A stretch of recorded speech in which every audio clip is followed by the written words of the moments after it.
We good now? Good morning, everybody. I'm going to call this meeting of the Housing Committee to order. This will hopefully be our final meeting. We do have one scheduled next week. But for all intents and purposes, this is the big one. I want to give a quick moment for my co-chair and my ranking members to give their final address to the committee, and we'll get started. Senator Marks. Thank you, Chair. It's been a great process. Looking forward to today's meeting. We've done some really good work. I'm very excited, and we'll see how we all feel later in the day. Thank you. Representative Scott. Thank you, Mr. Chair. I will say today's gonna be a long day, and I do agree with the chair. It's gonna be a long day today. There are 35 bills on this agenda. I would be remiss to say I'm not frustrated that there's 35 bills here. And that's not even everything, because SB 12 in this bill has probably 10 or 12 bills that we had public hearings about, bills we raised. So really that's one bill, but there's a lot more. So we were theoretically almost looking at 50 bills on this agenda. And while that's part of the process, I would say it's a disservice to the people. It's a service to us today. We're going to be here a long time, and we get paid and we will work. But I don't think it had to be this way. I'll be honest. I think there's a lot of excuses, but we could have been further along in the process and not have to. What I would say in some situations, like what we're going to talk about in HB 5002, is jam bills through and do as dummy bills. There's 10 lines in this bill. It's the number one bill for the House Democrats. The number one bill, you have 10 lines. To me, that's embarrassing. I would be embarrassed if I put that bill out there. It's frustrating that we're going to be voting on a bill that has 10 lines that has nothing in it. I spent the last 3 nights going through these bills. I have a lot of questions, and we're going to be here a long time because of it. Like that's the fact. And well, okay, we'll do it. We'll get through midnight. But the fact of the matter will be half these bills will die tonight. When we JF these out, they are actually going to die. So let's be perfectly clear. They are going to die. They will never live. So we wasted our time as a committee talking about bills that will die. I understand having a concept and bringing attention to it. I do get that. But we're wasting the people's time. We're wasting our time talking about bills that will never exist. When we have so many problems that I agree with the chairs on. I agree.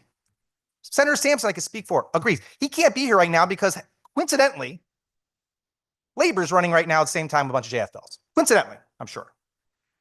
So he'll be here, and he'll talk about the bills too that'll come up. But the idea is that we are in a point where we're spending time talking about bills that are going to die, and instead of doing the people's work. And this is what we need to get done. We need to get 35 bills done. So let's get it started. Thank you, Representative Scott. Today, as the representative has said, we do have 35 concepts before us. There's going to be a lot that we need to talk about, but I think it's important that we do it in this setting, in front of everybody, not killing it behind the scenes, really talking about what needs to get done. Obviously, there are some bills that you've seen get public hearings or seen be proposed that never saw the light of day. However, we have to understand that this committee used to be a select committee. And in that way, we are in the joint rules very early in the calendar. We're the first JF. We don't have as much time as most other committees, especially committees of our size. We need to make sure that we are doing the people's work and not. I know that people think that we're jamming things through. However, we are spending a lot of time in a very truncated period. We didn't have the extra weeks that other folks have. Most of my committees that I sit on, other than this, will have a month and a half past this date for us to figure these things out. So we're going to do our best to get this work done, but I want everybody to understand. Most of the people sitting here, whatever side they sit on, you have to understand that they come here to represent their constituents. They come here to make sure that their version of doing the best job that we can for the citizens of the state of Connecticut are done. So you're going to hear some stuff you don't like. I'm just going to ask you, members of the crowd, please Don't groan, boo. If you want to clap for anything, just do this. And members of the committee, just understand what we're here to do. We're here to get this stuff done. We're here to make sure that we do the people's work. Some of these bills will die. That is true. But we're giving people their day to negotiate, figure out some of the problems that they have, because some of these are problems we really need to solve for the citizens of the state of Connecticut. And with that, I'll get us started. Item number 1, House Bill 6889, an act concerning evictions for cause. Is there a motion? So moved. Second. Moved and seconded. Any discussion? Representative Scott. Thank you, Mr. Chair. Appreciate that. Just for clarity's sake, so we can do this by the proper process, since you're not a speaker, do we, through you, Mr. Chair, is that how you want this to go today in terms of when I'm asking you a question or something? Do you want to say through you, Mr. Chair, or just ask directly? How from a process? I just want to make sure I'm doing it right. In a JF meeting, we can ask direct questions. No through yous needed. However, I would ask, just based on the joint rules, not based on my personal rules, no duplicative questions, no hypothetical questions, everything else on the table. Thank you, sir. I appreciate that. All right. This is a bill that we have seen in this committee before. We did see it last term or two terms ago, or 2 years ago. And there's been some changes to it from the previous versions this time around. But I do need to get some clarity, because I'll be honest, and this is not me being political in any way, shape, or form. I literally had a conversation with the Speaker of the House about this bill just a couple weeks ago. I left that meeting thinking I understood the bill better. But when I talked to LCO and my lawyer on my team, they had a different view of it. And I'm like, either the Speaker of the House, or I misinterpreted Speaker of the House, or Speaker of the House doesn't concept the bill, or LCO and my lawyer's wrong, which I would tend to believe that they're going to be right, because they're the lawyers, the way it's written. So I'm asking for some clarity up front right away. There is a 12-month, for not less than 12 months. So it says resided in such building complex or mobile manufactured within 12 months. So here's my question. It's not hypothetical. I'm asking the specific question. If somebody were to sign a lease on January 1st, first time ever moving into a building, they are coming up for renewal the next year. So December 31st, their lease technically ends. It's a 1-year lease. Their lease comes in December 31st. Are they already protected by this just clause provision when they're going through that negotiations for the next time? Or is it the first year is not protected, and then after you renew, then you're protected? It is after you renew, not after you renew, but after you go month to month. So let's say that you have your rental payment on the 10th of the month. So January 10th, then your last rental payment would be the following January 10th, or maybe December 10th. December 10th. You would have then until January 10th to evict somebody for a lapse of time. Once January 10th hits and you pay that rent, you are then in an oral lease agreement. That is your 13th month. You can then no longer evict somebody. They are covered by just cause. And then what happens if it's January 1st? Everything's due the 1st. There's a lot of times rents are due on the 1st. So when they go to negotiate that new deal, they've paid December 1st. Mm-hmm. They've lived in there through December 31st. When you negotiate that, you're saying, okay, I want to extend you for another year. My question, would they be protected for that in that scenario? Because I'm telling you, I've had a conversation with LCO, who's sitting over here now, Jonathan, and from my understanding with the conversation with them is, yes, they would be protected in that scenario. So are you saying that's not the intent of the bill? The intent of the bill is that you would be protected once you pay that 13th month. That is when you go into that oral agreement for the 13th month, you will then be protected. But you have at the end of that 12 month to then lapse of time evict somebody, but only that time. Well, that's not what it says. So we'll go back to say has resided, has nothing to do with payment, right? So that's the first thing. And so then your intent does not match at all what's on this piece of paper. This piece of paper, and I've had this conversation with LCO, and I have a couple amendments in there that we could talk about trying to maybe correct this, is it says resided. And I've even had the conversation about what happens if a person just doesn't leave. They just doesn't leave, right? happened many, many times, and they pay their make their payment on December 1st. January 2nd comes and they're still there. Are they now protected because they're past that, what has resided in over a year? They would have been a year and 1 day in theoretically that situation.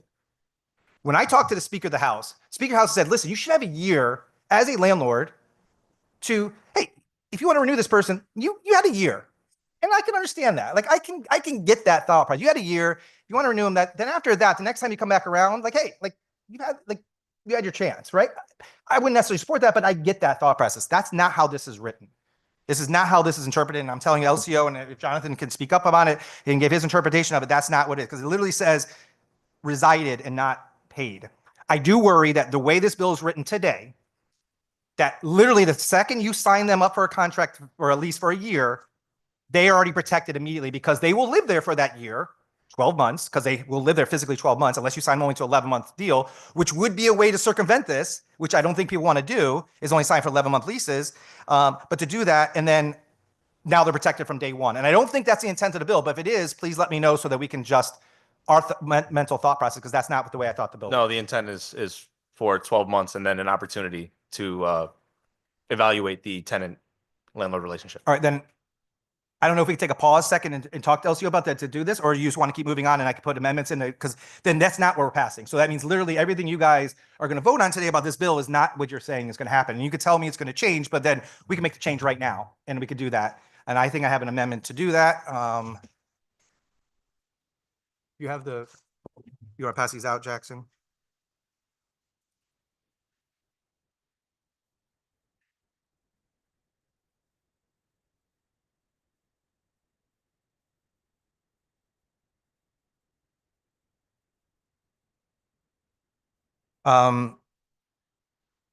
Mr. Chair, the clerk has an amendment. Would you please ask the clerk to distribute the amendment, where HSG Jackson's going to be doing that right now, but it could help. And I'd be allowed to summarize after it's going to be LCO 6063, the amendment. And I'll ask to be taken by roll the vote when we review it.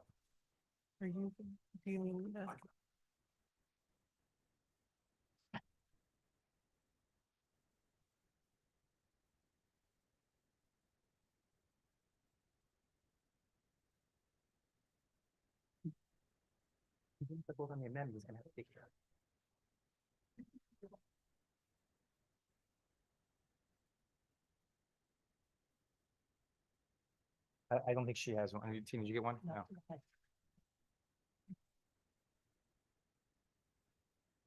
Jackson. Yeah. Do you want me to summarize or no? You can summarize. That's too long. But it's not the way it's written. We'll talk about. Is Zula anyone else on? Yeah, can somebody go look online? Oh, give one time now. Thank you. May I ability to summarize? Yeah. So the way it's written currently right now, my belief is that the tenant would be protected immediately after they sign the first lease, as long as they're going to live there a year, and they do live there a year. This would extend it theoretically for 2 years, but really it's only extending it for 1 year because it's living 24 months, right? So we're giving that year. That's why it's 24 months. It's not getting, if you were to reword this properly and give the year, then this amendment wouldn't be needed, right? So if this is just saying you have the flexibility, that second renewal or the first renewal, but not the second renewal. That's why it's 24 months based on the way this is written. So again, this is not to extend it for 2 years. This is to extend it to give that one chance at renewal at 12 months for the landlord to be able to renew without being held to these just cause requirements. So looking at this amendment, the issue I take with it is that it extends from 12 to 24 months. The intent was never to have a full year for a landlord or housing provider to evaluate post that first year. It was to let them have that first year to evaluate. Now, you are correct that in the way you may be correct that in the way that it's written, it would not give them that opportunity. However, the solution in my mind would be a 13th month, so they can have a month after they've already reviewed for a year because they've had that tenant for a year. It would not be a full year of evaluation post the first lease. Representative Scott. Would you, I would consider withdrawing my amendment if you're going to put an amendment in to do that in return.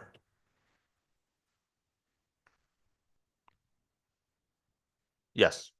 Yes, we'll do that. So I would, yeah, I would like to do an oral amendment. Well, Yeah. Oh, sorry. Yeah.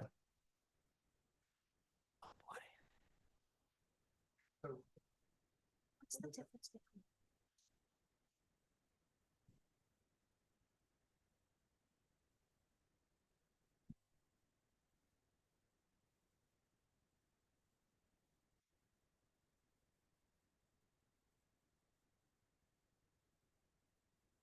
All right, staying on my amendments for the second, if I can. Yeah. Some of the part of the, so it's really complicated. This sentence is very complicated. It's super complicated because the word resides in there. And I'm sorry to get really into the weeds, but this is what it is. Like, this is how we're going to interpret it. I don't mean to be a pain right from the beginning, but this is literally the biggest part of this bill.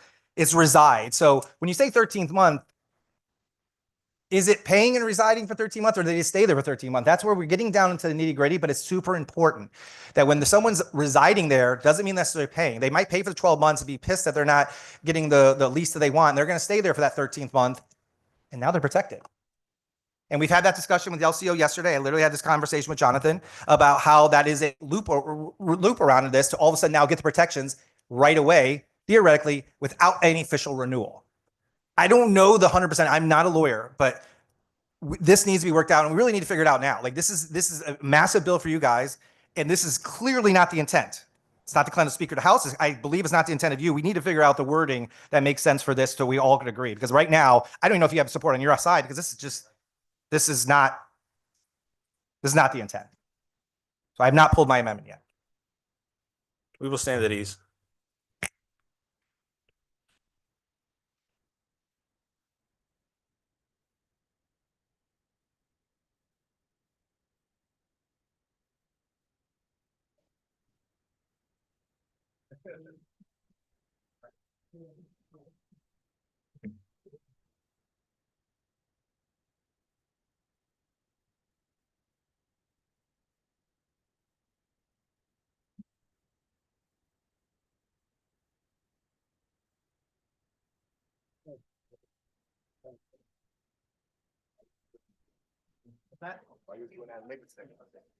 I'm sorry. I don't like. Are you going to because I don't know, because the breaks the game.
Mr. Chairman, point of order.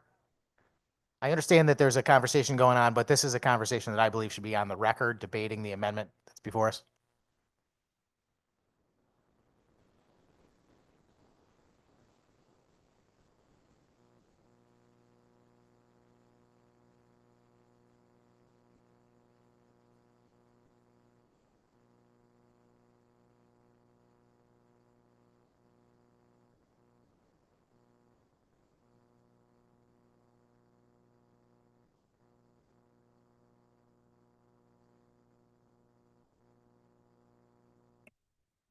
We'll take a 10-minute recess.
All right.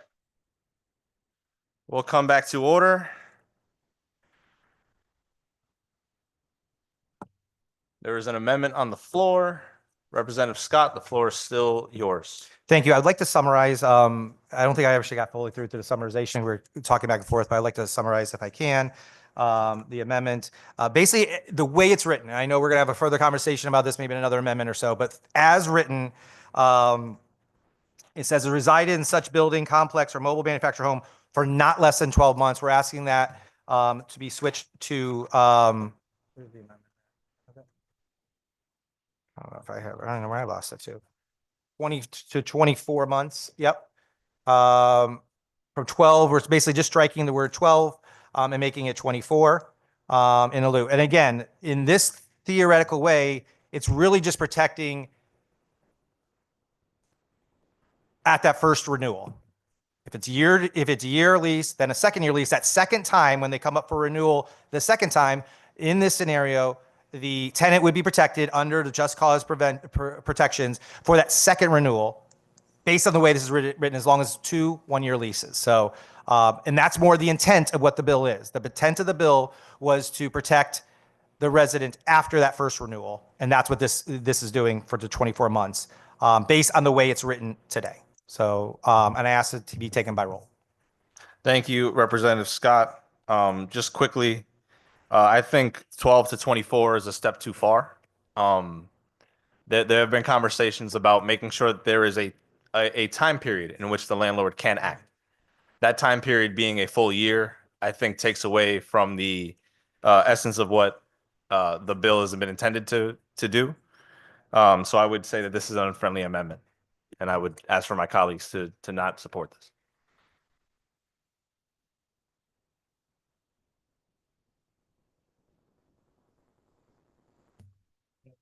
Are we voting? Any other comments or questions on the amendment? Seeing none, Madam Clerk, can you please take the vote by roll? This is a roll call vote on Bill 6889 as amended by LCO number 6063. Representative Felipe, No. Senator Marks, No. Representative Scott, Yes. Senator Sampson, Sampson passes. abstain. Oh. Representative Roberts, Rep. Roberts, no. Senator Gaston, Senator Anwar, Senator Anwar votes no. Representative Brown, Brown is no. Representative Butler, No. Representative Gonzalez. Oh, pardon me, Representative No. Corpus, Rep. Corpus votes yes. Representative Hall, Senator Hockadow, Representative Jensen, Senator McCrory, Representative Sanchez, Representative Sanchez is a no. Representative Sweet, Sweet votes no. Representative Turco, No. Representative Weir, Representative Zulo, Rep. Zulo votes yes. Sampson is yes. thank you.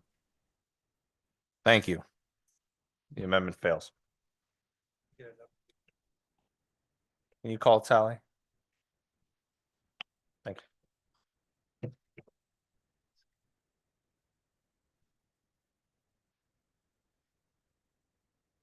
10 nays and 4 yays. The amendment fails. Thank you, Madam Clerk.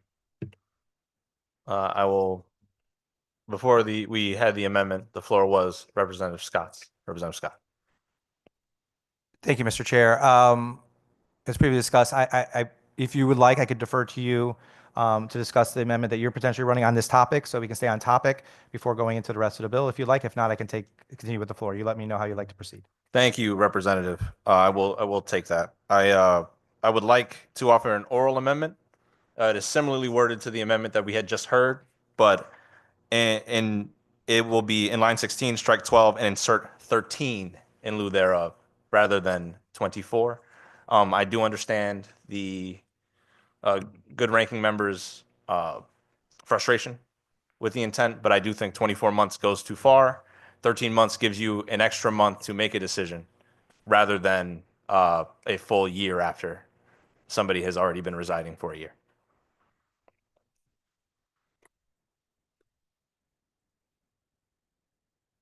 Any comments or questions on the proposed oral amendment?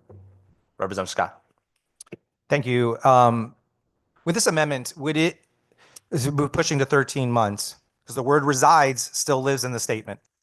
If this were to be part of the bill, if someone were to live in the apartment and have a lease for a year, they're still negotiating and no negotiation has happened for 13, and then that 13th month goes through, and we're talking, let's say from a calendar year, from January 1st to December 31st, that's when their lease is. They're still negotiating, they don't have it, but it says 13 months. If we get to February 1st, which is 13 months in a day, does that automatically apply? Do these protections then automatically apply to that tenant in that scenario so that they now will have the just cause protections? It is my understanding that unless there is an action filed, then yes. Yeah, because of that, and again, we're going to get back to the word resides. Unfortunately, this is. I'm not a lawyer, but I'm playing one today, and I think the resides word is a massive problem with this thing. And I understand we've acknowledged that the resides is a problem. We're going to try to look at that down the road, but I think some of it is just we're rushing. This is a bill that's been around for a couple of years. We shouldn't be rushing. Maybe because we have 37 other bills that we're dealing with, and we got 13 bills last night at 9 o'clock at night that had the S language. Maybe because of that, we're missing some of this stuff. So I think this is a bigger problem. We're on bill number 1, and we're on line 15 of bill number 1 that we're going to talk about today. And we're going to have a lot more problems. So I think this is a consistent problem we're going to see throughout today, and it's very frustrating. So I'm going to have to be a no, and I definitely tell my caucus to be a no on this because the wording is still not accurate. While it might be slightly better, it's not accurate. It's not to what the intent, and it's not what the intent of the Speaker of the House and what the chairs have. So it's something I can't support. Thank you, Representative Scott. Any other questions, comments, discussion? Seeing none. Oh, Yes, Representative Butler, my apologies. yes. Thank you, Mr. Chair. I want to be, have clarity exactly how this is going to play out with the word 13 in it. So could you just please summarize, in detail how this is going to work out? It is understanding of mine and those who have spoken before this committee or advocates that we have spoken to that most of the time when somebody signs their first lease, it is 12 months. This would mean that once that 12-month lease expires, since this goes into effect in the 13th month, once that lease expires, you can then, between the 12th month and 13th month, bring a summary process for a lapse of time eviction for this resident. If we left it at 12 months, I don't think that would have been possible. Okay, thank you. And that helped. Thank you very much. Thank you, Representative. Any other questions or comments? Any objection to a voice vote on this amendment? Seeing none, all those in favor signify by saying aye. Aye. All those opposed? No. Ayes have it. Representative Scott. Thank you, Mr. Chair. I appreciate having the floor back. Now that we have talked about the date, the timing a little bit, we've talked about the word resides, I think we also need to look at another piece of this one statement. This is one statement. This is 15 words, and that we're talking about. It has so many problems. Like there's layers upon layers of problems, just one sentence. It's the fact that we're talking about a building, a complex, or mobile manufactured home park. So even when we're talking about units, we're really shouldn't be talking about units. Because we're not talking about units, we're talking about the whole apartment building. We're talking about a whole complex. That's what this is protecting. So for instance, there's a Avalon, whatever, apartment building, whatever, call it whatever you want to call it. And there's 5 buildings as part of this. And there's one that's 1 bedroom and there's a 2-bedroom over there. Well, now all of a sudden they're going to roommate with their friend, right? They're going to go and have a lease over at the other building in a 2-bedroom apartment, but it's in the same complex. That is not a new lease, according to this, the way it's written. You're still within the same building or slash complex, and your rights, all of a sudden, even though you're getting a brand new lease, you're going to a new unit, bigger, smaller, whatever it might be, you still then have protections because now you're staying within that and you've been there more than, assuming you've spent a year in your first time with your lease and now you're going to the second year lease, that you're protected. And you're going to a whole new situation. I think that's a problem. I think it's, again, I don't know if that's the intent of it.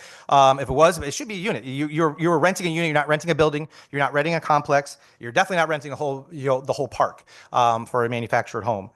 So I think there's a little bit of an issue there, and I do want to offer up amendment to kind of fix that issue that we have. So, Mr. Chair, the clerk has an amendment over there. I see. It's going to be LCO 6064. They're going to distribute it. I do ask to take a moment to summarize after distribution.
Representative Scott. Thank you, Mr. Chair. I appreciate the ability to summarize. So again, this amendment is going to change the building, complex, and mobile manufactured home into a specific dwelling unit. So where you actually live, not the actual building or complex that you live within. It's going to focus more specifically on just your dwelling unit. So again, for example, if you do move on to a different unit within a massive complex, these protections do not go onto because it's a total different scenario. It's a total different people might live there, but you specifically would not be protected, and that would not carry on. So again, that's what I asked for this amendment. I asked the people to support this amendment to really focus on the dwelling unit, which is what it is we're talking about, was the individual unit that you're renting for that lease and not an entire building. Thank you, Representative Scott. Any other comments or questions? This amendment, when I look at it, I see a few problems with the way that it's written. I think when you take building, complex, or manufactured home park out and insert dwelling unit, we're actually being contradictory in the bill, because the bill does specify that this is for residences that have 5 or more units in them. Once we specify it's a dwelling unit, and even if that didn't change that, there are, in instances, people who live in complexes where a landlord may own multiple units. And due to their desire to have renovations, their desire to, switch out the stove, their desire to fumigate, anything, In those instances, they will move somebody to another unit in the same complex. They're still under the same lease agreement in some of these cases, or under the same first year of residence. They're just in a different unit uh, in the same building. So for those reasons, I would say that this amendment is not fully fleshed out. It doesn't solve any of those problems, and I would say it's an unfriendly amendment and ask my colleagues to vote no. Any objections to it, or any other comments or questions? Any objections to a voice vote? Or was that I'd ask Scott? for a roll call vote, please. Madam Clerk, please take the vote by roll. This is a roll call vote on Bill 6889 as amended by LCO number 6064. Representative Felipe, No. Senator Marks, No. Representative Scott, Absolutely, yes. Senator Sampson, Sampson is yes. Representative Roberts, Representative Roberts votes no. Senator Gaston, Senator Gaston votes no. Senator Anwar. Senator Anwar votes no. One more time, please, for me, Senator Anwar. Senator Anwar votes no. Thank you. Thank you. Representative Brown, Brown is no.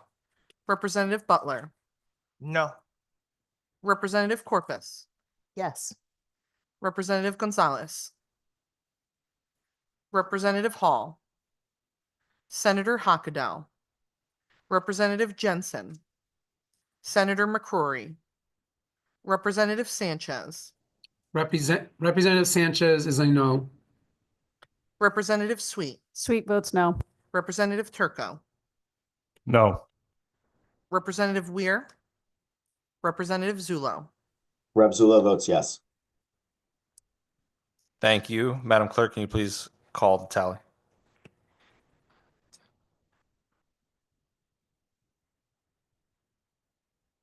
The tally is 4 yeas and 11 nays.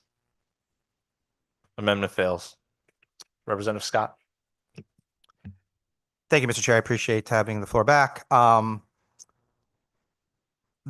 we'll move on from this sentence. Obviously, we spent over an hour just talking about this one sentence. We have a lot more work to do with it. It's not even going to be done. But we will, and I appreciate the chair's acknowledgement, and we will continue to talk. We do have until June 4th, so we do have some time to continue to keep talking about that, and we'll get that fixed, I'm sure. I'd like to move on to the part where we're changing the current law. So the current law allows anyone who's was it 62 and a half years old, or 62 years old, and then anyone who has a disability can already have these protections already for them. So they're already protected. So we're not, and actually it's not even just them, it's anyone who lives with them, right? So they're in the unit or in the building or whatever we're gonna be calling it. They are already protected too. So it's not just protecting just the disabled or the elderly, it's also the people that are living with them. So that's already done.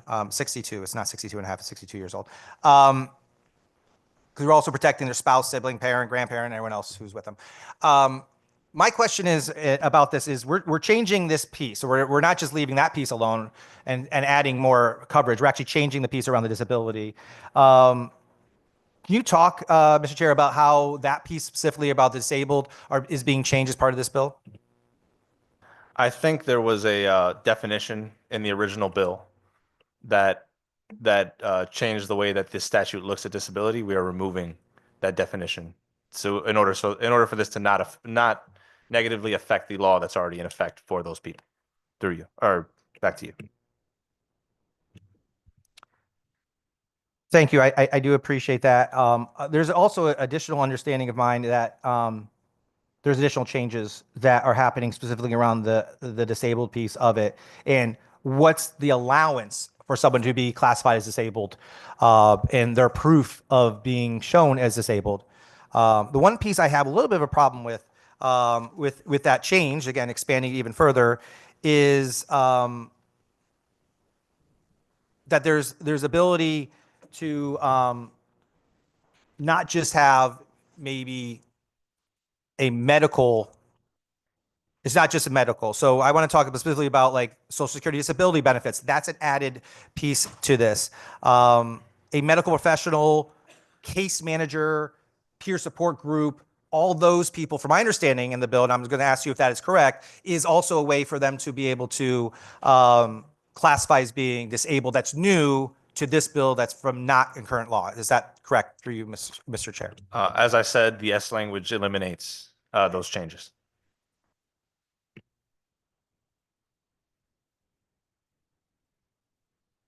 Thank you for that. I appreciate that. So we had that in there, we took that out. Thank you. That's my bad. Thank you very much for clarifying that as part of that. So I do apologize. I again, and we all did this. It wasn't just us on the Republican side, Democrats too. We got this at 9 o'clock at night last night, the S language for 13 of these 35 bills. So I'm sorry if I did miss that piece. I had that in my notes.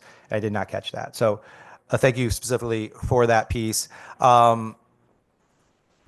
One of the issues overall with this bill, and I'm going to start wrapping up, and that was the main piece I really wanted to focus on as part of the bill, is we continue to keep, and I know the word landlord is treated as a bad word now, right? It's a lord, right? They rule over land. We change, nomenclature a lot in this society these days about changing what you can call, a mother, or you call female, whatever, but we don't change landlord. I've been trying to use housing provider as much as possible, but no one else wants to do that because I think landlord is a good word to use to make them the bad guy. But I will say that we do continue to keep stripping their rights away. I think that's a problem. We have a situation here where you're stripping their rights away of who they want to rent to for whatever, theoretically, whatever reason they want to be able to rent to within the bounds of the law, the current existing law of can't decide by their race or their creed or whatever. But my point is that we're continue to keep doing this. We will continue to keep losing housing providers. The whole point of this committee should be to get more housing, get more places where people will have a chance to rent, buy. And I do worry that every day we're doing everything we can to potentially try to strip that away and not allow them to have a chance to keep renting. Because if they don't rent those units, they sell it to some mom and pop unit or mom and pop or whoever wants to just buy the place. That's out of the rental stock, and that's not good. So I think we need to continue to keep looking as we continue to keep going through every one of these bills to make sure we're not always putting the heavy thumb on the housing providers and making sure we're not only looking at through one lens. I agree we should look at through both lenses, not one lens, both lenses, and making sure we're doing the right things. And I think a lot of times, and a lot of these bills that we're going to go through today are going to be ones where it's very one-sided. And maybe the ideas that I felt was one-sided before, but we do this, and all of a sudden there's less housing stock next year. We're going to be back, and then we're going to all be looking at each other. Why is there less housing? Why is we still in the same problem? Why? So I think it's because we're going to lose housing stock, and it's going to be a problem. So I hope we take a look at that as we continue to keep through the debates, as we keep working through these bills, and as we get through negotiate these bills after we're out of here on the JF process, and we can get this talked to before it hits the floor and make sure that we're passing a bill that actually will help. Because I know there's a couple of bills I've talked to the chairs on that we're going to have here today that are just, I think they're actually do a detriment, and we need to make sure we're calling that out and make sure it's clear up front. So thank you, Mr. Chair, for the indulgence, and I'm good for this bill. Thank you, Representative Scott. And before we move on to anybody else, I just want to read into record that the S language for this particular bill is LCO 6016. Any other comments or questions? Senator. Thank you very much, Mr. Chairman. Before I start, I just want to apologize that I was not here for the beginning of this meeting. An unfortunate circumstance of this building is that sometimes we are scheduled to appear in multiple places at the same time. I had a government oversight public hearing going on, which I haven't even stepped foot in, unfortunately, and I feel like I'm doing a disservice to the people that are there. But I've got other obligations, including actually taking committee votes in both the Labor Committee, where there are 25 bills on the agenda, and this committee where there are 35 bills on the agenda. So it's quite a full day for me, and there are a lot of items on both those agendas I'm quite passionate about. I take it at the word of the chairs of both of those committees that they didn't purposely arrange for this to happen, but I would appreciate them taking a look in the future to make sure, since I'm the only senator on either the Housing or Labor Committee, and I've got an obligation to cover both of them as thoroughly as possible, to just out of courtesy and respect for me personally, for the minority, for all lawmakers effectively, and for the public who deserves to actually have these bills debated in full so that the information that is really important for people to understand is actually put front and center for them. So with that, I'll start my comments on this proposed substitute language bill 6889, which is an act concerning evictions for cause. And the chairman already described the bill, which is in effect creating, in their terms, protections for tenants after they have occupied a rental unit for now, I believe we've amended the bill to be 13 months. And the argument that is being made for this bill is that these are protections that are needed to prevent housing providers or landlords from forcing people from their homes without a reason. And I guess that's where the sticking point comes, because I don't like the idea of forcing people from their homes without a reason. But if you rent a property rather than purchase it, and you rent it for a period of time, that's an agreement that is signed by all the parties. And I find it hard to understand why that agreement should be void in the case of the landlord's obligation and does not have to be enforced as long as the tenant doesn't want to honor that expiration date. And that's basically the argument that the majority is making, which is that the expiration dates of leases no longer matter. And that leads me to my very first question, which seems obvious, but I want to put it on the record. Mr. Chairman, through you, whose property is it? In terms of ownership, it is the property of the landlord housing provider person who owns the deed to the property. Senator Sampson. Thank you very much, Mr. Chairman. Is there anything that I said that was inaccurate about the idea that both the landlord and tenant engage in a lease document of their free will and they sign their name to it? Through you? That is correct. And if they're both signing the lease voluntarily, why would we be in the process of advocating for legislation that will effectively undermine that written agreement that those parties have freely engaged in? I'm here to answer questions about the meat and potatoes of the bill, not hypothetical or thought process related questions.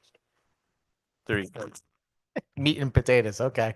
I didn't see meat and potatoes in the bill. I got to look, maybe that's in between the lines. Let me just, put it this way. The contract is in writing. It says a lot of things. I mean, like any contract, some of the contracts that we experience in life are, oral agreements. Anytime you go purchase anything, you go to Walmart and you buy something, I mean, that's a contract. You're exchanging money for goods. And you own them. They're yours. I mean, it's not like Walmart can come out there and say, hey, no, I know you paid for that, but you got to give it back. Other contracts like, you purchase a car, for example, you might have an agreement to make payments over time. But that agreement is kind of written in stone at that point. If there's ever a dispute where the car manufacturer or the car dealer wants to come and take their car back and you've been making your payments, you would go to court and say, I made my payments, here's my receipts, and you'd win, right? You'd win because you did the right thing and you held up your end of the bargain. And also, if you didn't make your payments, the car dealer would have every right to come back and ask for their car. And that's what the contract says. So what's frustrating here is that this is a bill that basically is not about meat and potatoes, is about suggesting that a contract that people signed freely with their eyes open, put their own signatures on, without anybody putting a gun to their head, no longer matters. And I am looking for justification for that. There is a concept, by the way, in law that the legislature is required in order to make laws to illustrate a compelling state interest. You've got to be able to make a case for why this is necessary and why the state should get involved. So, through Mr. Chairman, what is the compelling state interest for this legislation? If I had to name one, I would say a 30% increase in rent and a 13% increase in homelessness. Senator Sampson. Thank you very much, Mr. Chairman. I won't disagree with you that there's been a significant rate increase in the amount of rental property. But is that inflationary rate so much different than the cost of anything else in our society, whether it be the purchase of a home or the price of goods and services? I know that contractors are charging exorbitant rates these days because there's a lot of competition for them. I know that certain grocery items, I mean, every day there's a big argument over who's responsible for the cost of eggs, but there you go. You know, there's an example of things that are costing a lot more these days. So you're talking about inflation, but we don't go to the grocery store and write a contract that tells, uh, Stop and Shop that they have to sell eggs for less, do we? And why don't we do that? I'm not sure why we don't do that. Senator Sampson. Mr. Chairman, maybe you'd like to offer an amendment to force grocery sellers to. I'm just teasing because you said you don't know why we don't do that. Implying that maybe we should. Did I miss that? Um, I again, I don't want to be disrespectful to my colleagues. We're allowed to have differences of opinion. The thing is that, I mean, I really think that something is being missed with this legislation that is before us because there are a few things that make America America, in my view. Protecting the rights of individuals is the reason why government exists. That's the number one reason why we are here, to make sure that people's rights are protected. And there's all different types of rights. There are freedom of speech. We know should be able to express your opinion without fear of retribution. There's the right to defend yourself in the form of the Second Amendment. There's rights to associate with people of your choosing. And there's property rights. And there's also the nature of private contracts, which for, a couple hundred years now, these things have been sacred. We have not delved deeply into interfering with private contracts. We have not told people how to use their property in ways that deny them their own right to use their property. Now, we do pass some requirements. Certainly local zoning officials might say, you can't, put this garage too close to your neighbor's property or something like that. But they're not telling them that they don't have the right to sell their property or to improve their property or to who should reside there. There are certain, limits that we've understood to be reasonable limits for government to interfere with private contracts. And for me, this is a very obtrusive change, which is why I'm so adamantly opposed to it. Now, sometimes I imagine the majority would argue that we need to have protections. And I don't disagree with that. We do put protections in. We certainly don't want young children having to work in coal mines, for example. We want to make sure that people are protected from things. And we have standards for safety. You have OSHA at a state and federal level to make sure that, people are protected from those things. But that's a different situation here. This is not about protecting someone from safety. This is not about making sure that we're not putting people in harm's way. This is about altering an agreement that both parties entered into with their eyes open. If you're walking by a store, then the government came along and told you have to grab you by the wrist and drag you in there and said you have to buy this product, it would be wrong, right? You can't force someone into a contract. And the state is effectively forcing property owners and housing providers into a contract with the legislation that is before us because they're willfully and freely entering into the contract with their tenant. But if that contract's not the same because the state comes along and says it has to say something else, then they're no longer freely entering into a contract anymore. I just got through debating another bill in the Labor Committee, and it was a similar situation. Only in that particular case, it was a case of employers and employees versus landlords and tenants. And I can understand the majority party and basically the political realm that we live in. It's very easy to take the side of tenants versus landlords. It's very easy to take the side of employees versus employers in an argument. It's extremely easy. It's a smart political move, in fact, because there's always going to be more tenants than there are landlords. There's always going to be more employees than there are employers. So if you are willing to pass policy that might harm an employer or a landlord in favor of tenants or employees, you might ingratiate yourself with a great many people. It might even help your political future, might even help you make strong arguments against people that oppose what you're doing, because it makes them appear as if they're defending landlords and employers. And I bring this up because I want to be very, very clear.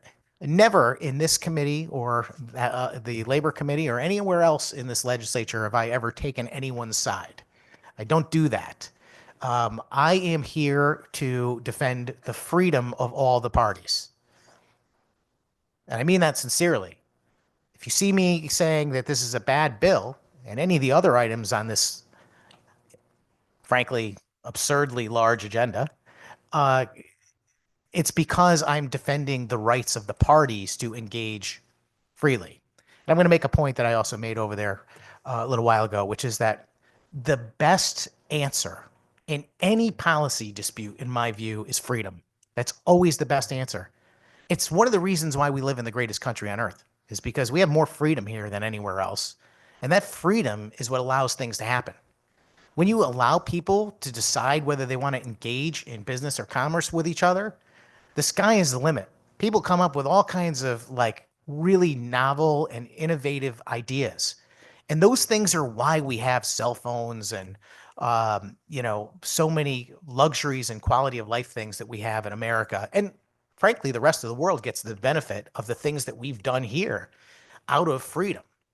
And that freedom is the thing that drives our quality of life, in my view. If you start to tell people, well, I know you guys want to get in business together, but you can't because there's a law that says that you can't get into business. I use the minimum wage as a simple example, even though it's probably very controversial for me to say that the minimum wage might have a negative impact. But that's a situation where if you establish a minimum wage, that means that anything under that doesn't happen. Even if the person who wants to do the job is willing to work for the lower amount and the employer wants to hire them, and they're both on board, they're completely ready to go, they want to see it happen, we put an artificial impediment in front of them. And the same thing happens in landlord-tenant relationships. When we tell a landlord that they have to offer a rent at a certain amount, we have other items on the agenda that take into consideration the amount of rents. We have items that take into consideration how much a security deposit. You're basically telling people that these are the restrictions that you have to live under if you're going to have a contract. And if you don't want to live under those restrictions, then it doesn't happen. Imagine how that translates into the world when you start telling people not to do business, not to engage in rental contracts unless they fit the exact form required by the state. That means less of those things will happen naturally. And when less things happen, there are less opportunities. Less businesses engage in commerce because the employer and the employee can't make a deal that even though they want to, then that things that they were going to do, that they were going to create, are not going to be created. And the quality of life we have is a direct result of the amount of things being created because we have a lot of freedom to make that happen in this country. In other countries, you might be born and told what job you're going to have. Not here. And I want to preserve that freedom. So for me, that's what this bill is about. This bill is about protecting both landlords and tenants. And I'm going to get into a lot during this conversation about protecting tenants, because I think there's this extreme misnomer that this bill benefits tenants. I don't see how that's going to work out. And I think give me a chance before I'm done. I'm going to convince you.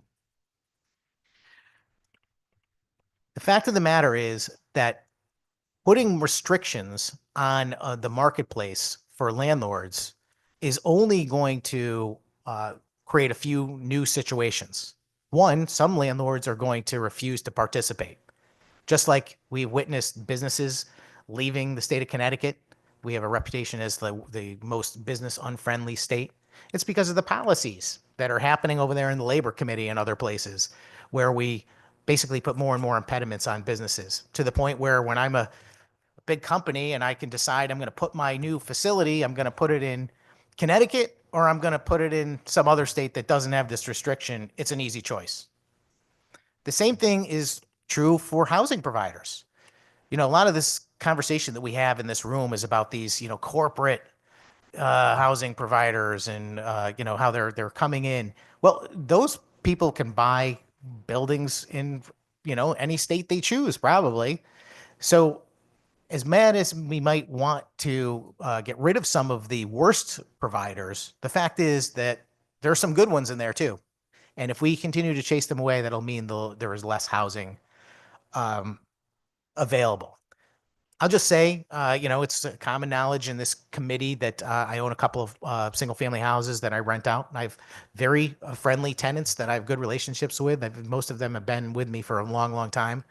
And the fact of the matter is that this bill scares me.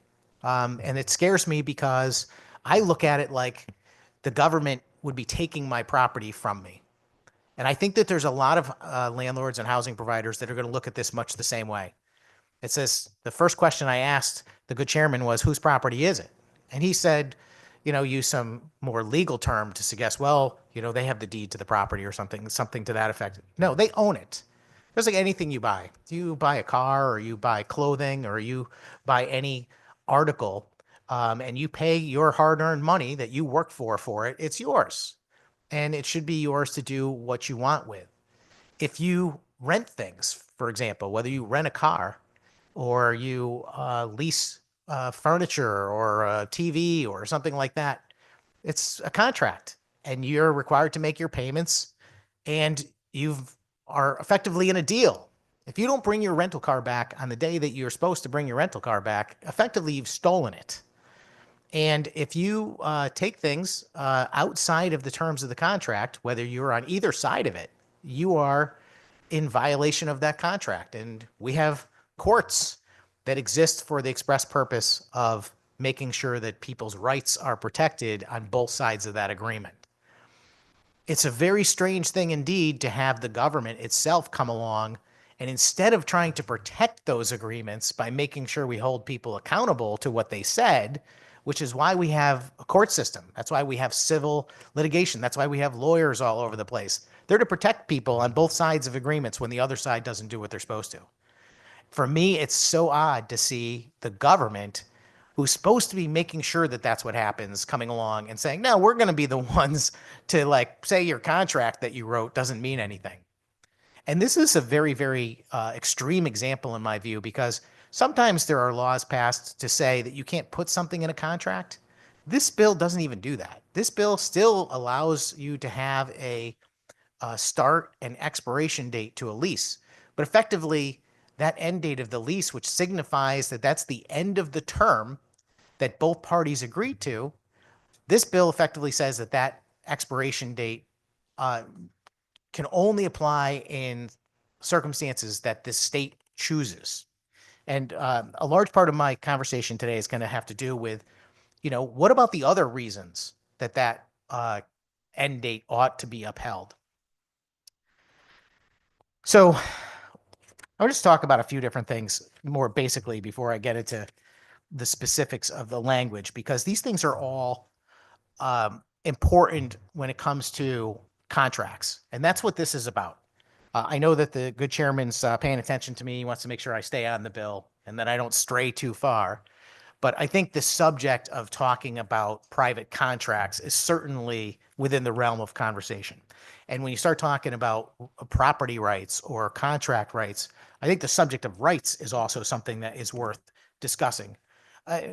For you, Mr. Chairman, maybe just a friendly conversation. For you, what is a right? Either it is, I would say, it is something that you are entitled to by either law or just, I guess, laws of society as well. Understand? I know I put you on the spot. That was a pretty good answer, I would say. For me, some people use the term right more loosely. In my view, the chairman does. I'm not saying he's wrong. I just think that he's using it in a way that I try and prevent using it in that way, because it kind of blurs the line between entitlements or benefits that the state can create versus something that I believe is an actual right. Like, for example, our Declaration of Independence protects, makes a very bold statement, which we have worked hard over the centuries now to try and get to. We're not quite there yet. We still have some work to do to actually honor the words in the Declaration of Independence. But I think we're getting there closer and closer all the time. We've made some strides to repair some of the failures of the country early on. But that is guaranteeing the rights of life, liberty, and the pursuit of happiness. And I think your right to life is kind of different than something that the government can grant you, in my view. So I look at, your right to defend yourself as something different than the government can grant you. The right to association or the right to due process, the things that are protected in our founding documents. Back when the government, in my view, was doing things the right way, which was guaranteeing freedoms and trying to protect people from taking advantage of one another, and also limiting the government from being abusive of its people.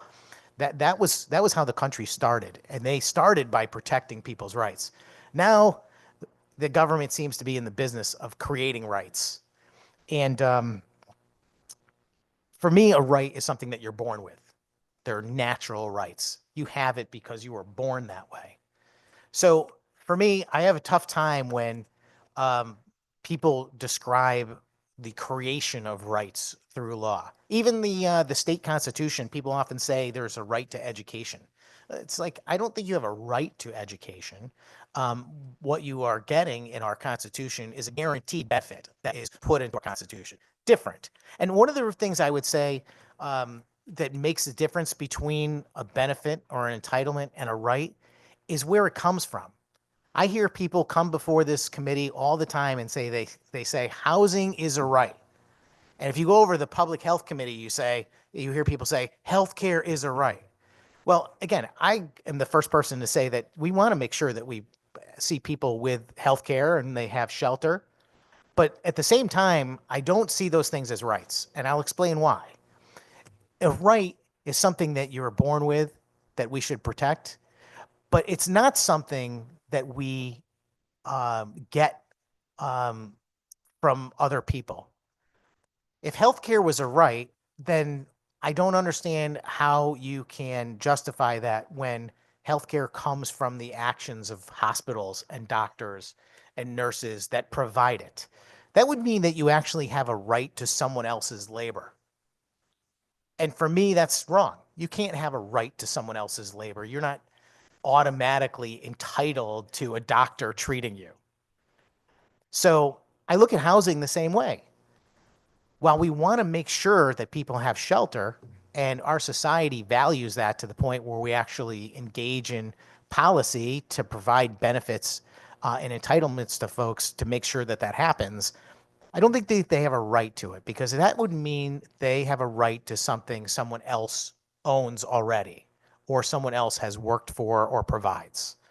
And I think it's a very important distinction to make in this debate, because I think we need to get back grounded in what policy the Housing Committee should be involved in, and whether or not they should be deciding whether or not something that doesn't belong to them should be used for purposes that they disagree with. So that's just my spiel about rights. I want to just talk about the housing shortage just for a moment, because I think it's relevant to this conversation. And the good chairman mentioned out of the gate, when I asked him the compelling state interest, he said that we have high rents. And I think that he would also agree that there is a housing shortage.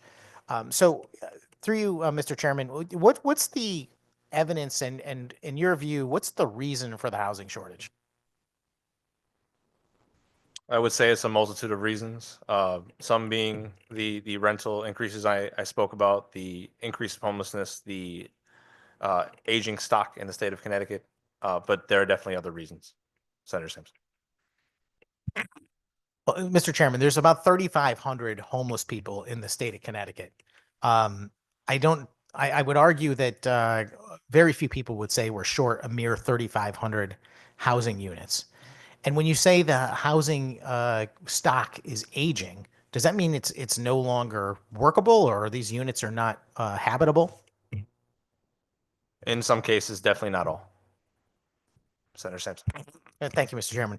So maybe I don't want to press you. I mean, again, you're the one putting this bill forward, in my view, and it's my obligation to challenge the premise for why this bill is before us. And you said very clearly that the reason for this bill is because housing prices are too much. And I think you just agreed with me that the housing prices are too much because there's a housing shortage. I would argue that housing prices are more for a lot of factors. I would say that, the cost of everything is more, as we described. Certainly property taxes have gone up every year. In every town that I've witnessed in the state of Connecticut, I've never seen a situation where property taxes for housing providers have declined. So that's an ongoing expense. And I'm noticing this year that you're talking about towns raising their property taxes 5, 6, 7, 8%. That has to be factored into the calculation. If you're a housing provider, you can't be just like keeping the amount of income that you're receiving stagnant if at the same time the costs that you're experiencing are going up. And that includes the cost of labor. I know for a fact that the cost to put a roof on a house has basically tripled. I put a roof on a single family house probably like 10 years ago, and the price was under $5,000. I recently got a price quote for a very similar house, practically the same situation, and the price was close to $15,000. Now, think about how much rent has to be made up by a landlord to cover that type of increase in the cost of just regular maintenance, not even unforeseen maintenance, and not even maintenance that is caused by damage that might be caused by a tenant, in fact. So we're talking about costs going up across the board. The cost of lumber is more. If you look at the cost to build a home, it is exorbitant these days. And that's because the cost of contract labor and the cost of, the materials, building supplies has gone up dramatically. So, Mr. Chairman, is it, do you feel like those factors are something that is affecting the housing prices and or shortage? Yes, those things have increased, but I don't think they've increased at the same rate as rental charges. Senator Sampson. Thank you very much, Mr. Chairman. And do you have any data to support that?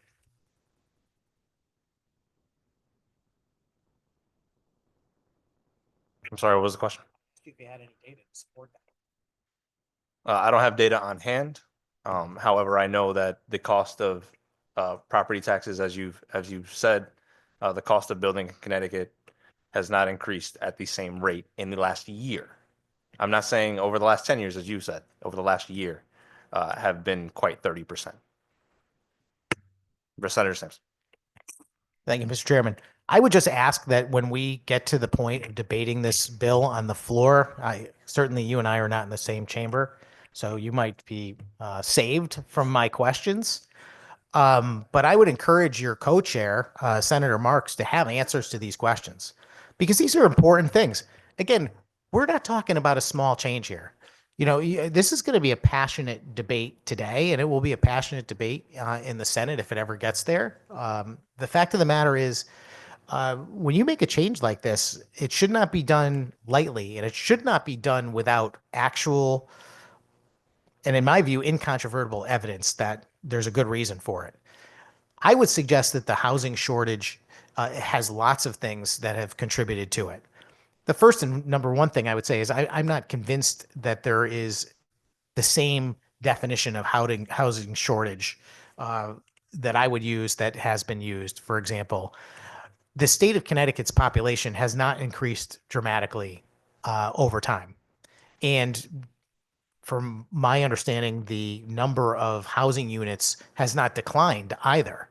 It's not like these buildings are just vanishing from the earth. They are not burning down in record numbers. Nothing like that has happened. It's not, Los Angeles where they had a big fire or anything.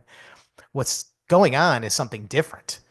I think what you're witnessing is seeing housing providers that are pulling back from the marketplace. And I think they're pulling back from the marketplace based on outside forces. And one of those outside forces is this legislature, and the laws that are being passed here. I speak with people. I'm a realtor. I work with a lot of people that are in the real estate investment arena. They own apartment buildings. They own, two-family houses. Most of the people I work with, own, small properties, maybe three-family house or something like that. But they're pulling back from offering their property on the marketplace. And there's a lot of reasons for that. And they've been compounding over time. I think, the fact that we live in a litigious society is one of those things. And the fact that landlords are often sued unfairly by people tripping and falling on their property. You didn't shovel your walk, et cetera, et cetera. Not to say that some of those things are not legitimate. I'm certain that they are. But I think that there are far more illegitimate claims made every year. And there are far more really expensive payouts occurring. And that leads to higher insurance premiums, another factor in the cost of providing housing. The fact that there are other opportunities in the world, as I referred to earlier, that you could go and purchase, apartments or other investments in other states, or you could just say, you know what, my margin for profit as a landlord is declining. I think we've heard testimony that the average profit is around 7%, something like that for a landlord. There are easier businesses to get into for certain where you can make 7%. In fact, almost all retail markets are more than that. And if that number drops to 6 or to 5, you can imagine that housing providers are going to start considering other ways to make money. There are, in fact, a great many vacant apartments in Connecticut.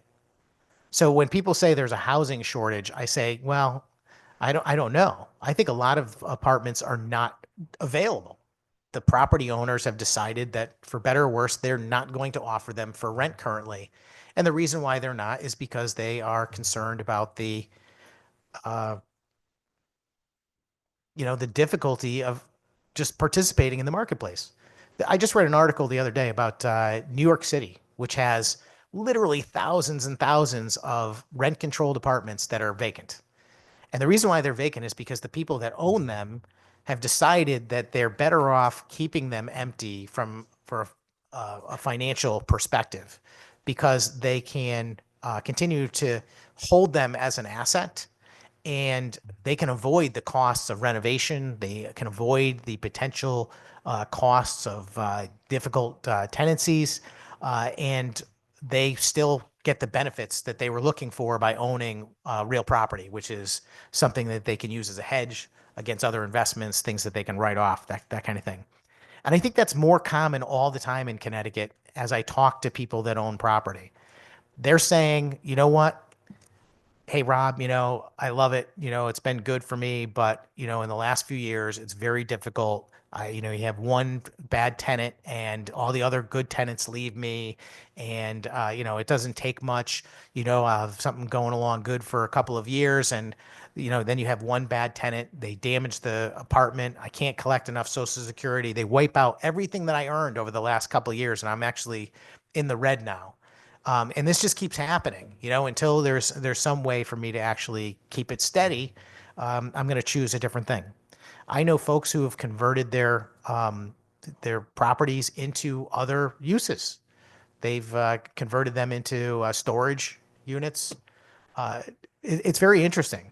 And one of the big things that's happening is that I think a lot of small rental property, particularly single family rentals and even two family rentals, are being lost as far as housing stock for rentals because the owners of those properties have decided that it's just not worth the headache and that they will be better off if they just turn around and sell them and they'll become owner occupied.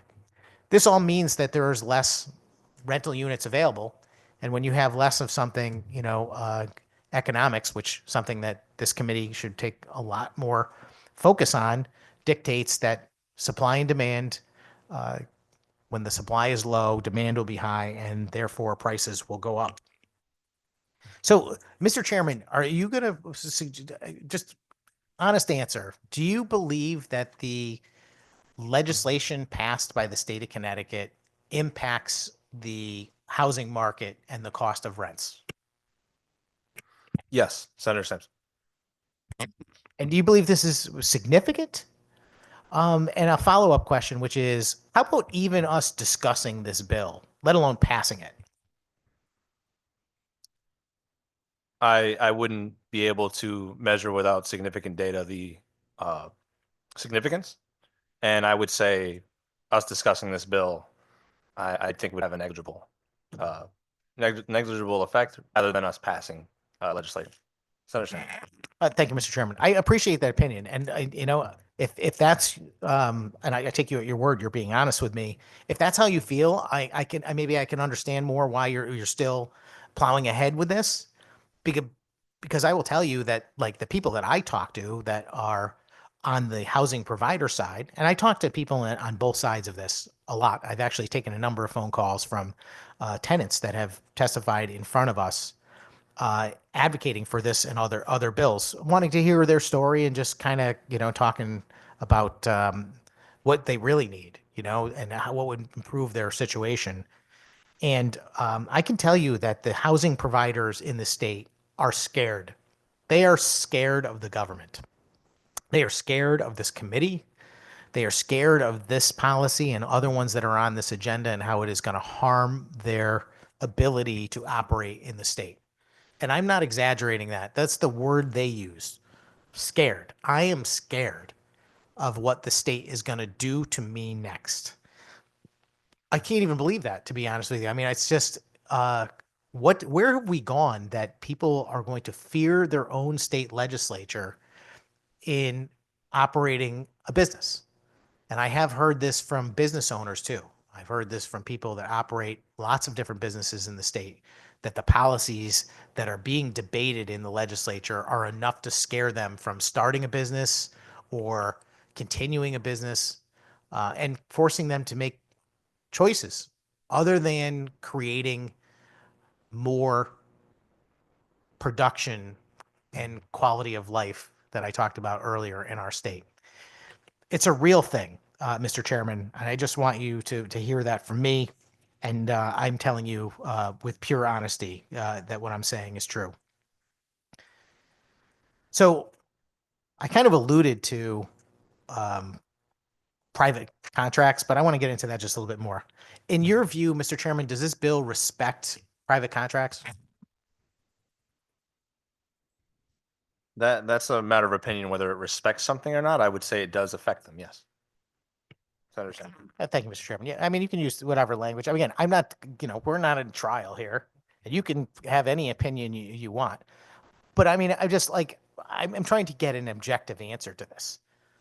I mean, you can say, well, this is fair, that's not fair. I mean, those are opinions, certainly. But from an objective point of view, there's a contract. Does this bill interfere with that contract the way it's written?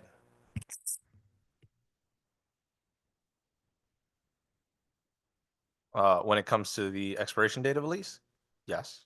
When it comes to the other tenants of the lease, there are causes in which people have violated those. Therefore, for those, no. Thank you, Mr. Chairman. I appreciate that. Are you aware of the parts of a contract?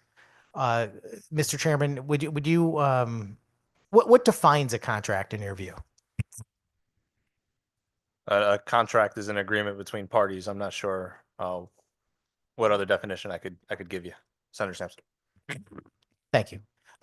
I guess that's a good answer, though. What parties are involved in that contract when you say there's an agreement?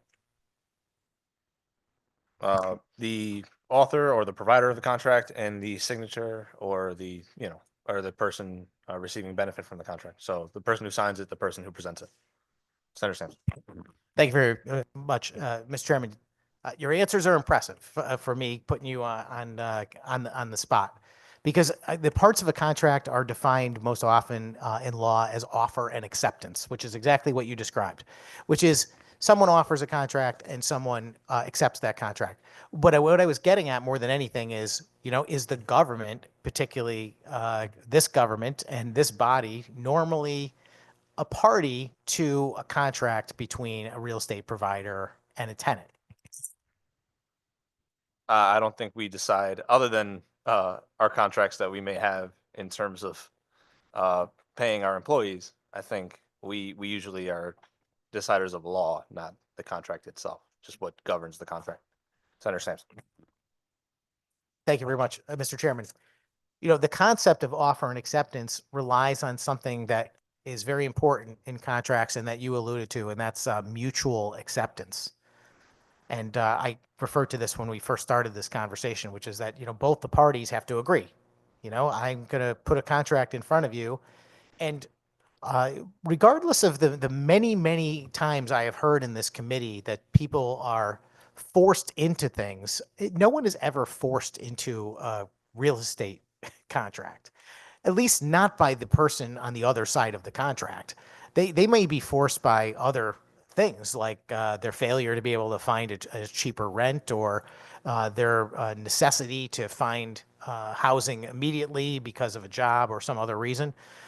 But it's never like a tenant can't force a landlord to sign a lease, and a landlord can't force a tenant to sign a lease either. At the end of the day, even though both sides can put parameters in the agreement, that doesn't mean that the other side has to accept them.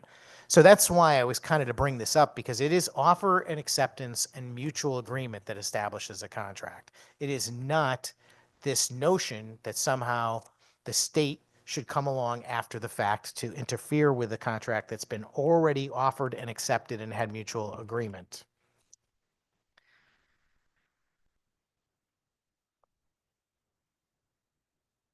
So in this bill, Mr. Chairman, you said a moment ago that this affects the expiration of a lease. In what way? Well, it doesn't affect what expiration date is on the lease. It doesn't affect what expiration date is set. However, as we talked about in an earlier amendment, it does affect the way in which somebody can bring a lapse of time eviction for the expiration of a lease, which is the date that would be on that contract. Senator Sampson. I appreciate that answer, although I'm trying to understand, if there is an expiration date on the lease, why would that not be enforceable by either party? For example, if the tenant wanted to demand that or landlord wanted to demand that the tenant leave 10 days before the expiration of the lease, or that they must stay for 10 days after the lease, would that be enforceable? Under the law, if this bill is passed as amended, you would have a month to decide whether or not you want to bring a lapse time eviction. But no. Senator Sampson. Thank you, Mr. Chairman. I was referring to current law. Oh. And understanding of a regular lease agreement that exists now, starts January 1st, ends December 31st. As a landlord, if I went to my tenant and said, no, I know the lease says 12/31, but I want you out on 12/15, is that enforceable? No. And if I said, I want you to stay till January 15th and pay for it, is that enforceable? No. Thank you very much. So I'm trying to understand if what is the premise by which that wouldn't be enforceable? Why would we say it's not enforceable?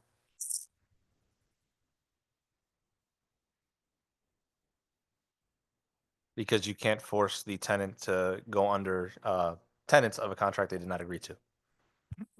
Right. So are you suggesting that like if somebody challenged that, the tenant, for example, went to court and said, well, my lease says December 31st and the landlord's trying to get me to leave on 12/15, you're suggesting that our system of laws would suggest that the date on the contract would be the paramount deciding factor in how the court found. Is that correct? Yes. Thank you for that.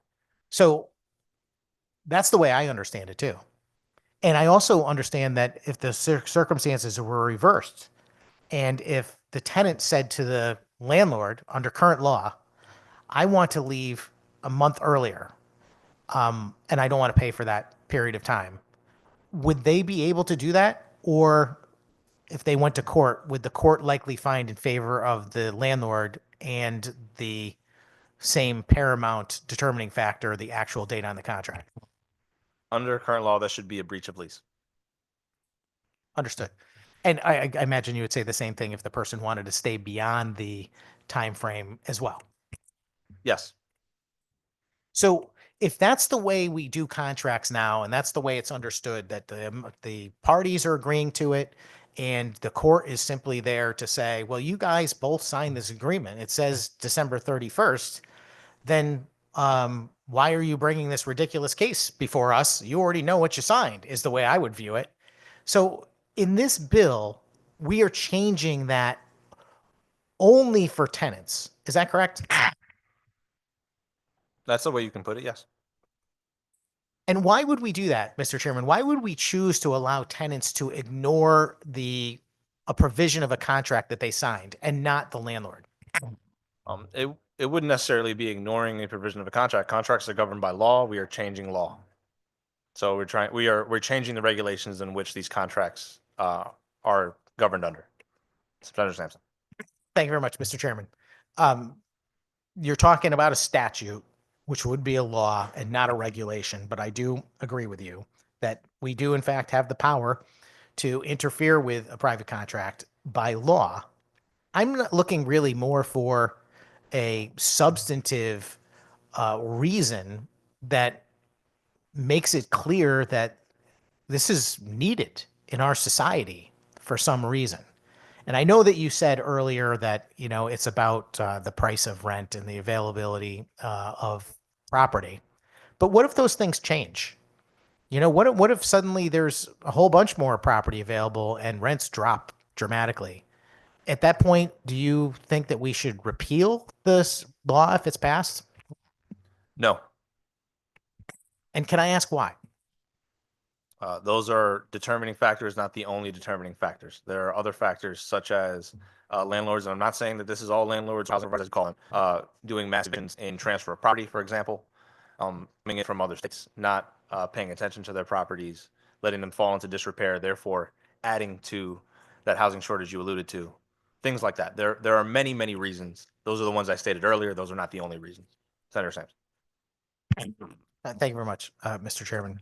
I appreciate it. I guess that we've kind of reached, you know, some conclusions that you and I view the world in a different way. I might view it in a more concrete, the contract matters kind of way. And I believe that when we pass laws, we have to follow that required guideline that we have a compelling state interest.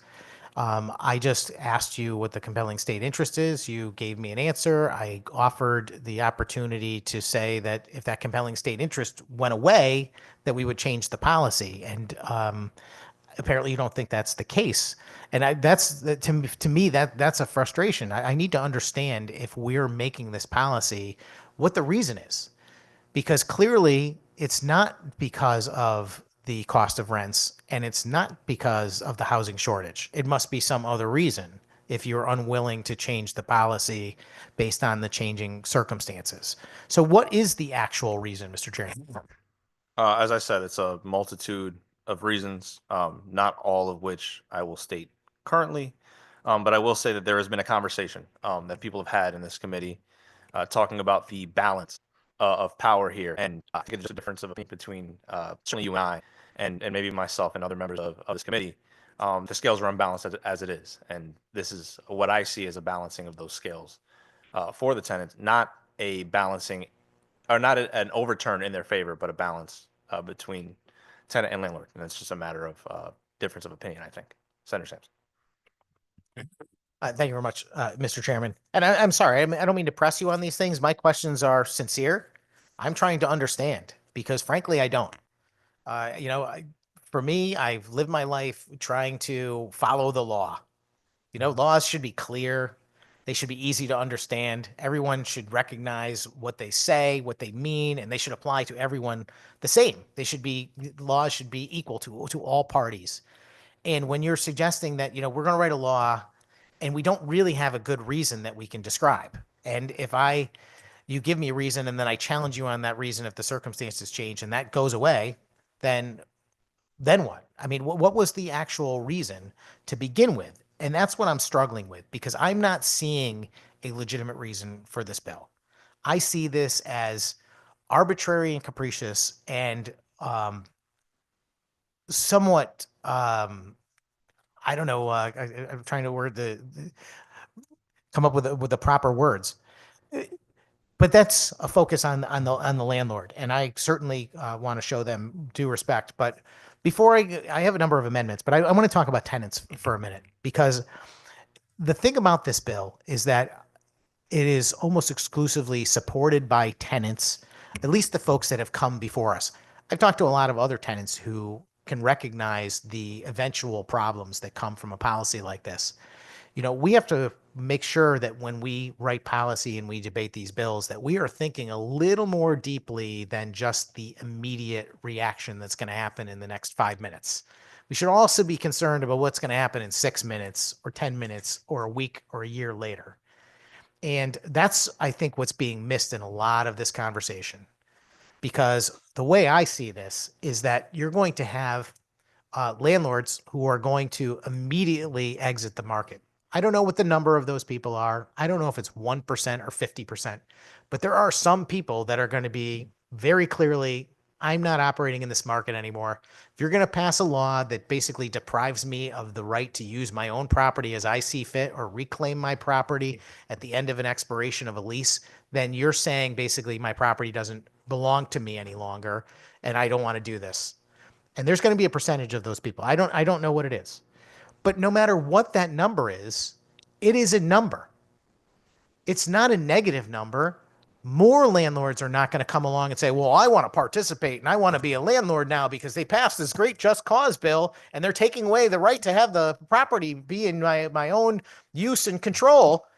There's not going to be more landlords. There's not going to be more apartments available. There's only going to be less. Is it 1 less? Is it 100 less? Is it 1,000 less? I don't know.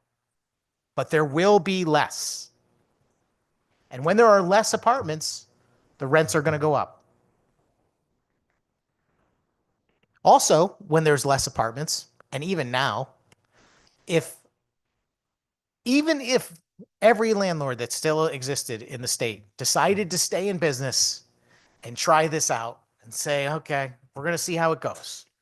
The state is telling me that even if I have the most difficult tenant I ever had, and they do nothing but cause me problems, I have to keep them indefinitely unless they fall into one of the very slim categories that the state allows me to go through an eviction process, which is a whole other conversation, versus simply having a lease end. Even if that were true and they all stayed, do we think that the landlord is going to be more or less particular about the tenants that they choose to approve as applicants? Mr. Chairman, do you have an answer to that question? Sorry, Senator, can you repeat the question?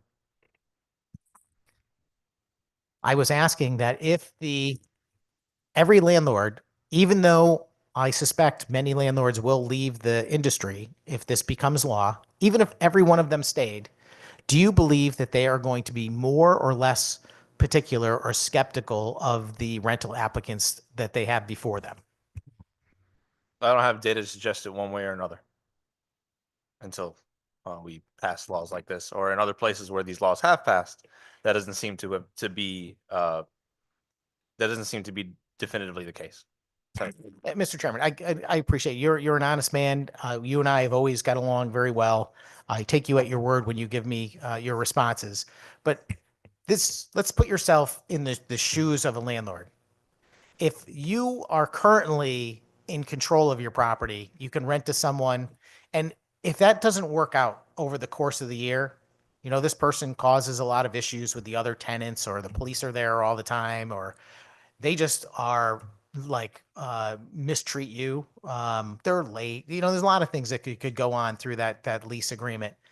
And right now, you have the power to say, you know what, it's not working out. I'm not going to renew your lease. In October, you tell them, that December 31st, I'm not going to renew, so you got to go. If this bill changes and the tenant can now stay beyond that because the landlord doesn't have one of the specified reasons, do you think that changes how the landlord views a tenant applicant? Do you think that they're going to be more or less willing to rent to someone that they're not sure about? Three. I'm not sure how other people would treat the situation. I am not a housing provider, landlord, whatever you would like to call it. I would just say that under the current causes within this bill, if folks were violating those causes, that would be something that I would have issue with. If they were not violating these causes, I don't think that I would have the same issue with those being tenants. Senator Sampson.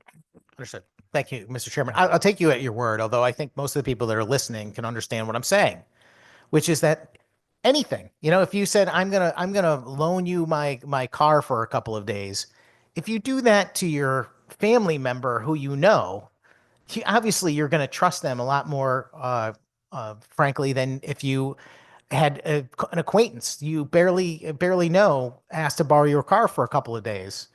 You might have you know an easier decision deciding which one you would like to work with, and you might simply just say no to taking a risk for something that you're unsure of. And that's what I'm driving at, is that it is a fact, and it's an objective fact. This is not a matter of opinion. It's not my opinion versus the chairman's opinion. The fact is that when you start interfering with the marketplace in such a way, it is going to change what happens. And it's very clear to me that if you go ahead and you put more risk in front of the landlord, they're going to be more careful about who they rent to. It's just a matter of fact. I want to talk to you about something that I think is an unforeseen consequence of this bill that I don't think has been really discussed, Mr. Chairman. And that is, do you, if this bill passes and landlords can no longer remove their tenants through lapse of time evictions, or by the mere suggestion that they honor the expiration date of the lease, do you foresee that's going to result in more evictions? Do you? Honestly, I'm not sure. It's a hypothetical that I have not spent time thinking of, Senator Sampson. Well, thank you, Mr. Chairman. I am surprised to hear that, because I think that's one of the most important things we ought to be thinking about. It's because if this means that there's going to be more evictions, what is the effect of that on the real estate marketplace for tenants? When those evictions occur, for whatever reason they occur, there will be a reason. It will be defined in statute, and it will be easier for quite frankly, for housing providers and landlords to then decide whether or not they want to take on these tenants when they become new tenants, having an eviction on their record. Senator Sampson. Thank you very much, Mr. Chairman. I appreciate that answer. I think that's somewhat of an acknowledgement that you're creating a pathway for a simpler eviction process. But at the same time, I think that means you're going to have more evictions. What do you think happens in a marketplace? And would you do me a favor and just kind of reclaim the quiet in the room? Yeah, can we just keep it down? Can we make sure there's, as I said earlier, but I know we've been here a little while already. No booing, no groaning. You want to clap, do this. Any other outbursts, we'll make sure people are removed from the room. Senator Sampson. Thank you, Mr. Chairman. I wasn't worried about outburst. I was just worried about there's a lot of conversations going on and I'm having difficulty. Yeah, I can understand if I'm talking and some people are bored. I get it. I think it's exciting stuff personally, and people should be on the edge of their seat. But I completely understand. I would just ask if you're gonna have a conversation, just step outside so that I can continue without too many distractions. So I'm talking about the marketplace, about what's going to happen. And again, for me, this is exactly what we're supposed to do. I mean, maybe some people are annoyed. Yeah, Sampson, he's talking too long, blah, blah. This is what we're supposed to do, I think, on every bill. Okay. And in this particular bill, I think we ought to get to the bottom of what's going to happen in the world if this becomes a law. And in my view, what's going to happen is the first thing is you're going to be getting rid of a certain number of landlords. They're just going to throw up their hands and say, we're not doing this anymore. And other people that are considering being landlords are just not going to be landlords. They're going to like, nope, not buying that property. Don't want to deal with it. This is too much of a headache. And again, I don't know what the number of those people is. It's more than one.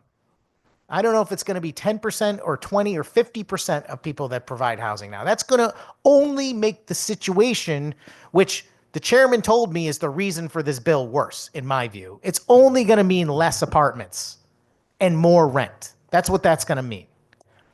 It also is going to mean that when landlords actually meet a tenant applicant or they have 10 tenant applicants, they're going to be much more picky. That's what's going to happen. Because now you're telling them you're not going to have the opportunity to take a chance on this person for just a year. Because guess what happens? After their lease is up, you only get a couple of reasons why you can get rid of them. They can stay there otherwise. So you basically inherit this tenant. And Mr. Chairman, is there an end date to that if they don't ever meet the reason? No, Senator Sampson. Thank you, Mr. Chairman. So effectively, the owner of the property, the person that worked and raised the money and paid for the property, is going to lose their right to use their property as they use indefinitely, maybe forever. That's very interesting.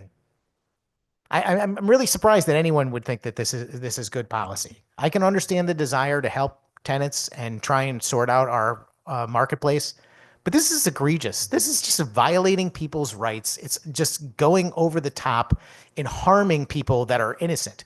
In fact, blaming housing providers for a housing shortage is kind of like dumb, frankly.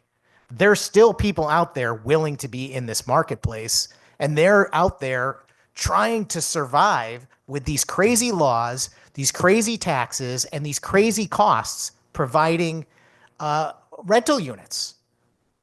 And I'm not defending every landlord. I'm sure there's a lot of bad landlords, just like there's a lot of bad tenants.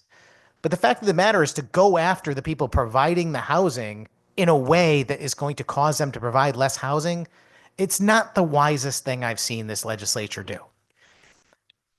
And the next step in that equation is that landlords, when they're interviewing applicants, are going to pay more attention to the background because they realize that they may be inheriting that tenant for a long, long, long time, maybe forever. And the chairman, he didn't really want to give me an answer on that subject. He doesn't have any data or evidence to suggest that's going to happen. I think it's common sense.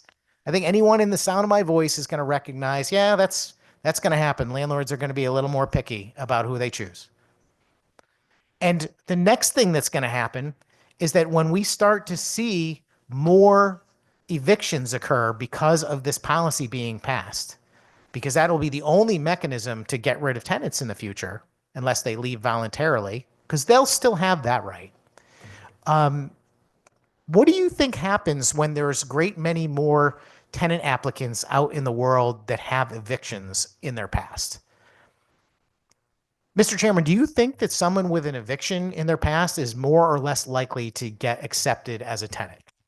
Less likely. Thank you, Mr. Chairman. Don't you, again, you're going to say no to this question, but I'll ask it anyway. Don't you see that creating a policy that's going to put more people in danger of having evictions might actually harm their ability to get a rent more than it is already?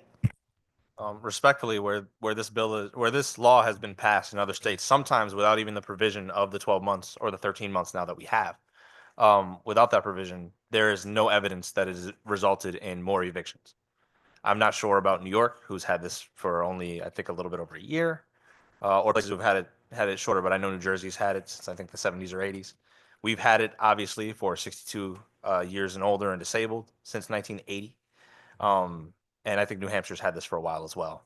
There's not been a increase in evictions related to this specific policy in those states. Senator Sampson.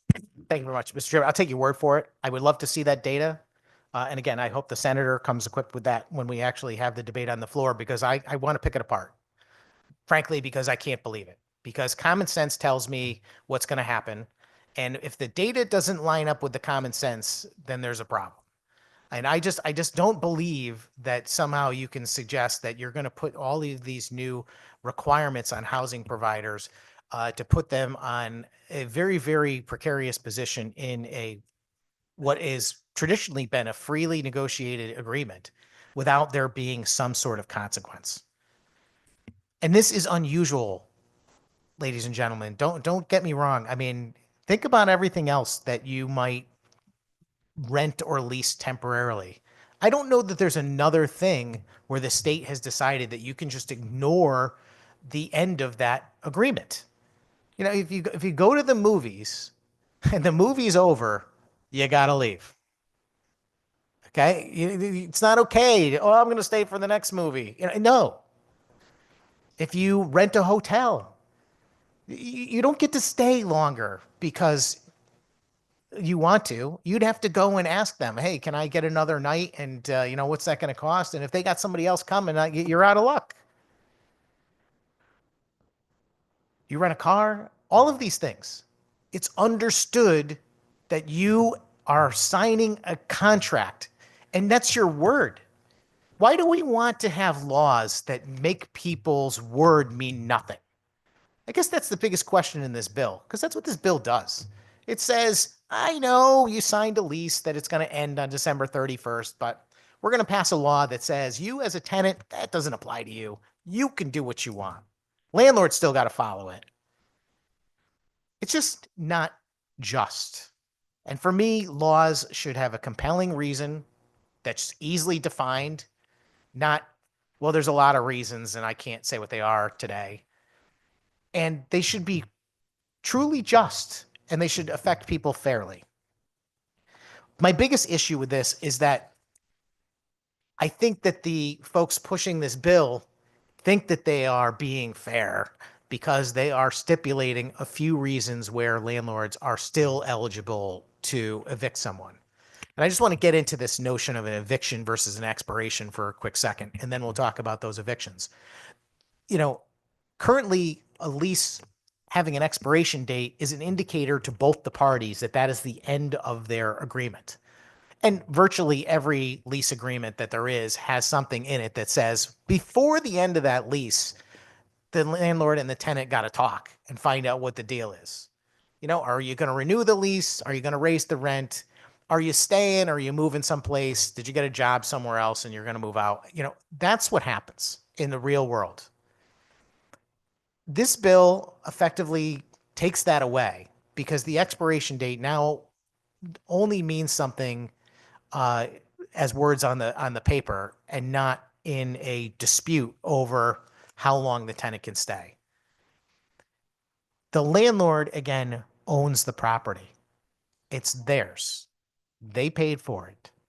And I find it hard to believe that we're going to put someone who is a tenant that rents the property for a period of time. And believe me, I would defend the right of the tenant to have the use, full use and right to that property based on the contract that they signed in every way, shape, and form that there is. And that landlords that abuse their tenants by ignoring the provisions in the contract or failing to make repairs, etc., they all ought to suffer the consequences that we have already built into our laws. We have loads and loads of laws for that purpose. And in fact, in this state, there is all kinds of benefits that exist for tenants. There's legal aid. There is government-funded lawyers for tenants. if they have a dispute over a housing situation. There are no government funded lawyers for landlords. And a tenant could cause a landlord a great many problems where they got to go hire a lawyer at their own expense. You know, the good chairman mentioned a few minutes ago that there is a disparity in power between the landlord and the tenant. And I get it. I suppose if I'm a tenant and I'm looking at it, it's like the landlord, he owns the property. He's probably going to be the one writing the lease document, and I've got to decide whether I want it or not. I can understand that. But I think you should also pay attention to the other perspective too, which is the tenant, once they sign the lease and they take occupancy of the property, they control the property. They are there and they have control of what happens in that place. And the landlord is then restricted for when they can even go in the place, even if they own it. You know, that possession piece, I think, represents a great deal of power. And while it might be true that the landlord might be in a better position at the outset of the first lease being signed, because the tenant clearly wants the apartment and wants to be accepted, I think after the first year, it is the tenant that gains all the power, because the landlord is basically subject to whether or not the tenant wants to stay and how they're going to treat that property. And I just know from my own experience, you will do anything to keep a good tenant. Anything. My rents that I charge are way below market because I got good tenants. And I'm like, do I raise my rent and get another tenant that I don't know is good? I mean, how much extra do I got to earn to make it worth it? And I got to tell you, that's a big number, because having somebody that you're friendly with, that you have a good relationship with, that is in a happy, lasting circumstance, it's a good thing. You don't want to mess that up. And everybody benefits from that situation. But in my view, it has to be a voluntary situation. I'll just make another comment about one issue I have with the way this bill has been put forth and handled. And forgive me, I'm going to take a shot at the majority here, but it's a polite one. And that is that they create this situation that makes it appear that every landlord-tenant situation is antagonistic. It's the landlord versus the tenant. And I just don't buy that. I'm used to that in the labor committee. It's always the employer versus the employee. I'm like, that's not how the world works. I think most people recognize as a tenant that the landlord has got expenses.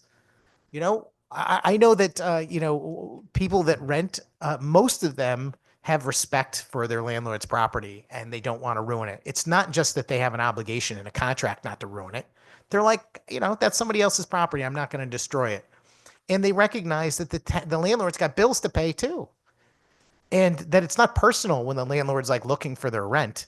It is an agreement that all the parties decided to get involved with together. And I think the way that the majority has gone about this has really been toxic in the sense of trying to say that tenants have to fight against landlords and that this is a case to fight for tenants' rights against evil landlords. And I think that's just like not a good way to go about advocating for policy, because I don't think it's true in most cases. I think most people actually get along.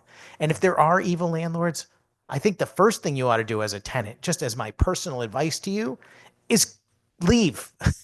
You don't want to be there. You don't want to be fighting with them in court, and you don't want to be using the just cause law to force them into something. That is not going to create a positive environment for you or them. If you got a bad situation, it's like being in a relationship. Why stay in a bad relationship with someone? Why stay at a job that you hate? If you're having a bad time because your landlord's not taking care of you, leave. That's the best advice I can give you, because using a law like this to force the landlord to continue is probably not going to make them happy or any more willing to work with you going forward. And I think that this legislature is to blame for some of this. And they're creating situations where there is going to be more animosity between the parties. And I think that's bad. I think we should be working on ways to try and get people to work together, to be friendly, and to go into commerce and make these relationships voluntarily without force involved. And make no mistake, that's what this is. This is force. The government only knows how to do force. The government likes to take credit for giving people raises for minimum wage and stuff like that. They like to take credit for none of that thing. The government doesn't create any of that. They create force, which makes things in the world change that might have a desired effect. But make no mistake, it is being done by force. And this particular bill is a very extreme example because taking someone's property from them is not the right thing to do under any circumstances. In our Constitution, by the way, there are protections against taking people's property, the government taking people's property.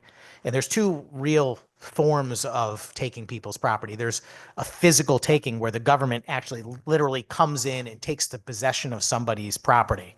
And I don't like any of those policies. You guys have probably heard of eminent domain, for example. I mean, these policies are bad. The government should not have the right to come and take someone's home from them, in my view. And I remember, the Keto decision in Connecticut was a very, well documented situation, which I thought was completely unfair to the people that own their property. And I put a bill in every year to prevent eminent domain in the state of Connecticut. And that's one form of taking. The other kind is what's called a constructive or regulatory taking, which is where the government creates policies where they're effectively taking some of the owner's rights to the property, where it becomes equivalent to actually taking it. And this bill is a prime example of a constructive taking. And part of my conversation today has all been about creating the framework for a discussion about this. God forbid this ever goes to court. Because the fact of the matter is, the government has no right to do what they're doing in this bill, in my view. And the Fifth Amendment of the Constitution requires that if you're going to take someone's property, that you have to provide just compensation for it. And Mr. Chairman, is there any compensation being offered to landlords for the constructive taking that is part of this bill through you? Not in this bill, no. Mr. Chairman, is there any not in this bill? Depending on what properties you own, there may be some tax credits that we have put forward, but directly for landlords, especially mom and pops, probably not. Senator Sampson. Thank you very much, Mr. Chairman. Okay, so we talked about rights. We talked about evictions versus an expiration date. We talked about contracts. We covered a lot of ground. And I guess what I want to end with is some amendments. In the bill, we are now taking away the right of a landlord to, or a tenant for that matter. They will retain the right, but the right exists currently for tenants and landlords to terminate a tenancy at the expiration date for any reason, simply because that was what was agreed to. The landlord and the tenant signed a contract saying this is a temporary agreement. It ends on this day. We do not have to continue it as either party going forward. And I kind of like it like that. To me, that's fair. That's just. That is where both parties are on a level playing field with one another. And if they decide to enter into a further negotiation and extend their relationship, they both do it because they have their eyes open and they do it willingly. And this bill undermines that by suggesting that the tenant can stay there indefinitely, and that also means forever, unless the landlord can come up with one of the reasons that are stipulated in the bill. And I would just argue that the reasons that are stipulated in the bill, while they're good, and those are legitimate reasons why you would give the landlord the ability to evict a tenant, I don't believe that they cover all of the myriad of many other perfectly legitimate things that could ever happen, where you would, as a common sense average person on the street, say, oh yeah, the landlord really should be able to have their property back under those circumstances.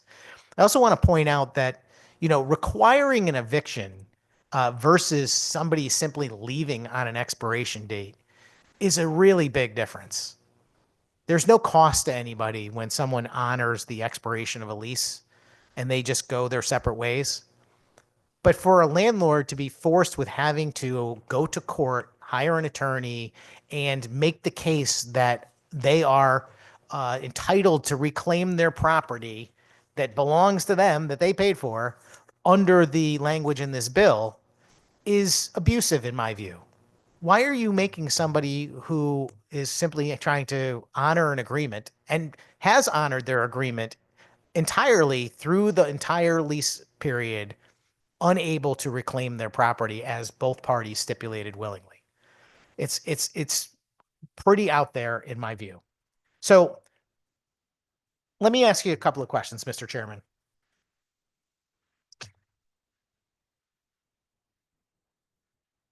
Is there anything that would allow a tenant to evict a tenant for just cause if they brought an animal into a apartment unit, even though they were not supposed to? Through you.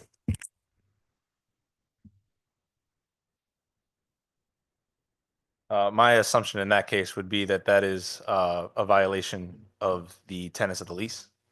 Therefore, it would be one of these clauses, which is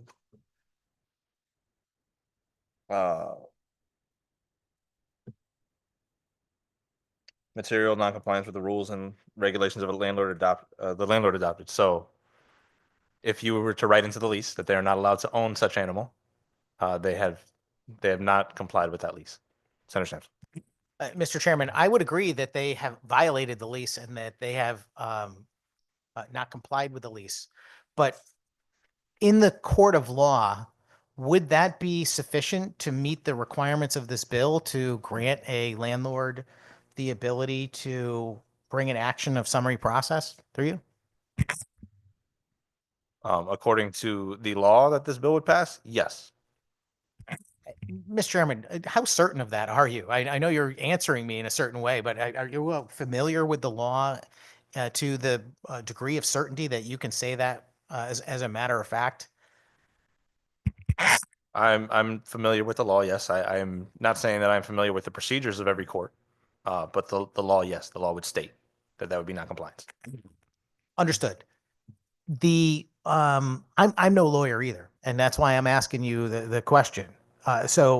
But it's been brought to my attention that this bill changes the standard by which a landlord can bring a summary process eviction against a tenant from mere violations to the next level, which is material noncompliance.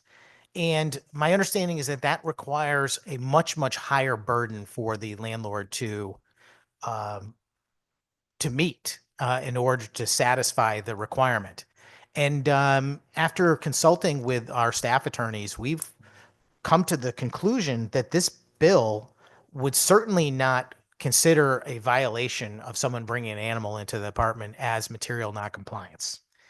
And as a result, I don't believe that that is a true statement. I think that that wouldn't be enough. And if the chairman is in agreement with me that it should be enough, I'd like to offer an amendment to make it so that we add as a legitimate reason for a landlord to evict a tenant to include the keeping of any animal by the tenant in the dwelling unit without authorization from the landlord. And I have this amendment that I'd be happy to share with the rest of the committee members. And maybe we'll take a pause so that we can do that before we continue our discussion.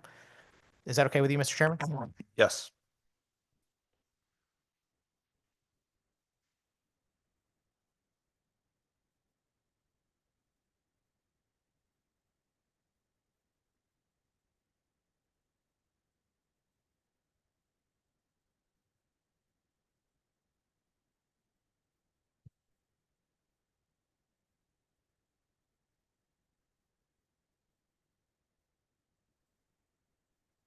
Oh, these are wrong stuff. Oh, no, maybe these are all different. Oh, yeah, gotcha. Yes, these are all.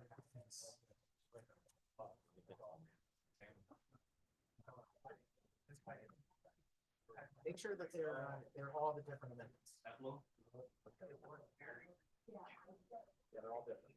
These are all different. They look like they're numerical order. And they're in numerical order. Forgive me, I had so many things printed today. Give me a second, I will find them.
Is everyone in possession of the amendment? All right, can we make sure we maintain quiet? Senator Sampson, floor is yours to summarize. Thank you very much, Mr. Chairman. First thing I want to do is I want to move this amendment, LCO number 6045. Can I get a second? Thank you. This amendment, as I described, would simply add to the list of eligible reasons for a summary process. The item H would include the keeping of any animal by the tenant in the dwelling unit without authorization from the landlord. And I just want to cover this topic very, very quickly so people understand. The current standard in our current law is that a landlord could bring a summary process for violations of the lease. And this bill, I don't know if the proponents realized they were making such a significant change, but they have changed the requirement for a summary process eviction to material noncompliance of the lease. And for attorneys, this is a huge difference. For courts, this is a huge difference because a violation is a violation. A violation has been described to me as something that is stipulated in the lease that the tenant or the landlord doesn't comply with. They could have violated the lease. But that is not the standard by which this eviction would be allowed to go forward under this proposed bill. It would require the violation to reach the level of material noncompliance, which is a standard that would say that in some way, shape, or form, it affects the ability of the lease to continue. And I believe that this particular item would be considered a violation under most circumstances and not material noncompliance. But I also believe, and I think I got some agreement from the good chairman that he believes that this is something that we really ought to allow a landlord to take action as a result of. So I'm putting this forward. I wouldn't presume to call it a friendly amendment, but I believe it's done with the greatest of friendly motivation that if we think that this is a good idea and that landlords ought to be able to proceed to use this along with non-payment and the other itemized reasons that we go forward with this amendment and put it into the bill, I think it would make a better final product. And with that, Mr. Chairman, that's all I've got to say on it, and I hope you guys consider it. Thank you, Senator Sampson. Any other comment on the amendment? I would just like to say that, first of all, while I do agree that this would be a violation of the lease, I think we are getting into the realm of assuming what courts would or would not decide is material noncompliance. This has been in effect for a number of years since 1980 here in the state of Connecticut for our seniors and our disabled, who I don't think have any more or less inclination than others to own a pet. And also, this particular draft of this amendment strikes a lot of Section G, which would talk about this not affecting the changes to this law, not affecting those who are currently protected under the law, 62 ages and older and disabled. It also would take out the provision that we have put in for children, grandchildren, parents, and grandparents to be able to have the bona fide intent to occupy a unit as a reason for eviction. So I would say this is a non-friendly amendment, and I would ask that my colleagues do not support it. Senator Sampson. Mr. Chairman, I wanted to ask for a roll call vote. And I also wanted to make it very clear that all that's happening here is we are asking for this item to be included. If the folks on this committee think that a landlord should be allowed to proceed with his eviction based on this item, the keeping of an animal without authorization from the landlord, then there's no reason not to support it. The good chairman said, well, you're talking about getting into the realm of a decision by the court. Okay, well, we're the ones instructing the court on what the law is. And if you're satisfied with leaving it up to the court to determine whether it's a violation that reaches the level of material noncompliance, I suppose you would vote no. But if you think it's a legitimate thing that landlords should be able to do, then there is zero harm in supporting it. I want to just understand the other concern that was addressed by the chairman. Maybe he can share with me what the other concern was. The other concern is the removal of lines 53 to 63 in this bill, in the JFS that we had before us.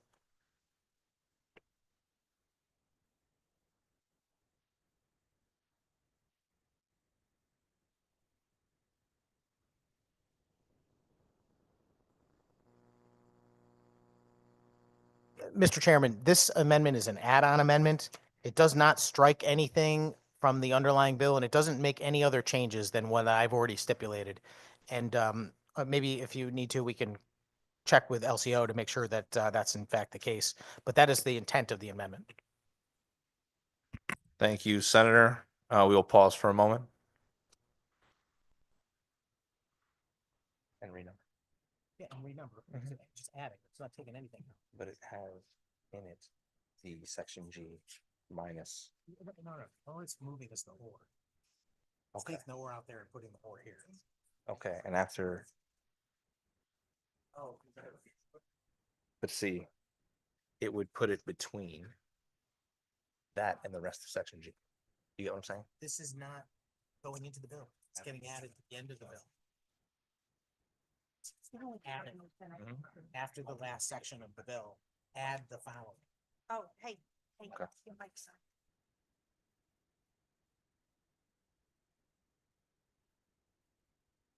All right, we'll come back to order. I think I apologize. I was mistaken. This will be added after the final section. So I strike that concern, but my concern still remains. While I understand the good ranking members' proclivity to want to include this explicitly, I think the courts have been deciding this for 40 years when it comes to people who are already protected under this law, and they've been doing a fine job. So I would still say that this is an unfriendly amendment. Ask for my colleagues to vote it down, but I strike my concern. Senator Sanchez. Mr. Chairman, I'm sorry, and I don't mean to keep going back and forth with you, but this is not something that courts have been deciding back and forth. You are changing the standard. The standard currently for a landlord to bring a summary process eviction is violations of the lease. That is gone. Your language takes that out. It says no longer do violations rise to that level. It has to be a material noncompliance, which is more than, the example that was given to me was, taking the batteries out of the smoke detector might be a violation. But if they take them out permanently so that there is no fire protection, that could be material noncompliance. It is the difference between a violation that is simply breaking some rule that's in the lease and actually something that is materially affecting the validity of the document.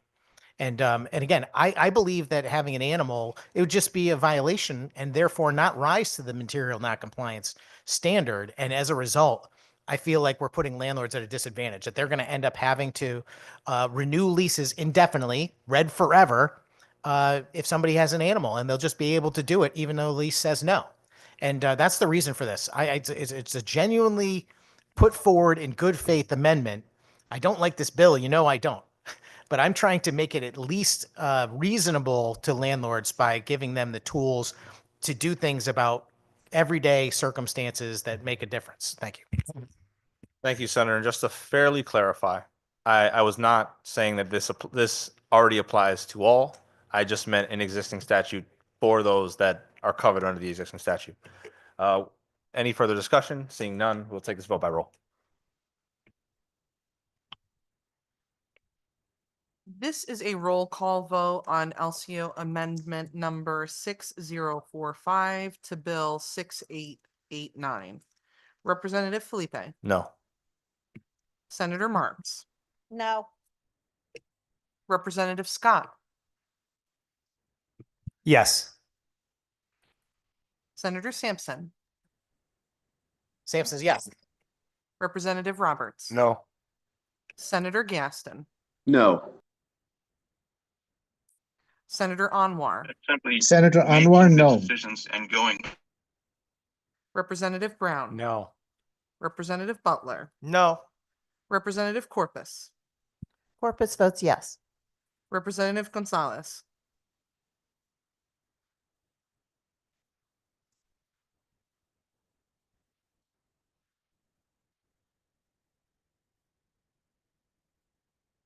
Representative Gonzalez, Yes. Representative Hall, Senator Hockendahl, Representative Jensen, Yes. Senator McCrory, Representative Sanchez, Representative Sanchez is a no. Representative Sweet, Sweet is no. Representative Turco, No. Representative Weir, and Representative Zulo. Rep. Zulo votes yes.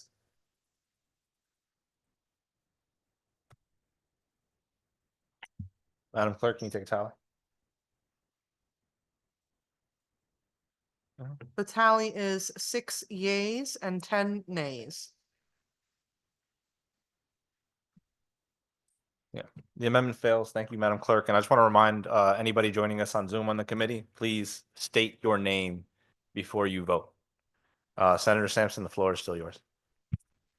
Thank you, Mr. Chairman. I just wanted that amendment failed. I really think that, if you're going to impose this type of serious restriction on landlords, you ought to accommodate them in ways that I think are reasonable.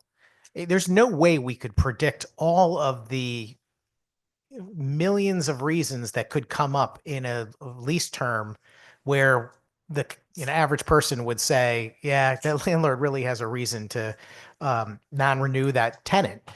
And unfortunately, because of this bill that's before us, we're taking that away and we're giving them just only the reasons that this committee determines are legitimate. And that's certainly not an all-encompassing list. And the purpose of this amendment and my future amendments is to illustrate that. It's like, what about this situation? And what about that situation? And so I have another amendment in that vein, Mr. Chairman. And since we already distributed it, I'm going to do LCO 6046. And forgive me, that happened because I did not have my cheater glasses on.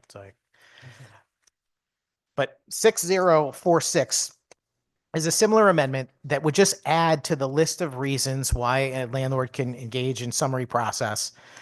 This one is commercial activity. So landlord rents to a tenant. It's supposed to be just they're living there, using it as a residence, and they decide at some point that they are using it as a business, an office, people coming to and fro, etc. Again, I believe this would rise only to the level of a violation and not material noncompliance. And that's really not important because if you think it's worth including as a good reason for the landlord, you should just vote for it because we have the power to decide that it is or it isn't right here today. And I move adoption, Mr. Chairman, and I'd like a roll call vote. Second. Moved and seconded. Any discussion? Representative Zulo. Thank you, Mr. Chair. Just one question to the proponent of the amendment, if I may.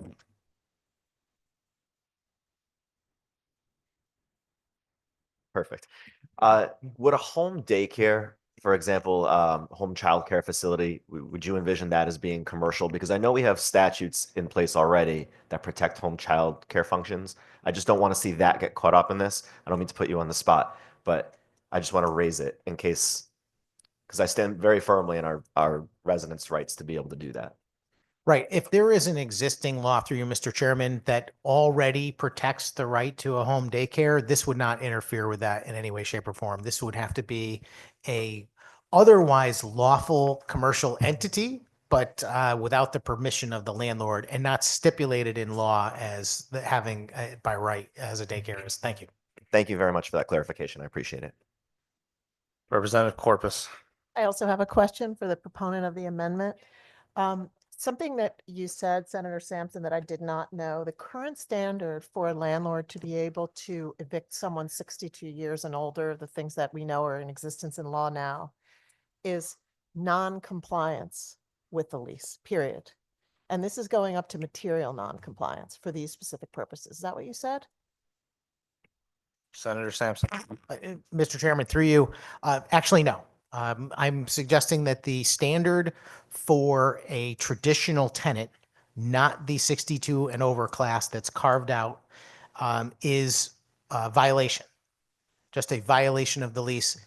And for the 62 and over group, it is material noncompliance. Okay. And so what's happening in the bill is they are changing the entire global universe of landlord-tenant relationships also to material noncompliance and not merely violation.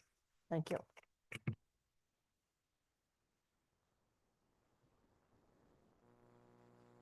Sorry about this. We will recess and Democrats will immediately caucus in room 2600. House Democrats.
All right, guys.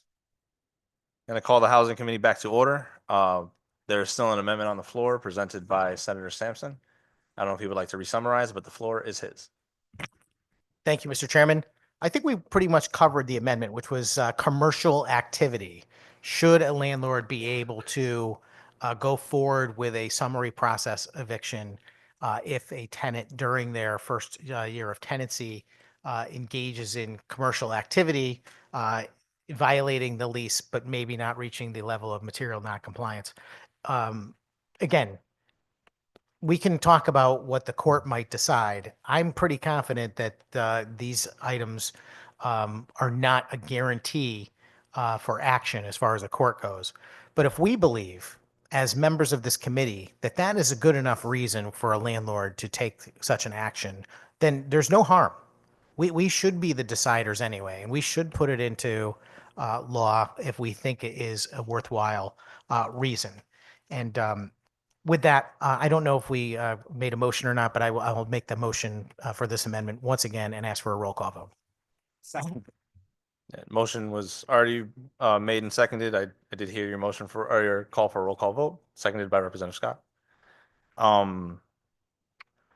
I would say that this is an unfriendly amendment, and while I do appreciate the place that the good senator is going, I think commercial activity is a very broad definition. You can think about somebody who is working at home and maybe happens to be a seller of some sort online.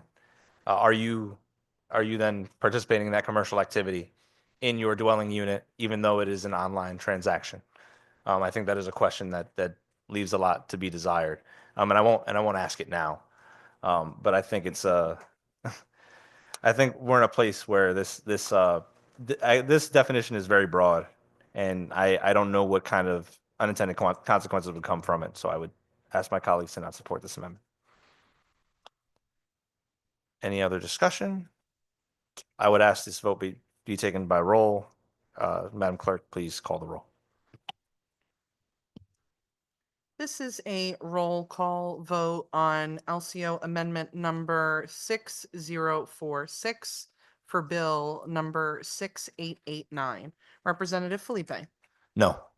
Senator Marks, No. Representative Scott, Yes. Senator Sampson, Sam says yes.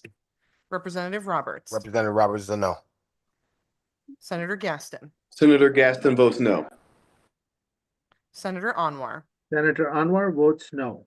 Representative Brown, No. Representative Butler, No. Representative Corpus, Representative Corpus votes yes.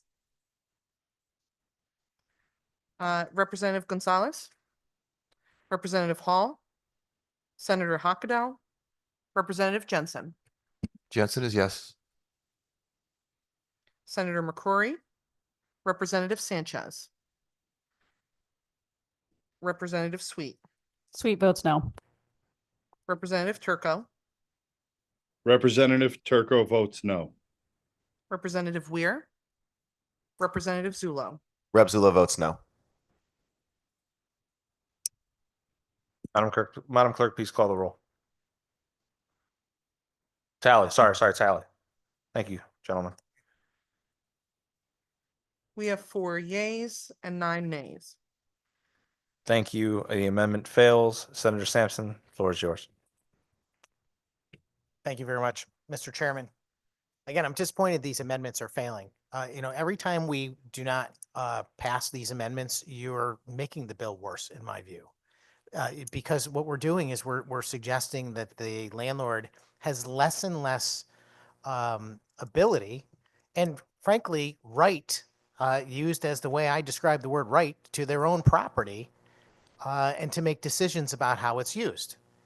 I'm simply trying to restore some level of reasonableness to the bill that is before us by adding these provisions to say, gee, what about this particular situation or that situation? So I've got another one. And this one I'm pulling out of the stack because it is very specifically about violations and rather than material noncompliance. And this one is LCO number 6047. And I will hand the stack to the administrator. Hang on.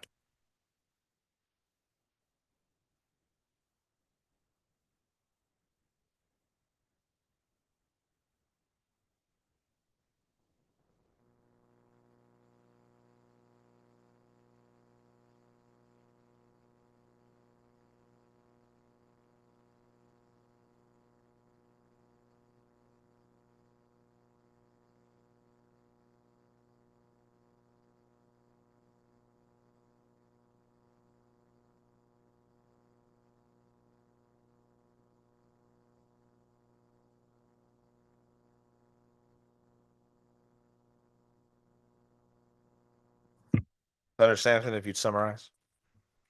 Thank you very much, Mr. Chairman. So the administrator is handing out this LCO currently, and this one simply adds to the list of reasons why a landlord can begin a summary process to include more than 2 instances of the tenant violating any parking regulations contained in the tenant's rental agreement or in any community rules or bylaws in any 12-month period.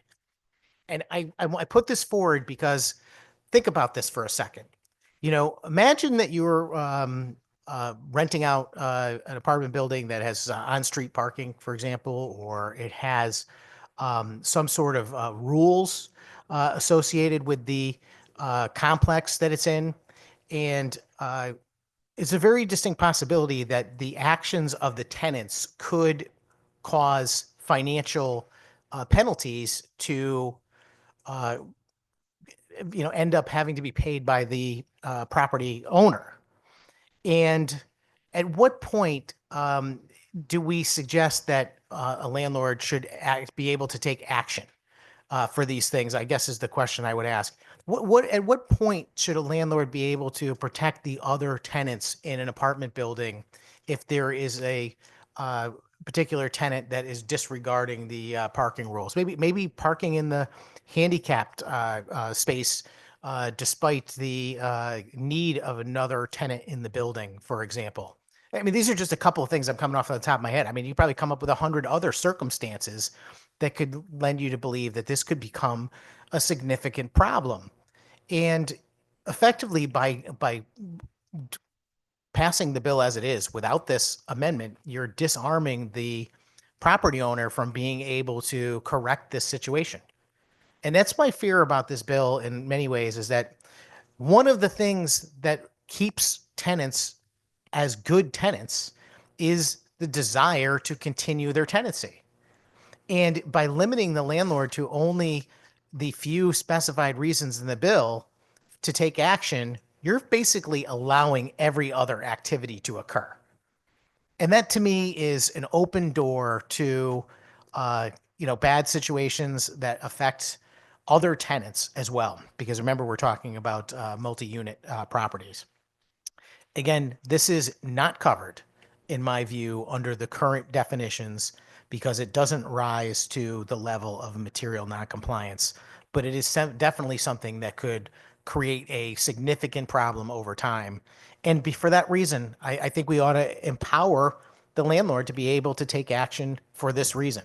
I move adoption, and I'd like a roll call vote.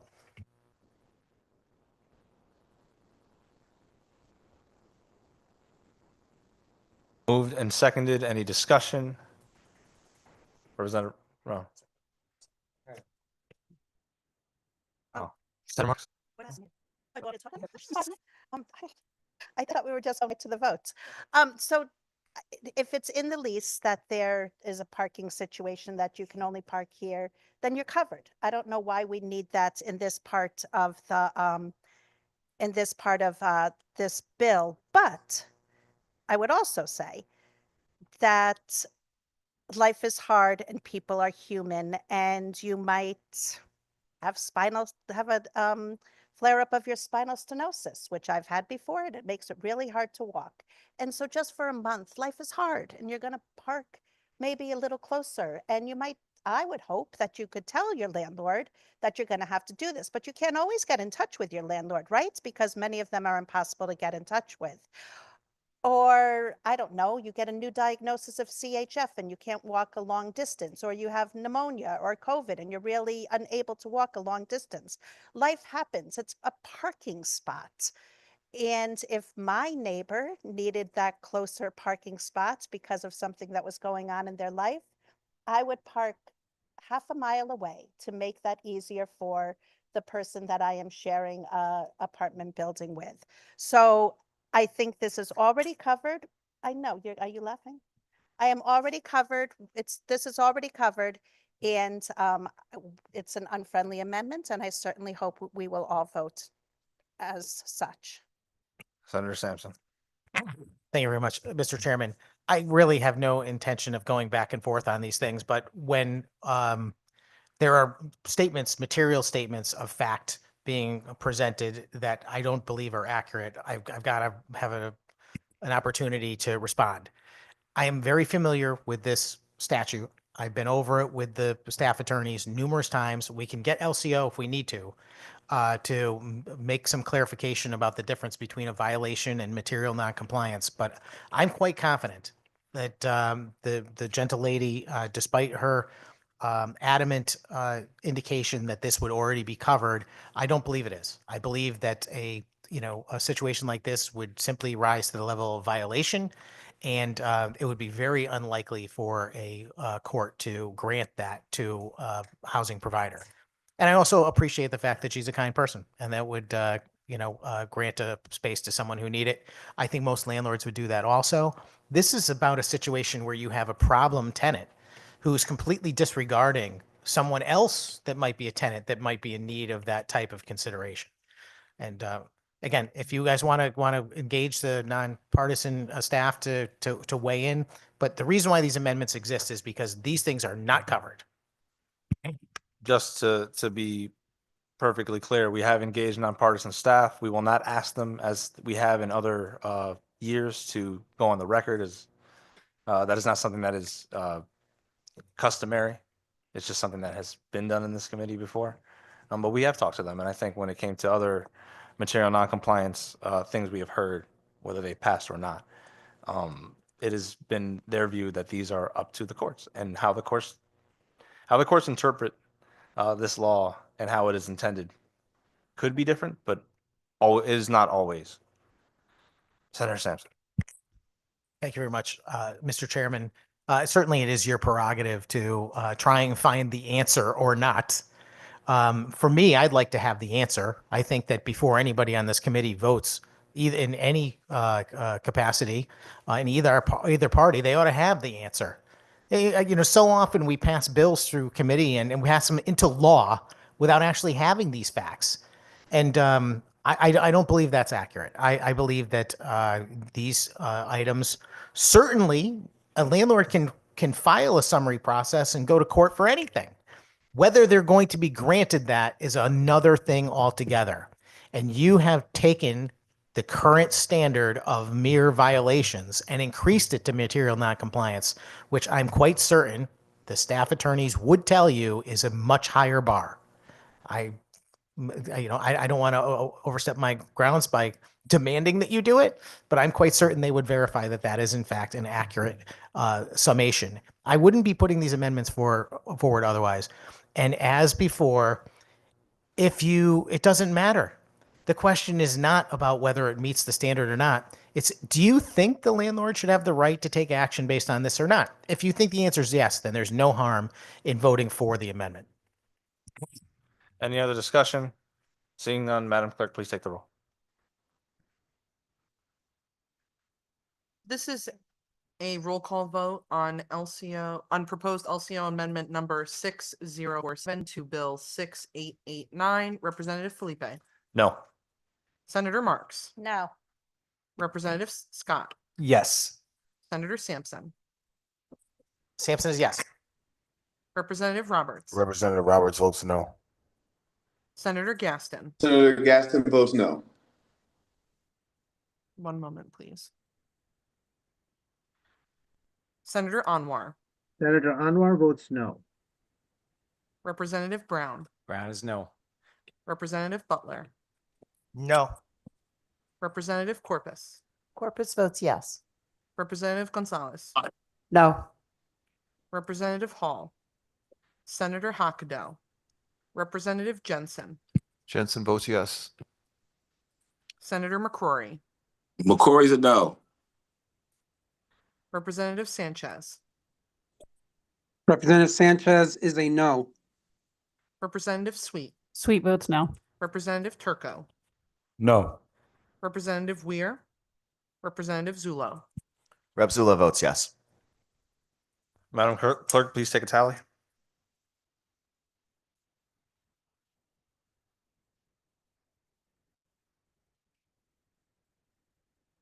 There are 5 yeas and 12 nays. Amendment fails. Floor is still yours, Senator Sampson. Thank you very much, Mr. Chairman. I'm going to keep trying because at some point I think I'm gonna crack through and somebody's going to say, you know what, you're right, Sampson, that's a good idea. We should definitely include that. And I think these are all good ideas. This one is LCO 6043. Let me dig it up and we'll hand it out.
Senator Sampson, floor is yours to summarize.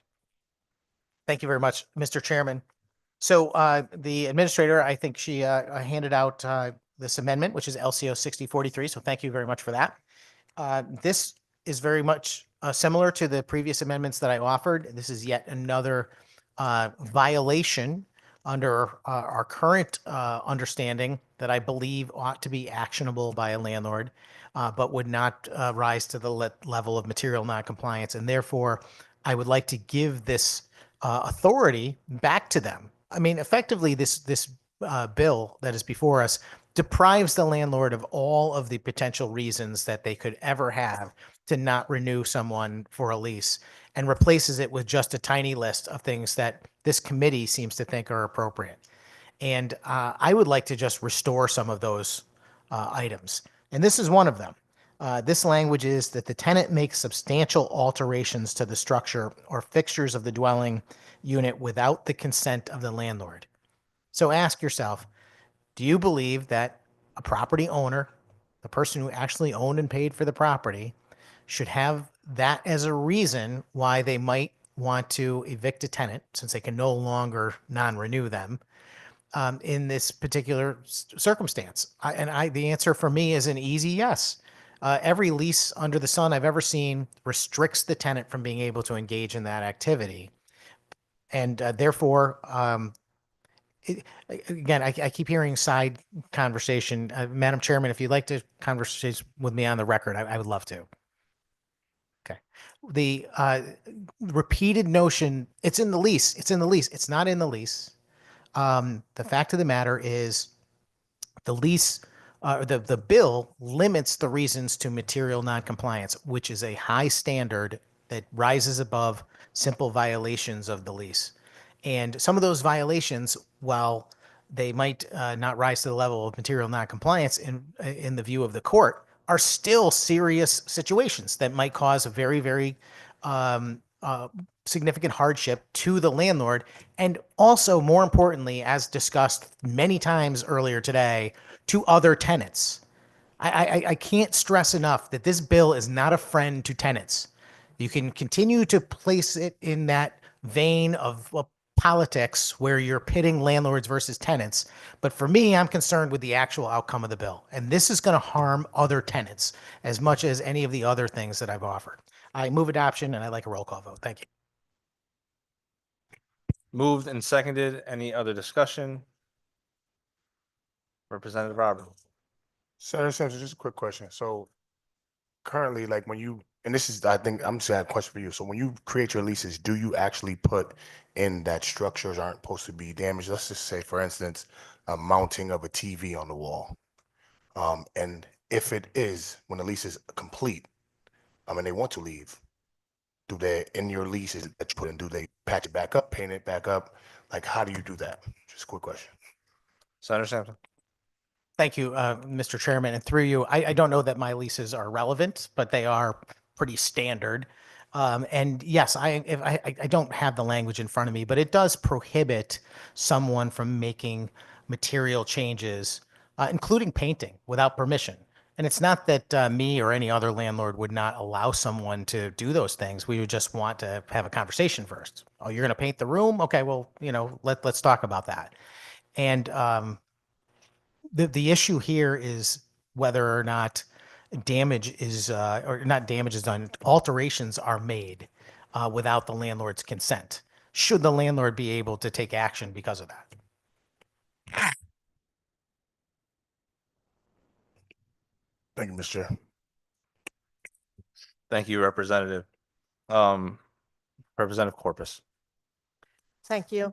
I would just like to make a comment about this amendment, which is, I believe it is incumbent on us to pass things out of this committee which are clear. And the 16 of us in each of these amendments, but I'll stick to this one, don't agree on whether substantial alterations are or are not covered by the material compliance standard. And I think that, it is a big cost to our society and state to launch missiles out there in the form of legislation that we are not exactly sure what is covered and what is not, because it is a big drain on the resources of the state to have people in court. It clogs up the courts for other important purposes. It costs a lot of money, and it really chills commerce. It chills landlords' desires to rent. It chills tenants' desires to go into leases when they really don't know what is and what is not covered. So regardless, in my opinion, of which side of this issue you're on, I think clarity is our responsibility. And we have not agreed in this room about whether these kinds of structures are covered or not. And I think we need to only pass things out of here that are as clear as possible. Thank you, Representative. Any other? Representative Gonzalez. Mr. Chair, do you think that this is a reason that a landlord can evict a tenant? I'm sorry. If I this- am not I did not propose the amendment. Well, Yeah, Representative I'm Senator sorry. Sampson. I'm sorry. I'm sorry looking at you. Senator Sampson, do you think that this is a reason for a landlord to evict a tenant? Through you, Mr. Chairman, thank you for the question. I think it rises to the question is how much of a material change do they make? Did they knock down walls? Did they put up walls? Did they renovate the kitchen without permission and they did a bad job? I think in a situation like that, yes, I think it's actionable. If it's a situation like was it previously mentioned, like, they didn't patch the holes for the TV, in my view, that doesn't rise to that level. That's the situation that would be decided in court. But I think that you should at least have the opportunity to have your day in court by suggesting that someone made significant changes to the unit. And as a result, I would like to evict them. But these are big changes, and do you think that a tenant is gonna spend, so much money doing this kind of changes in an apartment? Through you, Senator Mr. Sampson. Thank you, Mr. Chairman. Yeah, so one thing I would say, I want to answer the question, but I've been told over and over and over again today that this law is not going to change anything. And I want to just point out that currently, under current law, a landlord could start an eviction process for this now. If the bill, and I don't think it happens very often, but if this bill passes, they're not going to be able to. That will not be a reason that they can do it. And that's why I'm trying to put it back in there so that if it does happen in a significant way. And to answer your question, the answer is yes, absolutely. I am a very small landlord. I've only owned a few properties over the course of the last 10 or 15 years. And I can tell you, I've had great tenants, but sometimes tenants engage in things they definitely shouldn't. They're trying to turn the basement into a finished basement on their own and without permission. And that's something that a landlord, I think, should have the ability to take action on. So in a way, right now, a landlord can evict a tenant, so we don't need this. Thank you. Any other questions? Representative Turco. Through you, Mr. Chairman, to Senator Sampson. I'm just trying to make sure that I totally understand what this amendment would do. So currently, all right, let me back up. So if this bill passes without this amendment, and using the example that you did, a tenant remodels their basement without the landlord's permission. From what I'm hearing, you're saying there is not a way for the landlord to evict the tenant after doing that? Senator Sampson. Thank you, Mr. Chairman. In my view, the limitations that are in the bill that are before us would create a situation where only a very few specified reasons would allow a landlord to evict. And that would not, in my view, fit any of those reasons. That's what I'm trying to come up with here. Other real world possibilities that might actually occur that we're taking away from a landlord's ability. And I'm trying to restore them one by one via amendment. Thank you, Mr. Chairman.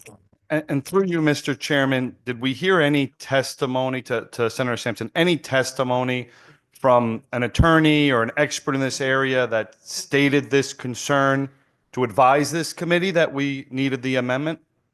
Senator Sampson. Thank you, Mr. Chairman. I did not, well, I mean, I don't know if there was actually any live testimony, but I did speak to an attorney that came before this committee several times and provided testimony expressing concern over this bill for the changes that are being made to this section and the way that it's being altered to limit the ability of landlords to take action. And a subsequent conversation with him is how I came up with these ideas. And through you, Mr. Chair, just a comment. I appreciate the senators responding to my questions. I get some more clarity. I don't think the intent of this bill, from my understanding, the way I'm voting on it, is not to be able to evict a tenant for doing serious things against their lease that they're just not supposed to be doing, like remodeling a basement or having a pet when the lease says they can't have a pet and it's not a service animal, or several of the other reasons that you previously mentioned, and maybe you have amendments coming. So I don't think right now we have enough information to really understand if this bill will impact these areas. I think we do need to have some conversations with some of these experts. So while I'm going to vote against the amendment today, because I don't want to hurt the bill if we don't necessarily need to, the intent of it. I will say we should all work as a committee with leadership to figure this out before it comes to the floor of the House and Senate. If these amendments are needed to protect the landlord from not being able to evict because they did, remodel the basement when they're not supposed to, or took down a wall, then we need to fix that. But if we get, clarity that it's not needed and a landlord can evict under current law, then these amendments won't be necessary. So I'll be on no today. Thank you, Mr. Chairman. Thank you, Representative Turco. Any other questions or comments? I would just like to make the distinction that material noncompliance is defined with section 47A-11 or subsection B of section 21-82, which materially affects the health and safety of other tenants, or which materially affects the physical condition of the premises in which these changes would do. And I ask that we vote no on this amendment.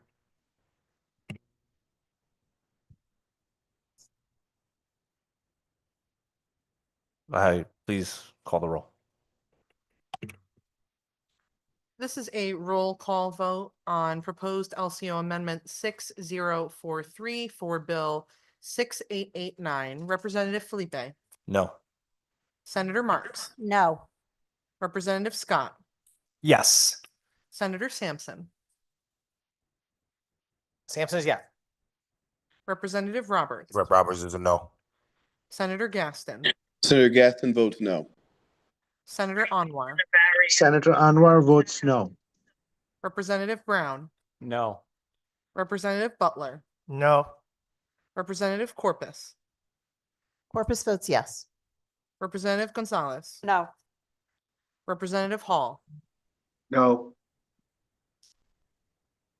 Senator Hockadell, Representative Jensen, Jensen votes yes.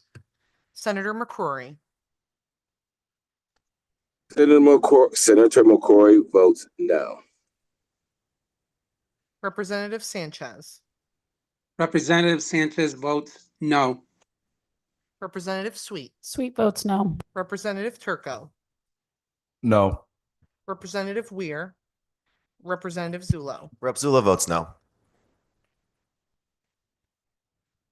Madam Clerk, please call the tally.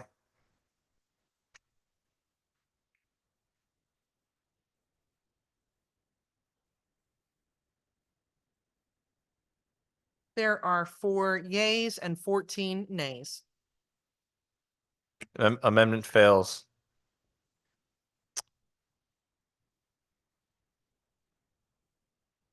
Floor is still yours, Senator Sampson. Thank you very much, Mr. Chairman. Yeah, no, I appreciate the comments by my colleagues, and I'll just touch on those things very quickly. First and foremost, I just want to address the issue of whether or not we know. And the fact of the matter is, as was pointed out, we don't know. And it is going to be up to a court eventually to determine whether or not any of these violations rise to the level of material noncompliance. But the fact that we're putting this bill forward today that deprives the landlord of the act of doing it regardless is the point. And I'm trying to suggest to my colleagues that if you think that this is something that's actionable, then we should include it rather than leaving it up to a court. I also appreciate the good chairman getting this definition of material noncompliance, but I don't think that that is conclusive to say that any of these items reach that level or not. We are ultimately leaving it before a judge to determine whether or not it is. And I'm just suggesting to my colleagues that we can get rid of that doubt by including any one of these. There's no harm. If as I go through these, you say, yes, that's a reason, then we should include them. Because otherwise we're taking them away except for the potential of a court argument to say otherwise. And I'll leave it at that. And I will offer the next item And again, you're going to see these touch on a lot of different aspects of the current law and how it's changing in the proposed bill. So the next one is LCO 6042. I hope Madam Administrator can track that folder down and hand those out. Should I wait, Mr. Chairman, until they're distributed?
Senator Sampson, please summarize your amendment. Thank you very much, Mr. Chairman. And once again, I feel like we're going to keep getting into this dispute about whether it's included or not. And I'm going to ask you guys over and over again, it doesn't matter. If you think it ought to be covered, then we should include it. Because otherwise, it's up to the court and it's up to the judge to decide. And I think that what's going to happen is you're going to end up in a situation where judges are not going to do exactly what we would expect them to. And we should be guiding them. That's what we do here. We are the legislature who makes the laws and has the court interpret them. If we're just saying, well, we don't know what the court's going to interpret it, so let it go, we're failing at our job. It's our job to tell them. And I want to tell them because I want to make sure that we are not omitting the ability for landlords to take care of actual legitimate things that are going to happen. There's no question that the items that I've mentioned, every one of those are common everyday occurrences. And I don't know how the court will handle any of them. And I'll also add that there are 1,000 other things that could happen that I didn't think of. And that's the danger of the bill at large, is that by limiting it only to the items specified, you're opening the door for telling a landlord for a completely legitimate reason that they have to keep a tenant forever. I'll just keep saying that. There's no end date under this legislation. I have another amendment. This one is LCO 6042, and it's been distributed or no? That's the one you did. Yep, exactly. I haven't talked about it yet though. So this amendment would add the provision for substantial damage to the dwelling unit caused by the tenant's negligence. And, you know, I'm having a kind of mini sidebar, maybe we shouldn't be having, but there's an argument about whether or not that would mount to the level of material noncompliance. I think it depends on what it is. You know, I mean, I think that there are certainly the kind of thing that you could show up in court and they could be arguing over whether or not there's mold in the bathroom because the tenant failed to properly vent the room, or, you know, they didn't pay the heat bill and the pipes froze. You know, what was the extent of the damage? Is it something that they could dispute, or leave the water running? You know, that's a situation right there.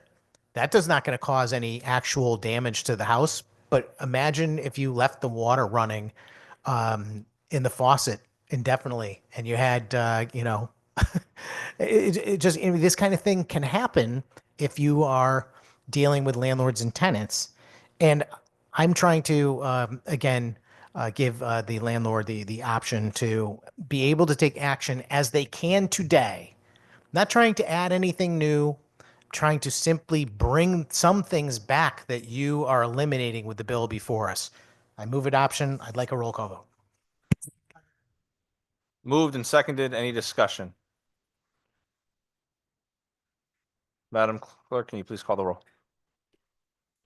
This is a roll call vote on proposed amendment LCO number 6042 for Bill 6889. Representative Felipe, No. Senator Marks, No. Representative Scott, Yes. Senator Sampson, Sampson is yes. Representative Roberts, Representative Robertson, no. Senator Gaston, Senator Gaston votes no. Senator Anwar, Senator Anwar votes no. Representative Brown, No. Representative Butler, No. Representative Corpus, Yes. Representative Gonzalez, No. Representative Hall, Representative Hall is no. Senator Hockadell, Representative Jensen, Senator McCrory, Senator McCory is a no. Representative Sanchez,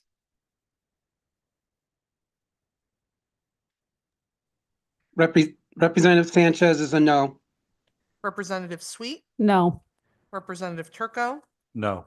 Representative Weir, and Representative Zulo. Rep. Zulo votes no. Madam Clerk, please take tally.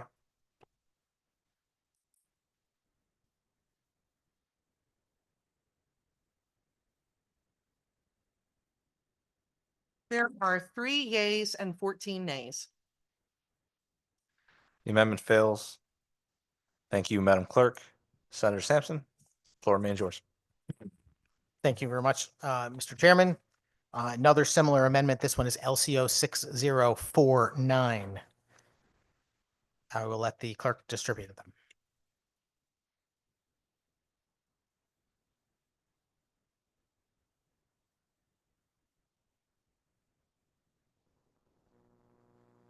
Objection from members to have the amendment summarized as it is distributed?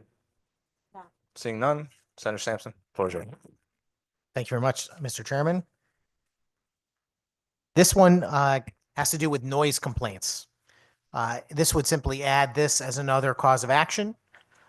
More than 2 instances of a noise complaint received by the landlord concerning the tenant in any 12-month period if such complaint alleges behavior that violates any condition of the tenant's rental agreement or any local ordinance concerning noise or disturbances.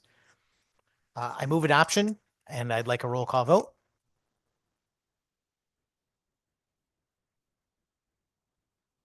No. Moved and seconded. Any discussion? Senator Sampson. Thank you, Mr. Chairman. Yeah, since there was a lot of conversation about damage and what constitutes that, I figured I'd just go to something a little simpler and more cut and dry. A landlord can put in their lease, that you have got to act peacefully and not get yourself noise complaints from the neighbors or have the police called on you, etc. But that's very clearly a violation. That is not something that would rise to the level of material noncompliance. I think I could say that with complete confidence. But at what point does the landlord deserve to be able to take action? That's my question for my colleagues. In my view, maybe it's not 1 time, and maybe it's not 2 times. Maybe it's not even 5 times. But at some point, it's going to create such a problem that I might have another tenant moving out, or I'm getting the police department's giving me a hard time as a landlord because I'm not addressing the problem. And I believe that we should restore this because a tenant can certainly take action today. But under the bill that's before us, I believe that is being taken away as a cause of action for them, and I'd like to restore it. I moved this amendment already, and I encourage my colleagues to support it. Thank you. Any comments or discussion? To the introducer of the amendment, one question. If I was to rent an apartment, be in that apartment, spend my time doing things regularly, not actually making excess noise, and somebody called the police on me for making excess noise, is that in fact a noise complaint? Senator Sampson. Through you, Mr. Chairman, I suppose it could be, but I don't know a single landlord that would hold a tenant accountable for something they didn't do. I understand that. However, this leads to the opportunity for a landlord to have one legitimate noise complaint, and use the second noise complaint as a reason to take action. Would that be correct? That they could do that if they would? Certainly, Mr. Chairman. I mean, if we want to go down that road, then anybody could make up anything that they want. But,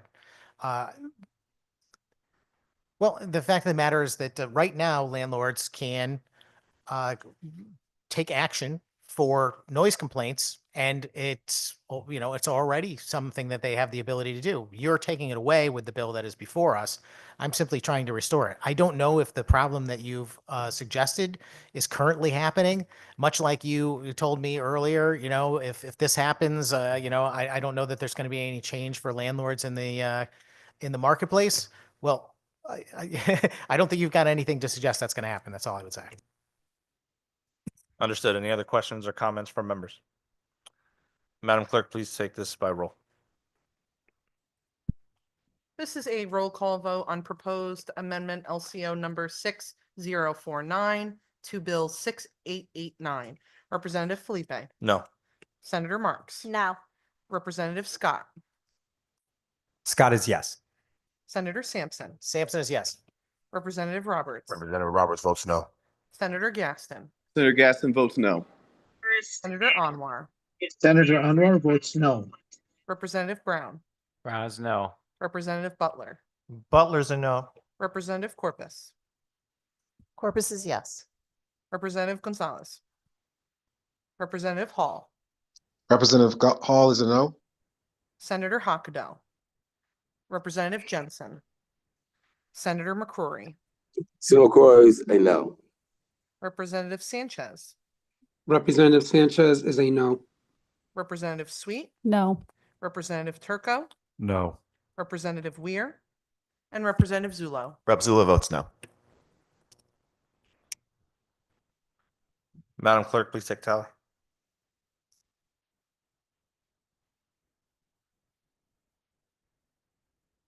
There are 3 yeas and 14 nays.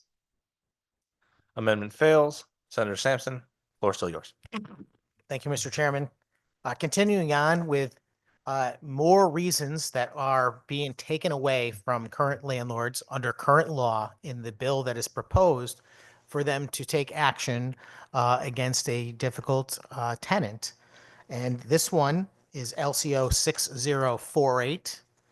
If the chairman allows it, I'll continue. Is there any objection to summarization while the amendment is circulated? Seeing none, Senator Sampson.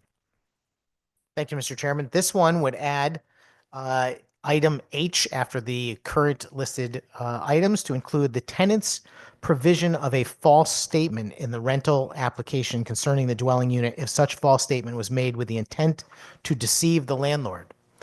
And this one I think is interesting because sometimes people do lie on the application. They'll, lie about the number of people who are going to be residing in the apartment, for example, or whether or not they are going to have a pet. These things happen every day. I can tell you that with great assurance. And the fact of the matter is, currently, right now, before we pass this bill, there is a mechanism for a landlord to deal with that situation. And that is through this eviction process. If this bill passes, a landlord will have no means to act. There is nothing in this bill that will allow them to take action. If this is a one-bedroom apartment and they bring 10 people into the building, there is nothing that the landlord would be able to do about it, in my view. And that is a significant concern. If they tell the landlord that they're not going to have any pets and they bring pets into the apartment, the mechanism that exists currently is for the landlord to begin a summary process if the tenant refuses to comply. The greater concern about this is not so much giving the landlord the ability to act. It's that you're telling the tenant that they can do these things because they have no fear that there's going to be a penalty. That's how significant this change is. And again, This is a question of whether or not that you think this is a legitimate reason for a landlord to be able to begin an eviction. It's not a question of whether or not the court will say this or that. If you think this is a good idea, we should include it. And in my view, if a tenant lies about the occupancy or pets to the landlord, and you give the landlord zero opportunity to address that, then people are going to abuse that every day. And as a result, I think this is a very important amendment that ought to be adopted. I move adoption, and I'd like a roll call vote. Moved and seconded. Any discussion? All I will say is this is an unfriendly amendment. I urge my colleagues to vote no. Madam Clerk, please call the vote by roll. This is a roll call vote on proposed LCO Amendment 6048 to Bill 6889. Representative Felipe, No. Senator Marks, No. Representative Scott, Representative Scott is yes. Senator Sampson, Sampson is yes. Representative Roberts, Representative Roberts, no. Senator Gaston, Senator Gaston votes no. Senator Anwar, Senator Anwar votes no. Representative Brown, No. Representative Butler, No. Representative Corpus, Yes. Representative Gonzalez, No. Representative Hall, Representative Hall votes no. Senator Hockadell, Representative Jensen, Senator McCrory, McCoy's a no. Representative Sanchez, Representative Sanchez, no. Representative Sweet, No. Representative Turco, No. Representative Weir, and Representative Zulo. Rep. Zula votes no.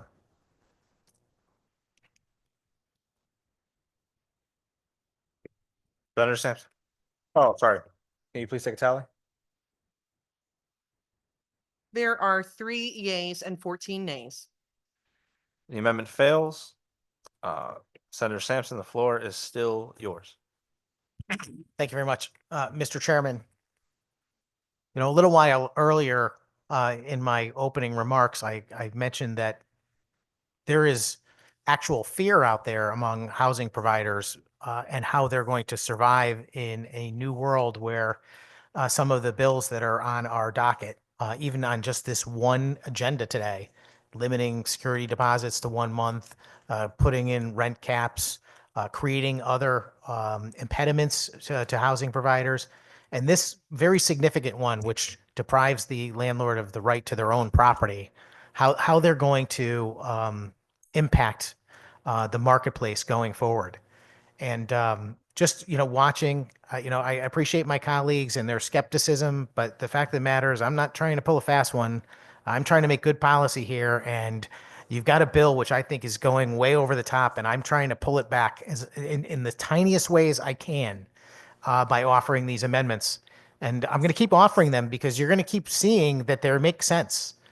And if I was a housing provider watching this hearing or this meeting right now and watching these votes go down, I would be terrified that the legislature is actually coming to get me, that they completely and utterly disregard the rights of the housing providers at all. Because that's what's the message that's being sent in this conversation. I'm trying to offer common sense things that happen on a day-to-day basis. And I believe they should be granted just a little bit more respect as good ideas and not simply Republican amendments that we're going to dismiss. And with that, I'm going to offer the next one, which is LCO 6044. And I'll ask the chairman if I can continue. Any objection to summarization while the amendment is distributed? Yeah. Moved and seconded. The floor is yours, Senator Sampson. Thank you very much, Mr. Chairman. And not only would I be concerned necessarily about my inability to take actions because of the actions of an individual tenant, I would also be very concerned about losing my other good tenants as a result of these policies not being able to be enforced. somebody could have numerous noise complaints. They can have an animal that is causing a problem. They can have guests that are causing a problem. There's a lot more amendments we're not even talking about here that could be considered, and yet those things are going to continue, and those tenants are going to be given a pass by virtue of this law. The amendment that is before us is 6044, and this one has to do with late payments. I know that the chairs in their wisdom included non-payment of rent in the list of reasons you can begin a summary process, but they didn't say anything about being late. And the fact of the matter is, at what point should a landlord allow a tenant to continue being late before they can take action? So I put this amendment for you, for us, which says includes as an additional reason to take action more than 2 instances of late payment of rent by the tenant in any 12-month period. And of course, it doesn't mean that a landlord has to take action over 2 months. It just means that they could. Maybe it's 4 months or 5 months or 10 months or 12 months. Maybe they're late every month for 12 months. Under the law that you are about to pass out of this committee, I don't see any way that a landlord could start a summary eviction process for someone being late every month. This is a good amendment, Mr. Chairman. I encourage adoption. I move adoption, and I'd like a roll call vote. Moved and seconded. Is there any discussion? Seeing none, I would say this is a unfriendly amendment. I would ask my colleagues to vote no. Madam Clerk, can you please call the roll?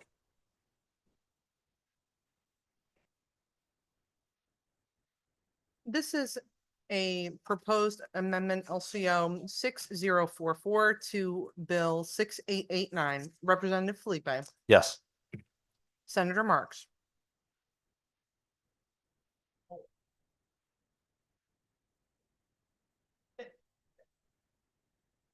No. Madam Clerk, can I just change my vote? I apologize. No. Understood. I'm eager to vote yes, but I don't think we're there yet. Senator Marks, can you please repeat your vote? Yep, Mark says a no. Representative Scott, Representative Scott is a yes. Senator Sampson, Sampson is a yes. Representative Roberts. No. Senator Gaston, Senator Gaston, no. Senator Anwar, Senator Anwar votes no. Representative Brown, No. Representative Butler, No. Representative Corpus, Yes. Representative Gonzalez, No. Representative Hall, Representative Hall is a no. Senator Hockadell, Representative Jensen, Senator McCrory,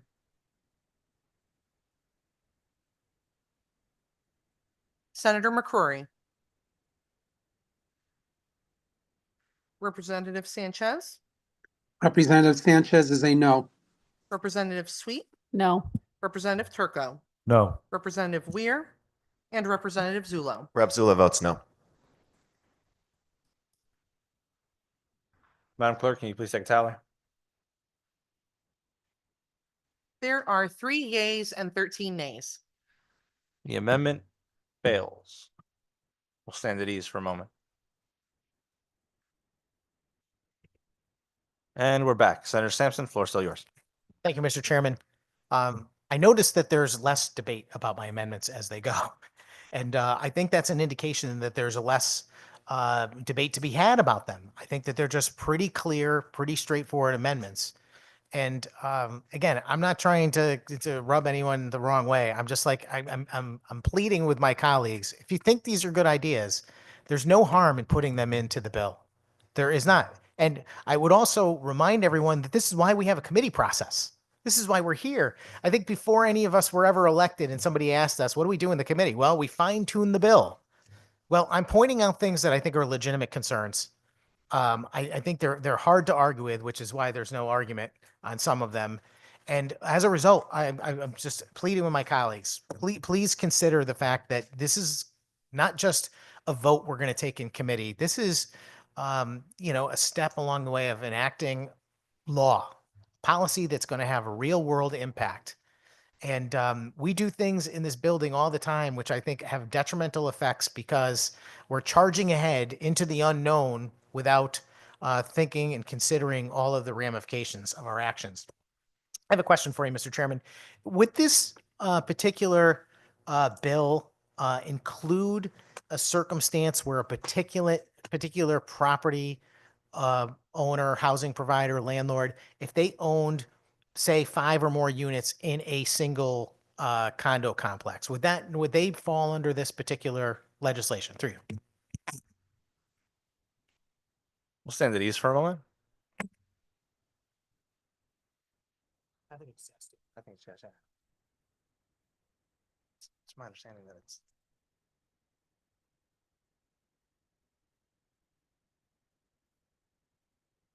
While we wait for LCO, and you can just nod yes or no to me, but I think that because this condo complex would be deemed the same dwelling, it is 5 units within a dwelling, therefore it would fall under this law.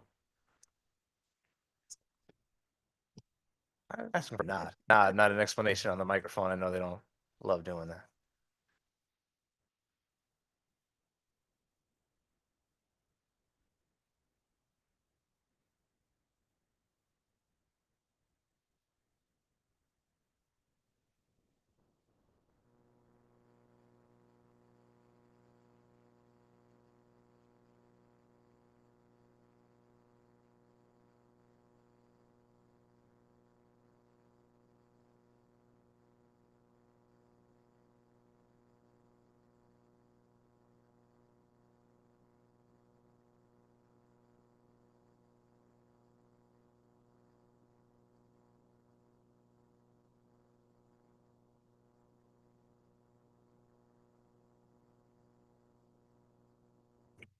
Am I correct? Just yes or no? Yeah. It's the same dwelling. Therefore, it falls under this law. Senator Sampson. Thank you very much, Mr. Chairman. That's a very important question and answer. And just to confirm, a unit owner that owns 5 or more units that are in the same condominium complex, as long as they're in the same dwelling, they would in fact fall under this bill. And this is very concerning to me because you can imagine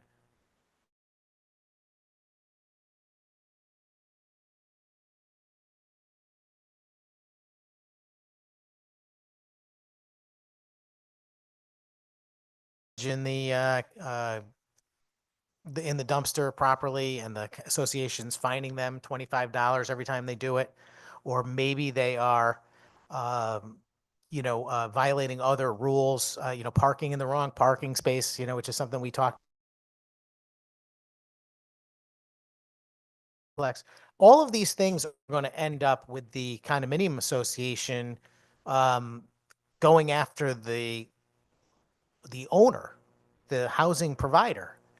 And with the suggestion that the owner is responsible for how their tenant is behaving.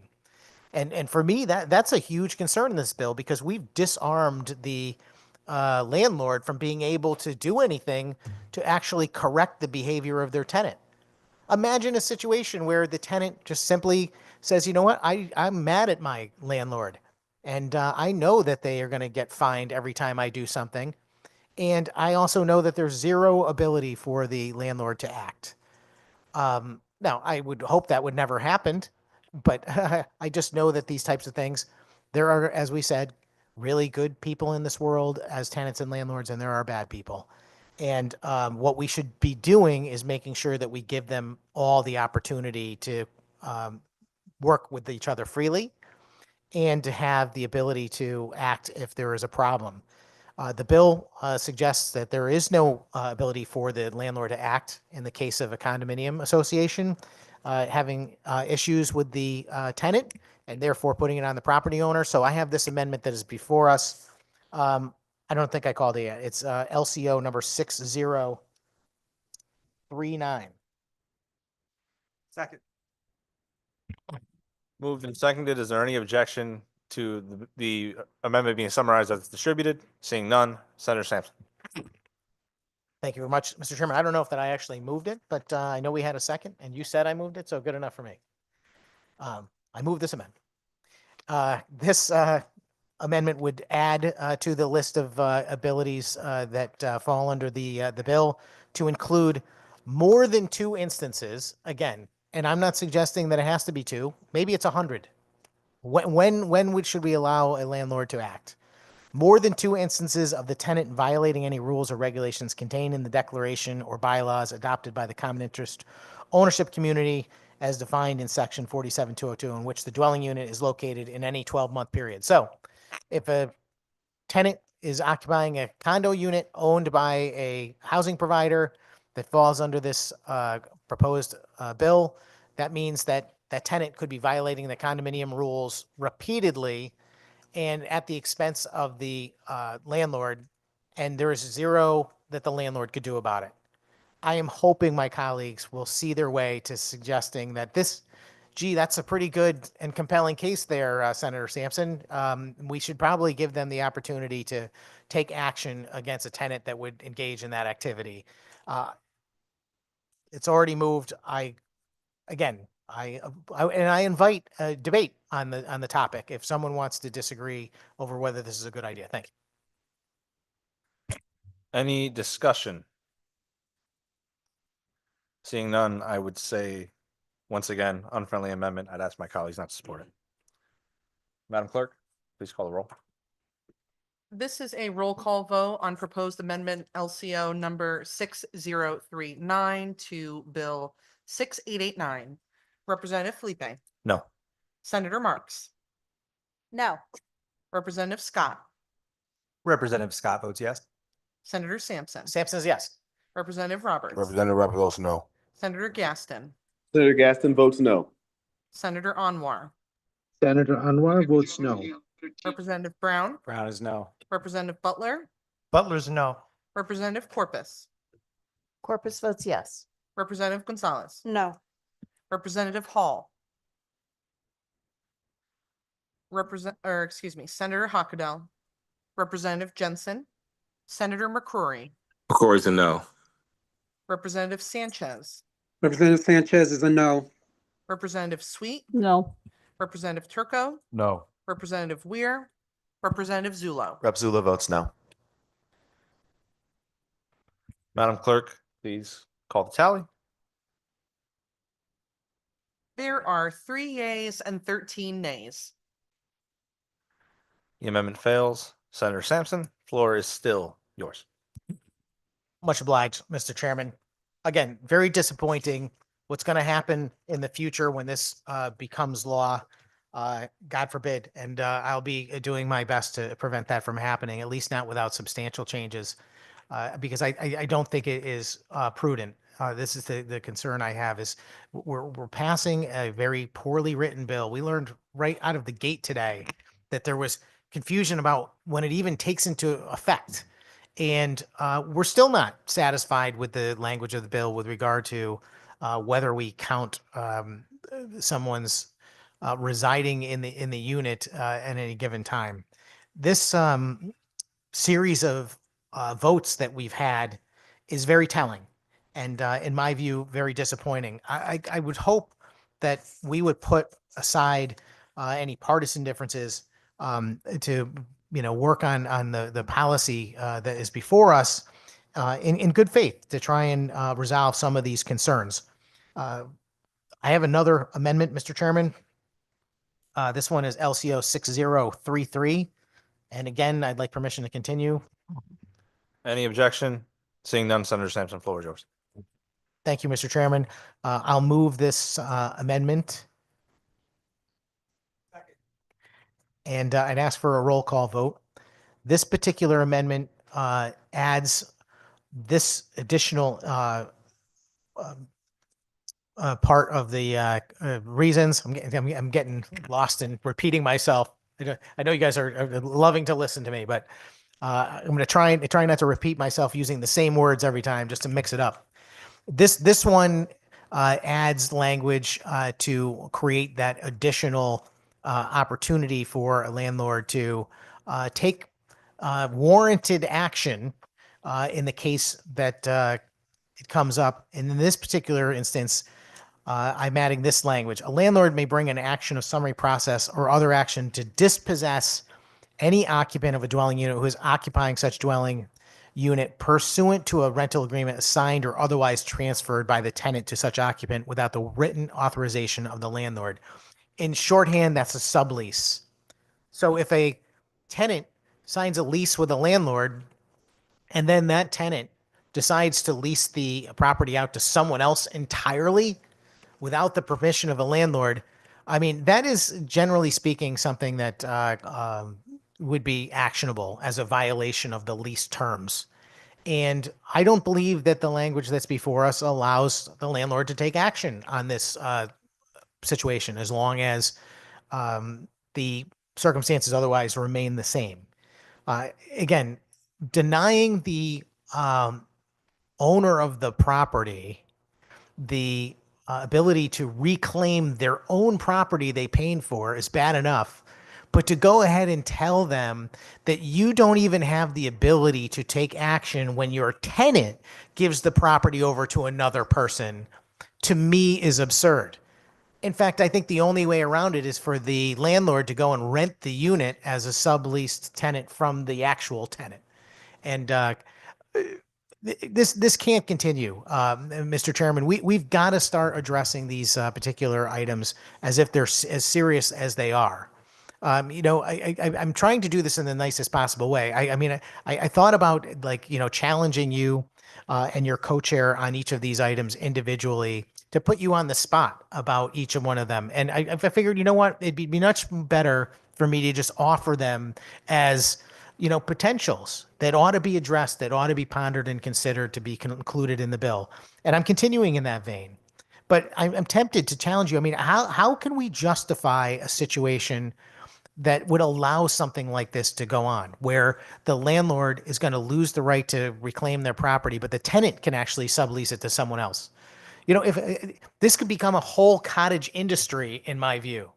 You rent to someone, and then that tenant can sublease the property without any action from the landlord because they're protected by this new statute. And what's to keep that tenant from continuing that as a business practice going forward or repeating it over and over? This is a good amendment, Mr. Chairman. I encourage my colleagues to support it. And with that, that's all. Any other comments, questions, discussion? Representative Corpus. Thank you, Mr. Chairman. In light of the pattern that seems to be developing here, I just had a question on whether, if you were to characterize this as an unfriendly amendment, like the other ones, is it because these specific examples don't rise to the level of justifying a landlord not renewing a lease after its term? Is that the reason? Or is it because you believe, is it because these examples already fit into the definition of a material noncompliance? I have never disagreed in this entire debate whether or not material noncompliance is a high bar. What we disagree on is whether certain things reach that bar.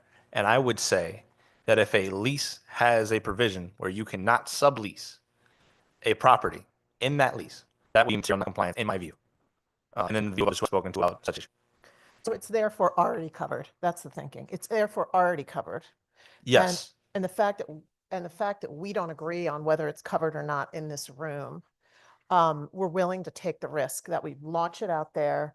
And these 16 people can't agree, but we are expecting courts to agree, landlords and tenants to agree. And the courts are people too.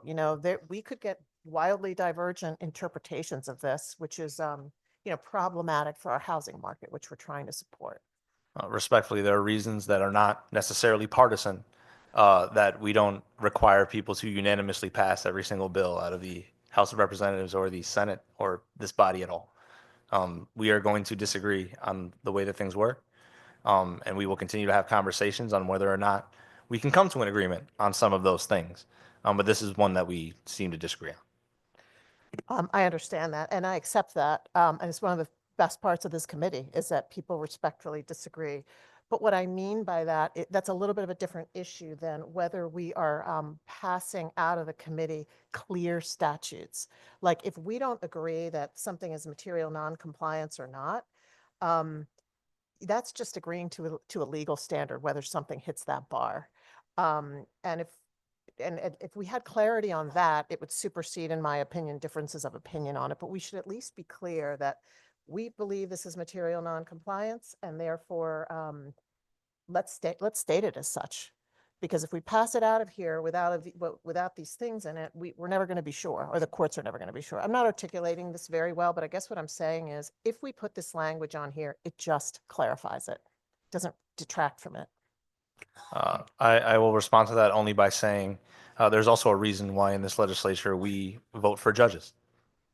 It's to do their jobs and to interpret the law. And we are not differing in opinion as to whether or not these things are material non-compliance or not. In some cases, I think we differ in the opinion that we trust the courts to uphold that these are material non-compliance.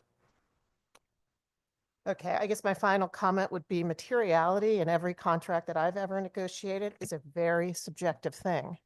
$5 million is material in some contracts and not others. $25 is material in some contracts and not others. So I don't think that, I think there's too much uncertainty is really my comment on this. And that's why I don't think it hurts at all and only helps to at least put into statute certain specific things that we all agree on. Thank you. Thank you, Representative. Representative Zullo. Thank you, Mr. Chair. Just briefly, I've been thinking about this term material as we've been sitting here, and I took leave to just look up the Black's Law dictionary definition of material, and it's just very simple, and it is employed by most of our courts, and it's just something that's significant, important, or essential. So my feeling is that if a court would look at a term in a lease as something significant, important, or essential, that it would be a grounds for terminating a lease under the provisions as it's been introduced. So, for example, noise. If there's something in the lease about noise, that's certainly material and essential and significant in a lease. Obviously, for the quality of life of other people in a building or around them. If there's something about noxious noise, if there's something about making modifications to a building. So I understand that there's disagreement in this room as to what that term means, but I am of the belief that it is that this would be covered. I think a lot of these things would be covered. So I just wanted to put that on the record. Thank you. Thank you, Representative Zullo. Any other comments, questions, or discussion? Senator Sampson. Excuse me. Didn't mean to. Thank you, Mr. Chairman. I appreciate the dialogue back and forth, but I couldn't disagree more about the assessment here. We talked about some things that actually may be borderline. When it comes to like damaging a unit or something like that, I can understand that a court would on its face see that might rise to the level of, a material, what's the term now? Non-compliance. That's right. Material non-compliance. There is a standard in the law that is vastly different between a violation and material non-compliance.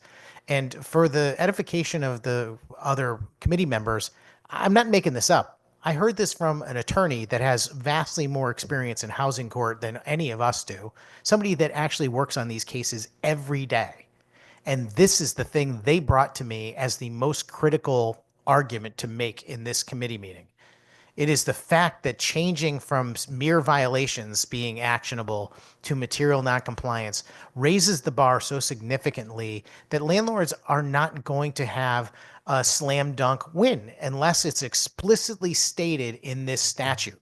The statute that we are drafting today, that we are going to vote on, that may eventually become law, is purposely removing a whole bunch of things that exist in current law. The court has to take that into consideration. They're just not going to ignore the fact that the legislature got rid of an entire section that dealt with the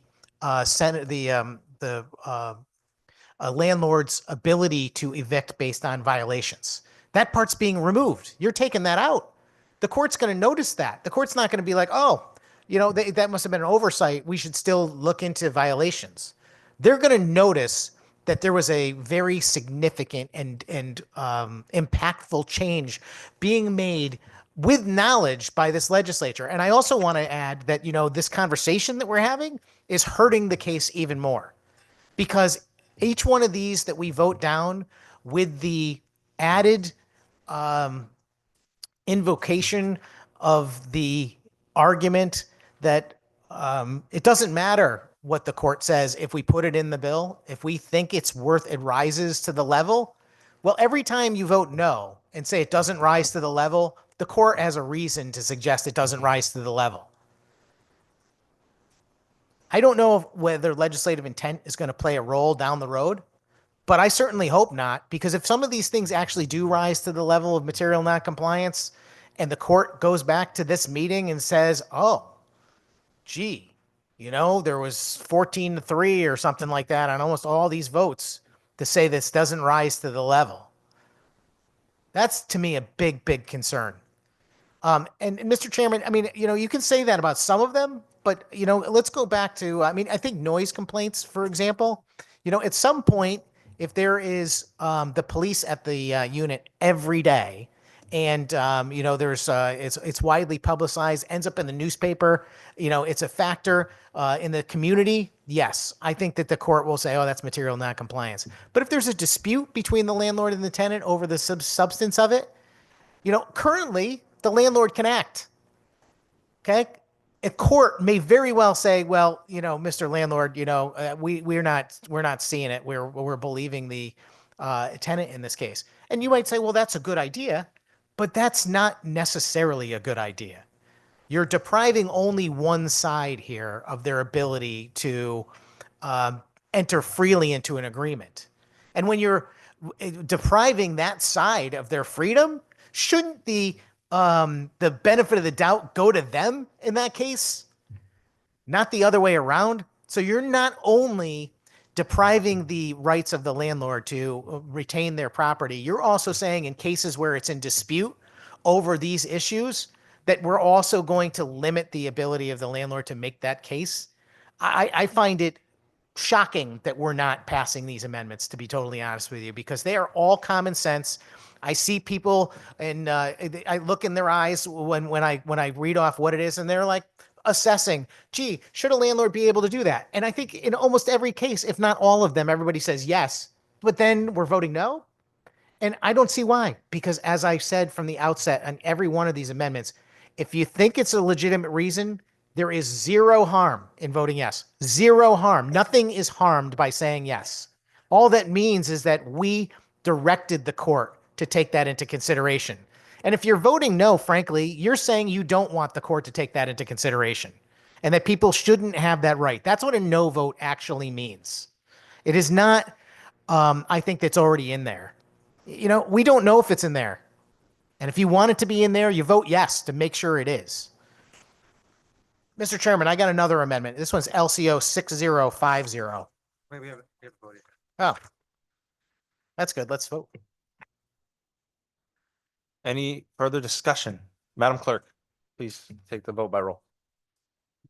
This is a roll call vote on proposed LCO amendment number 6033 to Bill 6889. Representative Felipe, No. Senator Marks. No. Representative Scott, Representative Scott's yes. Senator Sampson, Sampson is yes. Representative Roberts, Representative Roberts, a no. Senator Gaston, Senator Gaston votes no. Senator Anwar, Senator Anwar votes no.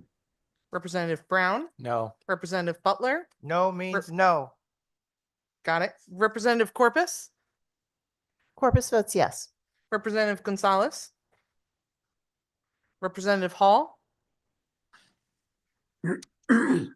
Senator Hockadell, Representative Jensen, Senator McCrory, Senator McCrory, Representative Sanchez, Representative Sanchez is a no. Representative Sweet, No. Representative Turco, No. Representative Weir, and Representative Zulo. Rep. Zula votes no. Madam Clerk, can you please take a tally?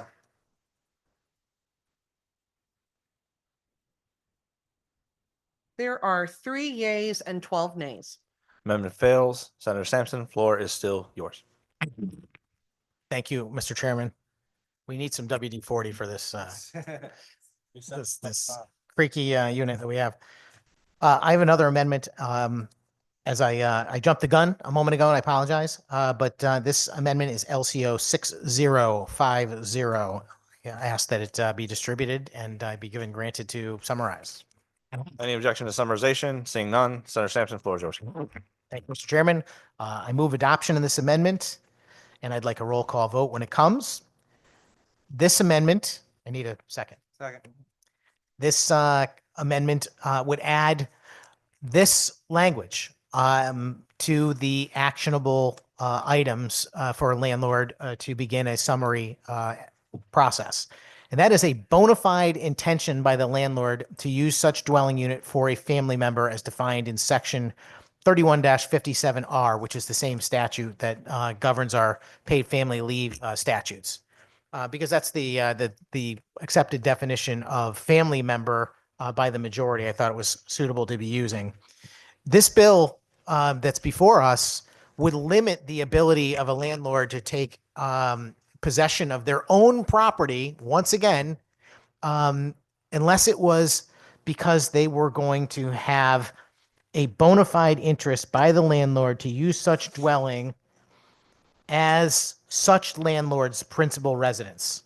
So I ask my colleagues, isn't it appropriate for a landlord to be able to say, well, you know, I've been renting this unit for the last year or two, but now I want to rent it to a relative, a family member, somebody that is close to me that maybe needs a place to stay. Under this bill that's before us, that's not allowed. Landlord would not have the ability to attempt to remove that person from their own property. And I just find that ridiculous.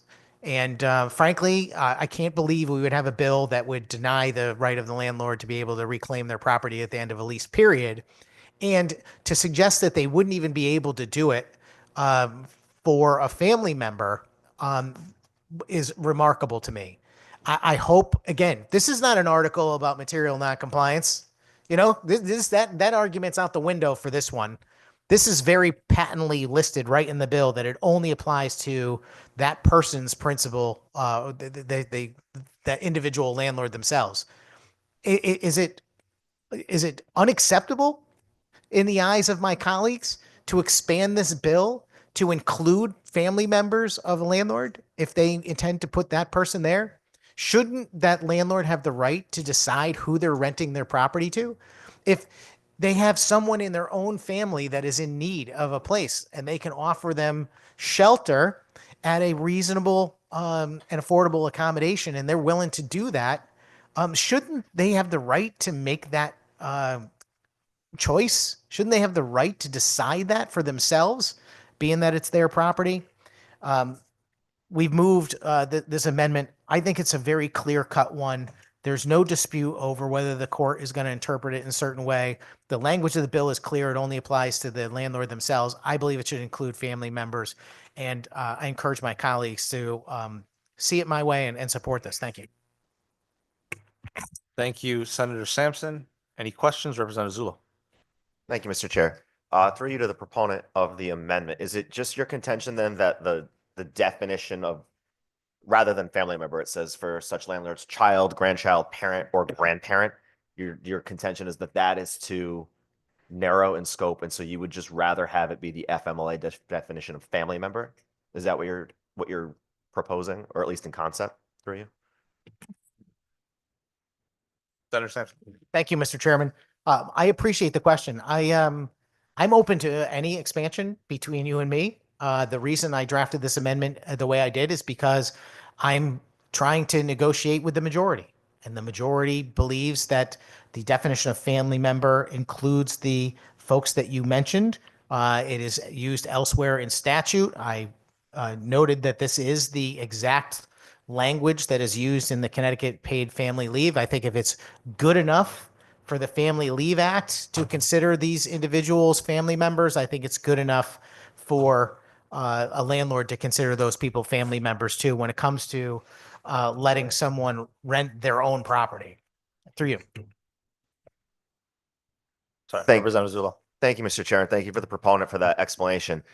While I think this amendment is distinguishable from the other amendments, and I agree with the proponent of it, I don't know that the addition of that additional section would be necessary. I think that if the committee's open to it, and I think the committee should keep an open mind to it, just modifying those couple of words to change to definition of anyone or anyone defined as a family member under Connecticut's Family and Medical Leave Act. I think that would be an appropriate and reasonable modification to the bill as proposed.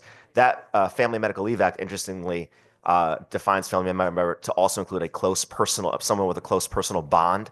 And I think we can all agree that these days the concept of the family is evolving and changing. And I think there are going to be scenarios where that might be appropriate. Even if you do not support it today, I would encourage you to think about it as the bill evolves if it comes out, because I think it's actually a very apt and reasonable proposal. Thank you. Thank you, Representative Zullo. Any other questions, comments? I would just like to say that we have negotiated in good faith to even get this provision as it stands with children, grandchildren, parents, and grandparents in there. And it would be the most, it does in lines 55 and 55 and 56 of the S language. It does say child, grandchild, parent, grandparent. I think that it's a little bit too easy to pervert something like a close personal bond, while I do appreciate how that works in FMLA. So I would say we can continue to have conversations about it, but for the purposes of today, I would say this is an unfriendly amendment, and I would ask my colleagues to not support. Any other discussion? Representative Turco. Sorry to go after you, Mr. Chairman, but just to say, as Representative Zullo said, to keep an open mind. Definitely will keep an open mind for an expansion of who's included in this. I don't see, unless I missed it, I don't see siblings, brother or sister. So if we're going to expand anything, I think maybe perhaps they should be considered. So definitely keep an open mind, appreciate the amendment. I think, these are initiatives that if it would earn the good senator's support to vote for it in the Senate, to put these type of provisions today and some of the others that he proposed today, just speaking for myself and the district I represent, I'd be willing to make that deal for this to become law if we can meet on some of these things. So I will definitely keep an open mind. Thank you, Mr. Chairman. Thank you, Representative Turco. Any other questions, discussion? Senator Sampson. Thank you very much, Mr. Chairman. Quite disappointed that amendment didn't make it over the threshold. I thought of all of them. Oh, my God, I'm jumping the gun all over the place. Well, good. Then that's my final plea, which is that if the definition of family member in the PFMLA statute is good enough for all the people that voted for it in that particular case, then I think it ought to be good enough in this particular case. Thank you. Madam Clerk, can you please call the vote by roll? This is a roll call vote on proposed amendment LCO number 6050 to Bill 6889. Representative Felipe, No. Senator Marks. No. Representative Scott, Representative Scott is yes.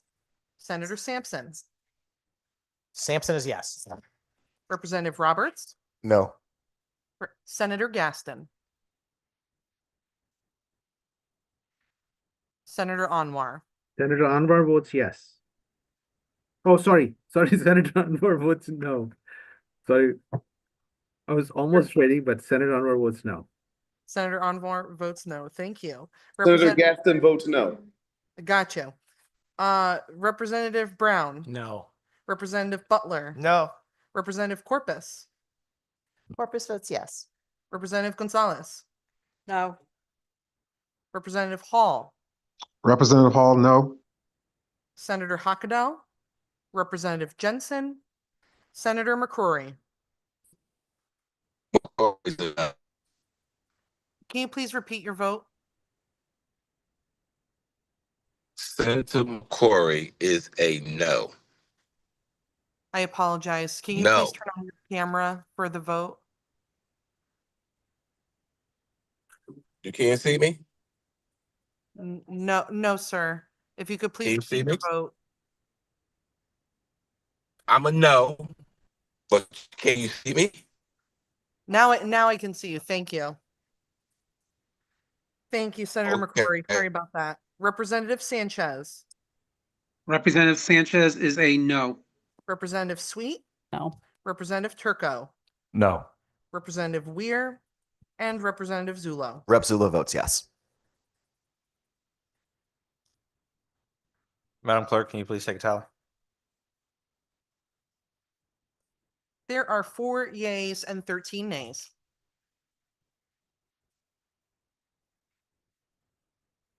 Amendment fails. Senator Sampson, the floor is still yours. Thank you very much, Mr. Chairman. We're getting there. We got an extra vote that time, so we must be moving in the right direction. I'm actually not going to call any more amendments on this bill. I have several others that are very similar in nature, but I can see which way this is going. And frankly, as I've pointed out throughout this conversation, it's extremely disappointing to me because I with respect to Representative Turco's invitation, there's no way I'm voting for this bill. Since I've been here, I have found very few pieces of legislation that rise to the same level of badness, for lack of a better term, in my view. It's just, this is a terrible idea. You know, this committee's charged with making housing policy for the state of Connecticut.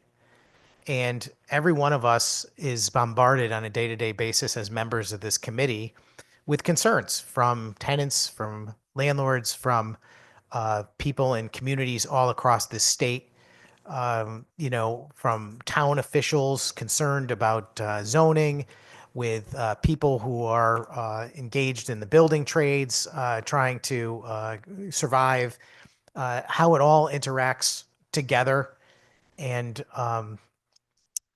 the decisions that we are faced with. We're also reminded that there is a, you know, proverbial housing shortage. Again, I have some different views on that because I think a lot of the housing actually does exist. And if it was a more inviting opportunity zone for the owners of that property, they might be inclined to offer it to tenants.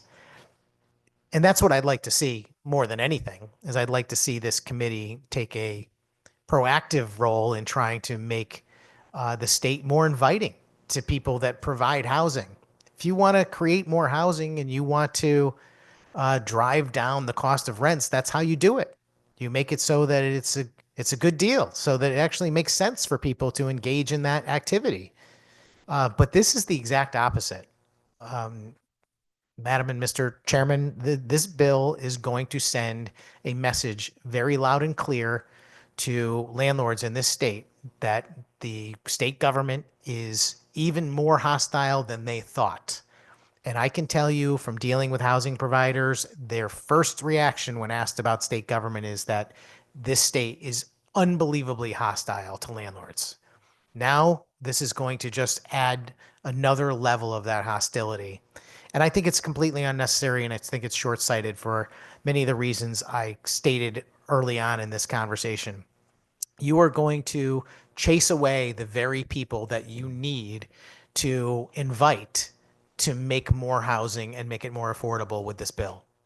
And worse than that, as the problem is exacerbated, the very people that are coming before this committee clamoring for this bill will be the very first ones harmed. Because this bill doesn't do anything for anyone except for the very best tenants, the ones with the excellent credit, the ones with no evictions, the ones that have perfect rental history, references, and can document it.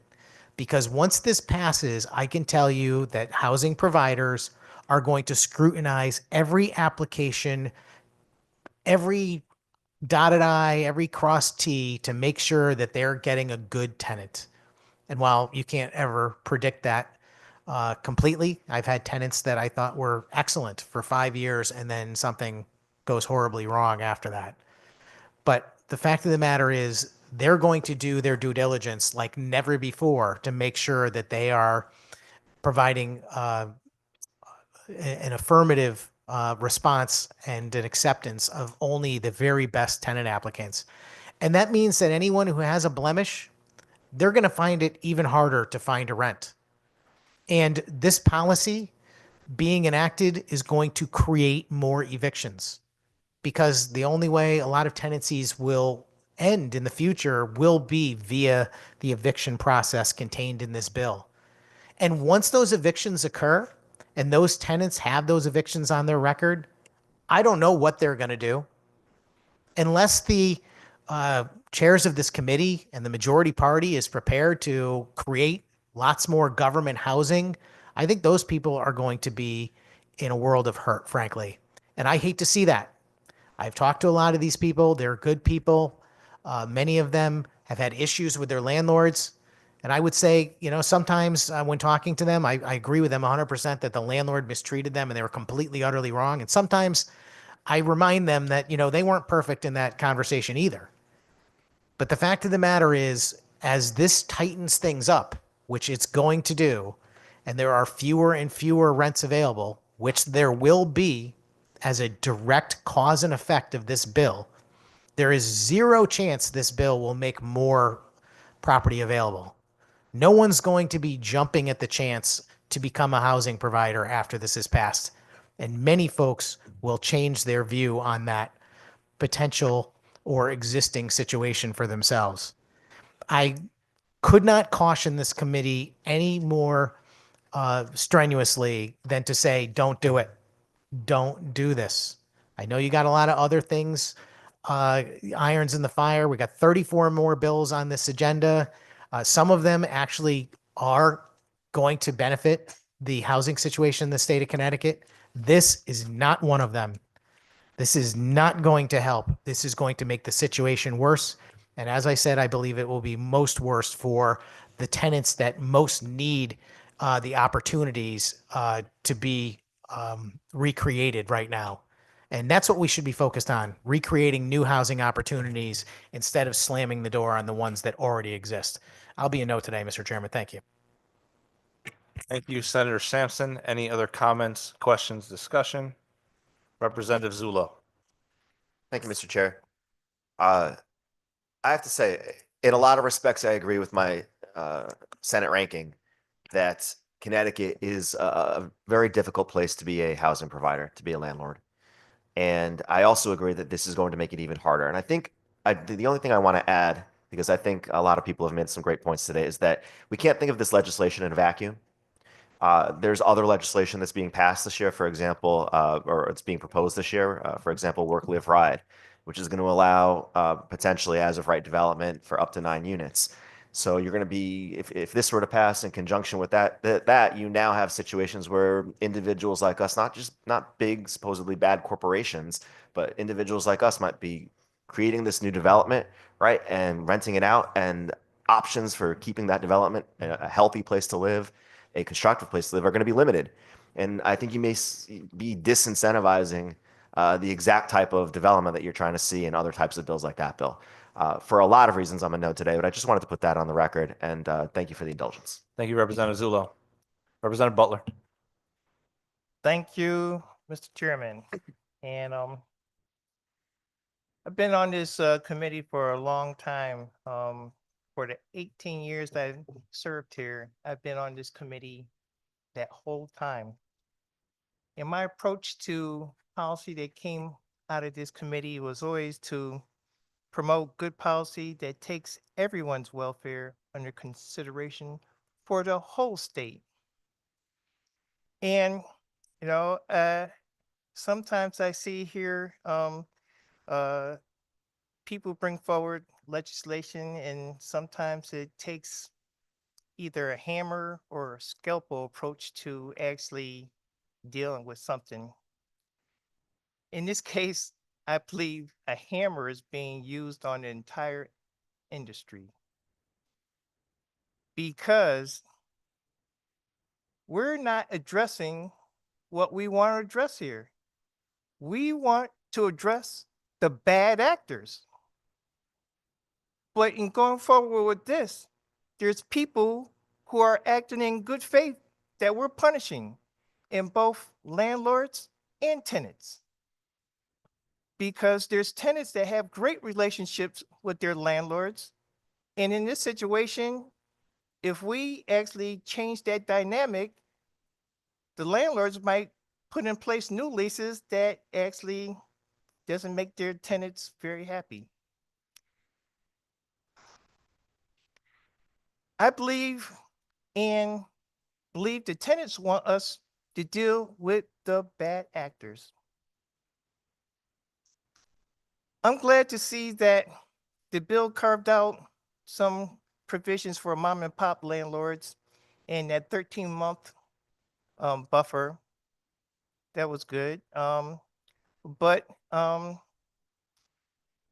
problem is experienced landlords, they will use this bill if passed to actually write new leases. And you best believe wherever those experienced landlords and their lawyers come up with will circumvent what's being put before us today. Which means going forward that, we're just changing the dynamic. And anybody who's left on this committee 2 or 3, 4 years from now is going to have to change with those new leases that they're going to come up with to circumvent this. Meanwhile, tenants will deal with rent increases.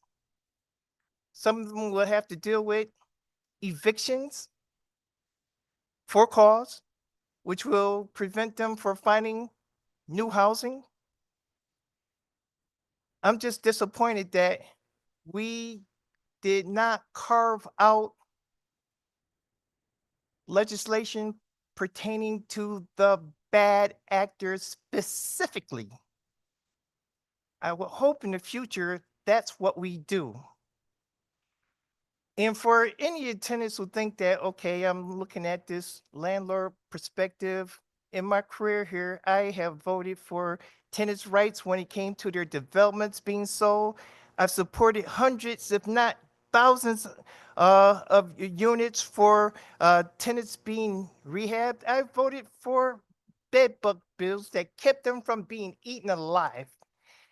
I've supported legal representative for tenants facing eviction. I have supported fair rent commissions to help tenants which have issues regarding their unfair rent increases. We've done these things for tenants. And I hope going forward that we just keep all these things in mind, that good policy takes everyone's position and welfare under consideration. And let us use that approach going forward. So initially, I was going to support this to get it out of committee, but since then, there's been some information that came forward that says that I might not get another bite out of the apple. So today, I'm going to be a no. Thank you, Mr. Chairman. Thank you, Representative Butler. Any other comments or discussion? Senator Marks. Yes, I'm a yes vote on this, and I am very proud of this bill. We are protecting those that many get lapse of time evictions for no other reason than who they are, who they love, what they look like. And I'm sure that there's people sitting here with me that don't believe that. I do believe that. I believe that there is a lease between the landlord and the tenant, and that lease protects both. I believe that the landlord does have more power over the tenant. We heard testifier after testifier after testifier tell us how difficult it is at times to even be able to ask for things to be fixed in their apartment. I'm not going against the landlords. I appreciate landlords for what they do, but they are going into a business where you are giving a person shelter. You have heard me say this before, that all we really need is food and shelter. So you're going to have to deal with humanity, and you're going to have to sometimes it's not going to be easy to be a landlord. So I am in full support of this bill. I so hope that we get it to the floor. I will be ready on that day and that we can get it passed, because I think it will make a huge difference in the lives of so many of those. There were many things here said today, and I did text one of my friends and I said, I wish we had a fact checker to, see if what's said is true or not true. One thing that just bothers me that I've heard it quite a few times is why we don't have, that our population hasn't changed, and the number of housing units that we have has probably gone up, but really hasn't changed all that much. Yet the number of people in need of housing has increased. And one of those reasons, one of the very big reasons, is because of short-term rentals, and it's also because of people like me who, in late midlife, I have chose to live alone and not have a partner, where 30 years ago, most people didn't age alone at home. They aged with a partner. And there's a lot of us single 60-year-olds, 70-year-olds, 50-year-olds that we choose to live as a single.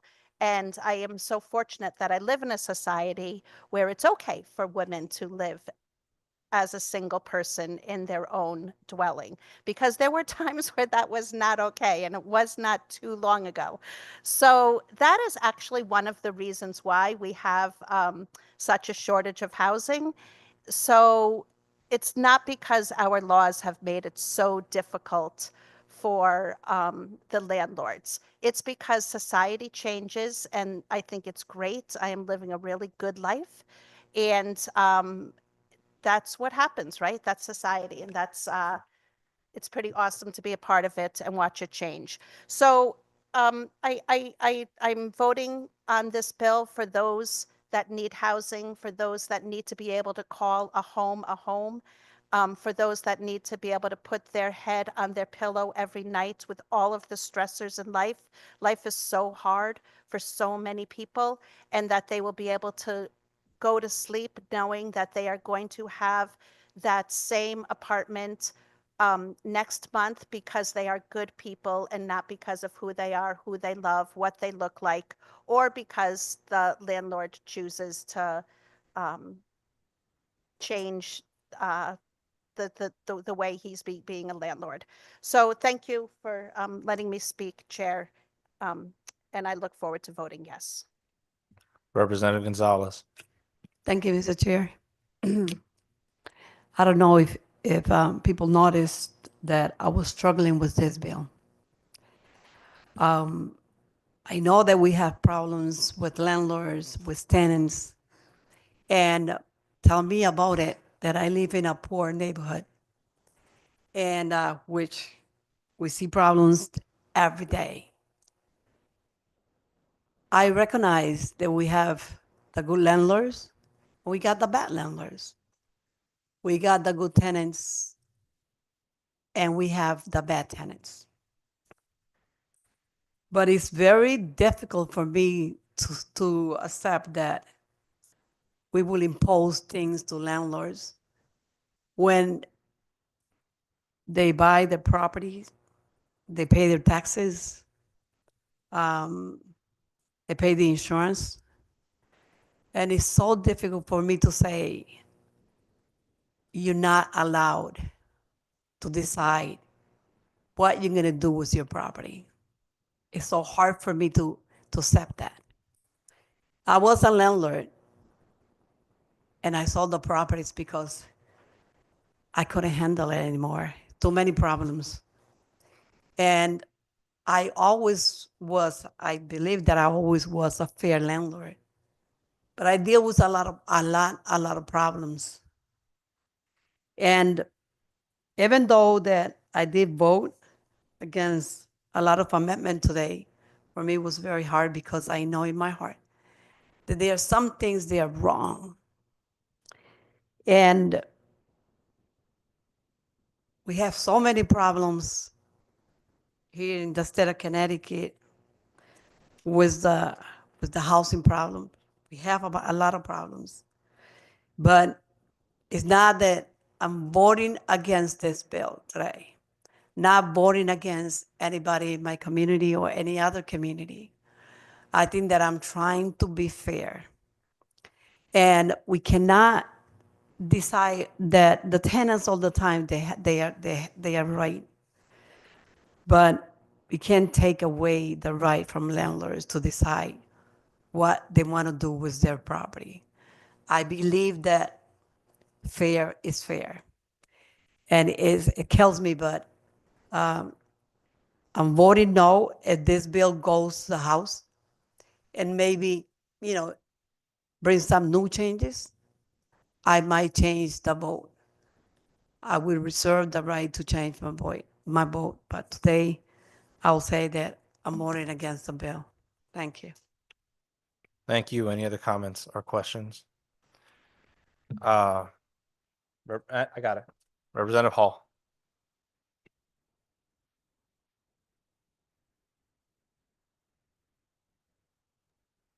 Good afternoon, Mr. Chair, and thank you for this opportunity. I want to align my comments with both Rep. Butler and Rep. Gonzalez. I'm hoping that some of the comments and considerations that were spoken about this afternoon about this particular legislation, and I look forward to further working with you and leadership to craft a more fair approach to both landlords and tenants. I happen to have experience as a landlord and a tenant, and so I'm familiar with both sides. And I'm just concerned about some of the limitations and restrictions that this bill may place on landlords, but I'm hoping to continue to work together. I'll be voting yes today in committee, but I look forward to working with leadership on this bill. Thank you. Thank you, Representative. Any other comments, questions, or discussion? Representative Turco. Thank you, Mr. Chairman. I will be voting yes for this bill today. But it took several years for me to get to this point. I was skeptical when I first heard about this bill a few years ago because I was really worried about hurting the mom and pops in my district. I don't have a lot of large apartment dwellings, but I do have the landlord that had their starter home. They are renting it out and they moved to a bigger home to upsize. And I was worried about them being affected by this. So I really appreciate the chair and all the work that you've done through the years to compromise, to work with people who were concerned about the impact on certain constituencies in their district and try to address those concerns to the point where I can confidently vote yes today. Also, I asked to be on this committee this year. I think I've stated, I believe that our housing affordability, homelessness, some of the biggest crisis we have in our state right now with the unaffordability issues that we need to tackle. So, excited about being able to work with you all in doing this. But, when I started out earlier in the year as a new member of this committee and I talked to a homeless shelter, in one of the towns that I represent. I talked to different advocates. I talked to individual tenants in my district. They told me that this bill was the biggest issue that they felt would help with the crisis they face and what they see from the people they serve. I was kind of surprised to see that. We're going to vote on 35 bills today, right? A lot of good bills we could do. This was the one. Directors of homeless shelters, tenants, advocates, all said would make the biggest impact. So that really helped move me through this process. And I think potentially from the conversations today, maybe there's ways we can further improve this bill working together across the aisle before we vote in the House and the Senate. But, I'm looking forward to the next steps in the process. So thank you, Mr. Chairman. Thank you, Representative Turco. Representative Weir, followed by Representative Sanchez online. Thank you. And I know I missed a lot of the debate, but I'm really happy to hear what I've heard so far. I'll be brief. And I think part of what I want to touch upon here is the fact that we have over the past 3 years that we've been discussing topics like this and around the housing and landlord, tenant, housing provider, and resident, these subjects, a lot of people in the room and a lot of people who have come to testify before us have made a distinction between the mom and pops and the large landlords and the corporate providers.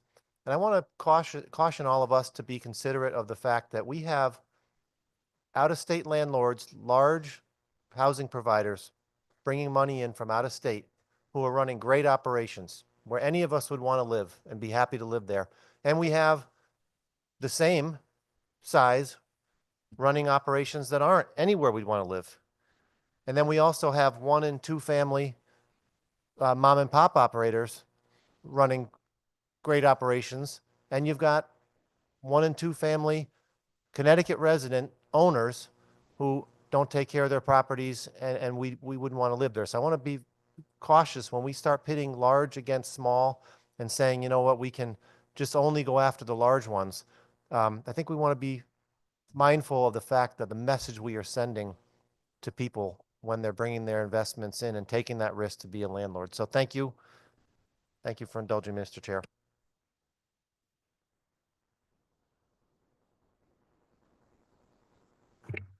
Thank you, Representative. Representative Sanchez.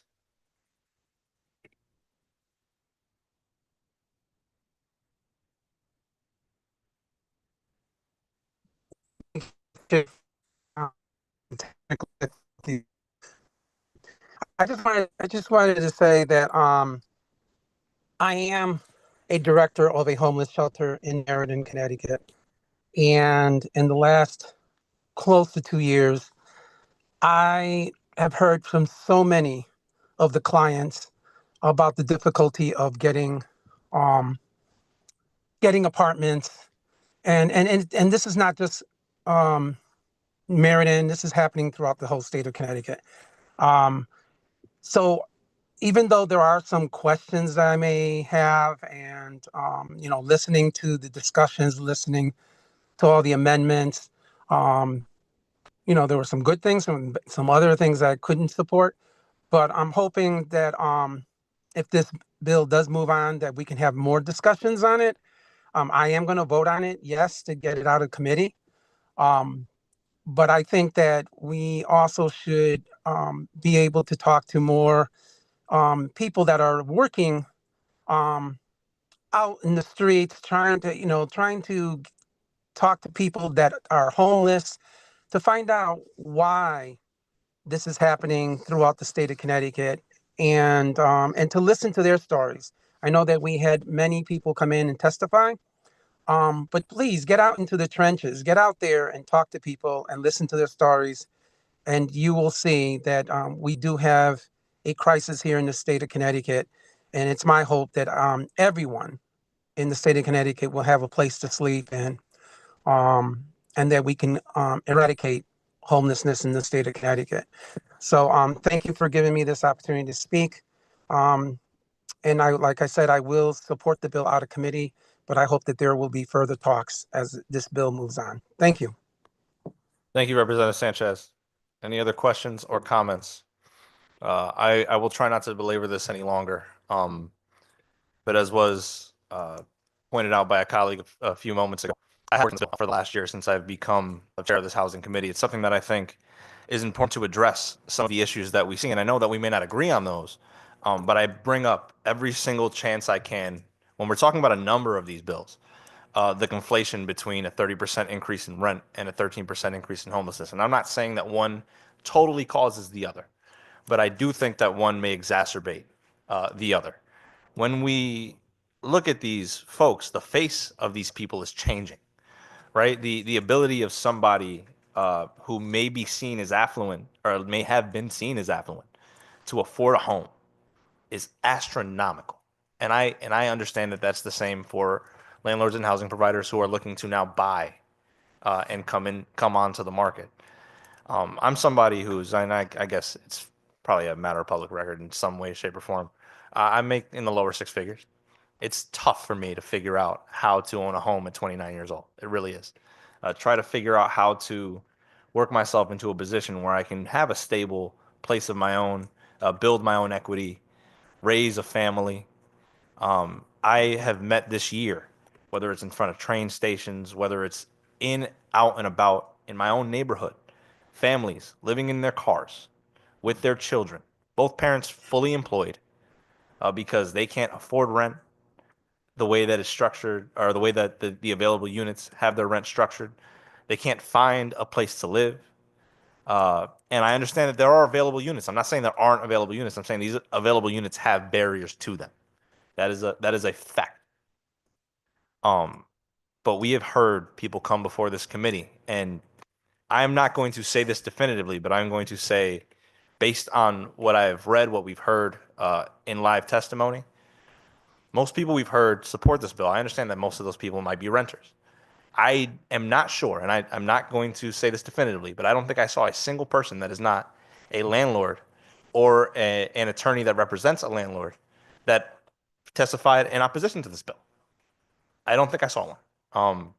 And I think that that is a little bit telling about the interests that we have here. I agree with the good senator maybe a few hours ago, speaking about how tenants outweigh landlords in terms of just sheer number. That is true. But we saw many people who own homes, people who have, people who are lawyers on the other side of the issue, quite certainly, that argued in favor of this. I am not here to argue freedom. I'm not here to argue whether or not we are being whether or not we are affecting the fair market. That's what our laws do, quite frankly. We regulate. I think there's a lot of gray area that we can play in, and we might disagree on where in that gray we need to go. But I will say that there clearly, based on conversation today, based on what we've talked about, there's work to be done. And I commit to all of you on this committee, whether you vote yes or no, that work will continue to be done. Nobody will be shut out of conversations just because this is hopefully our last day debating these bills as a committee officially. This is a conversation that needs to be had because those folks need help in one way, shape, or form. We might disagree on what the problem is and how to solve it through this bill, but the problem exists, and we need to make sure that we're looking out for tenants. I do agree that we need to have some incentive, some help for landlords, housing providers, whatever you want to call them. And I just want to call out one thing and just make it very clear. I have not once, I'm not sure if my co-chair has once, but I don't think she has, used the term evil to describe a landlord or a housing provider. We have not used the term good. Maybe we say good tenant, but we mean only somebody who's following the rules of their tenancy. I don't see it in that black and white place. I think that there is a balance that needs to be struck. And while some people may disagree on whether or not we strike that balance, right now, in my opinion, that balance is squarely in the court of the landlord. Whether or not we are going further away from that in our recent legislation, when you look at certain indexes around the country about where we are in terms of tenant protections or restrictions on landlords, we're usually in an index somewhere 24 to 20. If you look at some of these studies from like California, Berkeley, for example. I understand that people may think we're going in the wrong direction, but quite frankly, I think tenants have been clamoring for these things for a long time, and we should solve it through this legislation, whether the legislation changes or not. We need to make sure we're looking out for them. And I agree with you. We don't want to vehemently hurt landlords. We don't want to put people in the position to leave our state. But we definitely want to make sure that renters can stay in warm beds and warm homes. And with that, I urge adoption. I ask the clerk, please take this vote by roll.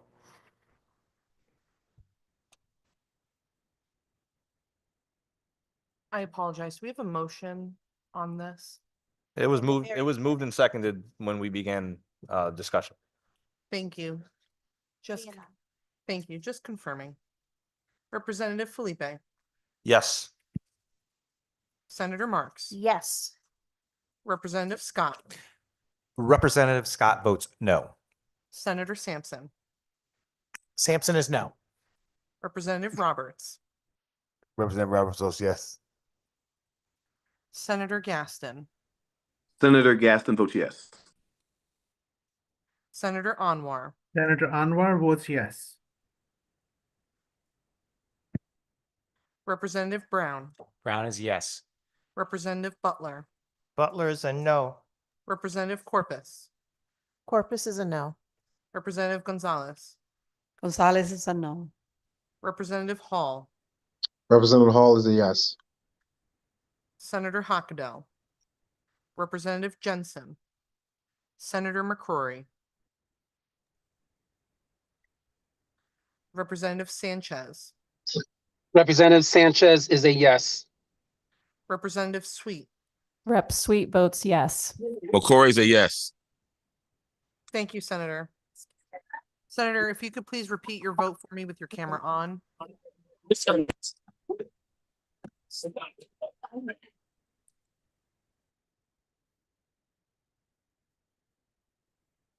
Senator McCrory, we'll come back to you. Representative Yes. Senator McCrory, I please ask that you turn your camera on for the vote. Camera is on. I believe unfortunately your network connection is low, so we cannot see your face. I will have to come back. I'm sorry. I'm sorry. Can you see me now? I can see you now, sir. McCory's a yes. May I please have your vote again, Senator McCrory? I apologize. Senator McCory is a yes. Thank you very much. Representative Turco, Yes. Representative Weir, No. Representative Zulo. Rep Zulo votes no. Thank you.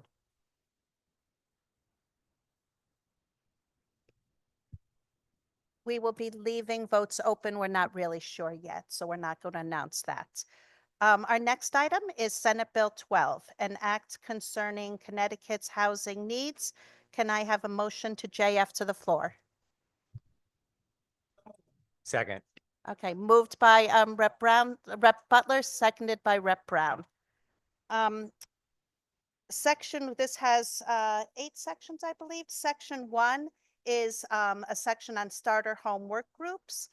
Section 2 is municipal school construction grant increases based on affordable housing stock.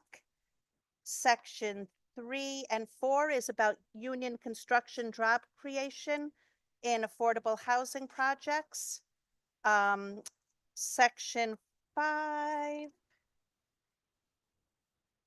is about utility charges. It codifies in landlord tenant statute, which is already in the law in utilities statutes.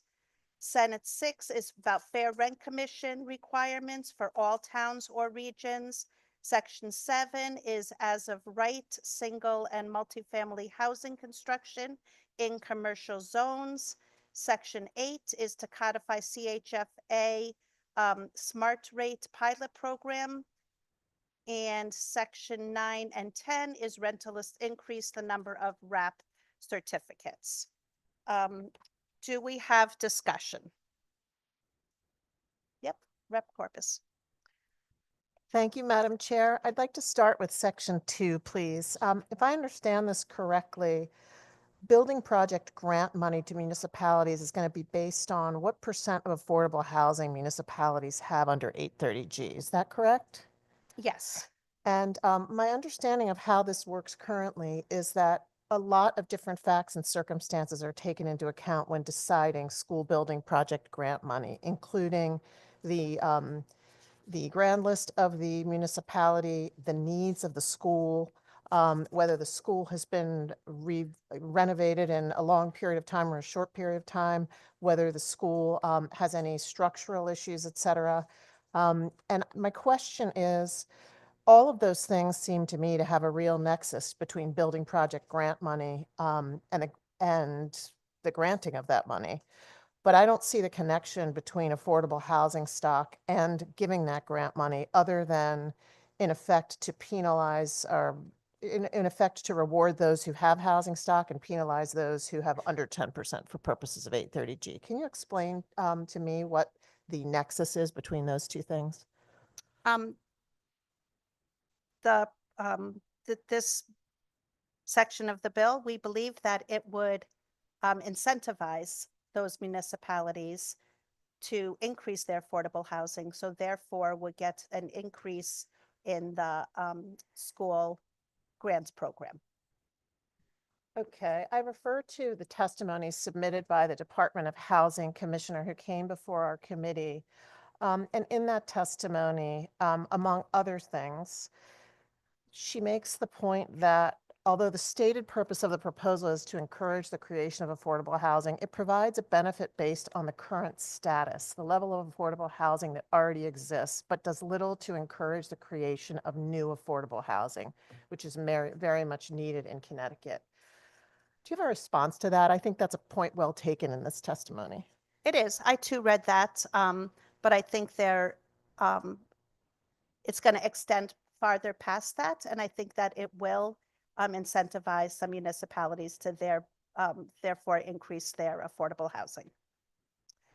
I guess one of my concerns with tying these two things together is that it's really the kids in the schools that are not getting the access to the grant money. I know in our town, we have a school which had pretty significant, a middle school, which had structural issues.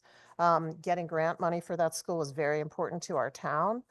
And I don't really understand why the kids that need those construction, I mean, you only get one chance to get education right, why they should be penalized for their town's lack of affordable housing, particularly if those kids are already the ones that are suffering from lack of affordable housing in that town.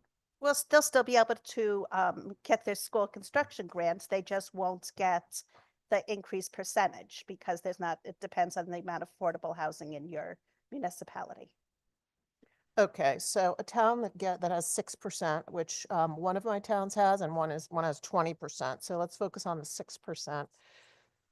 They will effectively, I mean, they will still get money, but with a finite pot of money in the state for school building project grants, they will definitely get less than they otherwise would, even in the current status quo. Isn't that right? They'll get whatever their affordable housing is. So if you said it was 6%, then they'll get that amount. Whereas today, that determination would be based on the school's needs, whether it's been renovated in a period of time, and other factors that, to me, tie more closely to whether that school needs to be renovated. Is there a question? Yes, and the fact is, yes, the question is, will or will not those schools in the districts that have less than 10% affordable housing get less than they otherwise would without this bill? It depends on what the Board of Ed negotiates with the school building construction project, but this just puts into statute the additional percentage that they will definitely get. You probably remember also the Office of Policy and Management came before our committee, and Secretary Beckham stated about this bill, which used to be House Bill 7028 rather, but is now, this concept is now incorporated here in SB 12. Although the policy change has good intentions, I have serious concerns over the increased cost to the state due to the proposed higher reimbursement levels. The state cannot afford to continue increasing its already nationally high long-term liabilities, which crowd out future spending needs and put more pressure on our state's existing programs. The Secretary of Housing also states on the same topic, in total, this potential financial benefit would accrue to 62 municipalities of Connecticut's 169. This change would increase demands on the pool of funding available for school construction assistance and could crowd out other uses of bonding.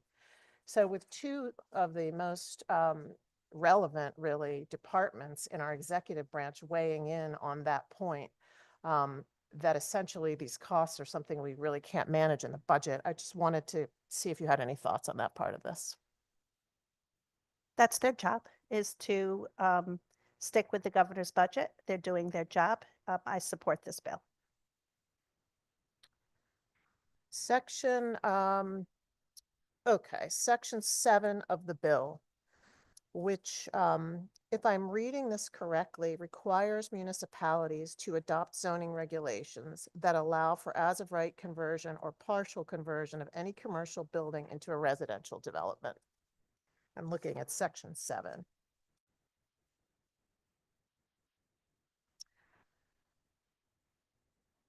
So my question is that, zoning, zoning regulations exist in towns for a number of reasons, essentially to regulate how land is used. They organize development, preventing haphazard development and ensuring compatibility of different types of housing and buildings.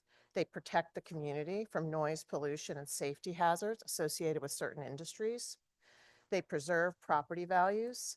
They manage traffic flow in commercial areas and limit traffic flow in residential areas, and they protect the natural environment. So these are all of the reasons why we have different commercial and residential zoning.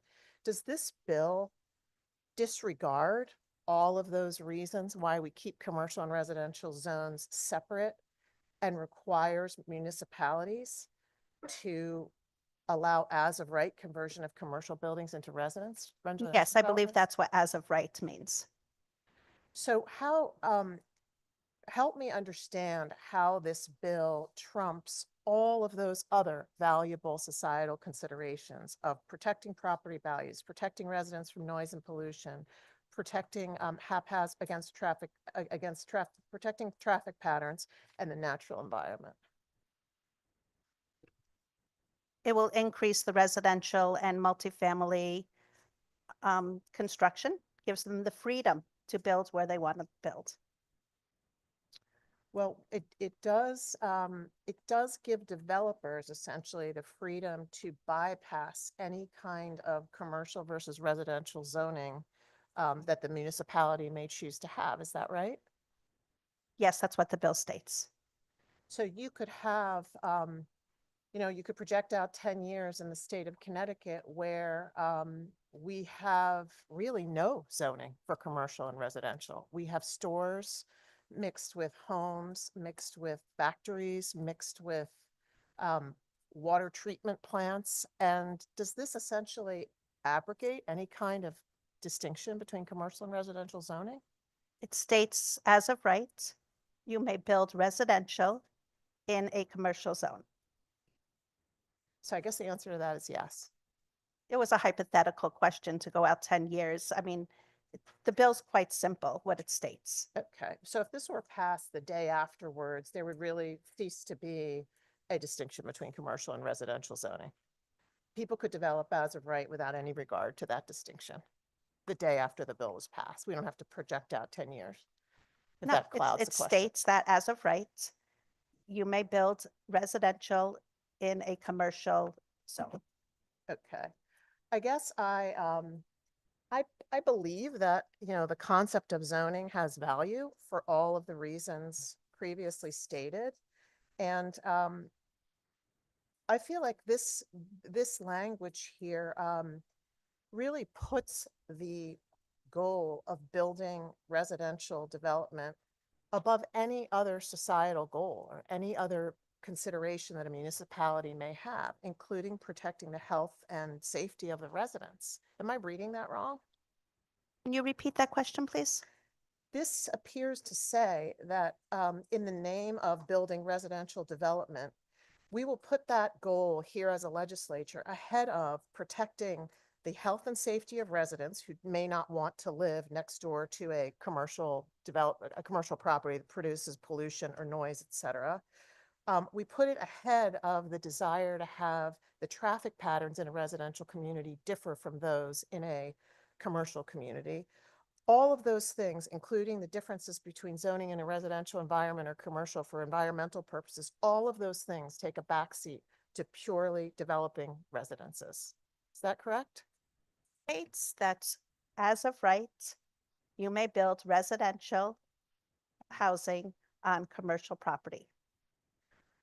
Currently in 830G, the as of right development for municipalities, for developers who are building a portion of the housing to be deed restricted and affordable. Currently, those developers have to take into account health and safety concerns. Does this bill go farther than that? It states that, this bill states that as of right, you may build residential buildings on commercial zoned property. Okay. So you can think of it any way you want, Representative. 830G also provides as of right development. So that wording alone doesn't really answer the question, because right now, at least in 830G, there is some consideration for if the developer is putting in danger, basically, the people in the town in some health or safety way, 830G developments are not allowed. But I don't see that in here. So it does sound like it doesn't provide those qualifications for health and safety. It's exactly what it states. You can read it. Okay.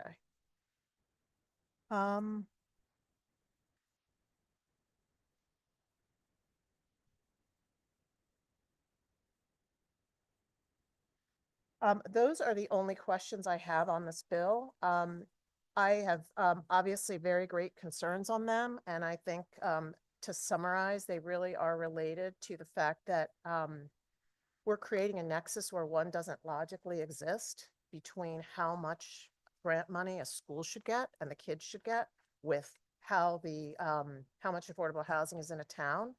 And also, I feel that this bill goes so far and really sacrifices at the altar of residential development virtually everything else that could be a priority, including the health and safety of residents.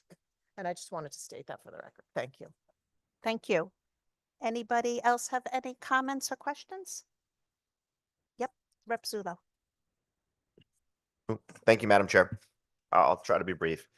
Just a couple concerns. Section 2 of the bill, which seeks to increase school building project grant money based on 8-30G compliance. I would just point out that there are some towns that just can't comply with 8-30G because of the way it's written, and that's one of the flaws in the statute. It's one of the drawbacks to the statute, the way it was written, and we haven't corrected it yet. You know, there are very, very rural towns that don't have the capacities to develop enough housing, to create enough affordable housing to actually comply with the statute. And I would hate for them to be penalized.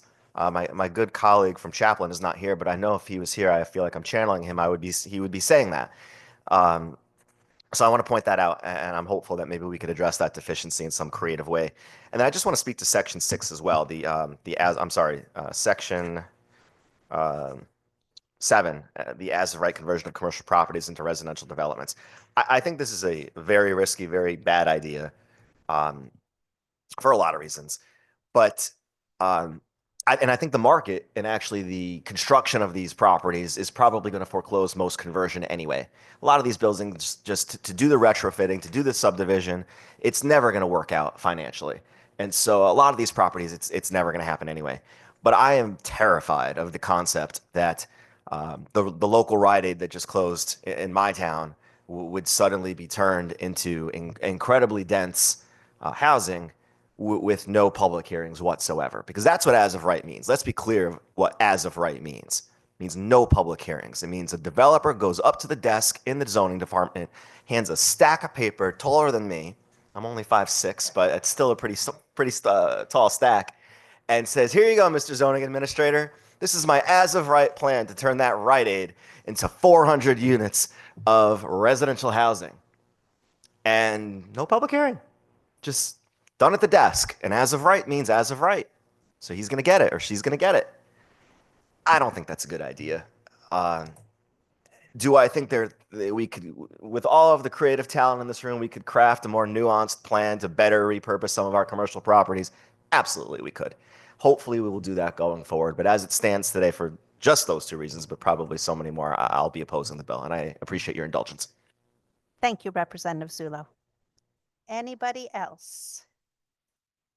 Yep, ranking members. Thank you, Madam Chair. I appreciate it. I do have a couple questions here right off the bat. I want to go back to the conversation about the school grant money.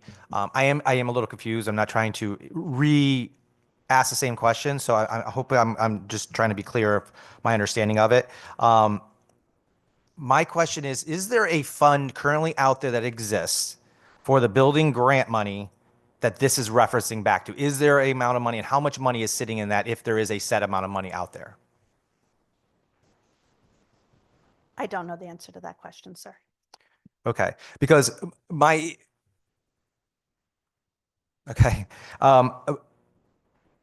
then we don't know the percentage of what. So if we don't know how much money is in this, if there isn't any money in the kitty, then we're making a percentage of essentially $0 or $1 billion. I don't know. I think that we should probably know how much is in this and what we're allocating back to. I think that's something that we should all know. I don't know, and I'll be the first one. That's why I'm trying to find it out. Because my question is ultimately, is this something that's going to have to go to appropriation? I want to be clear. If there's a kitty of money sitting out there, this grant, we're pulling grant money for school funding for building projects, and now we have an extra 20%, 8%, or 5% based on the thresholds that have been developed within this bill. Is that incremental on top of that kitty, that money that's sitting there in that grant fund, or whatever we want to call it? Is that incremental on top of it? Or is that coming out of that money that's whatever that number is and whatever that fund is called that's sitting in there through you? Well, the Board of Ed will go for their school construction project, just like they always do with bonding. And then based on this bill, the percentage of affordable housing that they have will increase the amount of bonding that they will get from the state. Right? So, but my question again is, and this is the nuance I'm trying to get to is that going to be incremental on top whatever funds are there? So if it's $100 million and I'm making up a number, I know we don't do hypotheticals, but since you don't have the number, I'm gonna have to make up a number here to have this conversation. It's $100 million sitting in the kitty in this fund. If someone from Bridgeport who definitely has over 20% and they ask for money and their share was gonna be $1 million, do they get $1 million plus 20%, which is now $1.2 million? Where does that $0.2 million come from? Is it come out of that kitty that's already sitting there, that fund? Or is it incremental that we're gonna have to ask for more money from the appropriations to be able to fund that 200,000 in that scenario? Through you.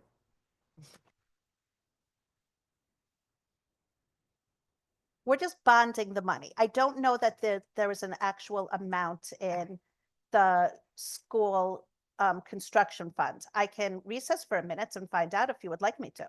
I'd be happy to do that. But I don't think that there's an actual fund. I don't sit on education. So I don't know the answer to that question.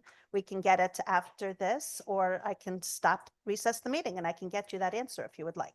I would, and the only reason I'm trying to figure out is there going to have to be incremental dollars, or kind of as my friendly representative on the right here mentioned, is this going to be something that's going to be taken away ultimately for everybody else because there's only so much money that's going to be sitting in that availability to be bonded? So I am curious about that. If we can't get the answer, then we can move on. But if there's a quick answer that someone might have, I'd appreciate that. Sure. Okay. I'm going to recess the meeting and go talk to LCO.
Okay, I'd like to call the meeting back to order. So we get it from the general obligation.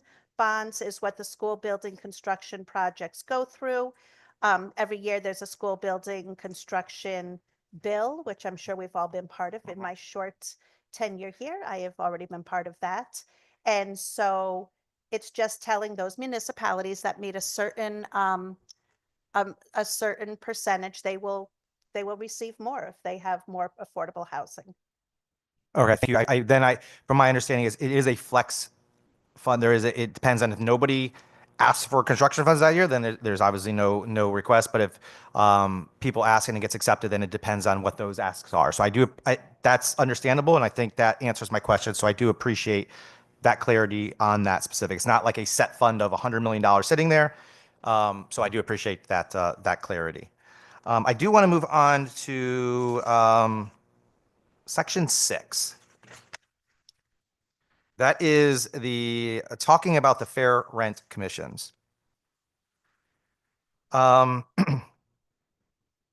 you confirm currently right now what is the law at fair rent commissions and which municipalities need to have that commission as part of their municipality? I believe it's those 25,000 or more ranking member. Thank you. I think I do agree. I think that is correct. 25,000. So personally, I have 3 towns that I represent: Monroe, Easton, and Trumbull, and they're all under 25,000. So all three of my towns I represent would now be affected by this section in particular. Easton has like 7,000 people and change. Monroe has like 19,000 and change. And actually, let me take that back. I think Trumbull does have more than 25,000. I think is their number, but the 2 of the 3 would be qualified new. And I'll be honest, I've sat through the public. Hey, we had a 17-hour public hearing, so we could have all missed stuff because we had to go in and out because we had to use the restroom or whatever might be the case. But I'll be honest, I don't remember anybody testifying from a small town who said we need to have this in the 17-hour public hearing that we had, or any other ones that from a smaller town. Now, obviously, it's smaller, meaning there's less people to voice that opinions. There's not as numbers from a mass standpoint of numbers. But I could tell you, as a state representative of Monroe for the last 5 years now, I've not heard one person say that we need this. And I'll be honest, also, we have a situation where there are a lot of committees currently within the town of Monroe that don't have all their spots filled. This would be another commission that needs to have spots filled. In a perfect world, it's something that is some with some education around this world, because they're making bigger decisions on what's happening in the real estate market, but also what's happening between a landlord and a tenant. So it wouldn't just be ideally open just to anybody. It'd be open to someone who has a little bit of knowledge within this world, and that might be a little bit more limiting. So I think some of these smaller towns, I think this has been a big pushback over the years. I mean, I remember, Representative Doug Dubisky talks about he has 12 towns in his district, and they're all really small. Are you going to be able to come up with a commission that's going to cover for maybe 1 or 2 cases the entire year, if that? Because again, in Monroe, I've not heard of any cases that would want to be brought up. So I guess my question is are you familiar with some of these towns under the 25,000 that have been asking for, or tenants that have been asking for from under the 25,000 level that you are familiar with that have been coming forward? Because I don't remember seeing it during the public hearing.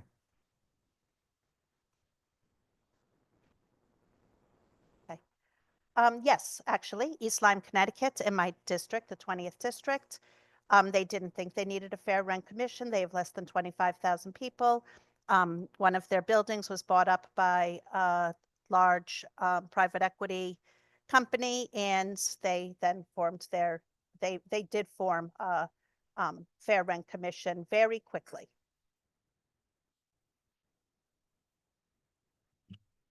And they did come and speak at the public hearing, the people from Windward Way. He was actually one of the last. He was sitting right behind, I forgot his name, but he did come. He was one of the last speakers. Thank you for that. I do remember that individual. We did. He spoke a couple different times on a couple different bills over the time that we have.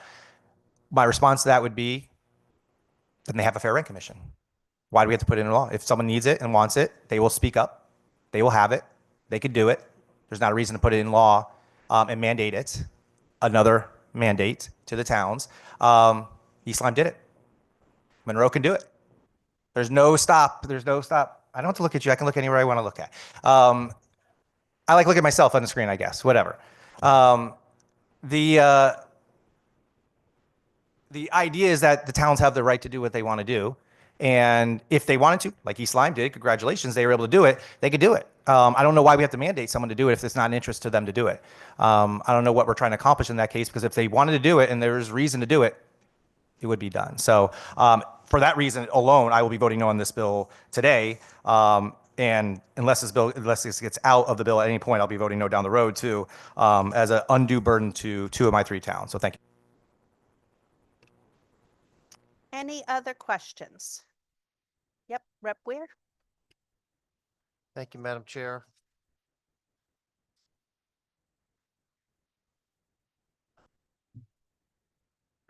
Yeah, I got it. Yeah, I heard it. Thank you, Madam Chair. I'm looking at the, well, line 152, section, where we are, section 6, talking about the fair rent commissions. And so many of my colleagues and I, and we don't hear it from, we hear it from both sides of the aisle. I think we have all heard the term mandate, right? A mandate on a city or town, unfunded or otherwise, where when I see the word shall coming out of this building, gives me great pause. And I think back to my own town of Hebron, where right now we probably have, it's a small town, 10,000 people, 8 to 10, if not more, vacancies where they're putting out monthly notices of vacant positions where they can't fill boards and commissions. So what is a town to do, Madam Chair, in the event where people don't volunteer to take part on a fair rent commission that's mandated by this bill, this legislature, this committee? Does Hebron have 25,000 or more people? Hebron does not have 25,000. Okay, so that section right there is for any town, city, or borough with a population of 25,000 or more. So then it's saying that that town, if they can't do their own fair rent commission, then they can join with another town. But then if you go to line 179, it says any 2 or more towns, cities, or boroughs not subject to the requirements of subsection B of this section may, through their legislative bodies, create a joint fair rent commission. Then 182 section E says any town, city, or borough that are members of a regional council of governments formed pursuant to section 4-124J may, through their legislative bodies and such regional council of governments, create a regional fair rent commission. So your town of Hebron is fine. You don't have anything to worry about. It's hard to follow along with all the lines and the parentheses, but thank you for that clarification. Madam Chair, do you know, like, who was involved in the drafting of the bill? Generally speaking, was it just legislators in this building, or what parties had an input in the crafting of the bill? If Senate Bill 12? Yes. So all except for one section were currently other bills, House bills or Senate bills that we put into this bill. So it went through public hearing, and I'm not going to go through each section and tell you who, I don't remember that. I could go look it up, but there's only one section that was not the case. And that is the section 7 is the only new section. Okay. It says Thank you. new, effective July 1st, 2025. Yeah, thanks. I used to sit on Board of Administrative Review in Glastonbury, which was when I worked for the police department. And a lot of the developments, whether commercial or residential, usually commercial, large residential, which at the time, there weren't a ton. But when you had large developments going on, the different town departments, public safety, the Conservation Commission, all had input in terms of lighting, and where this, it was, I think, number one, to keep protect the property values of the town, which we would all expect when we are property owners. I think it was to try to resolve or avoid disputes of potential neighbors. So, for instance, if you had a residential community zoned next to, at the point where a commercial zone meets a residential zone, and the residential zone was there first, there was quite a bit of scrutiny that went on looking at the buildings from a lighting standpoint for safety, but also for a nuisance, right? So you didn't have lights flooding in from the commercial at night to protect their valuables, and in doing so, annoy the residential people. Noise considerations, lighting, parking, of course, pedestrian traffic, vehicle all that stuff was given consideration by the various departments. The fire department was there, the fire marshal, to give consideration to, can we provide the necessary services as these buildings going in? And in that instance, it was certainly to protect public safety, to avoid problems down the road.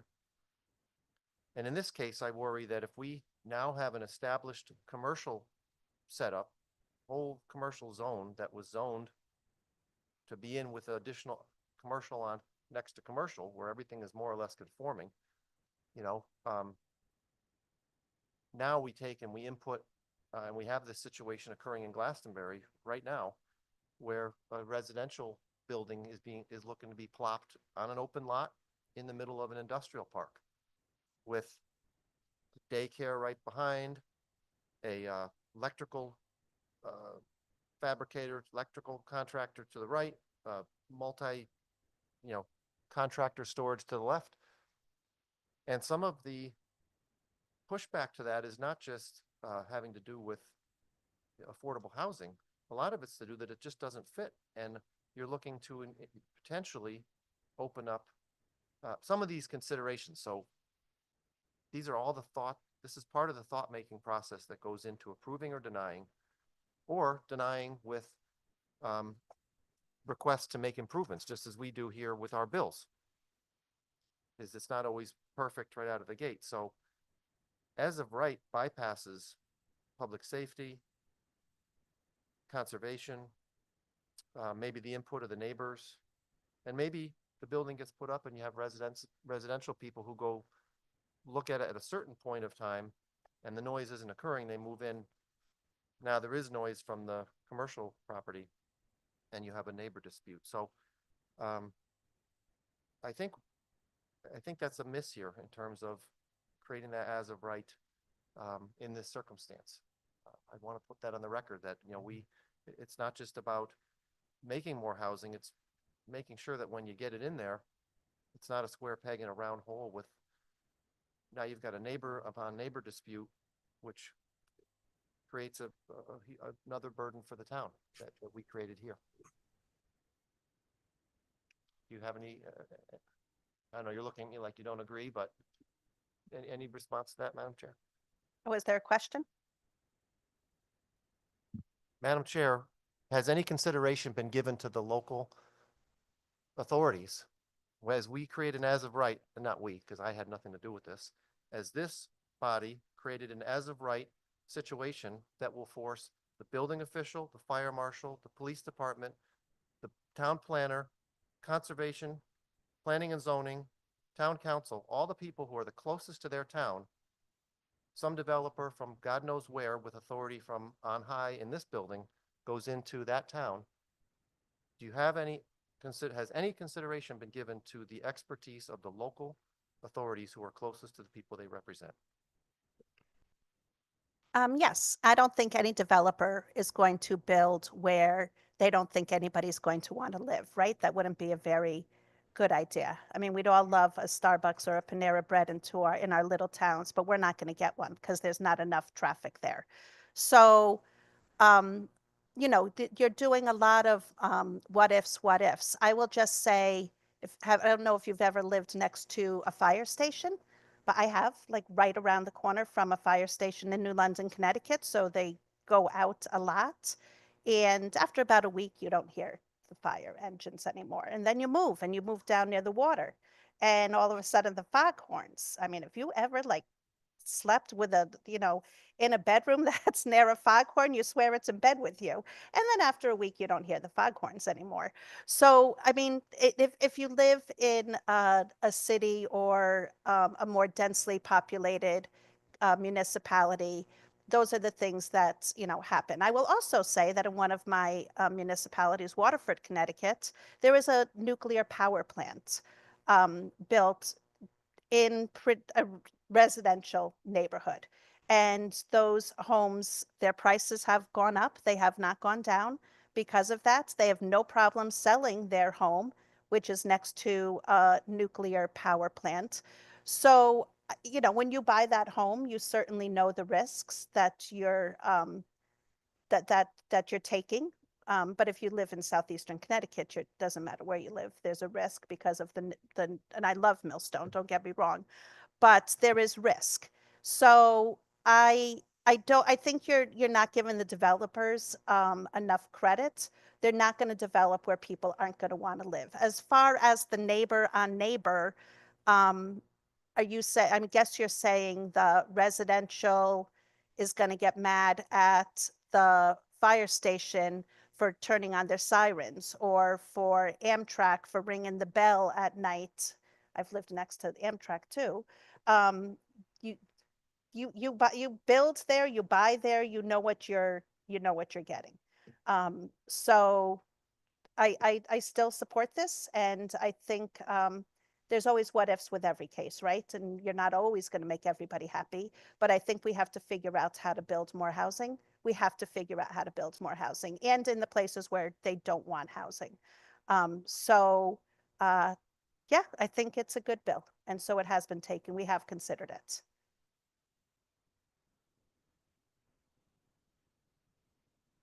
Of course, absolutely. Okay, thank you. I would like to point out the distinction in all, I agree with you with the noise. In some cases you can get used to it, and most cases you can. The difference in the examples you gave, as I interpret it, is all those decisions were made by the town to allow that local residences next to the fire department. And I'm not sure that, I can't speak to the circumstances about Millstone, who was involved in that decision to put that there. I would like to think the town had input, but in this case, we are removing the ability for the town officials to have input. And if they choose to put a fire station next to a residential, then they have to live with the consequences, and then you end up firing your local zoning board or running against your, that's how that's addressed. Is if they make a bad decision, they have to be accountable. Nobody's accountable up here in the town of East Lyme or Waterford or in Hebron. If we make the decision here, they have to live with it, and they don't have any input. So that's where I take exception with that piece, and I hope you'll understand my perspective on that. I do have, let me make sure I'm organized here before. I'm going to pause here if I may. I may have a question. I'd like to come back to that if I may. I want to collect my thoughts and turn it over. Thank you. And thanks for looking at me when you speak. Thank you very much, Madam Chairman. Just listening to the conversation on Senate Bill 12, can I just ask right out of the gate, do we know how close to a finished product this bill is? Do we expect that there's going to be significant changes once it leaves the committee?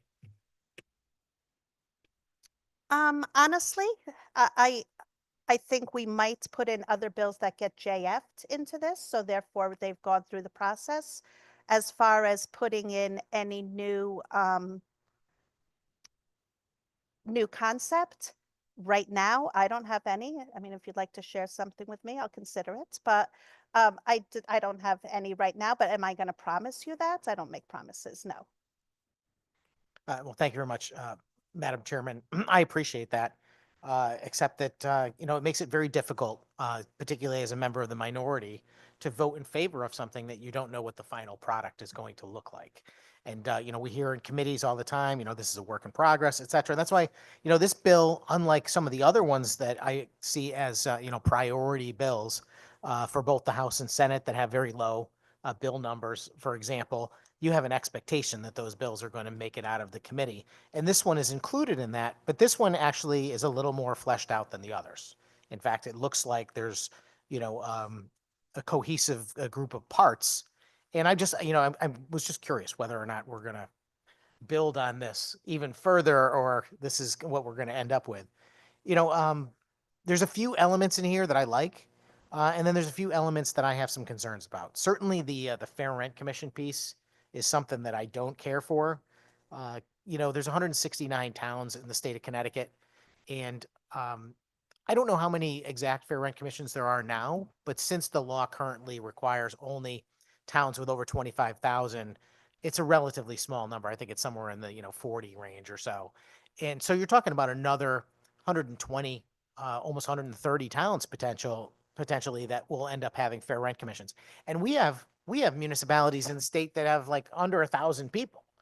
So I mean, for me, I understand the whole regional situation, but I don't know that there's a need there. And one thing that concerns me about having fair rent commissions in very small towns is that you end up putting a burden on people in the town government. The town attorney, for example, in a lot of communities actually mediates the fair rent issues before they ever go to the Fair Rent Commission, but they do it at a cost.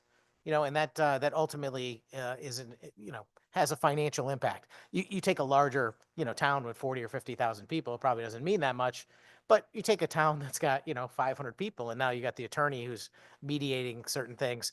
Granted, it's not going to come up very often, but when it does, it's something that, is a budgetable item. So, I mean, in the sense that it is a mandate on towns, I have an issue. I much rather the current statute allows it to occur. There's nothing stopping a town from creating their own fair rent commission. I would much rather see a prohibition on fair rent commissions from being created at all, because I believe that they are not an element of our system of laws and justice that should deserve any credence whatsoever. Consumers and sellers set the price of goods through the market. And there's market forces that determine things. People that overcharge for things ultimately go out of business because they can't sell them.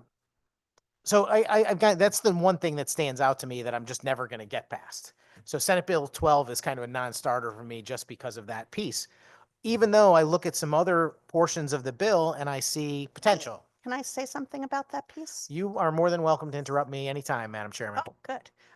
It says may. It doesn't say you have to. It says may. It says you may join with another town, and it says that you may go to the COGS. So your town of 500 still doesn't have to do it. I pointed that out to Rep. Weir. Oh, I'm right on it. 179 and 182. It has may. So I don't think you have to worry about that anymore. Thank you for letting me interrupt. Madam Chairman, are we talking about LCO 5862? Or did I miss some substitute language?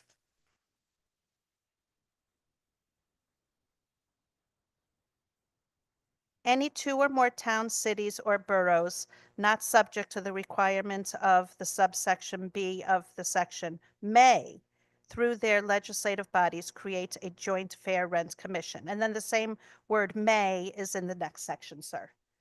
Well, I appreciate that, Madam Chairman, but I would point you to lines 171 through 174, where there is also a significant change that reads any town, city, or borough, and we're removing some language there, but if you just read through the sentence as amended, it says any town, city, or borough shall adopt an ordinance creating such fair rent commission on or before January 1, 2028. That looks to me like a mandate that says every town has got to adopt an ordinance creating a fair rent commission. We can pause if I'm reading that incorrectly, but I understand that this does create a permissible situation for towns to join together to create a joint fair rent commission or to join with the COGS or something like that. But this looks like a mandate that every town will be required to adopt an ordinance creating a fair rent commission. You know what? Let me You know are if I'm right, incorrect. and I apologize to Rep. Weir. Yeah, I was reading up higher and then I just flipped to the next page. You are correct. Thank you. Do I get an apology too? I Madam did. I Chairman? apologize to you first. Oh, you did? Oh, I missed it. Yes, Thank you. ranking member. Thank you very And then much. I went to Rep Weir. Yeah, thank you, Madam Chair. I Yeah. appreciate it because Yeah. I didn't think I was reading it And wrong. I'm sure I'll apologize many more times. This is my first time debating with Senator Sampson. And so I'm glad you are all here to witness. Oh, we haven't begun debating, Madam Chairman, but I I- appreciate the, And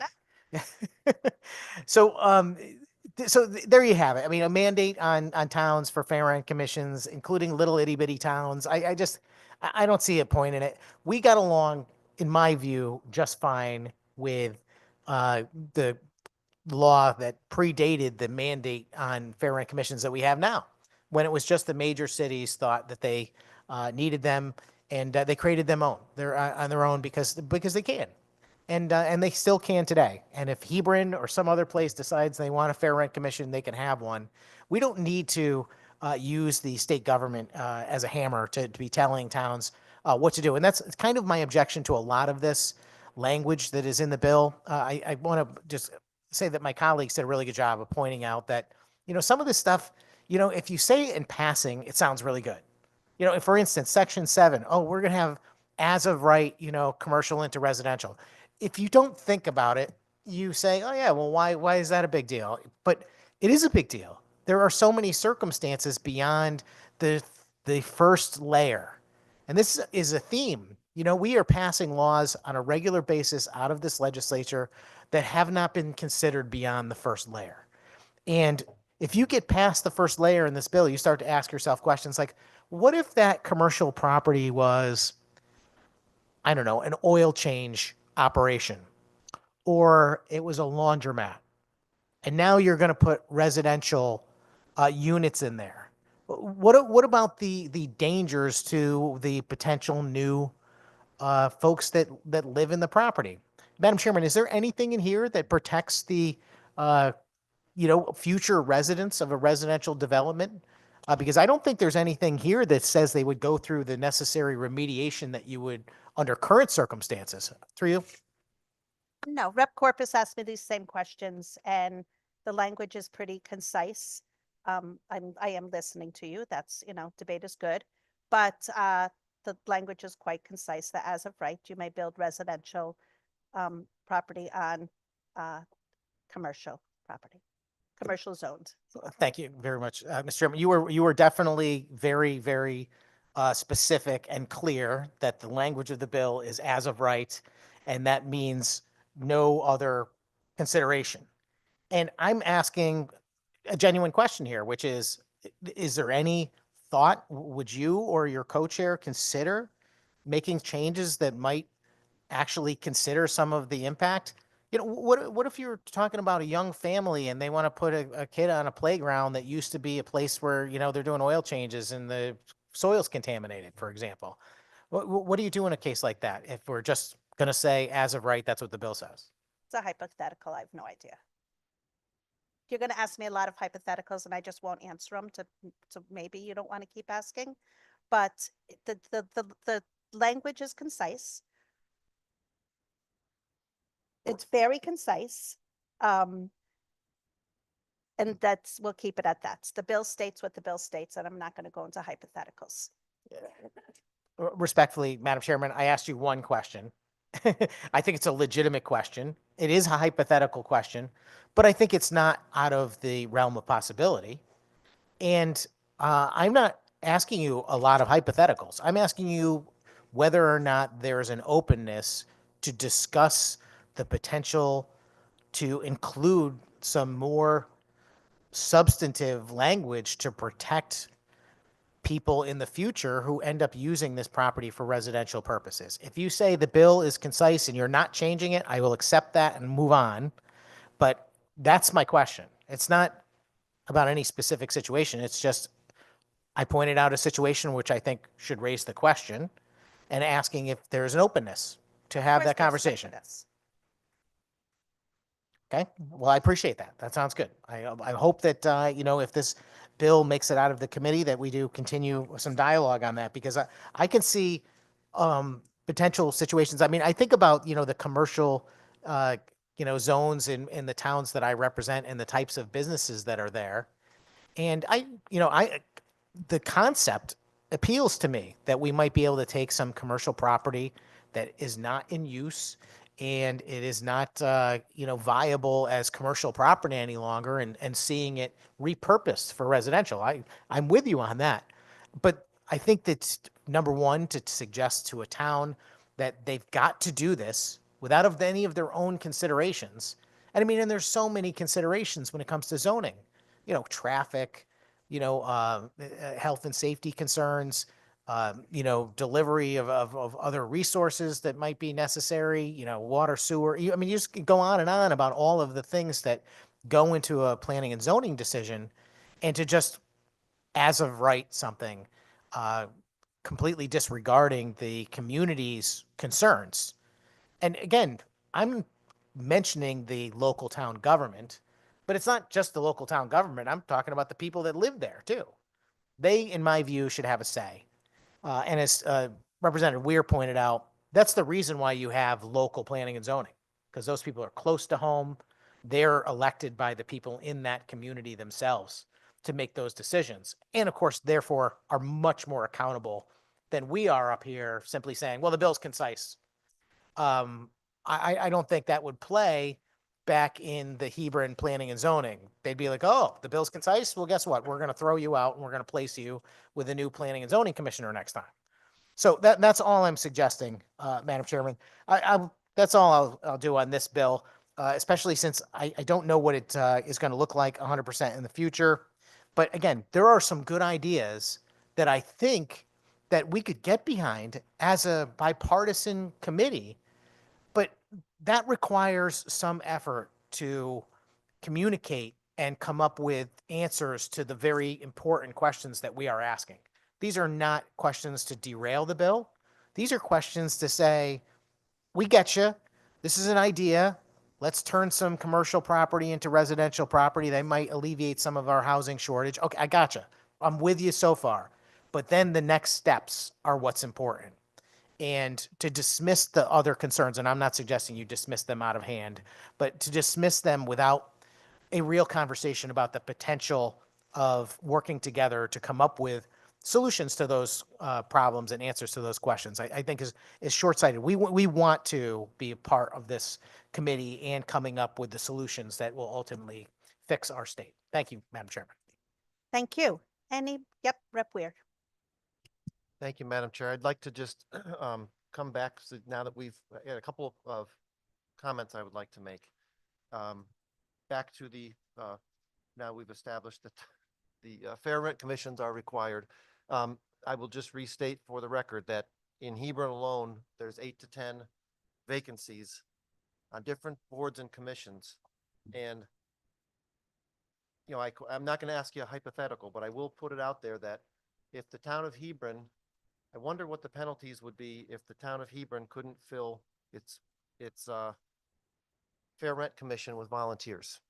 Well, they could use their COG though, Rep. Weir, right? They could go to their local COG and, that's the second part of it. So we understand that it is going to be difficult for some of the municipalities, even in big cities, it's hard to fill boards and commissions.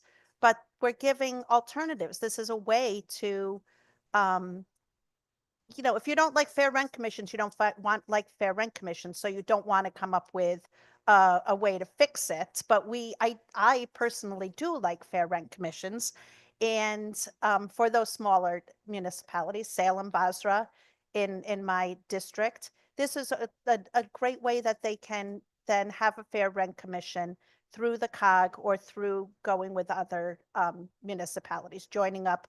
Hebron could join up with Glastonbury or I forgot all the towns around you. I should know it.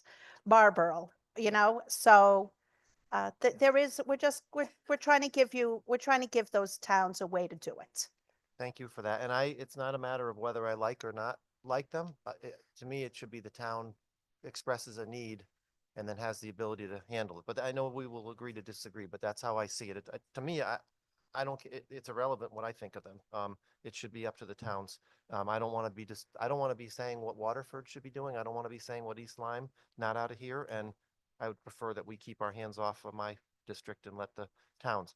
I will just make an observation, and this is a personal, it's not an observation. It's a tenet of mine, is that I deal in my life, have had to deal with what ifs. Like, it's a world of what ifs. Like, I make a decision, I want to go this way, but I have to ask myself, and I think it's irresponsible of me to not question, what's the other side of that equation? And I don't think that this is not an indictment on this committee alone, but in this building, I don't think we do that enough to ask, what's the other side of this argument? And can I sell that to myself, and can I sell it to others? And I think, to Senator Sampson's point, it's not a matter of derailing ideas or a concept, because I might agree with 10% of what you're proposing here, but I would be, and it could be 20, it could be, I'm not,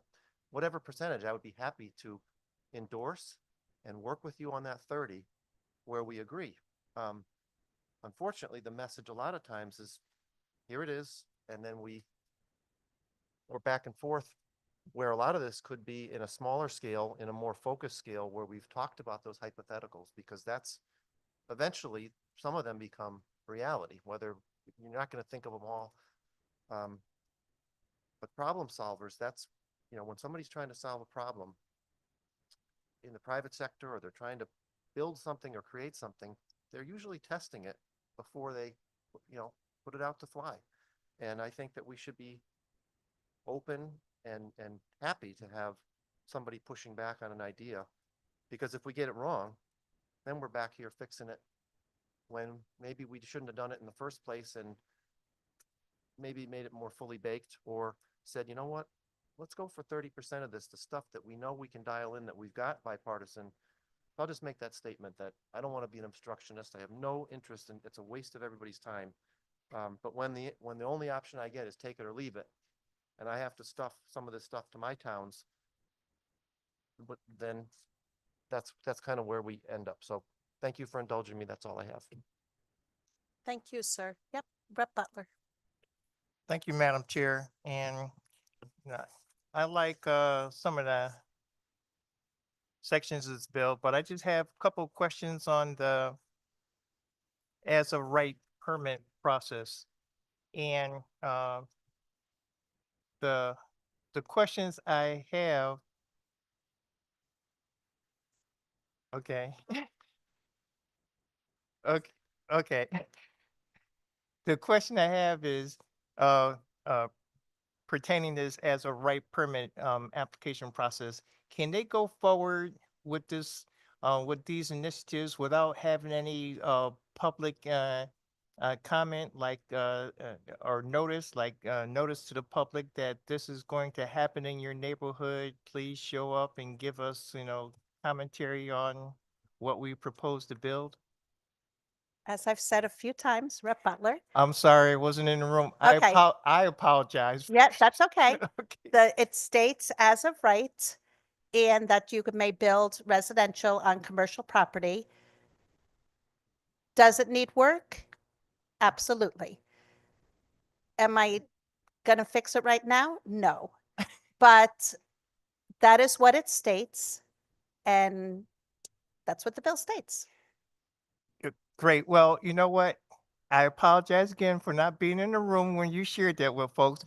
But more importantly, what I really like is that the fact that you said you're going to work on that. So seeing it's going to be in the Senate first, I will be looking for your work on this. So thank you, Madam Chair. Thank you. And I just want this bill to pass. So sometimes you have to work on things. Well, I'll vote for it. Anybody else? Oh, my goodness. All right. Clerk, we may take the vote.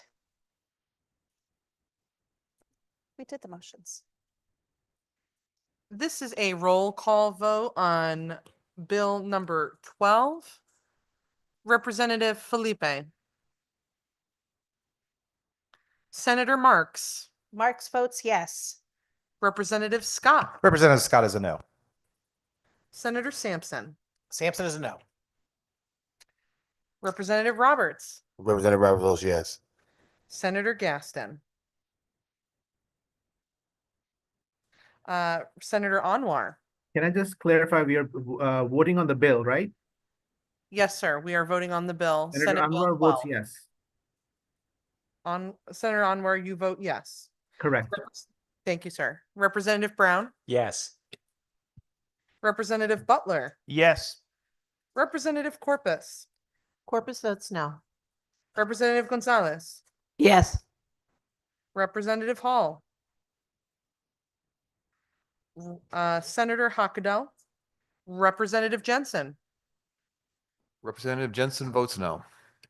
Senator McCrory, Thank you. I want to welcome Dave as a new member. Representative Sanchez, Representative Sanchez votes yes. Representative Sweet, Yes. Representative Turco, Yes. Representative Weir, No. Representative Zulo. Rep. Zula votes no. Thank you. Thank you, Madam Clerk. The floor is yours, Rep. Felipe. Can I vote? We went by you already. I know. We can come back. You have to wait till We the didn't end. Finish. Yeah, Felipe. Representative Felipe. Yes. Just so everybody knows, votes will be held open one of three ways.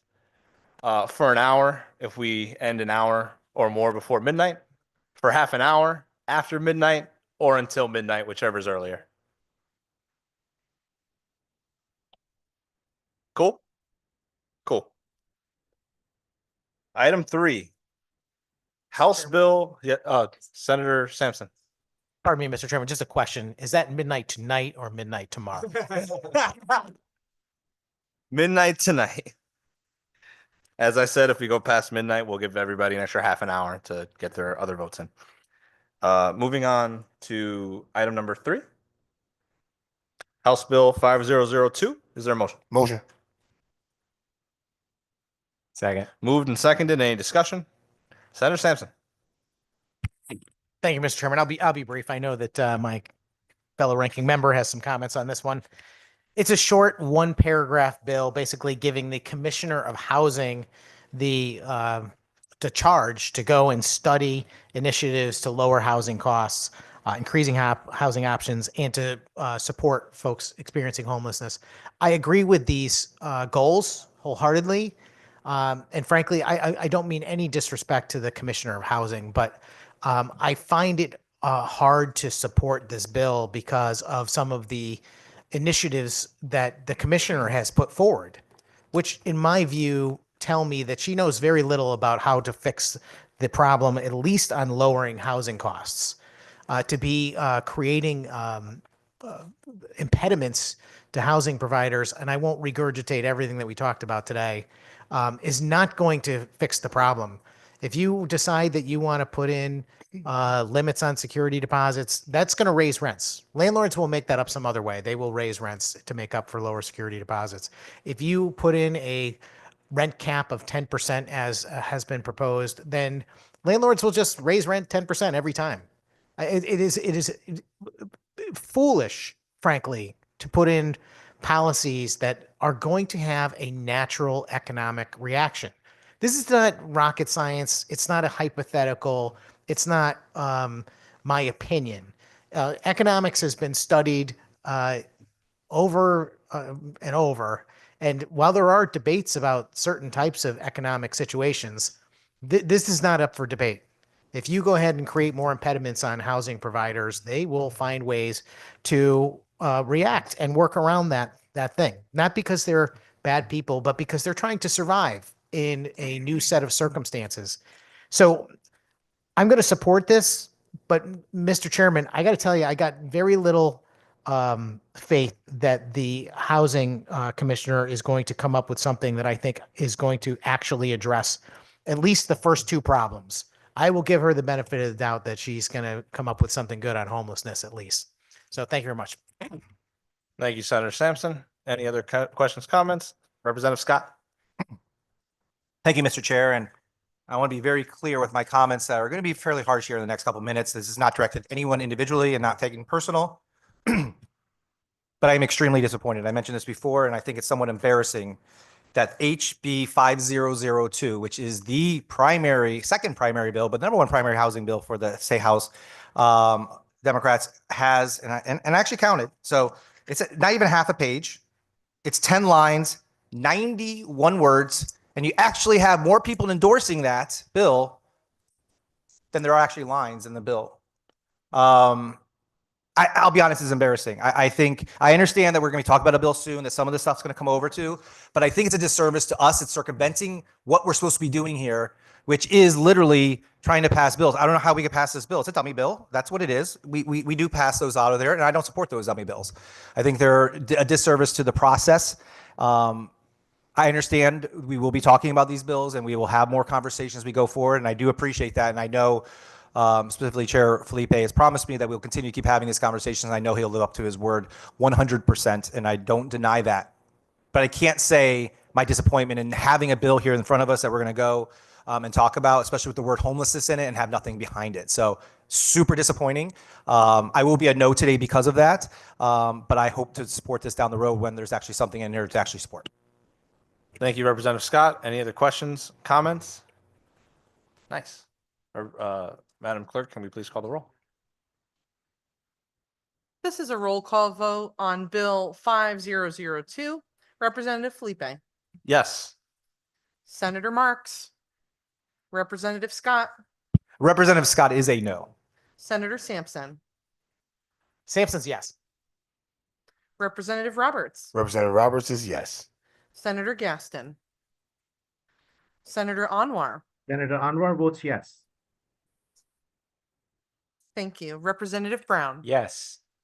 Representative Butler, Yes. Representative Corpus, Corpus votes no. Representative Gonzalez, Yes. Representative Hall, Senator Hockadell, Representative Jensen, Jensen votes no. Senator McCrory, Representative Sanchez, Representative Sanchez votes yes. Representative Sweet, Yes. Representative Turco, Yes. Representative Weir, No. Representative Zulo. Rep. Zula votes no. Thank you. And Senator Marks, how would you like to vote on 5002? Senator Marks votes yes. Thank you. Thank you. Next, moving on, item number 4, House Bill 71. Oh, I'm sure we'll get questions. House Bill 7112. Motion. Second. Moving second. Any questions, comments, or discussion? Representative Scott. I'll go first. I have very few questions about this at this time. I've had multiple conversations with the governor's office and the representatives to really talk through the purpose of this bill, understanding. Oh, sorry. I'm sorry. I went ahead. So I'm going to back off if I can, a second of that. I'm sorry. I had the wrong bill in front of me. That's my bad. Thank you for calling me out.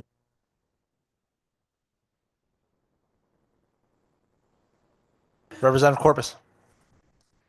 Thank you, Mr. Chairman. I applaud the valiant effort here in Section 1 to come up with this concept of the Affordable Housing Real Estate Investment Trust.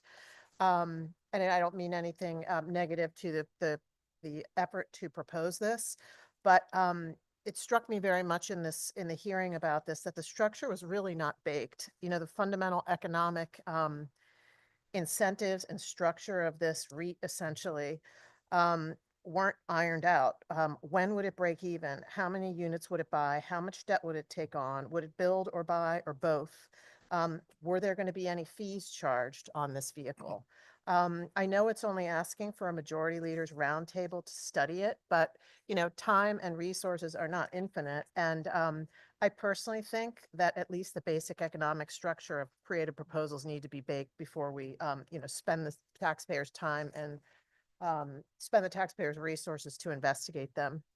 The other thing I wanted to ask about this is, again, I think we should be as clear as possible in this building and put out bills which are clear to the public and don't end up miring us in unnecessary litigation. So the Section 5 term hostile architecture, which means any building or structure designed or intended to prevent a person experiencing homelessness from sitting or lying on the building or structure at street level. That just seems very, very difficult to define. And maybe you could help me with that, Mr. Chairman, but it seems like it is going to be very hard to figure out if something is designed or intended to get to the, frame of mind of the person who developed the structure to prevent a person experiencing homelessness. Can you help me with that? Clarify what In that other means? states, when people are defining hostile architecture, it'll be like ledges around a tree that people would usually sit on that maybe people put spikes on, for example, or like those kind of stop gaps people will put to prevent skateboarders from grinding. If you have a bench that is meant to be a bench that multiple people can sit on, people will then put a divider in the center of said bench. Things like that fit the definition in other places of hostile architecture. Okay, so a wall with spikes that you don't want, birds to sit on, is that hostile? Not a wall. I would say a ledge, maybe a ledge, 2 feet high. You would have in front of, let's say, a courthouse around a tree that most people maybe sit and enjoy their lunch on, but they put something to be an impediment from people sitting on it. Okay. Section 7, I really struggled with this one. Is this roundtable provided for in Section 7 studying the feasibility of funding individuals who renovate properties in areas with low appraisal values? So that's now someone going into obviously a low value area for the difference in the cost of renovating the property and the price for which the property is sold. So are we studying whether someone who makes an investment that doesn't pan out, that is, they spend money to renovate a property and then they sell it for a loss, are we studying the feasibility of reimbursing them for a bad investment decision?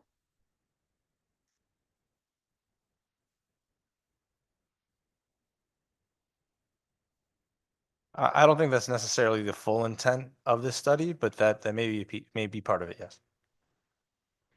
Okay, so hopefully we don't have bad investors in Connecticut, but if we have really bad investors in Connecticut, are we just making them whole without any kind of, I mean, this strikes me as very kind of very different kind of proposal. This is a study conducted by the Majority Leaders Roundtable, which is already established. And I'm not at liberty to say whether or not the results of the study would be what you are suggesting. Okay, but again, I think I really like the idea of studying something before we adopt it, but it does cost people's time, and the more we diffuse, like this seems to me to be an idea that will never ever happen because it doesn't make any sense and it's economically for the state completely impossible to actually follow through on. So I would just like to suggest that we should be careful with our studies because we should be focusing on the things that really have legs and can really help us. And this is I just think really extremely, actually pretty radical. The other part of this I had questions on were section 17, 18, and 20, where there are pilot program in section 17. The pilot program in 15 is funded by section 17. The DOH grant in aid for Habitat for Humanity has a blank amount. And I was just wondering, when we're going to fill in those amounts, because it's very hard to vote without knowing what kind of scale we're talking about. Given those blanks, this bill will undoubtedly be referred to one, if not both, of our finance and appropriations committees. And for some of these, that amount will be in bonding dollars, which will be afforded for in the overall bond package, as well as some of the appropriations in the overall budget. So those committees will get a crack at this once we pass it out of committee. So forgive the neophyte question, but then why do some things already have dollar amounts? Like section 14 has 50 million in bonding, section 19 appropriates 2.3 million. what makes something have a number and doesn't? Is it that the idea is not as far advanced yet? I don't know if it's not that the idea is not as far advanced, or I think those are the things that we are willing to commit to outside with regardless of the current budget negotiation. However, those others may need to be subject to that negotiation. Okay, so the ones with dollar numbers are stated priorities, and other things are going to have to shrink to accommodate them.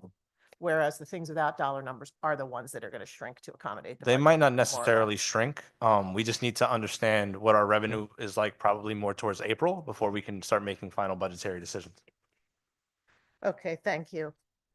I guess my problems with this bill, there are some good things in it, but I just don't feel like, I feel like some of these ideas are not only not fully baked, but really are not going to take us a direction that we ought to be going. And therefore, I'm hesitant even to go down this path with these various studies. Thank you. Thank you, Representative Corpus. Any other questions by members of the committee? Huh?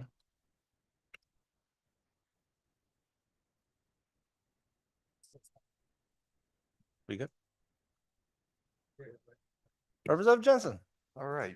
Yeah, Captain so I Party. just have a question on section 6 here. So this bill is all about homelessness and what we can do to fight it and to, do about homelessness. And then section 6 goes into reporting about use and the number in each department and where they exit, and to have this data updated annually, I guess forever. Why suddenly are we interested in what all the youths are doing if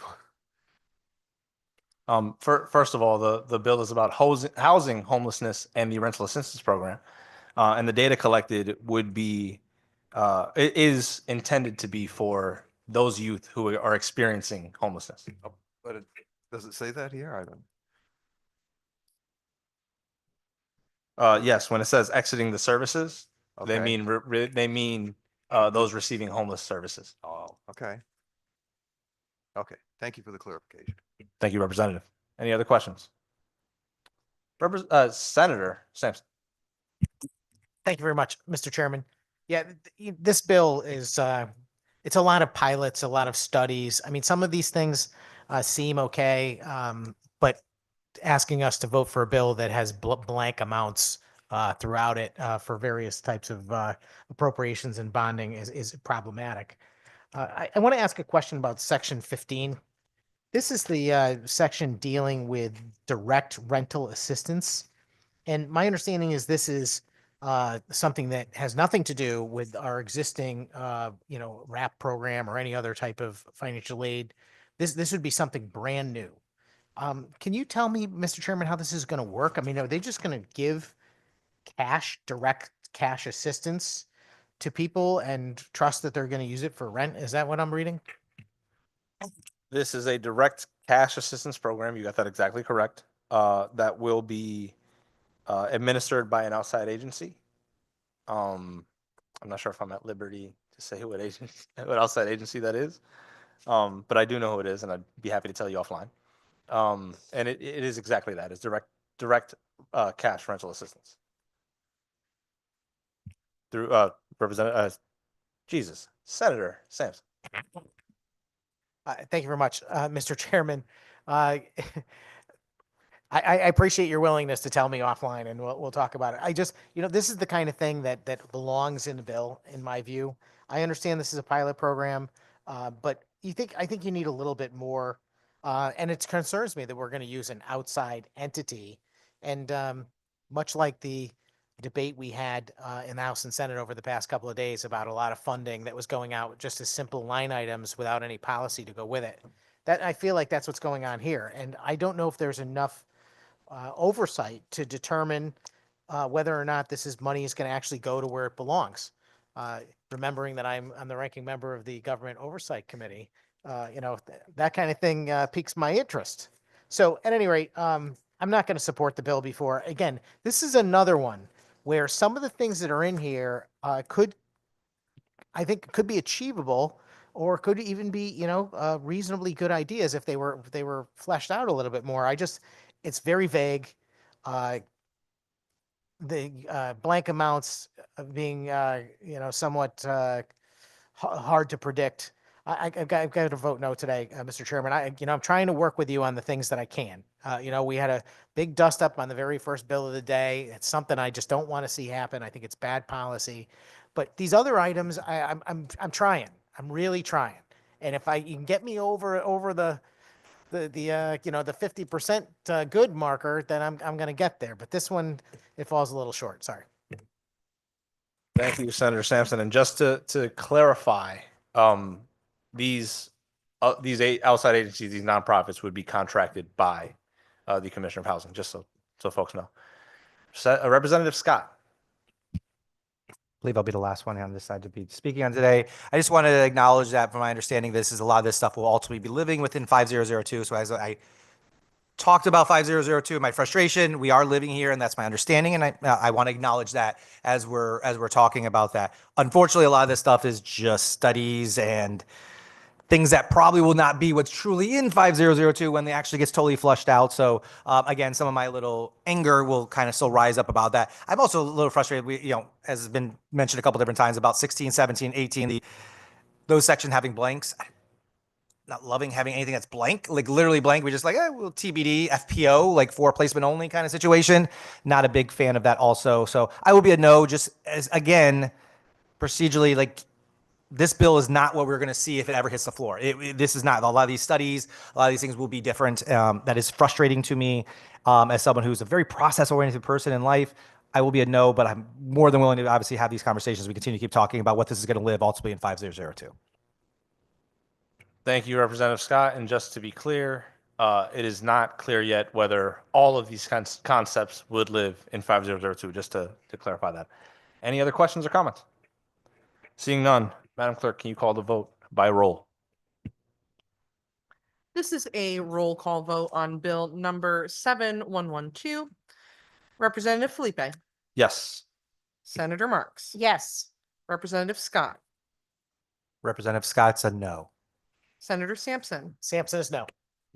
Representative Roberts, Representative Roberts votes yes. Senator Gaston, Senator Anwar, Senator Anwar votes yes. Representative Brown, Yes. Representative Butler, Yes. Representative Corpus, Corpus votes no. Representative Gonzalez, Yes. Representative Hall, Senator Hockadell, Representative Jensen, Jensen votes no. Senator McCrory, Representative Sanchez, Representative Sanchez votes yes. Representative Sweet, Yes. Representative Turco, Yes. Representative Weir, No. Representative Zulo. Rep. Zula votes no. Thank you.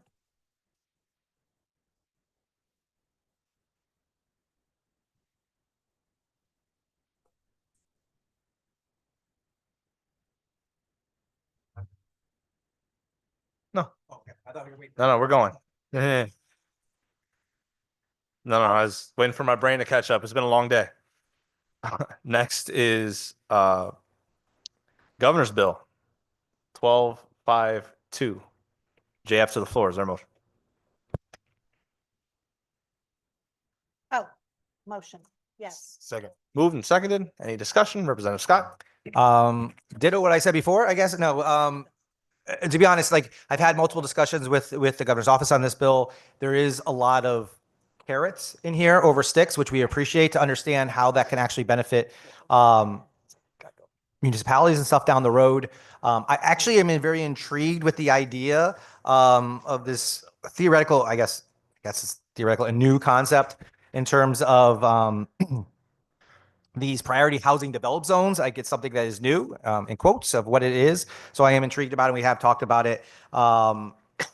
More discussions needs to happen, and we appreciate the carrots to this piece.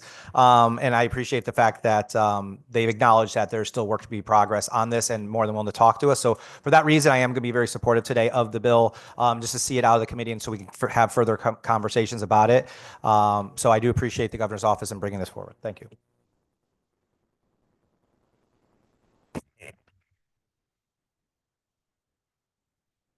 Oh, now I'm doing it. Ranking Member Sampson. Oh, I'm sorry. It's a little confusing over here. Rep. Caucus. Thank you.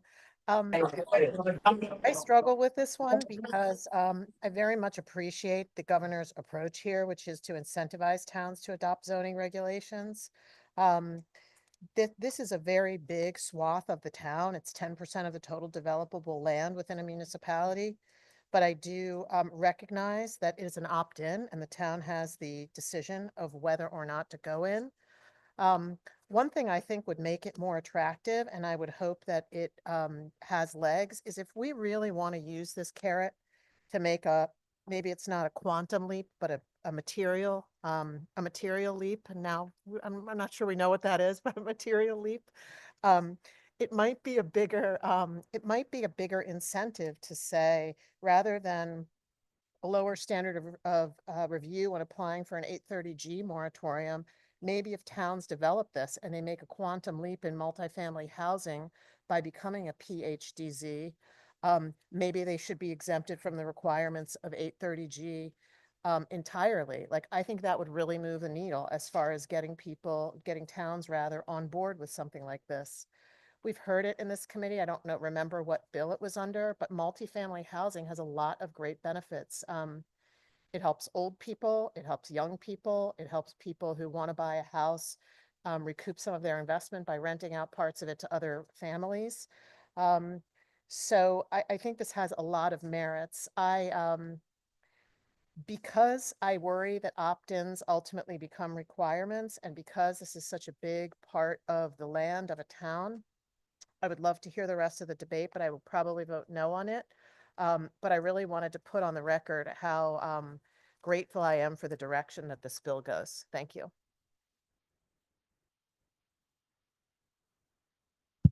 Ranking Member Sampson. Thank you, Mr. Chairman. I don't have a lot to add. I think my colleagues pretty much covered it. You know, it's not, doesn't go unnoticed that this is the first bill on the agenda that's not an outright mandate on somebody.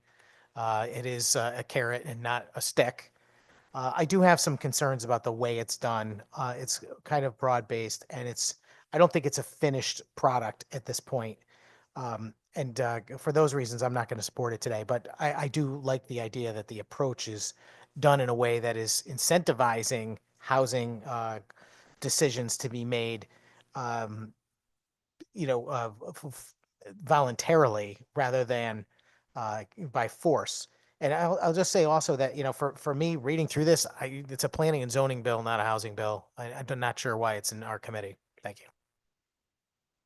Oh, P&D. Anybody else? Seeing none? Madam Clerk, can we take a roll call vote, please? This is a roll call vote on Bill 1252. Representative Felipe, Yes. Senator Marks, Yes. Representative Scott, Representative Scott is yes. Senator Sampson, Sampson is no. Representative Roberts, Representative Roberts votes yes. Senator Gaston, Senator Gaston, Senator Anwar, Senator Anwar votes yes. Representative Brown, Brown is yes. Representative Butler, Butler's yes. Representative Corpus, Corpus votes no. Representative Gonzalez, Yes.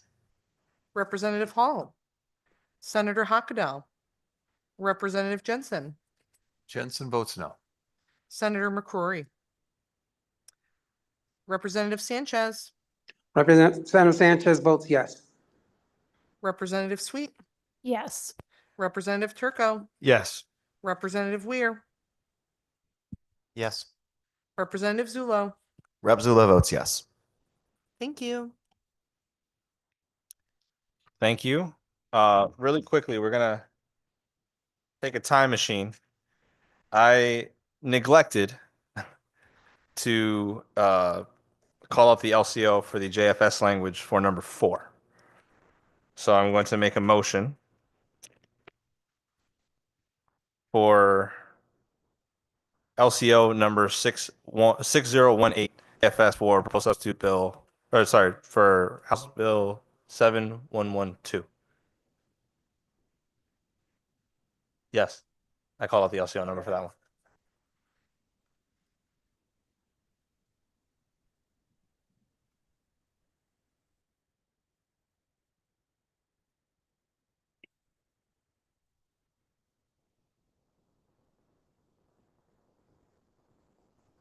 So is there a motion to recall the motion to JF item number 4?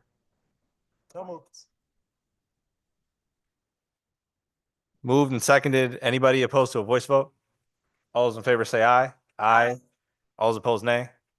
You guys have it. All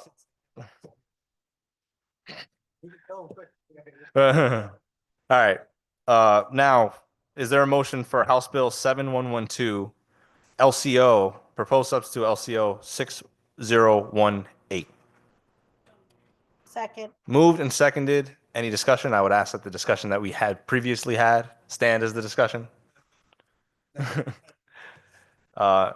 With that, is anybody, oh, actually, Madam Clerk, please call the vote by roll. 7112 LCO 6018. Apologies. This is a roll call vote on Bill 7112. Representative Felipe, Yes. Senator Marks, Yes. Representative Scott, Representative Scott is a no. Senator Sampson, Sampson is no. Representative Roberts, Representative Roberts is yes. Senator Gaston, Senator Anwar, Senator Anwar votes yes. Representative Brown, Brown is yes. Representative Butler, Butler's yes. Representative Corpus, Corpus votes no. Representative Gonzalez, Yes. Representative Hall, Senator Hockadell, Representative Jensen, Jensen's no. Senator McCrory, Representative Sanchez, Representative Sanchez, yes. Representative Sweet, Yes. Representative Turco, Yes. Representative Weir, No. Representative Zulo. Rep Zula votes no. Thank you. Thank you. Now, next, we will go to item number 6. House Bill 7034, an act prohibiting the requirement of a donation of land as a condition of subdivision approval. Is there a motion? So moved. Second. Moved and seconded. Is there any discussion, Representative Scott? Thank you, Mr. Chair. So this is a bill that we actually had a decent amount of testimony that came in on, which, theoretically is something that I was kind of surprised it got a lot of, not a lot of attention, but a little bit more attention than some of these other bills that we've had. And we really found out from a bunch of different folks that what this is doing is requiring land to go to the town when we're doing a subdivision. The town has to give it, or sorry, the developer has to give it to the town. But what we're finding out is that the land that's actually being provided is, I wouldn't say useless land, but it's land that the town really can't use. It's tucked in a corner or it's bad property of the lot. So the benefit to the town is really nullified a lot. So we only heard a little bit of negativity on it, but a lot of positivity in terms of it's just handing land over. It's almost an old antiquated bill and process that needs to go back to give that land back. I think we'd all agree that that land that is given away, if it's any way to be used towards housing, it should be used towards more housing. If it's costing one unit within that development, I would say then that's costing housing, and we shouldn't be doing that, as this whole goal is to get more housing in the state. So I am very supportive of this bill. I appreciate the representative who brought it forward, and hopefully we can move this forward today. So thank you, Mr. Chair. Thank you, Representative. Any other questions, comments? Seeing none, is there any objection to a voice vote? Oh, sorry. We're JFing. I apologize. I'm trying to rush here. Please call the roll. This is a roll call vote on Bill 7034. Representative Felipe, Yes. Senator Marks, Yes. Representative Scott, Representative Scott is yes. Senator Sampson. Oh, where'd he go? Representative Roberts, Representative Roberts votes yes. Senator Gaston, Senator Anwar, Senator Anwar votes yes. Representative Brown, Yes. Representative Butler, Yes. Representative Corpus, Yes. Representative Gonzalez, Yes. Representative Hall, Senator Hockadell, Representative Jensen, Jensen is yes. Senator McCrory, Representative Sanchez, Representative Sanchez is a yes. Representative Sweet, Yes. Representative Turco, Yes. Representative Weir, and Representative Zulo. Rep. Zula votes yes. Thank you. Thank you. Next, item number 7. House Bill 6944, proposed substitute LCO number 6017, JFS. To the floor. Is there a motion? You do this. I said, yeah, LCO. It's 6017. Is there a motion? So moved. Moved, seconded. Any discussion? Representative Scott. Thank you, Mr. Chair. Reading through this bill as I've done for all these bills, to be honest, and over the last few days, and there's been a lot of bills. This did start to bring to mind a bill that we talked about a couple years ago, fair share, and how about the allocation of affordable housing units that are supposed to go out to different municipalities. I know fair share is a word that we're not, their plan is not to be used very much anymore in this building because it has a negative connotation, maybe rightfully so. But the idea is that that necessarily isn't what this is, but it has a lot of bells and whistles that match up to what we've heard and seen before.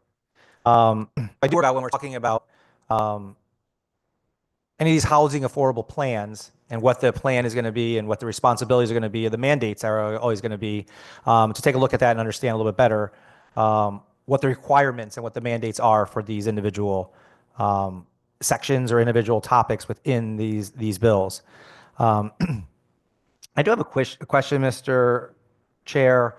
And I understand if you don't have the answer. I'm not trying to put you on the spot because this is where I've even tried to talk a little bit with the staff before offline.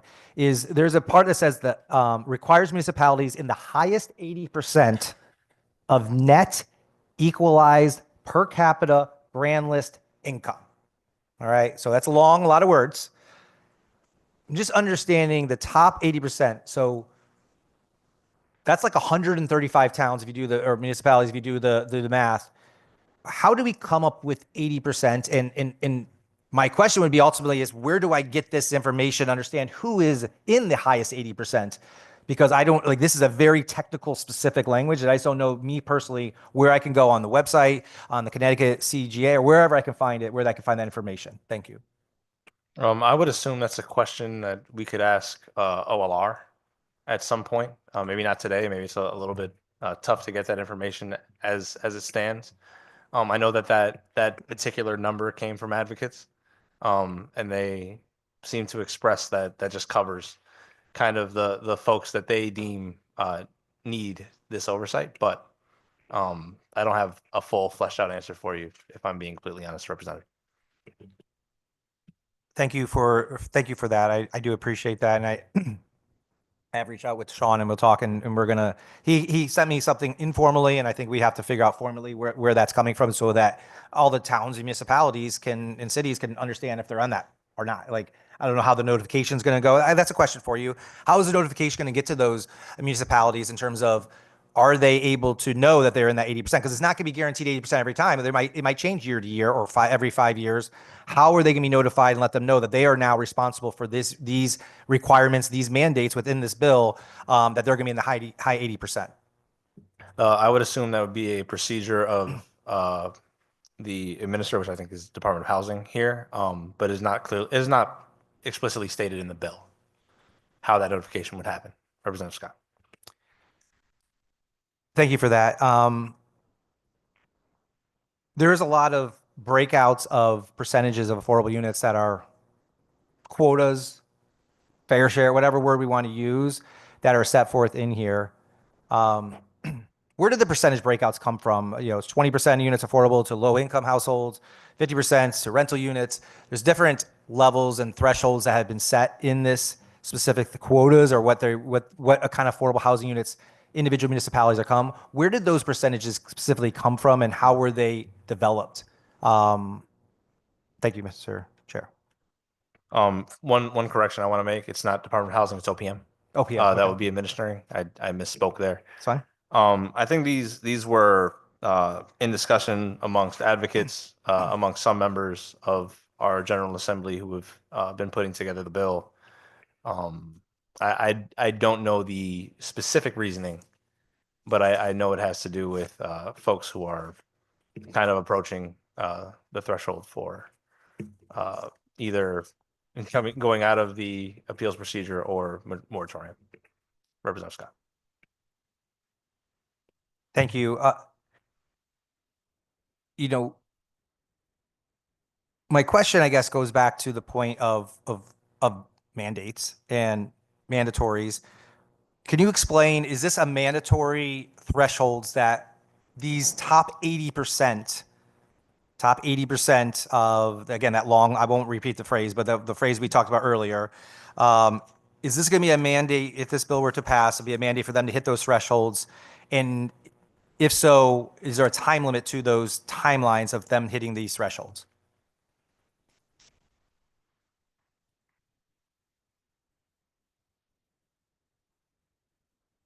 Sorry, give me 1 second.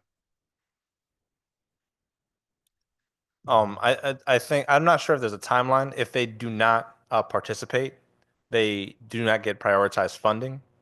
But yes, they are required to participate. However, there is the mechanism in which they can reject such plans and give a reason. And if that reason is deemed reasonable, they would then not be punished. Representative Scott. And who would be determiner of that? Is that OPM also gets determined if that reason is valid? Yes.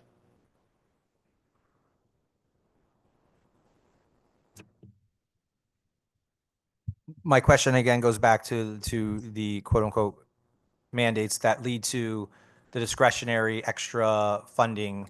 I'm going to go back to the same question I was asking your other chair, previously.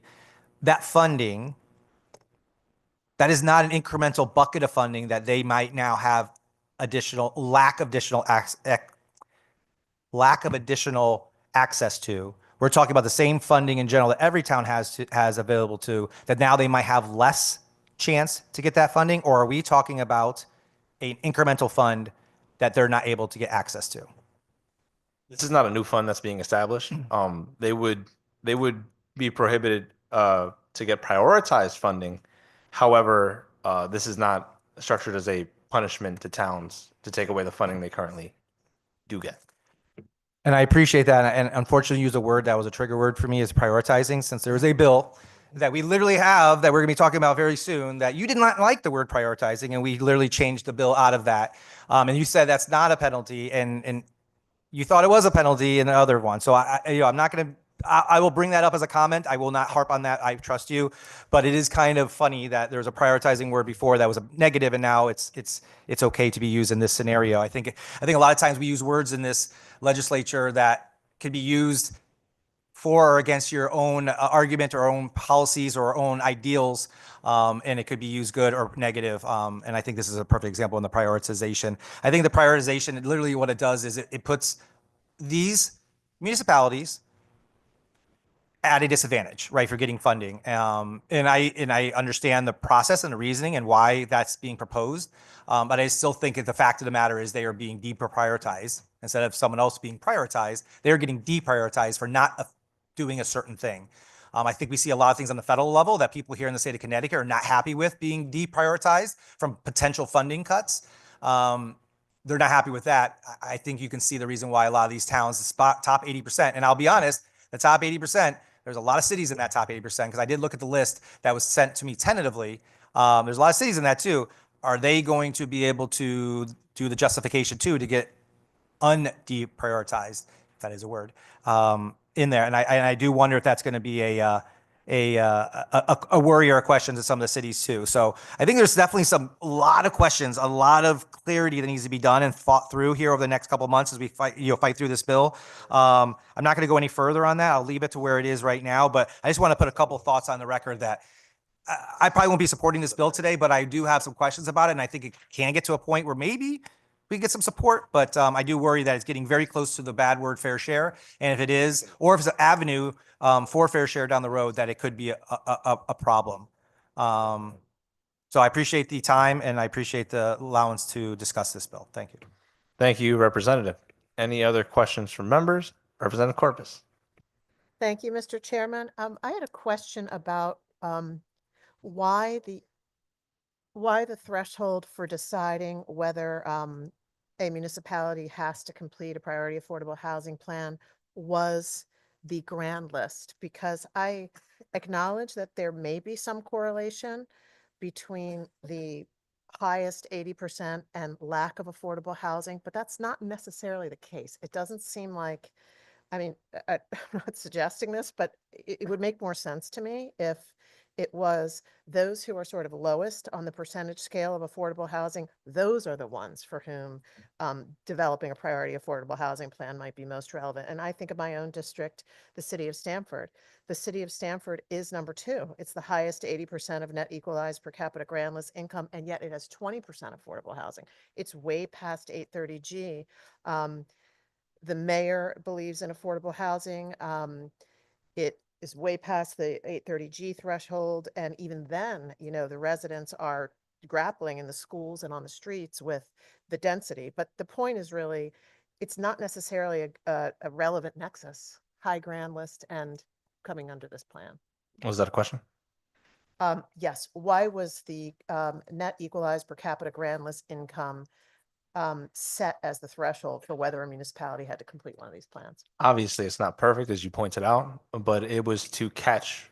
When you look at grand list is usually mostly decided by property values.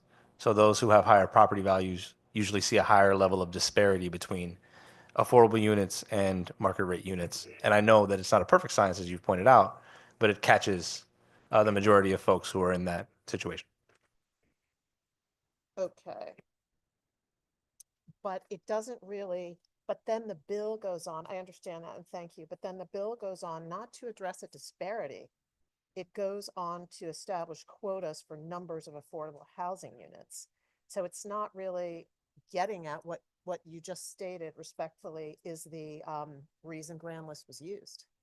If this is establishing quotas. If you fall under this, you have to build these numbers of units and these types of units. But in the case of Stamford, they already have many, many of these units. So there's really a decoupling of grand list with the purpose of this bill. I would disagree, but I understand why you may think that. Okay. Secondly, I wanted to ask whether whether there is a concern with the passage of this bill about litigation, because now you have a situation in Section I where interested parties are suing OPM in Superior Court to review the conformity of any approved priority affordable housing plan within the requirements of this section. So the interested party, that is probably the developers, have the right to equitable relief, including punitive damages, attorney's fees and costs. So are they bringing, they're suing OPM?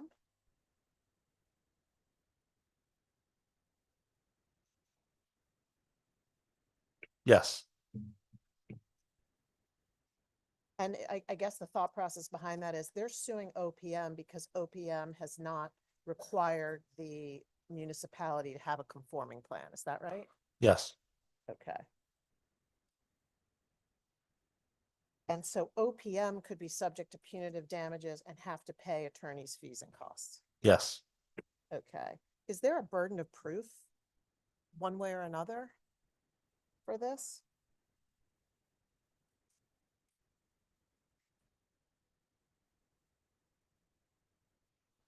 Yes, the burden is on the Secretary of OPM, as mentioned in lines 160 to 163. Okay, thank you. Okay, yes, thank you. And how much do we have any sense of how much litigation this could generate and what this could cost times, 80% of the towns across the state? That is hypothetical. I'm not sure if we have data to support that. I'm not sure what other states have done this. Okay. And lastly, I've heard talk about this, but I don't know the answer yet. The fair share allocations in section 4-68 2I.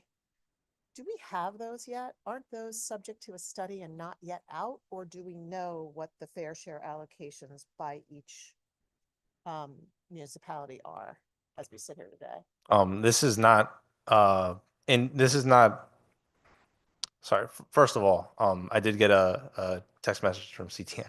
Can you just make sure you speak into your mic so folks that are watching us Thank live you. can hear you? Thank you. Can you repeat the question? When will we have our fair share allocations? When will the fair share allocations by town be available? Are they available now? Yes, this is not supposed to be a result of the fair share study, right? This is not everything that will come out of what we were trying to do around the fair share study. This is not in name fair share. These are the things that we think we can do now. But no, this is not based on the allocations that will come out of that study, which we've seen parts of earlier in this session.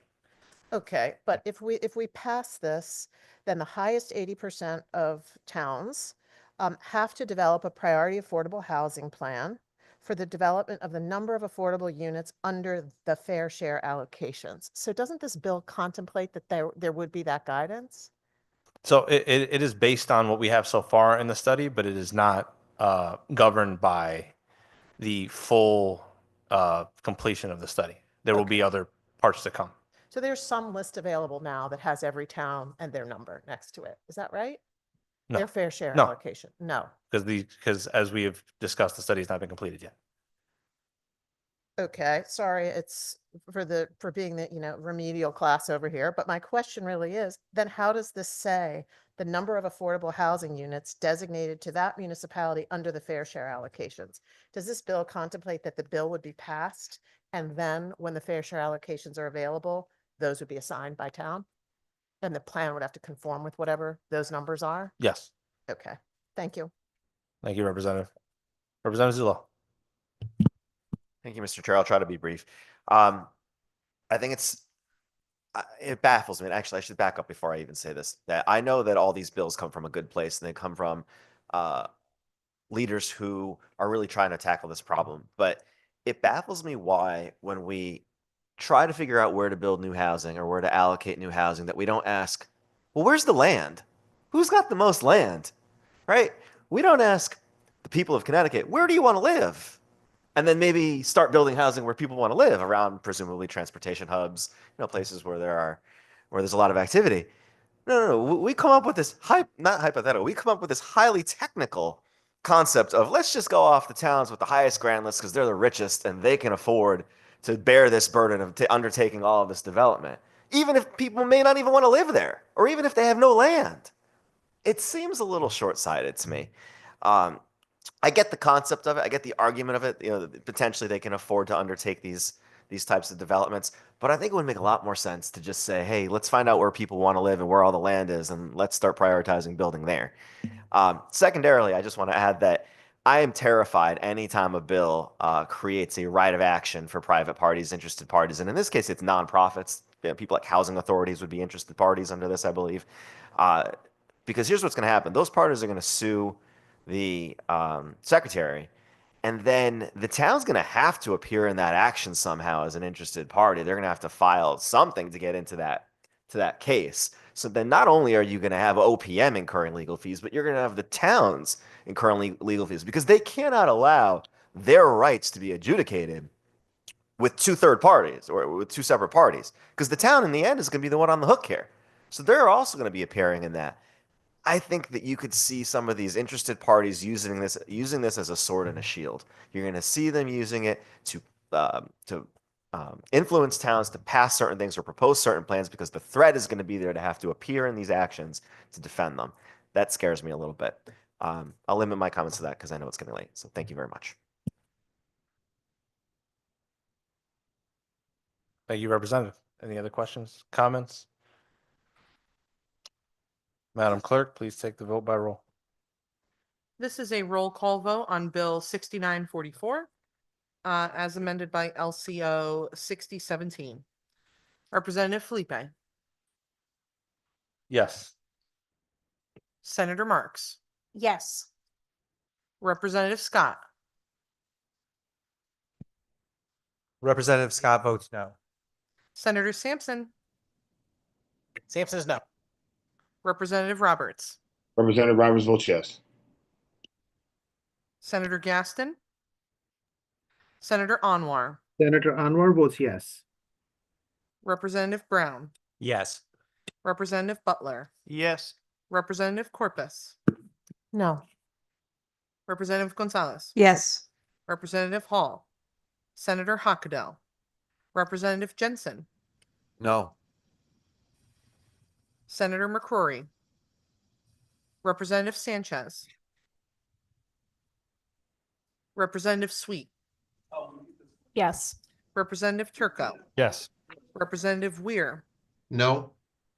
Representative Zulo. Rep. Zula votes no. Thank you.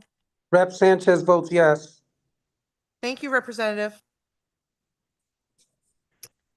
Thank you, Madam Clerk. Next, we have Senate Bill 1302. It's an act prohibiting the eviction of a residential tenant for non-payment of rent if the landlord's online rental payment system prevents such payment of rent. Do I have a JF to the floor?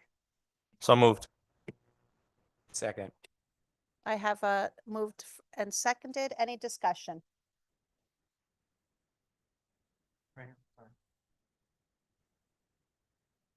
Okay, thank you, Madam Chair. I was just looking back at some of the, going back to the public hearing on this bill, because we've talked about this in screening a lot, this actual bill. And the idea is that even the person who proposed the bill didn't even put his testimony or come and talk about it. We had very little support testimony besides just, I support it, the support that came in was all basically, I support these 5 bills and just with no commentary on it. I think anyone theoretically supports the idea of not evicting someone they can't get a payment in. I just worry that we're at a point where, like, I don't know if this is a real problem. I think that's the problem. Like, what we're trying to solve here is I don't think there's any issue that we're trying to solve. I don't know if anyone's ever been evicted because of the fact that they didn't make payment because the online payment system was down. Again, I think we're just making up bills to pass problems that don't exist. So I'm going to be a no today on this because literally the person who supported this bill and pushed the bill didn't even offer any testimony or anything to why this happened. Is there any constituent of theirs that this problem happened to or not? And until I hear this is a real problem, there's no reason to pass an extra bill for no reason. So I'll be a no. Anybody else? Oh, Rep. Zula. Thank you, Madam Chair. I'll be brief again. Just having come from a collection litigation background, I just wanted to put on the record that, a lot of times what happens is these associations or landlords turn off these online payment systems because they turn these matters over for collection to attorneys. And once you turn a matter over to an attorney, that attorney is going to be adding some attorney's fees, right? Because they're spending time working on these files. And so what you don't want to have happen is the tenant to circumvent the attorney, pay that back rent or those fees to the association or the landlord, and then the association is left having to come up with the attorney's fees, right? Under the lease, most of these leases, the tenants are on the hook for reasonable costs and attorney's fees. And so I just would not want to see this happen because I think tenants will use it as a circumvention tool. So that's it. Thank you very much. Thank you, Rep. Zulo. I mean, it does say that pays such rent within the grace period, which that's what, 15 days? So it's, I mean,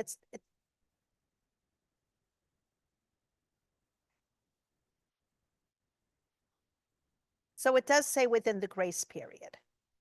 I don't know if that does make a difference.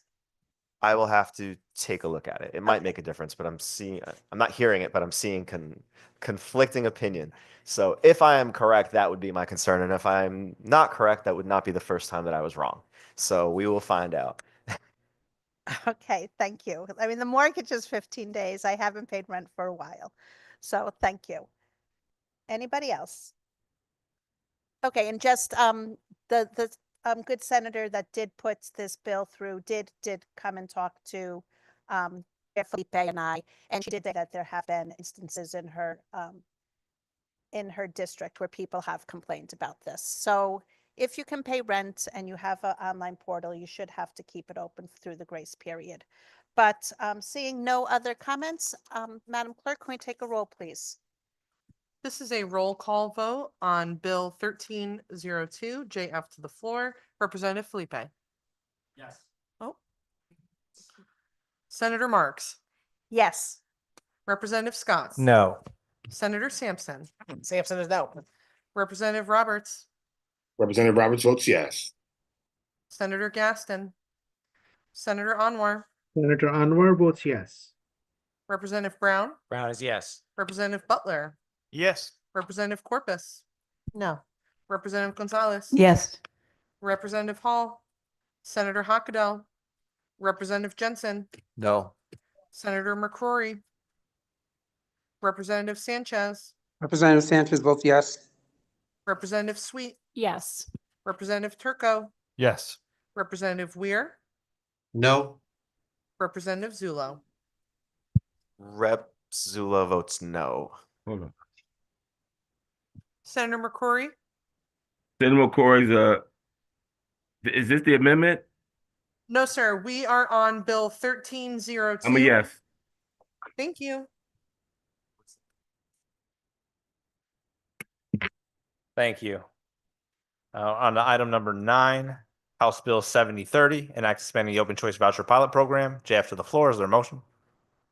So moved. Moved, seconded. Any discussion? Representative Scott. Just real quick, yeah, I'm not going to ask any questions. If I could just get a brief just tutorial on this. It's a pilot program that was there. It was for Hartford. It's being expanded. If you could just talk about that really quick, I think then that could suffice what we need to do here for this bill. Yeah, it's a reestablishment of the open choice voucher pilot program. As you said, it was supposed to be for Hartford originally. It's now that part for in the Hartford region is struck from the bill. It is for families who qualify as low income under the rental assistance program, have participated for at least 1 year in the interdistrict public school attendance program, would like to move to the town where their child is participating in the interdistrict school program and attends that school. Thank you. Representative Scott. Is there any additional dollars that are being associated with this, or it just allows more people to go into the pilot program or the open choice voucher pilot program?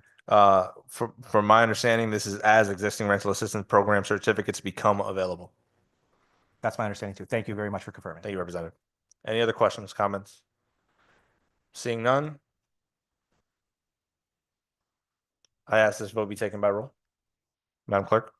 This is a roll call vote on Bill 7030. JF to the floor. Representative Felipe. Yes. Senator Marks. Yes. Representative Scott. Senator Sampson. Yes. Representative Roberts. Representative Roberts votes yes. Senator Gaston. Senator Anwar. Senator Anwar votes yes. Thank you. Representative Brown. Yes. Representative Butler. Yes. Representative Corpus. Yes. Representative Gonzalez. Yes. Representative Hall. Senator Hockadell. Representative Jensen. Yes. Senator McCrory. Oh, hold on. Senator McCoy is a yes. Thank you. Representative Sanchez.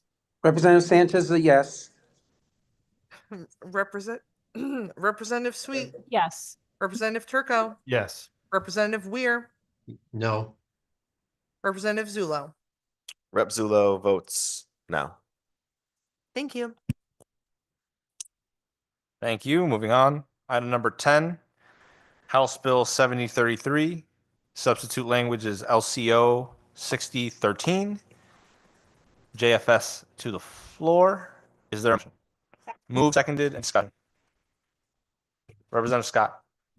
Thank you, Mr. Chair. We had talked previously about this bill in terms of adding some changes. So I was hoping we could talk about the S language potentially a little bit, about some of the changes that have been made since we last spoke about this bill and what we've added in there and make some corrections and clarities. Absolutely. First, we changed the definition of public land to make sure it did not include any school grounds. We changed the definition from life-sustaining activities to activities of daily living. That definition would be sleeping or eating, or sleeping or breathing. It would be eating or preparing food. It would be using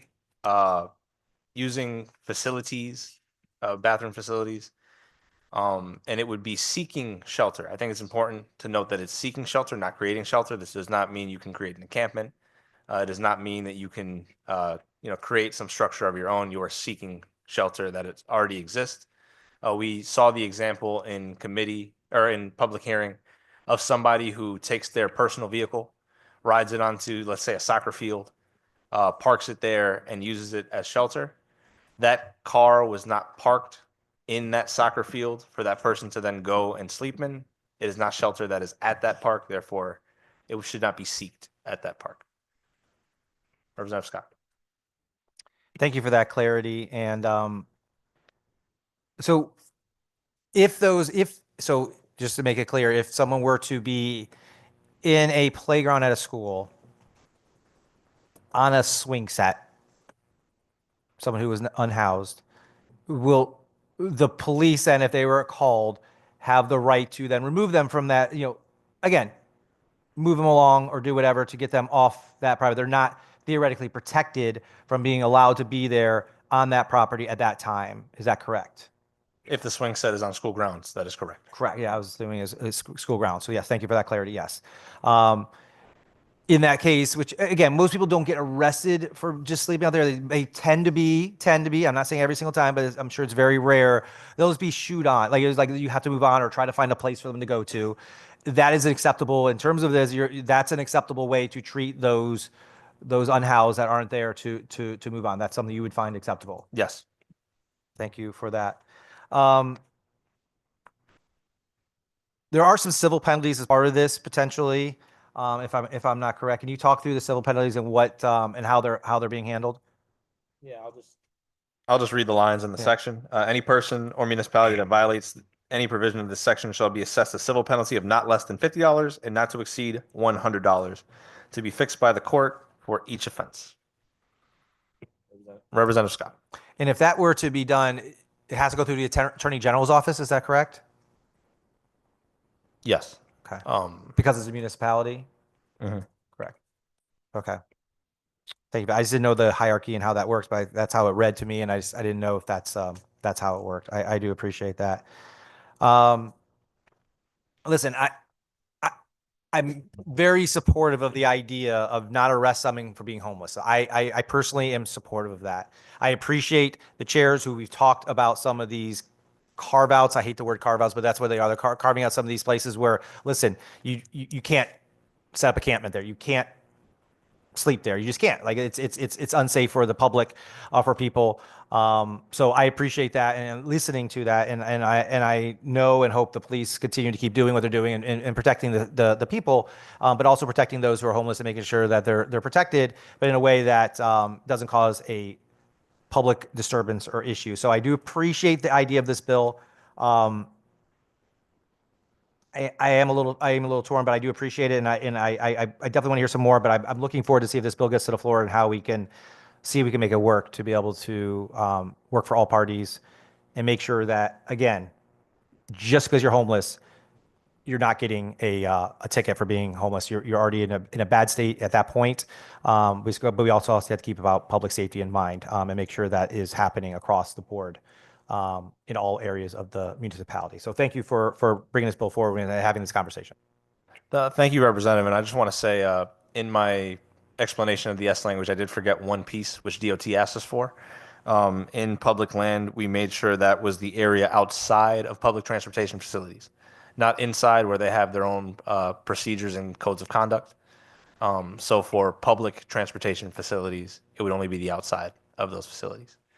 Any other comments, questions, or discussion? Senator Sampson. Thank you very much, Mr. Chairman. Yeah, I'm coming to from maybe the same kind of place that Representative Scott is, which is that I'm sympathetic to this bill and the circumstances behind it, but I feel like there's a few things going on in here that might be somewhat problematic. And I'm curious about something. I noticed that in subsection B of section 1, which is the larger paragraph that has the paragraph with the nuts and bolts that says no municipality may enact an ordinance and so on. I noticed on line 26 and then again on line 35, it says, well, I'll just read the sentence. No municipality may enact an ordinance and no individual may take any action that infringes upon the right of homeless persons to use public spaces. And then it says without discrimination based on housing status in accordance with the section. And then it says something similar later. I need to understand what that means. What does it mean without discrimination?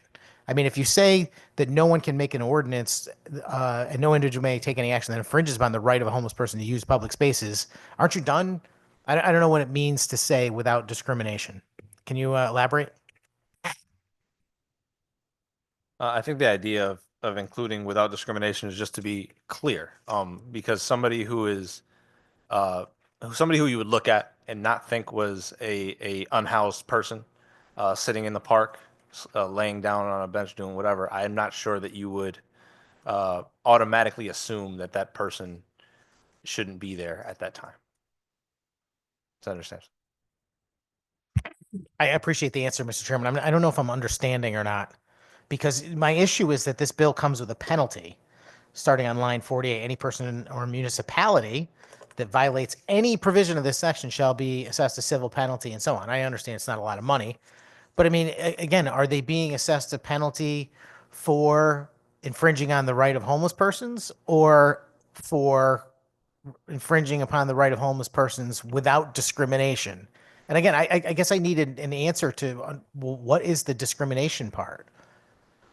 I'm not suggesting anyone should be discriminated against. I'm just trying to understand the language in the bill.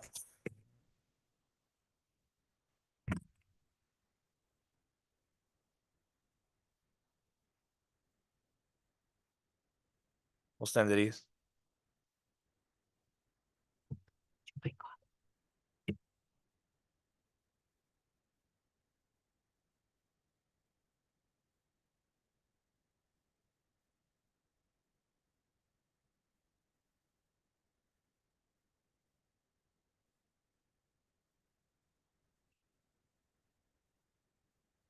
Yeah, so just because I wanted to be more clear and more concise in what I was saying before, it is just ensuring it's an extra level of insurance so that person is not discriminated against for being homeless.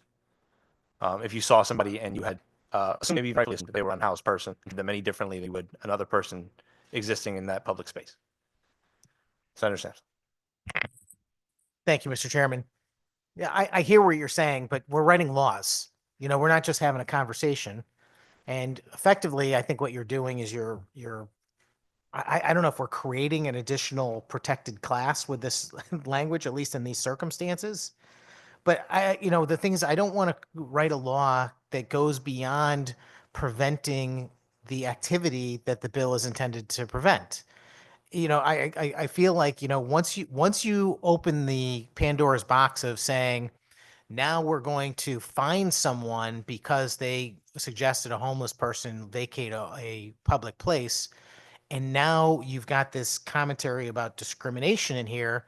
Is this person now potentially can be sued on the grounds of violating someone's civil rights? I don't really understand why those words are there. You don't need those words for this bill.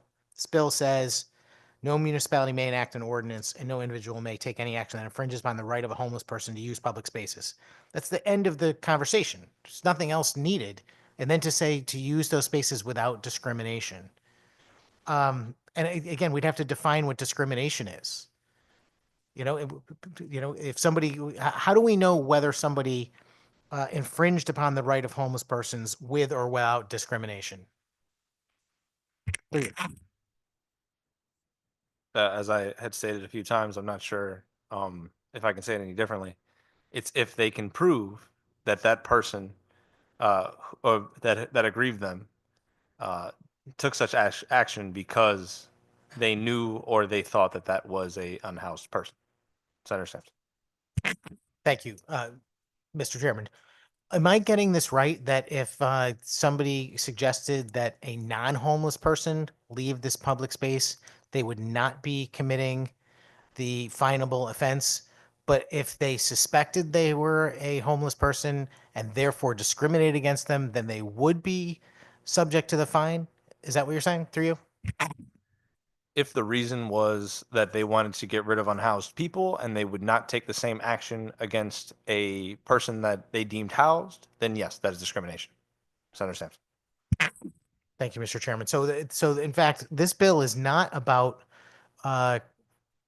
removing or protecting homeless people from being in public spaces. It's to punish people that would discriminate against homeless people in those same spaces. Am I reading that correctly? No. Senator Sampson. Thank you, Mr. Chairman. Oh, I mean, I'm trying to go by what you just told me, which is that, you know, that if it's the thing that somebody would be guilty of is the discrimination piece, not the removing them piece. Because if they asked somebody who was maybe clearly not homeless and wasn't homeless, then no harm, no foul. But if they do ask somebody who's homeless to leave that, then they are violating the right of homeless persons to use public spaces without discrimination per the bill. Again, I'm not trying to be obtuse. I'm really just trying to understand because these are two totally different things. If the goal is somehow to protect homeless people to be able to use the public spaces, then just say that. But if you're trying to just fine people for discriminating against homeless people, then just say that. But I think that the bill kind of tries to split the baby, and it does not really clear either way. I'll let you answer that if you choose, but I have another question anyway, which is further down, lines 36 through 38. And this says, again, no municipality may enact an ordinance and no individual may take any action. And then it says, the right to be free from civil or criminal sanctions for soliciting, sharing, accepting, or offering food, water, money, or other donations in public places. Does that mean that you can panhandle in any public place through you, Mr. Chairman? Public spaces as defined in this bill? Yes. Is the state capitol a public space? Yes. Do we currently, do the Capitol Police allow people to panhandle inside the building through you, Mr. Chairman? No. I don't know. If the bill passes, would someone homeless be able to sleep inside the building or to panhandle in the building through you?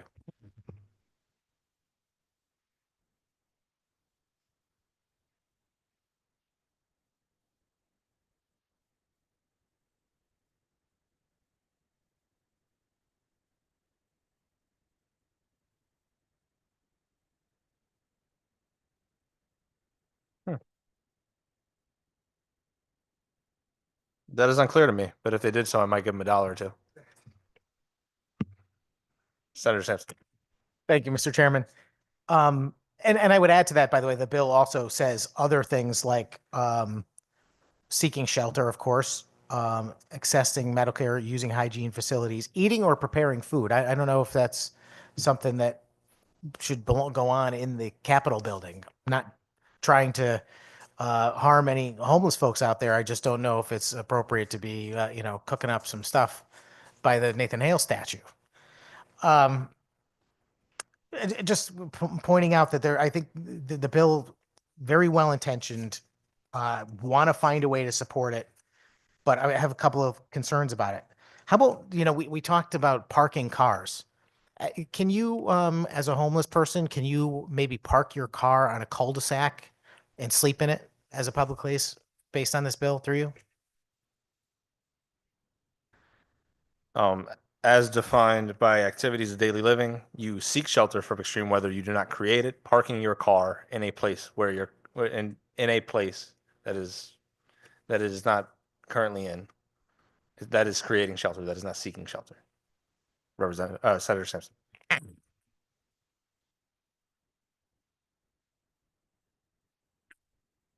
Is there any provision in this bill that would allow someone to sleep in their car somewhere, Mr. Chairman? That is unclear. I would assume if under the definition of public land, there are parking lots that are included. Obviously, these would be publicly owned parking lots, not parking lots at privately owned complexes or homes. But yes, in public parking lots, I assume that would be allowed. Yes. Senator Sanders. Thank you, Mr. Chairman. Well, again, I mean, a cul-de-sac is a public cul-de-sac, rather is a public street, which is why I asked that. Is there a distinction between a public parking lot and a public street? And I'm asking this sincerely. I mean, I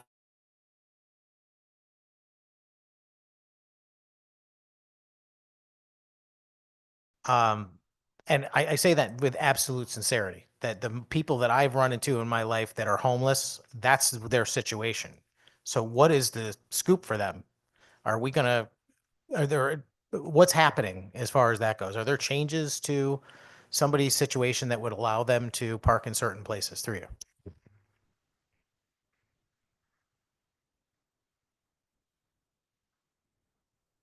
I don't have the definitive answer to this, but I would assume that a public street and a public parking lot are two different things. I don't think a street constitutes a parking lot. In certain municipalities, they do have limits on street parking for those who live in certain neighborhoods. You would get 1 or 2 spots per home. I don't think any of that constitutes a parking lot. Senator Sampson. Thank you, Mr. Chairman. I mean, I'm just reading the public land section. It goes on to say, not including but not limited to plazas, courtyards, parking lots, sidewalks, the outside area of public transportation facilities and services, public buildings, shopping centers, underpasses, and lands adjacent to roadways and parks. Public land does not include any school grounds. I'm reading that, knowing that it says including but not limited to. I gotta say that's going to include public streets. And while I'm actually probably more inclined to open it up to allow people to park their car and sleep in it, I don't think it's a good idea that it could happen on public streets like a cul-de-sac in some neighborhood. I think that is just something that might make the residents uneasy, not knowing who this person is. I don't know. I think this bill has got a lot of promise. I think it needs a lot of work. And you have my sincere offer to sit down with you and maybe go over some of these questions and maybe tweak it out in the future. Thank you, Mr. Chairman. Thank you, Senator. Then there are a few months left. Any other questions? Seeing none, Madam Clerk, can you please call the roll? This is a roll call vote on Bill 7033 as amended by LCO number 6013. Representative Felipe, Yes. Senator Marks, Yes. Representative Scott, Representative Scott is a yes. Senator Sampson, Sampson is no. Representative Roberts, Representative Roberts votes yes. Senator Gaston, Senator Anwar, Senator Anwar votes yes. Representative Brown, Rep. Brown is yes. Representative Butler, Representative Butler is yes. Representative Corpus, Corpus votes no. Representative Gonzalez, Representative Hall, Senator Hockadell, Representative Jensen, Jensen votes no. Senator McCrory, Representative Sanchez, Representative Sanchez votes yes. Representative Sweet, Representative Sweet votes yes. Representative Turco, Yes. Representative Weir, No. Representative Zulo. Rep Zulo votes yes. Thank you. Thank you, Madam Clerk. Next is number 11, Senate Bill 1361, LCO 6015. An act establishing a housing growth fund for a municipal grant program. Do I have a motion to JFS to the floor? So moved. Second, anybody? Second. Second by Rep. Brown. Any questions or comments? Ranking Member Scott. Thank you, Madam Chair. I do appreciate the called out. I do have a couple questions about this bill, and just more from an informative standpoint and understanding it better after diving into it. So I want to confirm that there's going to be a growth score that's going to be developed that ultimately used to determine how the funds will be come out of this growth fund. Is that correct? Yes. Okay. So while I want to read, and it says, it shall be calculated housing growth score based on the number of dwelling units approved for construction within the municipality. So let's just look at that, just that terminology. I do have a couple questions on that. Number one is the construction, right? The approved for construction. That does not necessarily mean the actual building thereof. So is it truly just going to be just theoretically, we're going to build these 100 units, but it doesn't actually have to be built to then be given credit towards your overall score? What line are you on, sir? I'm on line 53 and 54 of the S language. Again, this is S language. Yep, I have that in front of me and I have it highlighted. So So yeah, it says gross score for each municipality in the house based on the number of dwelling units approved for construction within each municipality. So again, for me, it's based on the construction, not necessarily the building, which I will be honest, I think that's not far enough. I think it should actually be something that's actually built and not necessarily giving you credit for something that is approved for construction, because it might never happen.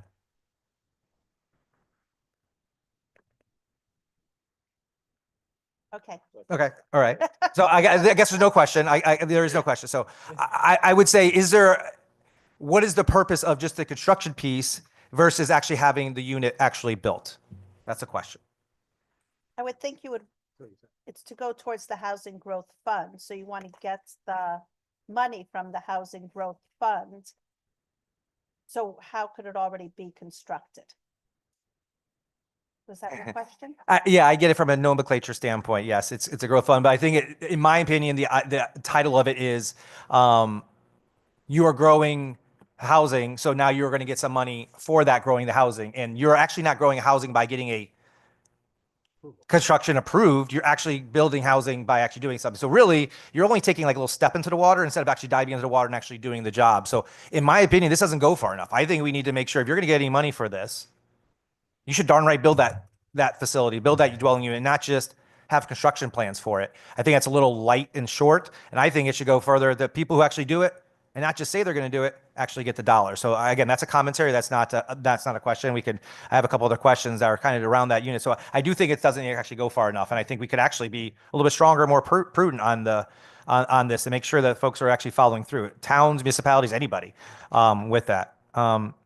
One other piece I have is when you're looking at this from a gross score standpoint, it looks like it's just flat out one unit is 1 point, theoretically.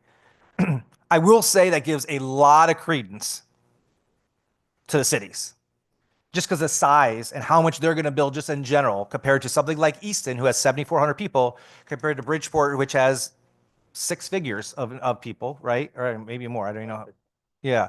So that's a big, like, there's no way in the world Easton can compete comparably to that, no matter how many units they have, because they just can't compete from that. So again, I understand they're going to get less percentage because they're going to build less, but I would love to have seen, and I'm not going to put an amendment on this, I would love to have the conversation about, is it a percentage of your population? Is a percentage of the housing units you have that you're building on gets you a certain amount of points, right? So it gives those smaller places to actually put some effort into it and have a better share, because right now, Easton builds 100 units in Easton.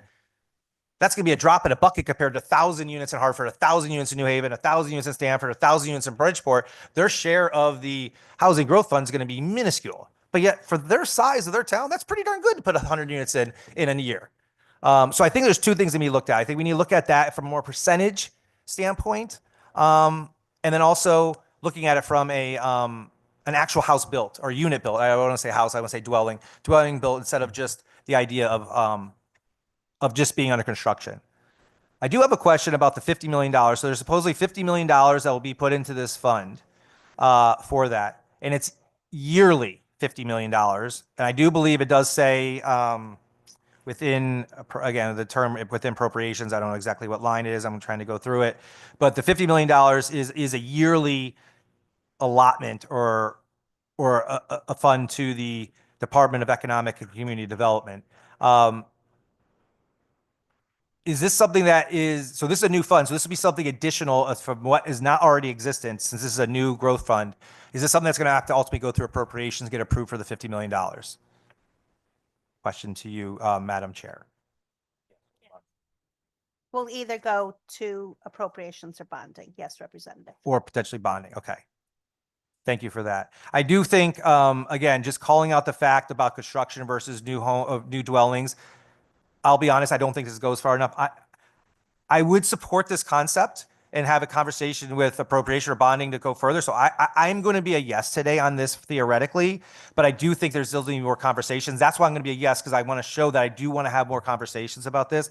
I think we, number one, have to get rid of the fact that it's under construction. It has to be a dwelling unit built. I think that's number one. But I also think we could talk about maybe some kind of formula that gives a smaller some piece of the pie, because right now they're not going to have a piece of the pie, and there's not going to be any incentive for this. And I think the idea is this should be an incentive, and I think it is an incentive. And I think it's great that it's out there, but I just don't think those smaller towns, which there are many of them out there, are just going to see any of that. And it might not be incentive enough to dip their toe in the water and really try to do something. So I appreciate the conversation. I appreciate the start of this, and I think we can have some more conversations as we go forward. But that'll be it for now for me. So thank you. Thank you. Anybody else? Can we please, I'm sorry, can we please pause for one moment? The connection dropped on our Zoom. Absolutely.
Okay, we are back online. And Madam Clerk, could we take a roll call vote, please? I'm sorry, I didn't think there was more discussion. Rep. Butler. Thank you. I had to move closer to the center. Now, I just wanted to follow up on Representative Scott's concern about construction. And was any thought in this bill given to some tie into CO's certificate of occupancy? It seems to me that that should be like the check mark to say, okay, you have done what you said you were going to do to for the project and completion thereof.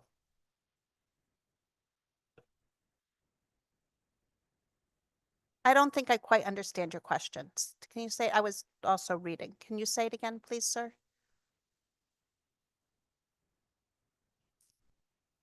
Representative Scott made issue of the construction, just, in terms of the grants and the program. And his point was, just the construction, the tie to that by itself is insufficient. And I was saying to get to the next level, to actually tie it to being the checkoff, being the certificate of occupancy, which means that you have officially completed the project. So I was wondering if there was some, thought or into including that into this maybe because, you know, it, I have a concern. What if, somebody's giving money, they get halfway into the project and they just stop? Okay. It absolutely will be considered. We still have work to do on this. We're still discussing it. So yes, I hear Okay, you. so that's why I bring that up. It would be nice to have that certificate of occupancy, which would serve as a check mark to say, yes, you have completed your project and you're, a builder in good standing. Thank you, Rep. Butler. Thank you. Okay, Representative Corpus. Thank you, Madam Chair. I just had a question on rows 88 to 93. Does this mean that if the town if the town declined an 830G development and then that was appealed, and then the appeal was successful and something was built by the developer, that housing would not count?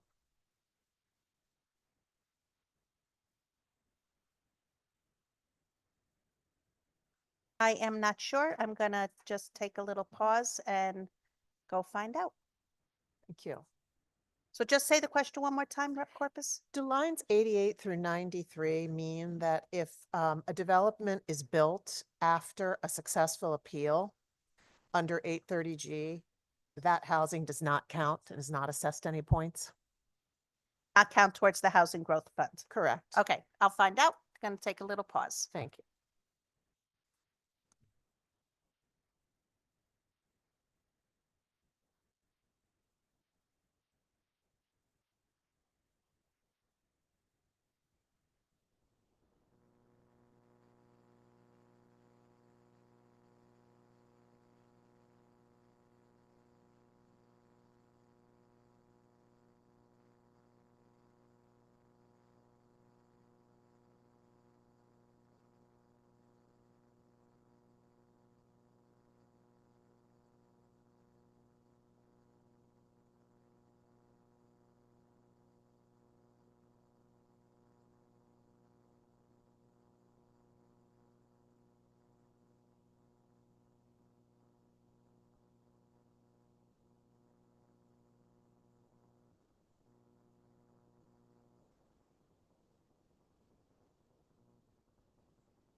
Okay, we are back, and I thought this was the answer, but I wanted to just double check that yes, it will not count. If they had to go to court in order to build the property, then, for the 830G, then no, it will not count towards the housing growth fund. And why is that? Is that intended to offer an incentive for towns to approve 830G projects? Because it seems the housing's going to be built. Even though it went through a tortured process to get there, it will be built. So it's not, if you go to an 830G, that means you're already going to court. So I think it's to give the municipalities incentive to build the affordable housing without having to use 830G. Thank you. You're welcome. Anybody else? Anybody online? Oh, seeing none. I apologize. We have to take another quick break. It has kicked me off of Zoom again. Okay, we're gonna have another get back on Zoom break. Very quick. I just wanted to say to the JFS thing, to go back to last year's version of the I bill. know, I don't want to say. You don't want me to say that? Oh, I mean, I know that, but. I just want them to know that. 'Cause we didn't really say that to them. Except for Tony.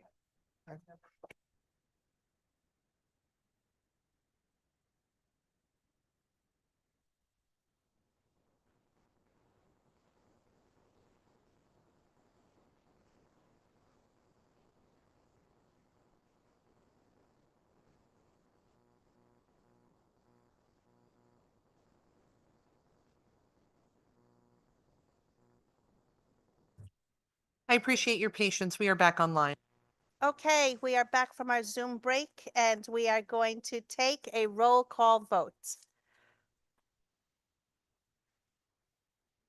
This is a roll call vote on Bill 1361 as amended by LCO 6015.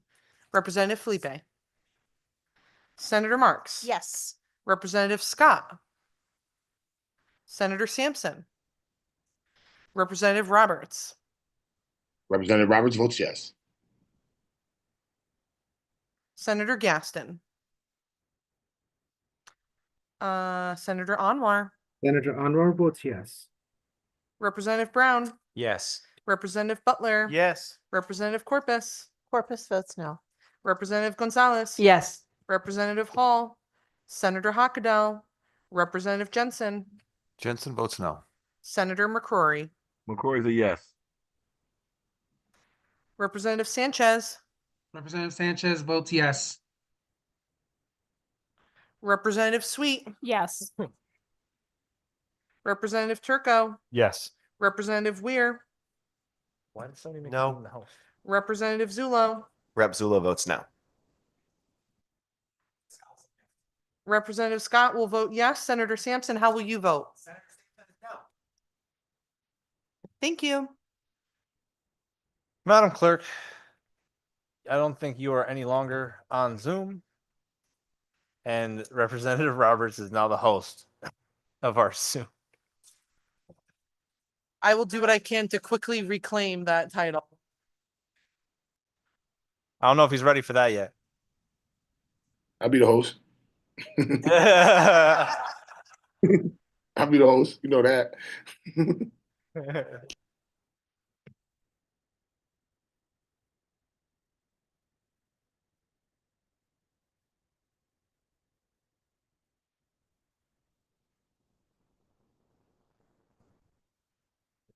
I apologize. If the chairs will permit me, I'm going to take a quick break to restart my computer and then hop back online. Please do that expeditiously.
Chairs, we are back online.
House Bill 7035, an act prohibiting a municipality from implementing a ban on multifamily housing development. Jay, after the floor. So moved. Second. Moving second. Any discussion?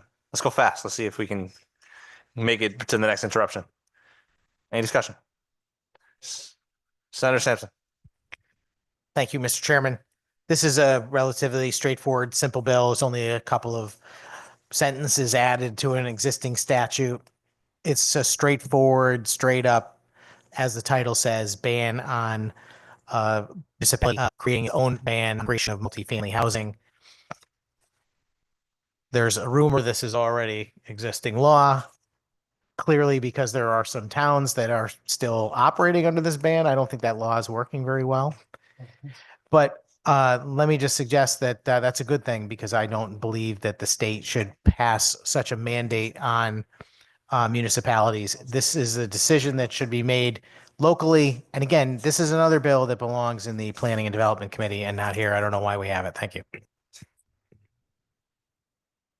Any other questions, discussion? Seeing none. Madam Clerk, will you please call the roll? This is a roll call vote on Bill 7035. Representative Felipe, Yes. Senator Marks, Yes. Representative Scott, Representative Scott's gonna be a yes. Senator Sampson, Sampson's no. Representative Roberts, Representative Roberts votes yes. Senator Gaston, Senator Anwar, Senator Anwar votes yes. Representative Brown, Yes. Representative Butler, Yes. Representative Corpus, Corpus votes no. Representative Gonzalez, Yes. Representative Hall, Senator Hockedal, Representative Jensen, Senator McCrory, Tim McCroy is a yes. Representative Sanchez, Sanchez is a yes. Representative Sweet, Yes. Representative Turco, Yes. Representative Weir, No. Representative Zulo. Rep. Zula votes no. Thank you. We will skip item number 13. And I was told I was hogging the microphone, so I'm gonna move this one to the middle and take a quick bathroom break. Okay, and now we are going on to number 14, Senate Bill 1364, LCO number 58556. An act establishing a program and appropriating funds for the construction of tiny homes. Do I have a motion to JFS to the floor? We have a motion and a second. Do we have any discussion on tiny homes?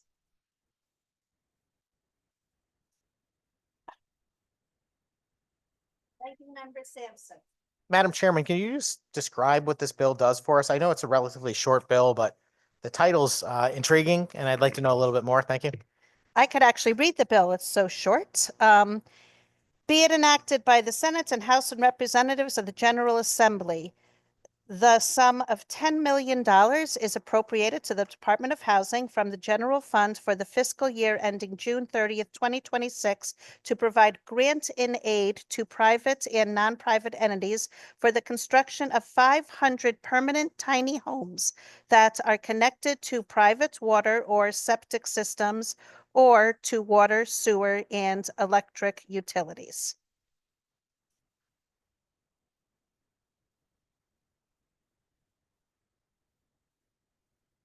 Madam Chairman, thank you very much for the information.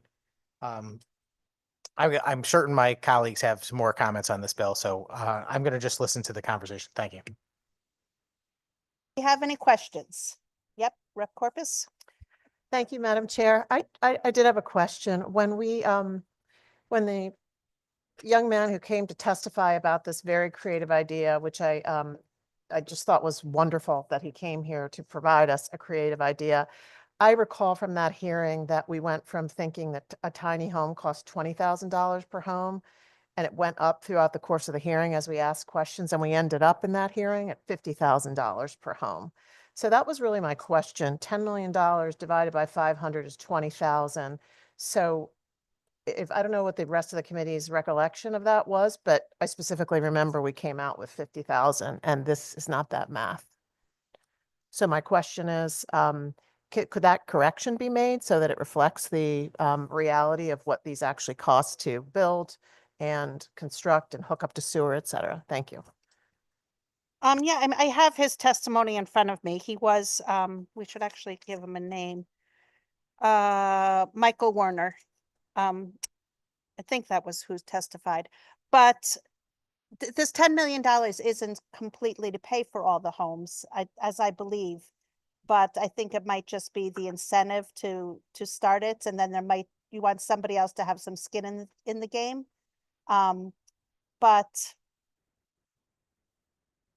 yeah, so that's my answer.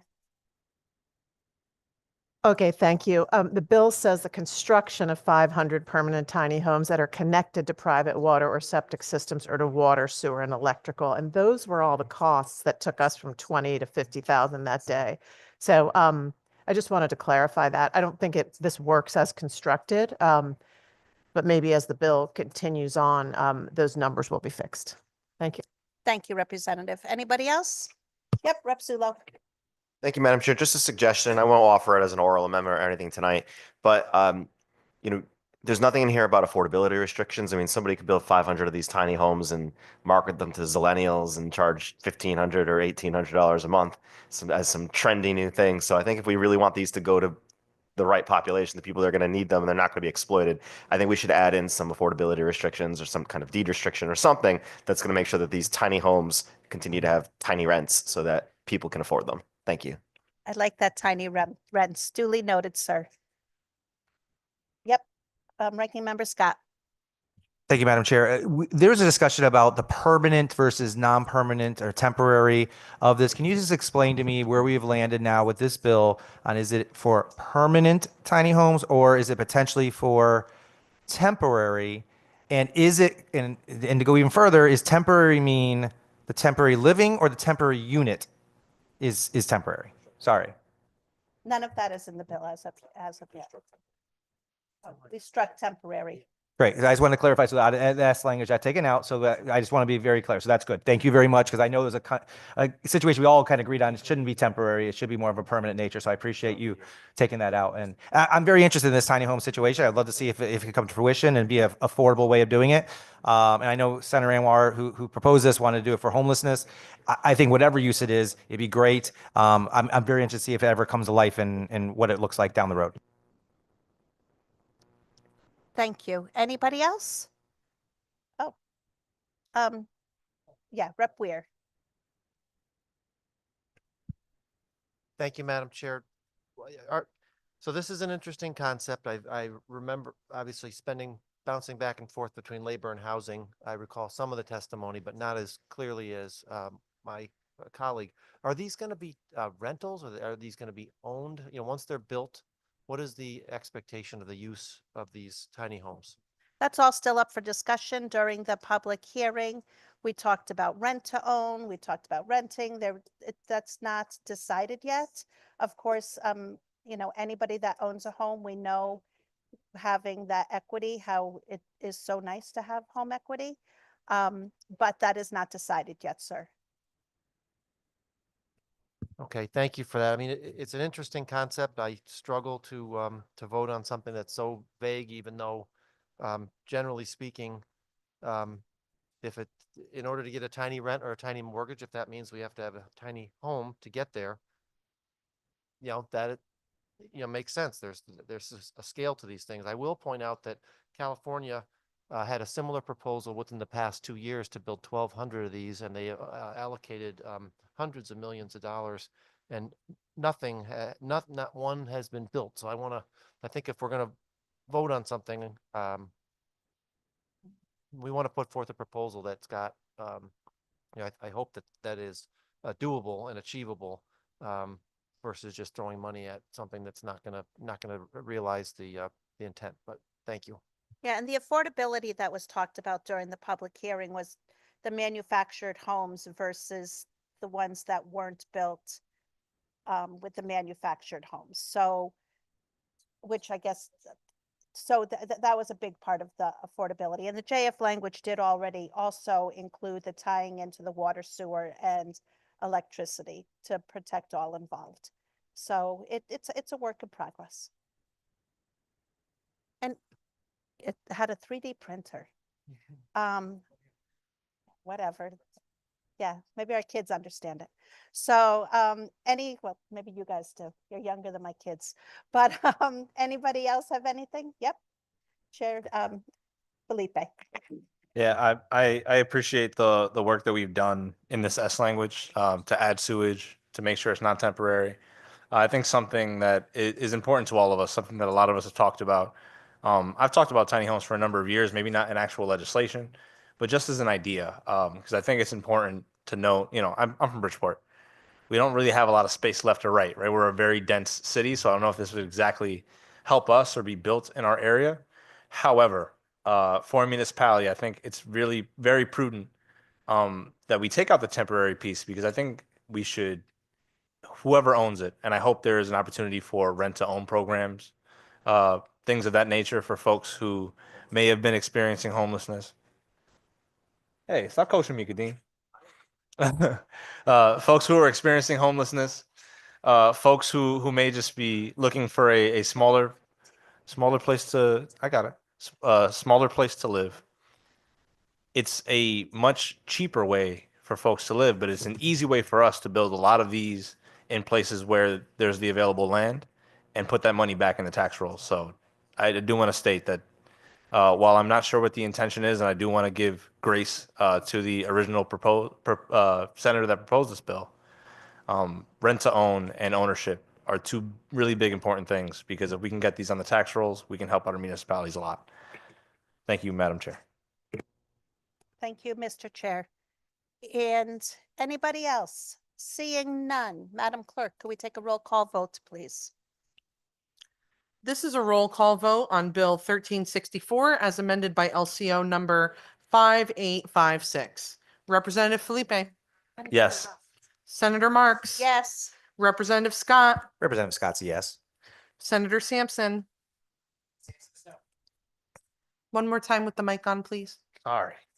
Sampson is no. Thank you. Hogging the Representative mic, sorry. Roberts, Representative Roberts is yes. Senator Gaston, Senator Anwar, Senator Anwar votes yes.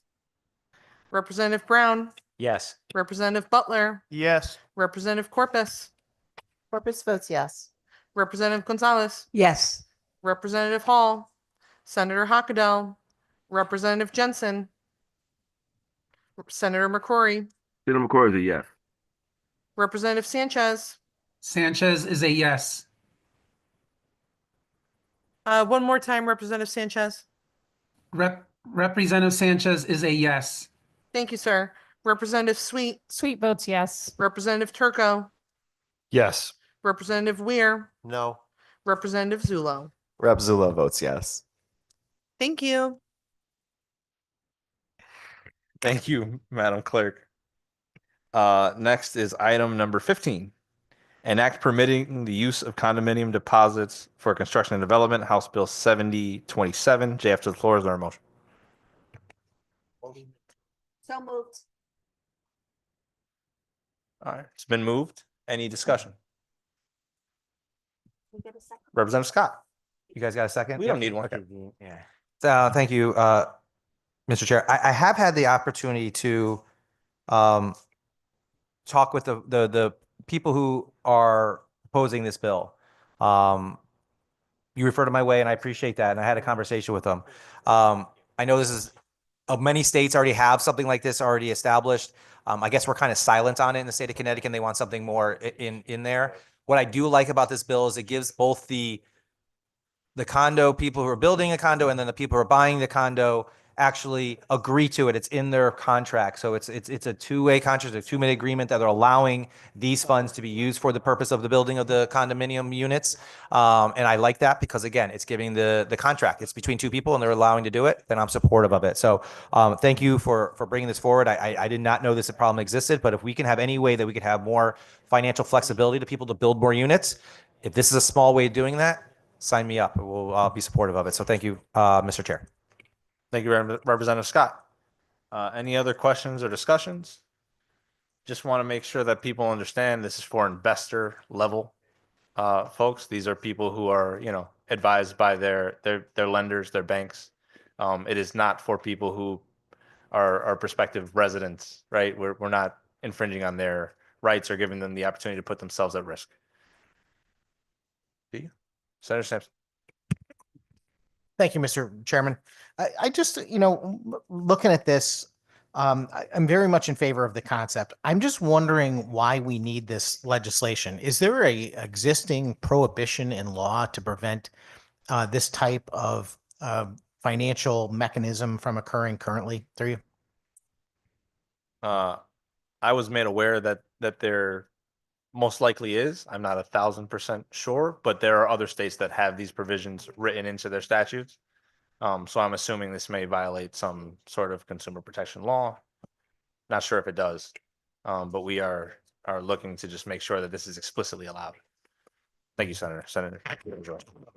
I appreciate that answer, Mr. Chairman. The only things, I just, generally speaking, it's a frustration that I have with the legislature in that, sometimes we always think, oh, well, we have to make a law to do that. And in fact, very often we don't need to make laws. Things are already lawful unless they're not. The government basically exists to create restrictions and prohibitions on things. And when I see that we need enabling legislation or something like that, I always feel like I have to question it. So that's why I was asking. I'll support the concept today, but I really would like to dig into where the prohibition exists that suggests that we need to write some sort of enabling legislation. And, I do have some concerns about writing legislation like this that sets up parameters to do things like this instead of allowing innovation. You have willing participants here who want to engage in this activity freely. And if they're not harming anyone else, then I don't know that we need to be setting the parameters for how they do it. Just wanted to say that on the record. Thank you. Thank you, Senator. Any questions, comments, discussion? Seeing none, Madam Clerk, can you take the vote by roll?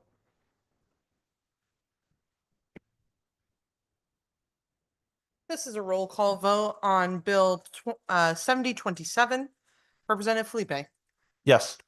Senator Marks, Yes. Representative Scott, Yes. Senator Sampson, Sampson is yes. Representative Roberts, Representative Roberts votes yes. Senator Gaston, Senator Anwar, Senator Anwar votes yes. Representative Brown, Rep. Franz, yes.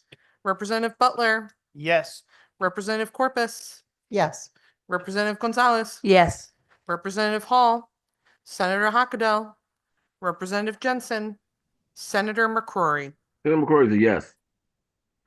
Representative Sanchez, Representative Sanchez is a yes.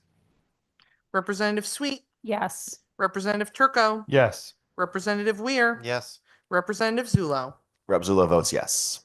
Thank you.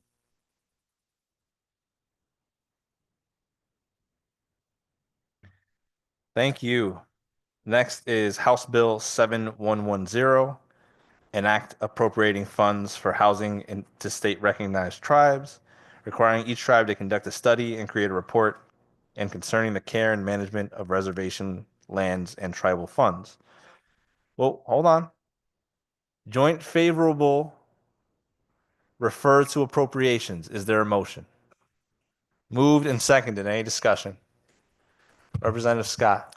Really quickly, can you explain again, as someone who's maybe not it might sound theoretically obvious, but the difference between a state and federal recognized tribe and what the limitations might be for the state versus the federal recognized tribe, Mr. Chair.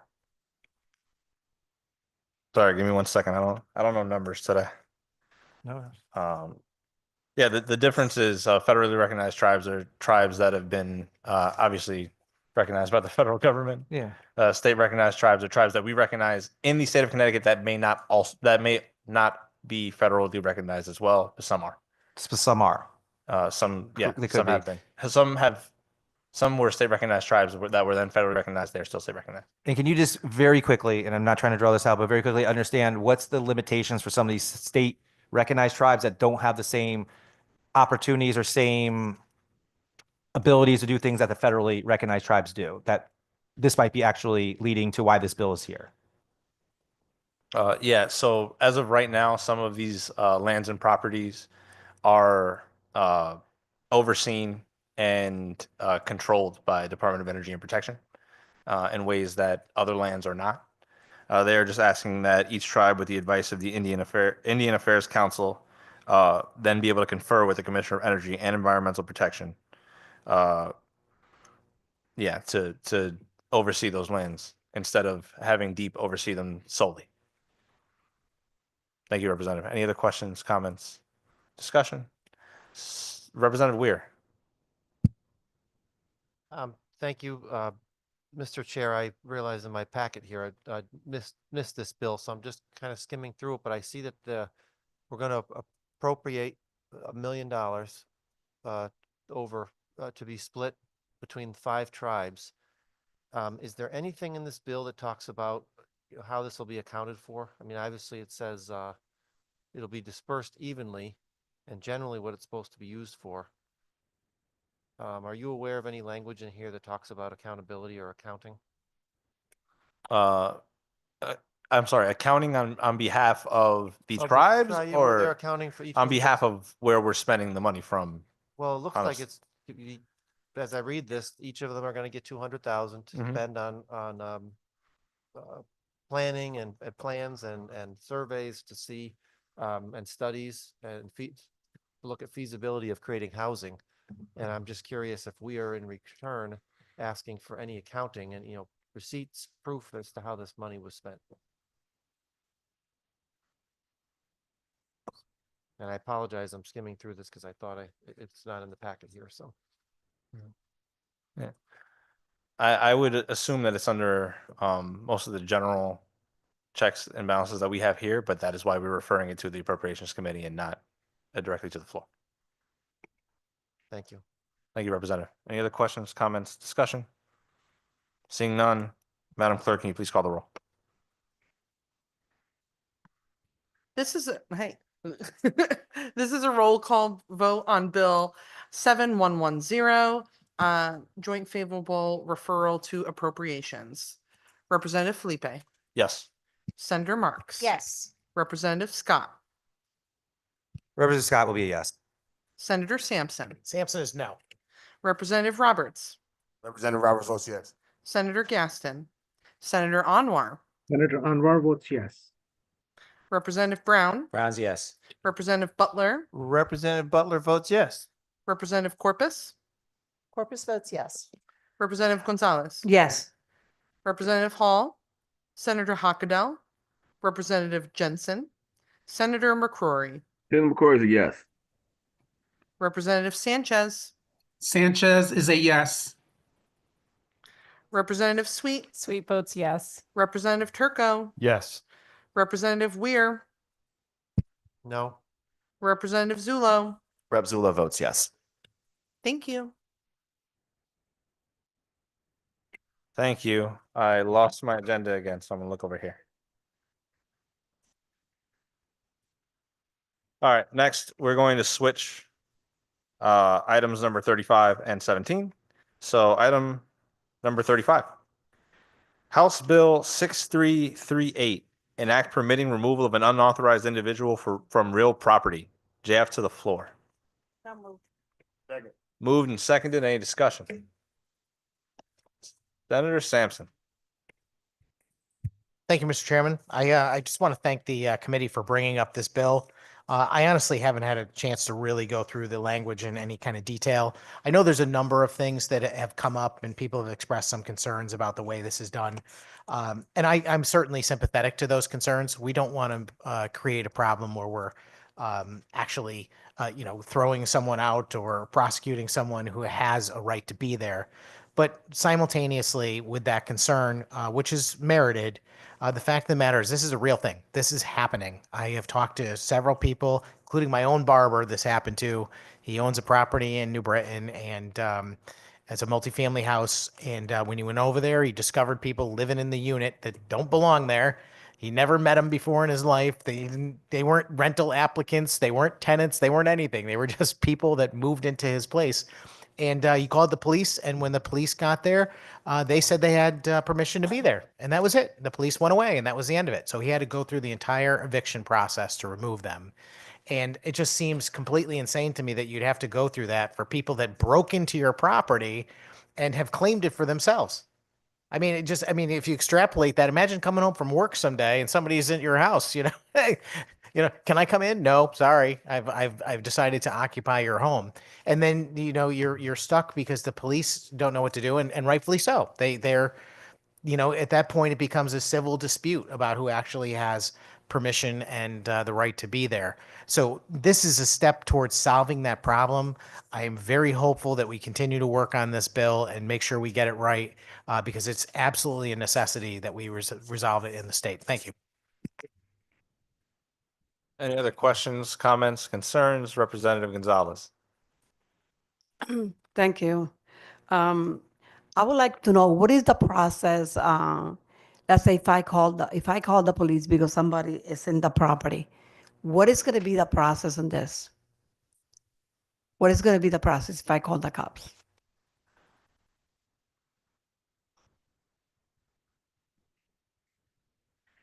Once again, I said I've been bad with numbers. Just let me get the bill in front of me.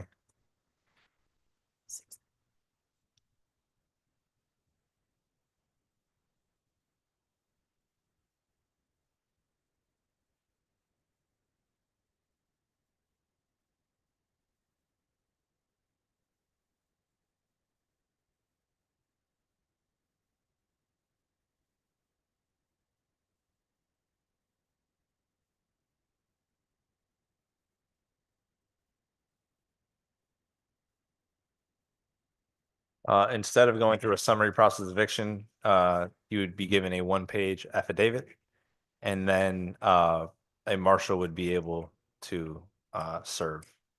So that means that in a way it's going to be, then they have to go to the district office. No, this is to No. avoid summary process eviction. That's So- why we're doing the one-page affidavit. One page affidavit. So then going to get rid of them what, the same day or what? I assume when the marshal serves them, they will be persuaded to leave. And if they don't? A person can bring a civil cause of action if there's a false statement of affidavit, but they will be served a notice to immediately vacate, whether they listen to that or not. You know, Different I think that you process. guys have the story about what I went through. And I was able to get rid of them like maybe 4 hours and a half. I didn't have to go through the process. I didn't have to call for, I didn't have to hire a lawyer to do this. And why we have to allow them to start a process when in reality they are not tenants. They don't have no rights at all. So why we have to go through any kind of process if they are not tenants? As far as I know, tenants is when you sign a contract where you're paying rent, then they got rights. But a squatter or a person that got in a property without permission, they don't have no right. I believe that the only right that they have is go straight to jail because they don't have no right. So I a little bit disappointed because I thought that this was going to be like in and out. You know, I think that forcing in a way the landlord, you know, to hire a lawyer to go to the process. Can I stop you real quick, Representative? I was Yeah. wrong. Oh, you was going to give me a Yeah. heart attack. Line 103 to 105 says that anybody who is served a notice to immediately vacate is subject to the penalties under criminal trespass in the second degree. So they would be made to vacate immediately. Okay. Yes. There still needs to be a legal process, but it is not as drawn out as a summary process eviction. Definitely. It's still going to be a legal process. Yes, as with any crime that was committed, but they would be removed. It will be They would be removed immediately. It is Immediately. second degree trespass. okay. Okay. It's pretty good. Thank you.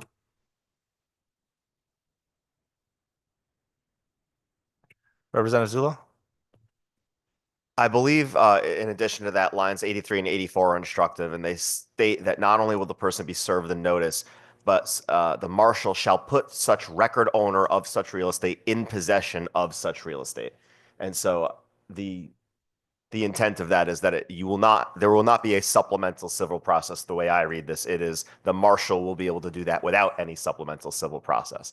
The only thing that I always recommended was that I thought that should follow the same procedure as eviction, as when somebody or marshal removes from somebody pursuant to an actual summary process action where they take those belongings, they put them in possession of the town. The person can go claim them through the town because there's already a system set up for that. I'm just thankful that the bill's here. I just wanted to add that clarification, but this is far more swift than normal summary process. Thank you, Mr. Chair. Thank you, Representative Zula. Senator Sampson, for the second time. Thank you, Mr. Chairman. I just want to shed some light on this process.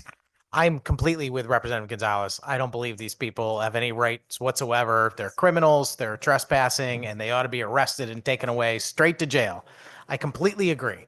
The problem you have is that the police will come, and if they're told by that person that they have a right to be there, or they'll say, well, they have an oral lease or they have permission, now the cop doesn't know what to do. That's the problem we have. And everyone, including me, has got to be concerned that we're actually having someone who legitimately is supposed to be there removed in error. And that's why this bill contains a process. The process is not that bad. It's not as good as having the cops come and take them to jail, which is what I would like too. But what it does do is it says that the landlord can contact I don't know exactly who they contact directly, but they produce an affidavit which they give to a marshal, and that marshal brings it to court. The court signs it, and basically from there it's straight. They go right and remove the person. Well, in my case, what happened was we called the chief of police, and he went to the city tax to the lease to the city list. I think they have the tax, right? And they went and they find out that I did pay the taxes like 2 months before. So they send that, the chief of police sent that to the police officer, and that's why they were able to get, them out. So I was thinking that maybe that going to be also a good way, to prove who owns, the property and who is paying the taxes. Right. I'm with you. And I think that in that particular case, the chief of police was willing to accept the fact that you were the listed owner on the deed and your taxes were current, that means you had the rights to the property. A lot of times, I think, though, police departments are not willing to do that because they don't know that you haven't given permission for someone to be there. I don't know, maybe your status as a, supreme member of the political community gave you some extra cred in that.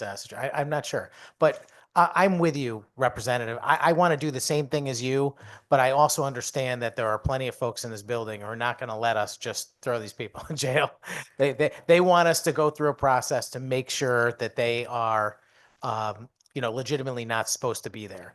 And the process that's laid out in this bill is about as fast as you can do it. You could turn it around within a couple of days anyway. Couple of days. I know. It should be 15 minutes. Should be the cops come, throw the guy out. I'm with you. Thank you, Mr. Chairman, for your indulgence. Thank you. Any other questions, comments, or discussion? Mr. Chair. Senator Anwar. Thank you so much, Mr. Chair. I'm looking at this bill and I understand the issue and the problem we are trying to solve. The process is too swift, but also this could be used for eviction purposes in some respects. So I'm not fully clear and not very comfortable with how it is. I recognize and respect that this is an issue. Just to flag it because it's not as clear right now, I'm going to be a no today. Thank you so much. Thank you, Senator Anwar. Get coming. Representative Gonzalez. Senator Nauer, I really, with all the respect, I think that if you have to go through the same thing that I did, maybe you will have a different opinion. And I don't think that it's fair that people have to go through that. When that landlord or, pay for property, pay for the taxes, and take care of the property, and then have to go through a process, I don't think that that's fair. I think that because I went through, I can tell you that it's a bad feeling. Thanks God that I was able to get them out in 4 hours, but going through the process and hire a lawyer and pay for all of that, I don't think that is fair. I think that, in a way, I will say that here in Connecticut, we have a lot of problems. And I think that this is out of control. When this state want to give rights to people that don't have no right. And that's why I'm saying here in Connecticut, that's why I can tell you that a lot of landlords, they want to leave the Connecticut because of the problem. And this is a problem. This is a huge problem. So I'm saying squatters, they don't have no rights at all. And why we have to go to any kind of process. Senator Anwar. Thank you so much, Mr. Chair. Through you, I wanted to just share with Representative Gonzalez how much I care about her and have respect for her. And I also am sorry that this happened to her. I'm just highlighting this. This does not automatically mean I'm a no when this bill goes to the House or the Senate, and the Senate specifically. But I do want to clarify because we spent quite a few hours today on the eviction related issues. So I want to separate this out in a manner where there's going to be no confusion. We spent good 6 hours to look at the intricacies around that. So, but this issue will remain important, and I will work with my colleagues to see what we can do. Just to highlight and then my concern, I'm just going to be a no just today, but we'll work on this, and I appreciate her consideration for my current vote. Thank you so much, Mr. Chair, and thank you, Representative Gonzalez. Thank you, Senator Anwar. Representative Turco. Thank you, Mr. Chairman. I'm going to be supporting this bill today, but I wanted to go on the record, just share a couple of thoughts because I know I have constituents of mine in the city of New Britain who are adamantly against this bill. They're worried about the unintended consequences but I believe the intent of this bill is good. We may need to tweak some of the language just to ensure, we're not removing anybody that legally should be in the property. When I'm looking at the bill, though, and I read unauthorized person, and it means an individual who is unlawfully occupying the property who is not a current or former tenant or immediate family member. And I think that's what some of the people that I've heard, they're worried about a situation where it's a former tenant, the lease is over, the time elapsed, it's the 13-month, whatever the circumstance is, and the landlord's removing them when they haven't gone through the judicial process. And I don't think that's the intent of the bill here. So if we got to tweak it a little bit, we should work on that to address their concerns. But I want to vote for it today to move it out of the committee because I think, as Representative Gonzalez said, there are situations where you have squatters, you have intruders, you have people that should legally not be in that home, and we need a way to help those landlords remove them. So thank you, Mr. Chairman. Thank you, Representative Turco. Any other questions or comments? I would just like to say, I'm going to be a yes to vote this out of committee. I do have similar concerns. I think the main concern is those who fall under an oral lease. If somebody is in a dwelling and then says they're under an oral lease, somebody who is legitimately trespassing could say that they are under an oral lease. However, if we were to treat those folks the exact same as somebody who legitimately has an oral lease and maybe they pay via cash and there's no receipt or anything proving that they have been a tenant, they can get in real big trouble here. So I think that there's some things that we need to fix, but I'm willing to vote yes to get it out of committee. But as chair, I think there definitely is work to be done. However, am sympathetic to the issue of those who are unlawfully residing in somebody's property without any tenancy, any reason to be there. And with that, Madam Clerk, I ask we take this vote by roll.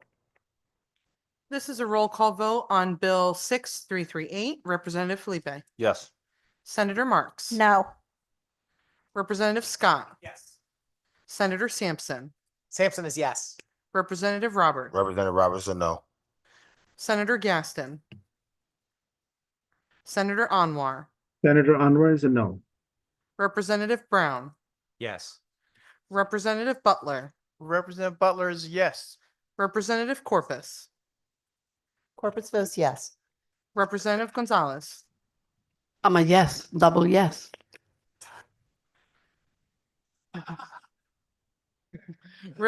Representative Hall, she was only counted once. Representative Hall. Senator Hockadow. Representative Jensen. Senator McCrory. Tim McCoy is a no. Representative Sanchez.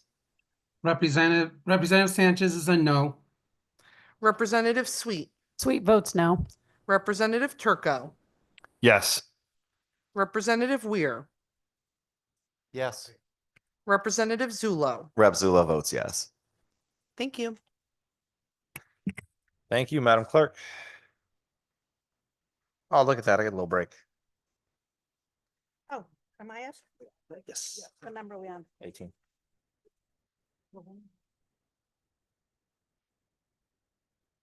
Senate Bill 18, Senate Bill 1422, JF to the floor. Do I have a motion? Do I have a motion? So moved. Thank you, Rep. Brown. A second? Rep. Sweet seconded. This is an act requiring the Connecticut Housing Finance Authority to update the Connecticut Opportunity Map. Any questions or comments? Seeing none, Madam Clerk, can you take the roll call vote, please? This is a roll call vote on Bill 1422. Representative Felipe. Yes. Senator Marks. Yes. Representative Scott. Yes. Senator Sampson. Sampson is yes. Representative Roberts. Roberts is yes. Senator Gaston. Senator Anwar. Senator Anwar votes yes. I apologize. Senator Gaston is in the waiting room. Uh, Senator Gaston, we are voting on 1422. Pass for now, and I'll come right back. Thanks. Absolutely. Representative Brown, Yes. Representative Butler, Yes. Representative Corpus, Yes. Representative Gonzalez. Yes. Representative Hall, Senator Hockadell, Representative Jensen, Senator McCrory. Well, Senator McCoy is a yes. That's crazy. Re-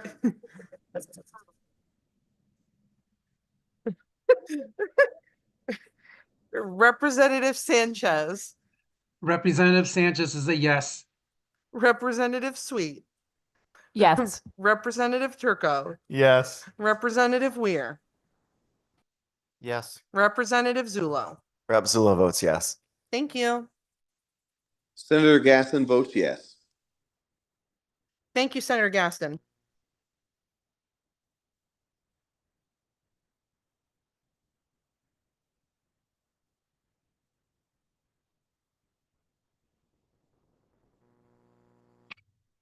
I apologize. No, it's okay. And my agenda is somewhere in this binder.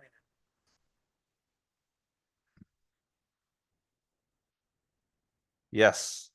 Item number 19. House Bill 6890. An act concerning the rental assistance program. JFS to the floor. Give me 1 second while I find our S language.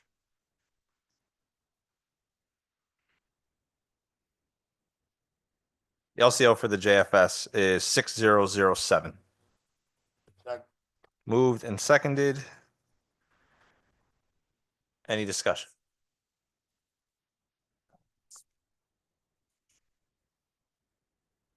Thank you, Senator Scott, Representative Scott. thank you, Mr. Chair. Um, so there was substitute language for this one. Can you just talk to me as we, is that correct? There's substitute language for this bill? Is that correct? Yes, LCO 6007. Can you just help me talk to, because as we talked about this bill either through screening or during a public hearing, what has changed since then? Just to clarify, please. 1 second.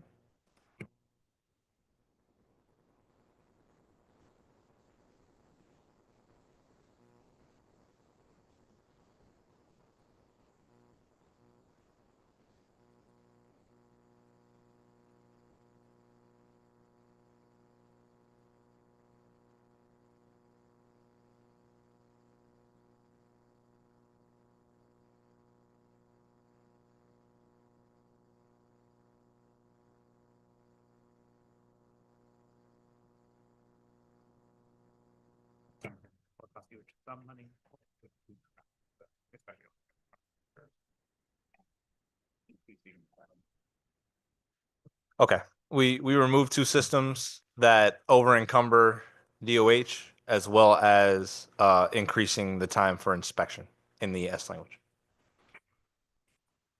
All right, so we increased the time. One of the things we talked about a lot in this committee, and I'll take a step back. One of the things we talked about a lot in this committee is using these RAP vouchers, making sure they're getting used, right? There's too many times that we've seen articles in papers that they're just not actually getting used. They're actually not being put forth. There's unused vouchers, which is sad, right? The money's there, the voucher is there to be used. And the idea is cutting red tape. That should be the idea of cutting the red tape and allowing these to be able to be used in a quicker and more efficient manner. One of the issues we've heard from many times during public hearings is the idea that it takes a long time for a unit to get approved to be considered to be used for a RAP voucher. So if, again, there's 10 people looking for a unit and all of a sudden, two of the people have a RAP voucher, the other 8 don't, but that RAP voucher might take 10, 12, 15, 18 days, whatever it is, to get approved and get looked at.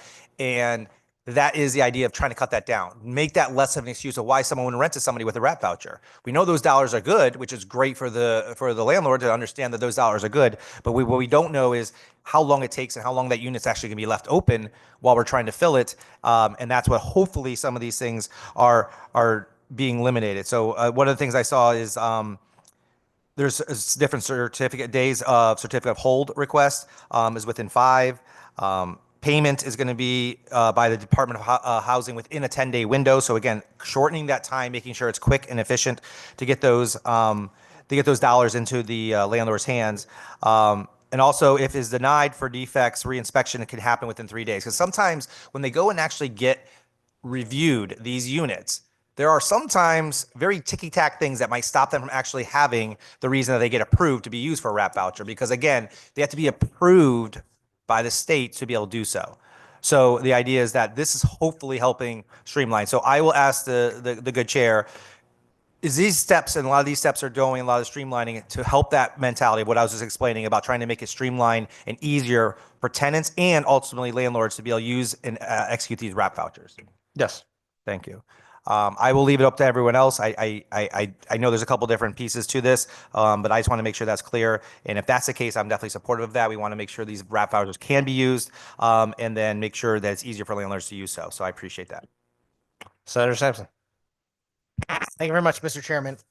So, my fellow ranking member, he covered a lot of this stuff. You know, this bill, I can't say that I remember the specific details that were in the underlying bill. Didn't really look at it thoroughly until the substitute came. But I got to tell you, just hearing that the DOH commissioner said that they couldn't perform a couple of the tasks to speed up things and electronic certification and so forth is concerning to me. You know, we're having this conversation all day and over the last several months, and also last year and last session about, you know, what are we going to do to make it easier for people to find rents and things like that. And here we are, we have a situation where you've got all of this dollars out there that are suitable for people to subsidize their housing, and they're not able to use it. And it's just like, it just baffles me. And the reason why they can't use it is because the DOH system is incapable of competing with the speed of other tenant applicants in the world. That's really the bottom line as described by Representative Scott, which is you go as somebody with a voucher to a landlord and they're like, oh yeah, I'm down with this. This is great. Let's make it happen. And then they wait and they wait. They wait for the inspection to come, and then the inspection doesn't come. And meanwhile, there's other tenants inquiring about the property. At the end of the day, the landlord's like, I can't wait anymore. I'm going to take one of these other tenants that's right here and ready to go. And that's unfortunate because I think, as Representative Scott mentioned, you know, the guaranteed funds of the RAP voucher ought to make this tenant applicant even more attractive to the landlord. So if the landlord's not taking them, then why is that? It's because they're like, they can't wait forever. And the one concern I have about this bill is I see these timelines that are in here, 3 days for this, 5 days for that, 3 days inspection. What, and I'm not going to put this on the chairman to answer this question because nobody can, but what makes me believe that? That's the question I have. There's no penalties built into this thing. There's no, if they don't inspect it in 5 days, it's deemed inspected or anything like that. And I just because we're writing it a law and saying they have to do it in a certain period of time doesn't tell me it's actually going to happen. I want to believe that that's the case. But I think if you want to see improvement in this RAP program, you got to have the DOH folks really get on top of it. And I don't know what that's going to take, but I appreciate the sentiment of the bill, and I will support it because it is a step in the right direction. I just hope it works. Thank you, Mr. Chairman. Thank you, Senator Sampson. Representative Weir. Thank you, Mr. Chair. Just technical question here. I'm looking at line 7 where the definition of commissioner, when Senator Sampson lets you listen to me. I apologize. Line 7, the commissioner, definition of commissioner says it means the commissioner of housing. But we go through the bill in several multiple areas. It says the commissioner shall, commissioner requires, the commissioner, basically the commissioner will be performing all these actions. And is it the intent of this bill that the commissioner herself is going to have to perform these activities, or are we missing like, or designee? and I know it's a silly technical question, but if she doesn't have time for the other stuff that Senator Sampson mentioned, then I think we need to make sure that she's allowed to designate somebody in her to handle some of these duties that we're giving to her through this bill. Well, since this was addressed twice, I just want to say one thing. I did not say that the commissioner didn't have the ability to do these things. I said she was over encumbered, which is an issue of capacity, not an issue of ability. Just making that clear from my words. I understand your concerns, but from my words. When it comes to most of these, it says commissioner shall implement or administer. Commissioner may designate. When I hear implement or administer, that means that she can administer to one of her subordinates to go ahead with the implementation. So we are not asking the commissioner specifically to perform all of these actions. Thank you for that answer. And I did see where early it said may designate and administer, but further on, it doesn't say that in the language. I'm not trying to be nitpicking, but line 68 says if the commissioner requires an inspection, she's got to, it sounds like we're putting it on her. And I just want to make sure that all of this gives her the ability to designate. I think requiring is similar, right? She's just asking for it. But I understand the concern, Representative. Any other questions, comments? Seeing none, Madam Clerk, will be taken by roll. This is a roll call vote on Bill 6890 as amended by LCO number 6007. Representative Felipe, Yes. Senator Marks. Yes. Representative Scott, Representative Scott's a yes. Senator Sampson, Sampson is yes. Representative Roberts, Robertson's a yes. Senator Gaston, Senator Gaston, yes. Senator Anwar, Senator Anwar is a yes. Representative Brown, Brown is yes. Representative Butler, Butler is yes. Representative Corpus, Corpus is yes. Representative Gonzalez. Yes. Representative Hall, Senator Hockadell, Representative Jensen, Senator McCrory, Roy's a yes. Representative Sanchez, Representative Sanchez, yes. Representative Sweet, Sweet is yes. Representative Turco, Representative Turco is yes. Representative Weir, Yes. Representative Zulo. Rep. Zula votes yes. Thank you.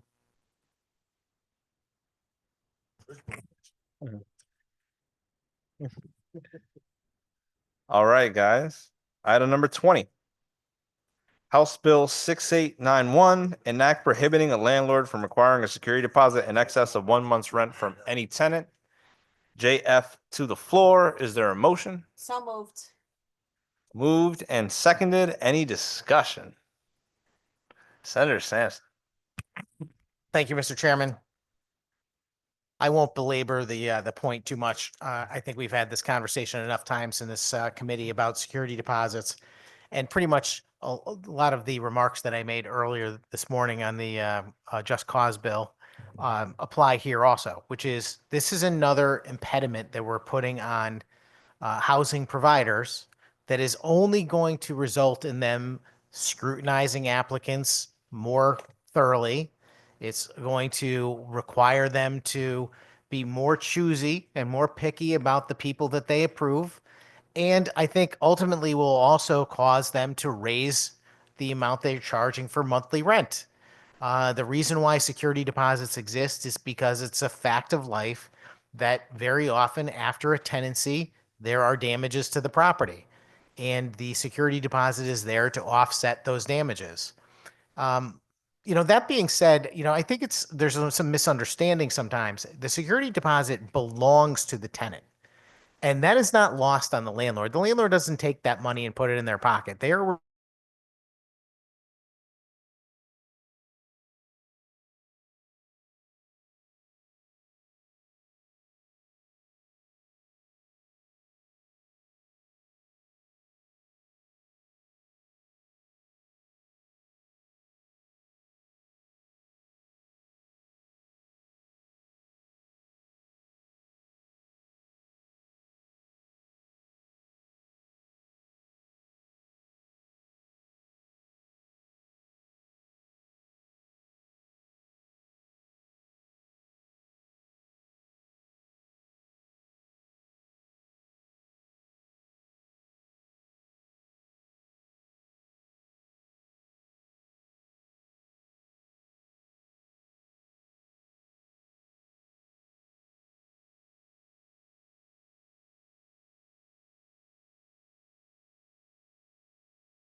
All right, for the second half of his statement, Senator Sampson.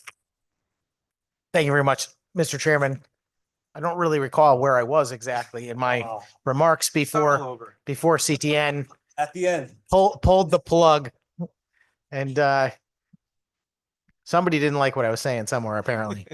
But anyway, we're discussing the bill proposal that is before us, which is House Bill 6891, which would change the maximum security deposit a landlord can possess from 2 months to 1 month. And I was pointing out that security deposits are already pretty limited in their ability to do their required task, which is to help offset the costs of potential damages. It does not take much these days to use up a security deposit. You figure somebody who's paying a rent of, $1,500 a month, that means that their security deposit, even at 2 months, is $3,000. And I can tell you from experience that landlords see damage well beyond that 2 month number quite often. And if you have a bad situation, it could be 20,000 or more.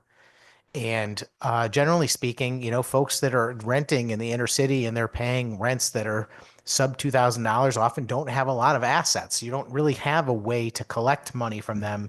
So all you've got is a security deposit. And if you can't, collect even the 2 months, that's going to put a damper on your ability to continue to operate. It's already been discussed in this committee a few times, and we've had testimony from housing providers talking about how small the margin actually is for landlords. They're not making a tremendous amount of money, and it doesn't take much to wipe out all of their, net profit. After expenses, they're making somewhere around 7% is the average. And if you have just one bad tenant situation and they cause a lot of damage to your unit, you can certainly eat that up very quickly. And it might take you 4 or 5 years of renting the same unit to break even again. And, so limiting the security deposit is going to have a significant effect on how a landlord is going to perceive a tenant. And when they're dealing with somebody new they've never dealt with before, and depending on that person's criteria, what they have for a credit score and rental history and references and so forth, somebody with a 1 month security deposit is probably not as desirable to have as a tenant as someone with a 2 month security deposit. And like I said before, on the Just Cause bill, it's the same concept. This is not going to make more landlords want to be landlords. I don't know how many it will convince not to be landlords, but that's probably a number. Is it a big number? I don't know. But if we're trying to solve the problem of creating more housing opportunities, continuing to pass legislation or even debate legislation like this and bring it forward as a potential law is chilling to the marketplace. And landlords are watching and they are very concerned about what's going on. If you follow any of the property owner organizations in the state and you read their social media posts, you'll hear from people describing stories of how some of these are horrific stories about how they've, had so much damage that, that they ended up having to lose, their operation. Or, I can tell you about folks during the pandemic when the housing or the moratorium on rent existed. I know somebody who actually had borrowed against their private residence to purchase their investment property. And when the tenant didn't pay them, they were unable to pay their own mortgage. They ended up getting foreclosed on their house while their tenant's living in their rental property rent free. I mean, these are some, unusual circumstances. I'm not saying this is an everyday thing, but that's how close to the edge I think most, at least small landlords are operating. And when you start to make changes like this, they can certainly, as I said, be chilling to the marketplace. During the debate on this, or not the debate, the public hearing on this bill, The commissioner of the Department of Housing was here along with her deputy. And we had a conversation that brought up this idea that this restriction only applies to what landlords are asking for. And it was suggested at the time that a tenant could offer a greater security deposit. And everybody said, "Oh, that's a great idea. Well, that's fine. Everything else." Now, I corrected them, and there was a bit of conversation in here about whether that was true or not. But I'm delighted that our good friend Attorney Podolsky was here to confirm that for me, that that is in fact the case. You can't accept more than 2 months just because somebody offers it, and you are limited to that 2 months. And the bill that is before us, you can see right in the bill, it's very clearly stated that, forgive me, I got to find the spot in the bill where it is. I just had it. In the case of a tenant under 62 years of age, a landlord shall not demand a security deposit in amount that exceeds 2 months. That's the current law, and this would change that to 1 month. But in reference to that conversation that we had, I would like to offer an amendment, Mr. Chairman. And if I can remember how to do this, it's been a while. It's LCO number 6032. I asked that I was going to say ask the clerk call the amendment, but we don't do that in the committee process. I've got to distribute this amendment, so let me make sure I have some copies, and then I will discuss it. Thank you.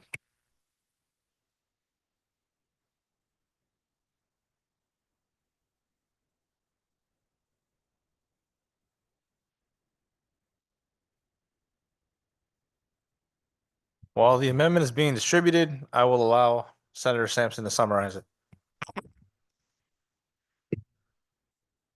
Thank you so much, Mr. Chairman. I appreciate that, allowing me to continue. This right here would insert some new language, which I think might be interesting to some of my colleagues. It says that after request, that the words except that a tenant may intentionally provide payment for a security deposit in excess of 1 month's rent, in which case a landlord may retain such excess payment. So this would actually allow that situation to occur where the tenant offers an additional security deposit to a landlord, allowing them to accept it. I move adoption and I ask for a roll call vote.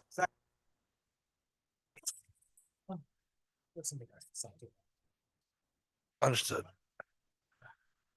Moved and seconded. Any discussion? Representative Zulo. Thank you, Mr. Chair. Just very briefly, to the proponent of the amendment, is the concept that the tenant would be perhaps incentivizing the landlord to give them better rent terms or lease terms, or incentivize them renting the property. It's just making them a more favorable or attractive rental option. Is that the concept for you? Thank you very much, Mr. Chairman, and thank you, Representative. That is a great question. And that's exactly the reason. Very often, you'll have rental applicants that come to you as a landlord, and someone will say, "I know my credit's not that good," or "I know I don't have the best rental history," or whatever, but I want to make the landlord feel better. So please understand, I'm more than happy to pay you an additional amount up front. I can pay 6 months in advance, for example, or I can give you a larger security deposit if you'll accept me. And sadly, under current law, the landlord has to say no. And often that person is overlooked. So you take someone that really is trying to get themselves back on their feet, and they maybe are not in the best situation as far as their resume goes, but they're trying to make up for it. And sadly, unfortunately, that is prohibited by law. And this is an attempt to try and at least rectify that situation. Although at the end of the day, the limit on 1 month's rent, I think, is going to be a net negative. But I do encourage the adoption of the amendment because I think it will help those people. Thank you, Mr. Chairman. Any other questions, comments? One question for the proponent of the amendment.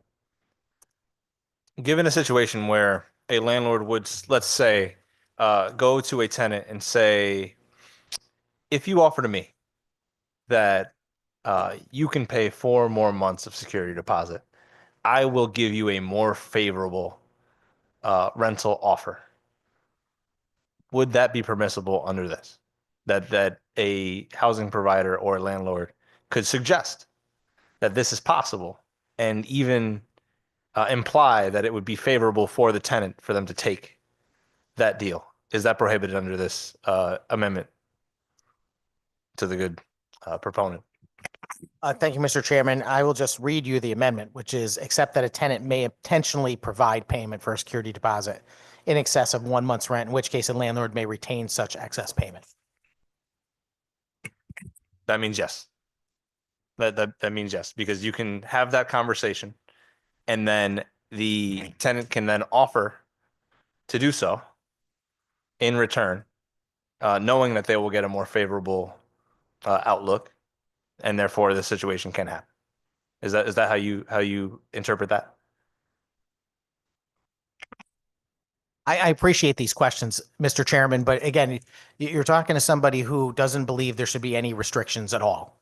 I mean, this is a private contract between the two parties, and if they want to have a security deposit that's 1 cent or $1 million, that's between them, in my view. And the idea that there should be some sort of prescriptive amount in law doesn't fit with reality.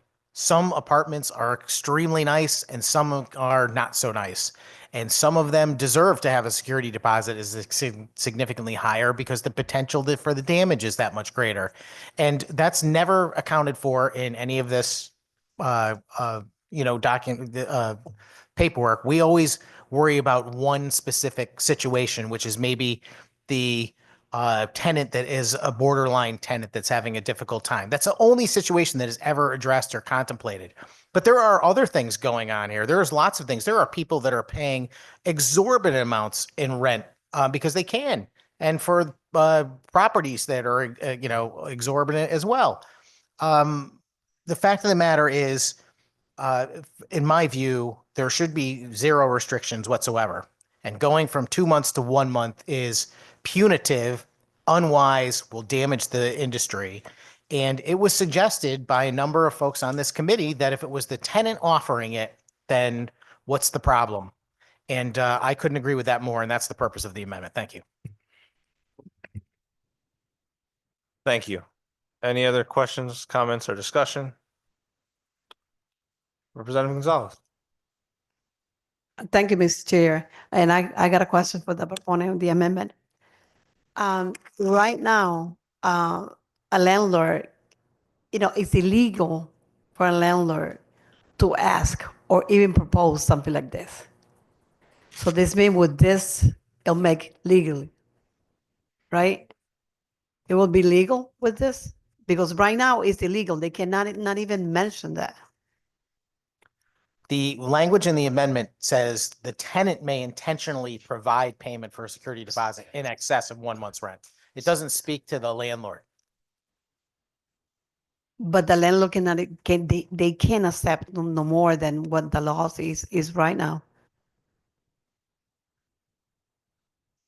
Through you, Mr. Chairman, I'm not sure I understand the question. The amendment is silent about the landlord. So I don't think it changes current law. Okay, thank you.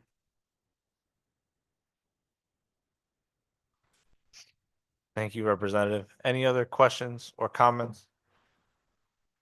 Just for the record, unfriendly amendment, I ask my colleagues not to support it. Madam Clerk, please take the roll. This is a roll call vote on proposed, this is a roll call vote on proposed amendment LCO number 6032 on Bill 6891. Representative Felipe. No. Senator Marks. No. Representative Scott. Yes. Senator Sampson. Sampson is yes. Representative Roberts. Representative Roberts is a no. Senator Gaston. Senator Gaston, no. Senator Anwar. Senator Anwar, no. Representative Senator Brown. Anwar, no. Thank you, Senator. Representative Brown. No. Representative Butler. Representative Butler, no. Representative Corpus. Yes. Representative Gonzalez. No. Representative Hall, Senator Hockendahl, Representative Jensen, Senator McCrory, McCoy's a no. Representative Sanchez, Sanchez, no. Representative Sweet, Sweet votes no. Representative Turco, No.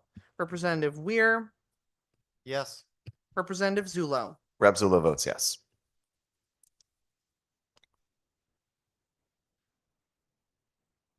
Representative Sampson, floor is still yours. Amendment, wasn't it? Tally, please, Madam Clerk. There are 5 yeas and 12 nays. Amendment fails. Senator Sampson, the floor is still yours.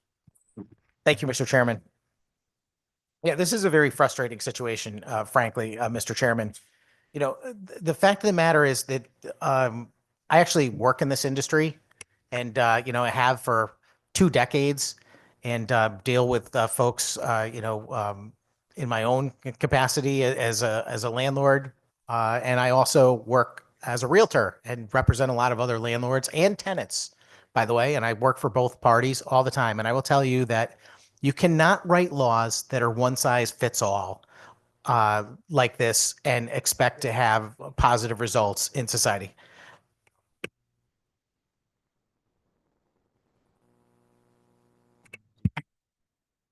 Oh, we're not done yet, Representative. Can we just please make sure that folks are not chattering over each other? We're trying to make sure we can hear each other up here. Senator Sampson. Thank you very much, Mr. Chairman. Yeah, I was just saying that you can't write these one size fits all parameters because as described a moment ago, there's not one size.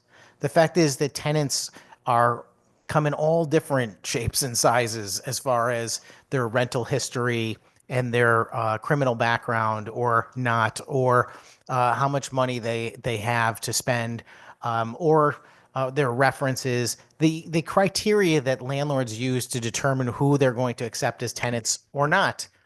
And the fact of the matter is when you try and do this, you're just damaging their ability to compete. And I'm going to go back to what I said about the Just Cause bill. It's the same exact thing. You are making it harder for borderline tenants. That's what's happening here. If you're a great tenant and you got perfect credit and you can afford anything, you're golden. You're going to get your apartment. And what's going to happen with this is if you're borderline, you are less likely now. Because the landlord is now looking at you as now you're a borderline tenant and now I only get 1 month security deposit too. So the landlord's going to be like, no, I'm going to have to take a pass. And we tried to correct that with the amendment. The amendment would basically allow people to negotiate their own terms freely, which is what ought to be happening anyway. Because we have no business determining what these 2 free people want to decide for themselves. This is another example, and I hate to say this, where the majority party thinks they have the right to tell other people how to live. I don't believe that. I believe both the landlord and the tenant are grown-up adults, that they have rights, and those rights include their ability to make their own decisions about what they want to do. And frankly, this bill proposal compounds an already bad law that denies people freedom. It denies tenants the right to be able to offer more security deposit and get a rent. It's bad policy, Mr. Chairman, and it is going to result in people that are borderline as far as their background goes to, as a rental applicant goes. It's going to hurt them. They're the ones that are going to hurt from this. Is that what we really want to do? Do we want to make it harder for someone who's already struggling to find housing to make it even harder for them?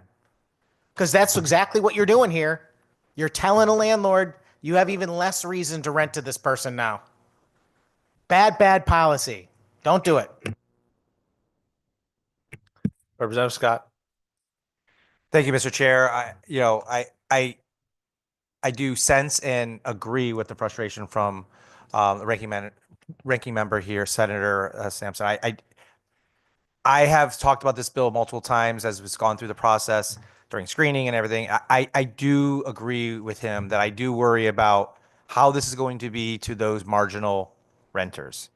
I know I've had a conversation with the good representative from the third district about her situation when she was coming here and how she was appreciative that, she didn't know if she could afford it of 2 months. And I understand that. I just think those people are going to get marginalized even more than they already are. And I'm really, really worried about that. And we can't be doing that. We cannot be marginalizing that. I mean, but I understand that they might not be able to afford that part. So it's really a catch-22. Like, how do you get to that point? If they can't afford it, but then they can't, well, then maybe they can't afford the apartment, right? Then maybe they can't, that's just an apartment too far out of their grasp, unfortunately. Maybe they have to look for a smaller apartment or some kind of cheaper apartment. I get that. But they're just going to get overlooked. And the reason why they're going to get overlooked is because they're going to get overlooked because the market dictates that right now. Right now, it dictates that there's 10, 12, 15, 20 people that can apply for an apartment right now because that's the demand that high. We don't have enough housing, right? We don't have enough units, I would say, to go to people.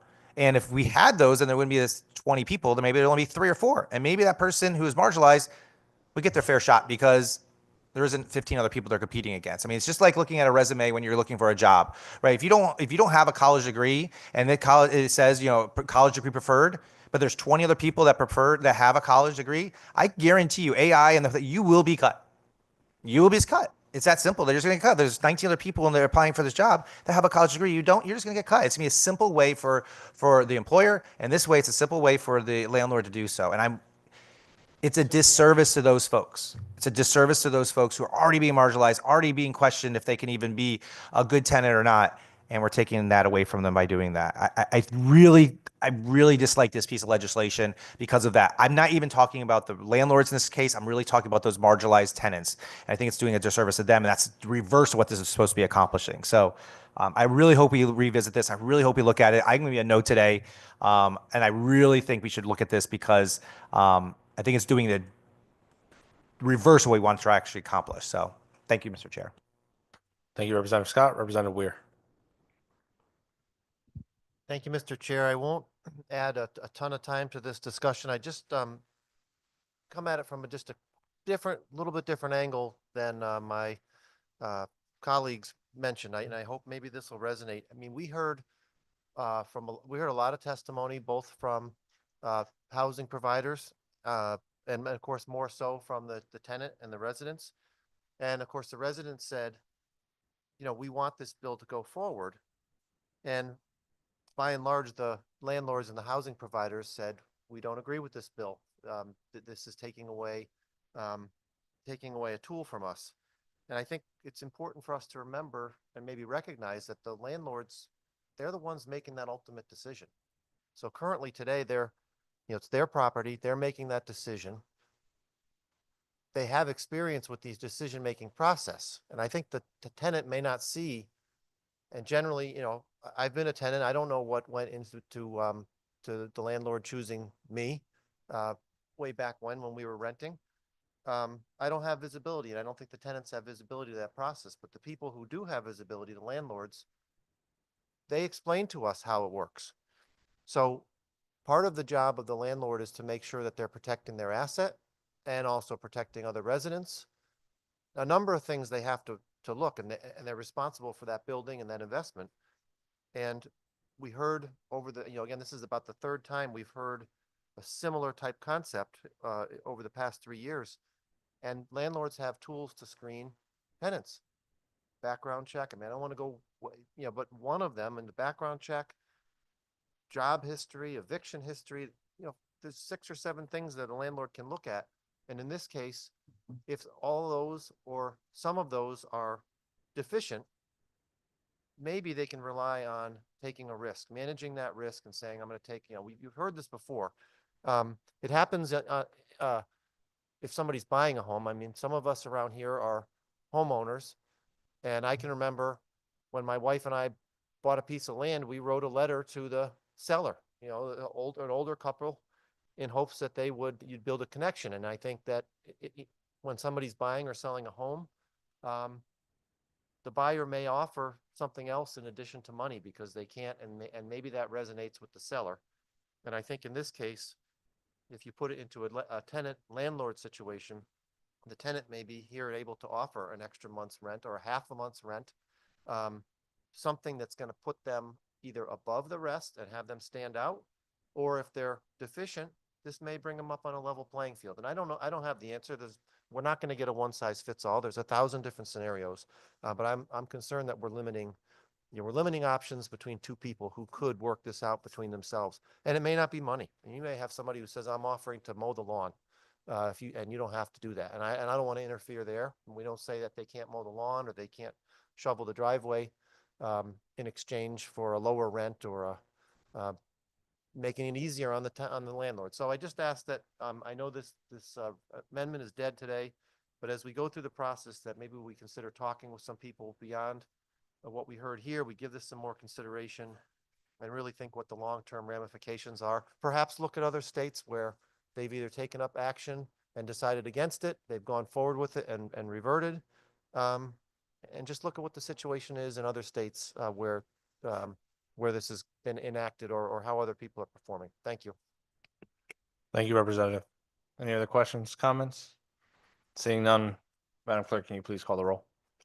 This is a roll call vote on Bill 6891. Representative Felipe, Yes. Senator Marks, Yes. Representative Scott, Representative Scott's a no. Senator Sampson, Sampson is a no. Representative Roberts, Representative Roberts is yes. Senator Gaston, Senator Gaston votes yes. Senator Anwar, Senator Anwar votes yes. Representative Brown, Brown is yes. Representative Butler, Representative Butler is a yes. Representative Corpus, Corpus votes no. Representative Gonzalez. Yes. Representative Hall, Senator Hockendahl, Representative Jensen, Senator McCrory, Senator McCoy is a yes. Representative Sanchez, Representative Sanchez, yes. Representative Sweet, Yes. Representative Turco, Yes. Representative Weir, Nope. Representative Zulo. Rep. Zula votes no. Thank you. Thank you, Madam Clerk. The next is this next one?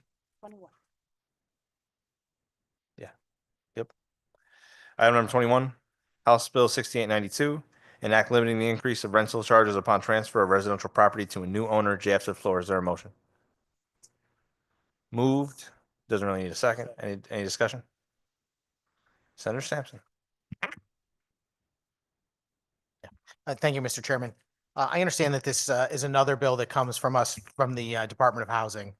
And I got to tell you, I don't know what they're doing over there. These ideas are basically in direct contradiction to what is necessary to provide more housing opportunities in the state of Connecticut. All you're doing is you're telling folks that are providing the housing that they're not welcome. It's just like, the majority has been doing in this building for the last 4 decades, telling people if you have a business, don't come here. We're going to make it hard on you. Well, now they're telling landlords, we're going to make it impossible for you to operate. We're going to make it so difficult for you to actually provide rents, particularly to people in marginalized communities or people that are more transient, then it's worth doing. And that's what's going to happen is they're just going to stop doing it altogether. We're witnessing it now, frankly, Mr. Chairman. We're witnessing the fact that people can't find rents.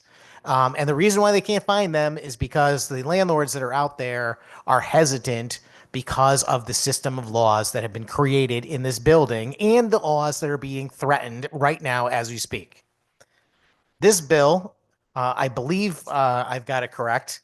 I think it sets up a scheme that says that if you're trying to sell your property, your apartment building, to someone who's going to purchase it as an investment and then fix it up and rent it out again, that they're not allowed to increase the rent more than 10%. Am I correct about that, or am I missing something, Mr. Chairman? That is correct. Mr. Chairman, can you fill me in on what the logic is behind this? Why would anyone want to come and invest in a property if they're not able to make a profit in doing so? The limit is 10% within the first year. upon transfer, so it's not forever. It is also not if there are substantive changes made and those major renovations made, excuse me. And that means renovations to at least 2 primary building systems, including but not limited to plumbing, heating, air conditioning, electrical systems, building envelope, and foundation. The idea behind it is that folks, especially folks that are coming from out of state, frankly, will buy up large buildings, increase rent very exorbitantly, and put tenants at risk. This is just to mitigate that for the first year. Senator Sampson. Thank you very much, Mr. Chairman. Yeah, I mean, that all sounds really good in theory, except that doesn't work in the real world. Plus, we don't know any of the information that's actually happening out there. Can I ask, how do we know what the previous rental lease was anyway? How do we find that information? I would assume from the previous housing provider, landlord, owner, or the tenant that resides there now. Thank you, Mr. Chairman. And how is that going to be obtained and by whom?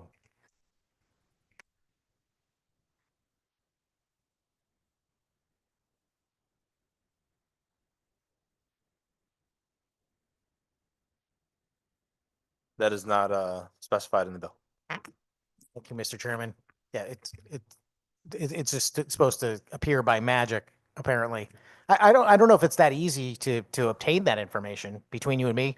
I've been involved in many real estate transactions where people are actually buying, residential rental property like this, and that information's not always available. And who cares? Frankly, who cares what the previous rents were? Does it matter when the last person was actually a tenant occupying the building before determining that information, Mr. Chairman? That is also not specified in the bill. Thank you. So if the previous person rented the property 5 years previous and it's been vacant ever since, does this bill still apply? I would not believe so, Senator Sampson. It says in the bill, greater than 10% of the total rental charges of the immediately preceding lease period. That tells me that the last lease period is the last time the property was rented. So that means yes. So if the building's been vacant for 5 years, then we're going to go by the rental amount from 5 years earlier. That seems like a problem to me. For one thing, I also don't know that you can ever obtain that information. What happens when you can't obtain that information because the building's been vacant, or there's no records, or the previous owner has passed away, or it's in a trust, or it's a foreclosure? What about those things? 10% of 0 is 0, so I'm assuming that you wouldn't have any restrictions in that case. Well, that sounds to me like you'd only be able to raise it, over 0. I mean, how could you argue that you could raise it to any amount if the previous rent was 0 versus 1,000? Because 0 isn't an amount. There is no previous amount. Thank you, Mr. Chairman. Can you point to me where in the bill it says that 0 times 0 is 0, and that somebody who buys a vacant building can charge whatever they want for rent? It is not specified in the bill. Thank you, Mr. Chairman. This squeaky thing is driving us crazy. I got to tell you, we got to shift so we can not have to share a microphone or something. Anyway, again, I'm not trying to give you a hard time. I'm pointing to the fact that, when these bills are written and people come, oh, this is a great idea, we're going to figure it out, we're going to punish these guys. It's like, that's not how the world works. There's 1,000 reasons why people are involved in these transactions. And they're not all, corporate, what's the term we like to use? People that are hedge funds buying property. What do they call that? Huh? Yeah. Oh yeah. Whatever. Yeah, exactly. I mean, it's like, oh, it's this imaginary thing that we're going to pick on. And the fact of the matter is, some people are good stewards of investments and some are not. Just like there are going to be tenants that are reliable, that take care of the property and pay their rent on time, and then there's some that are not. I'm hesitant to say good or bad, based on the comments from the chairman earlier, but I mean, that's an easy way to describe it. You got good landlords and bad landlords and good and bad tenants. It's just the way the life is. And the market determines these things. The amount that rent is determined by a lot of factors. But the number one thing is how much other people are charging for rent, and whether or not you can afford to operate your business by offering a similar rent. If all of the available rents for similar property are $2,000 and you charge $3,000, guess what? You're going to have no applicants for your apartment. That's just the way the market works. And if you have 1,500 you offer, you're going to have a line of people out the door. And that's the way it is when you're selling hot dogs or houses or rentals. And when you start to try and use the government to put guardrails on these prices, you're messing up the system and you're not helping the situation, because people don't give away things for less than their value. They don't. No one's going to rent a $2,000 a month apartment for $1,000. They don't do that. They change their mind. They change the way they operate. They leave that industry. They do something. We have a problem in Connecticut because the government has interfered in the marketplace to the point where people do not want to participate. And I keep saying to my fellow members on this committee, and I'll say it to the DOH folks too, stop doing it. Because the more you do it, the more the problem's going to persist. That's what's going to happen. And we'll be back here next year if we pass this just cause and this 1 month thing and this thing. How many investors are going to come along and want to buy property and fix it up and rent it out if this bill passes? It's not more, just like I've said all day.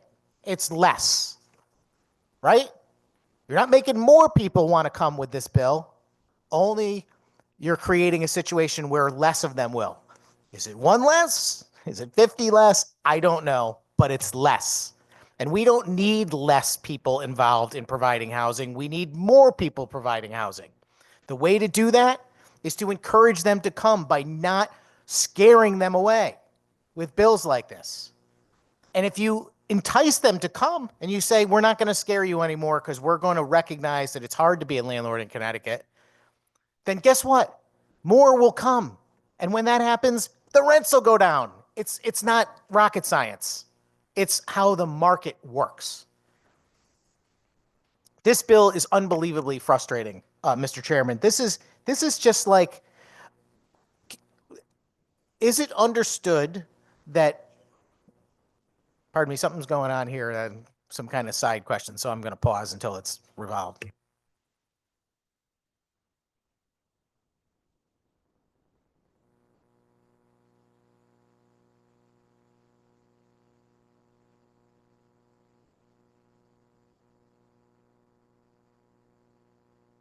Senator Sampson. Thank you very much, Mr. Chairman.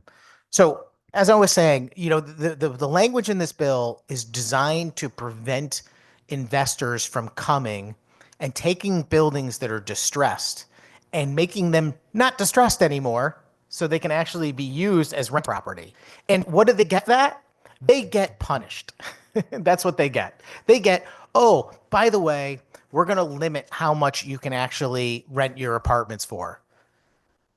And even if there are some requirements in this bill that could be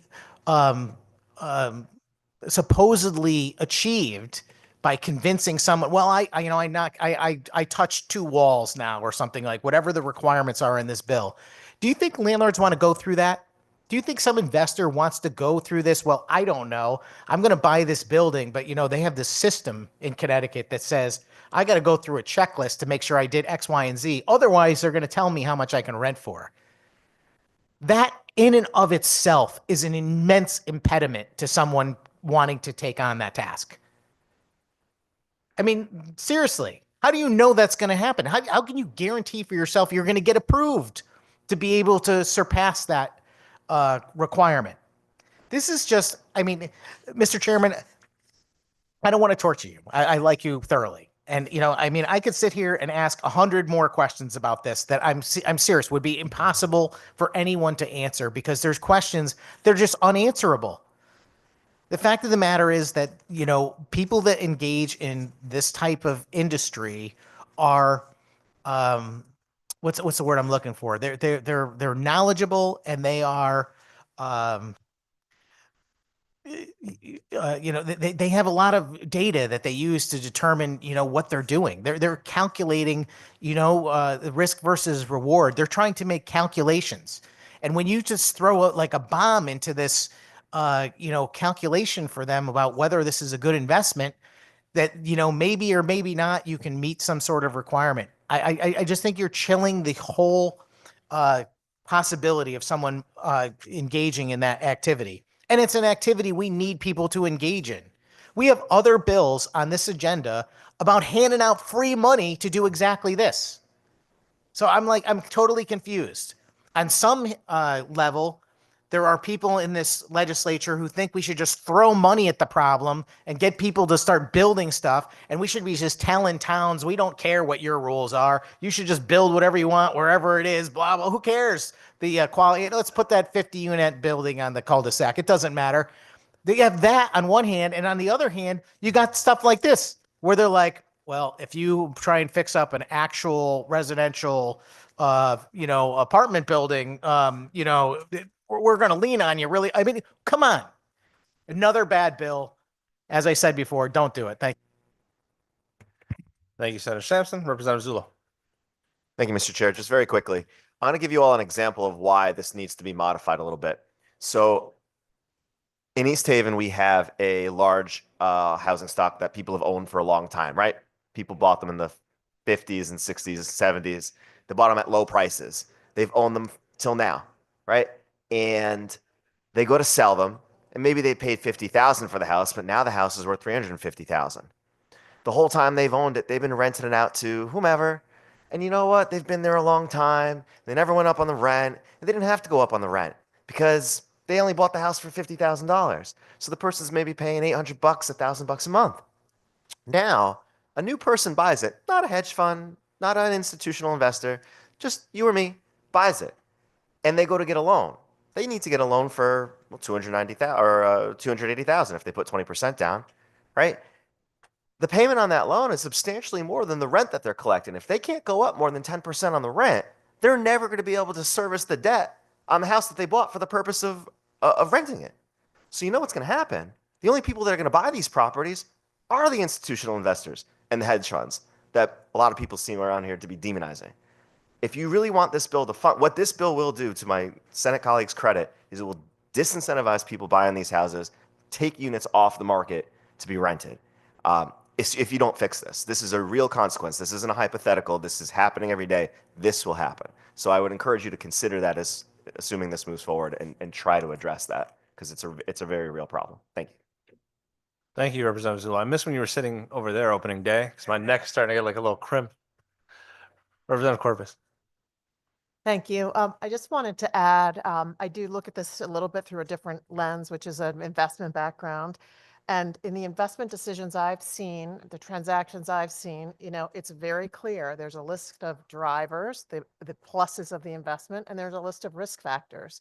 And when I look at our state, is this an attractive place for a sole proprietor or an institution to come and invest and build housing? There are so many positives. You could be a rural, urban, suburban landlord. We have a highly educated population. We have a beautiful proximity to New York City. We have so many benefits going for us. But unfortunately, when I think about how an investor would look at the risk factors, the number one risk factor for Connecticut is us. It's what we do in this building. And we have to ask ourselves, why do we have such a shortage of people willing to provide housing? I cannot identify another market factor that would deter people from Connecticut except our policies. And if an investor were looking at this state, number one would be the legal and regulatory environment. It would be by far number one on the risk factor side. And I don't really even see another, other than our energy prices, I don't see another deterrent to coming to do business as a housing provider in Connecticut. So if you take all of these things we're looking at today together, we, I think, really stand out in a negative way as a state. Thank you.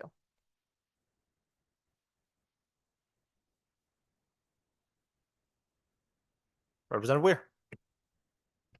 Thank you, Mr. Chair. I want to ask a couple of questions to Senator Sampson's point. I'm not trying to give you a hard time, but I find them somewhat difficult to answer. I want to So I'll ask, is this expressed in the bill? So lines 7 and 8, when you're talking about how the Fair Rent Commission will determine if a rent is harsh and unconscionable, they're going to consider certain circumstances. In first number, they're going to determine the rents charged for the same number of rooms in other housing accommodations in the same and in other areas of the municipality. How will they gauge what the other market prices are? What methods are they going to use? Through you or to you, the chair. Can you repeat the question? I think I know what you're getting at. Is this for 7 through 9? 7th through 9th, yes. So they're talking about they're going to compare to other rents in the same area, similar apartments in similar areas, Mhm. and they're going to measure. So where do they get that data from? I would assume they would collect it from other housing providers, landlords, or renters in the area. I'm not sure how much canvassing they would do. But I will just say that in lines 13 through 15, they do talk about the size, or 13 to 14, sorry, the size and number of bedrooms. So I'm assuming that also counts for square footage. Representative Weir. Okay, I'm not being, you said assume, and here we're making a piece of legislation that people have to, that's going to be law, that they're going to follow. And so when I look at something, I want to know how I'm going to be held accountable. And if we haven't made it clear, that's just one example. In 2, 3, and 4, you talk about size and, similar different amenities. I'll just leave it at that.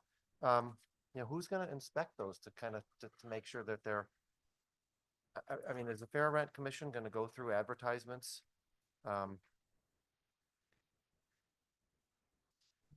Anyhow, like I said, I think it's a hard question to answer for anyone based on how this is written. Number 7, line 15, talks about overhead and expenses, including debt service. So the way I read that, now the landlord's going to have to come and show their financials, income and expenses, maybe some bank statements and documents and agreements with the bank to give to a bunch of volunteers on a Fair Rent Commission. I'm going to have to give your personal financials. Yes, that is true, but also Representative Weir, just so we understand, anything that is not underlined is already existing law. Fair enough. Fair enough. Ridiculous. I'll close with, we had the Commissioner of Housing and actually her assignee, Michael Santoro, and I posed the question to him, where do they get the 10% from? And he didn't have, to my recollection, that's just a number that they picked that they seem to be reasonable. And he acknowledged, I asked him, is it possible that somebody could do improvements to a property, raise the rent 20%, and it would be reasonable, and another person raised the rent 5%, doing also some improvements, which would be unreasonable? And he said yes. So I mean, we've picked an arbitrary number of percent. You've put a whole bunch of handcuffs on the whole system. It's not just the landlord, it's the whole, everything is gummed up with this. And I just think we're meddling. This is a bridge too far. Most of what I've seen tonight has been a bridge too far. The colleagues have already said it. We're scaring the good guys away, and we're inviting all the sketchy investors who are willing to take that risk. That's who we're opening the door for. The ones who may have the cash and who don't care, who aren't going to be here to answer when we have a problem next year. Thank you, Mr. Chair. Thank you, Representative. I will say, I think it may be fair to say you've been a little bit better about tonight than today, but I'm not going to make that argument. Senator Sampson. Thank you, Mr. Chairman, and I apologize for jumping up a second time. I had forgotten that I had an amendment on this particular bill. Just remarking on Representative Weir's commentary, we're in 7-148C, which is the insane Fair Rent Commission statute. So it's easy to get distracted in reading what's there because it's shocking that any of this is the current law. I'll say that I'm pleased that someday, when Republicans are in the majority, if this thing becomes part of this statute, it's going to be easy to just erase the whole thing, hopefully. Um, you know, the amendment that I've got, Mr. Chairman, is LCO 6058. And hopefully our excellent clerk has that handy and can hand those out. Can I have permission to proceed, Mr. Chairman? Yes. Thank you very much, Mr. Chairman. This amendment basically tries to put some reasonable expectation into this bill rather than the completely and utterly arbitrary 10% figure. And what it does is it makes changes to suggest that if the transfer rent increase is still below 10% more than the max value of a wrap voucher that is applicable to that unit based on its size and location, then you cannot consider it excessive. So basically what it does is it says this other stuff about a random 10% number, which is related to the potentially unknown previous rental amount, and puts something real in place.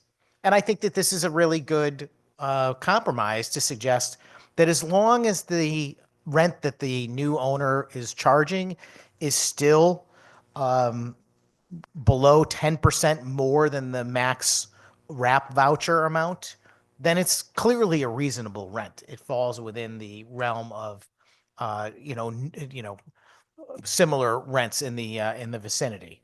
And I move adoption of this amendment. I think it's a good compromise, and I would ask for a second and also a roll call vote. Seconded. Any discussion?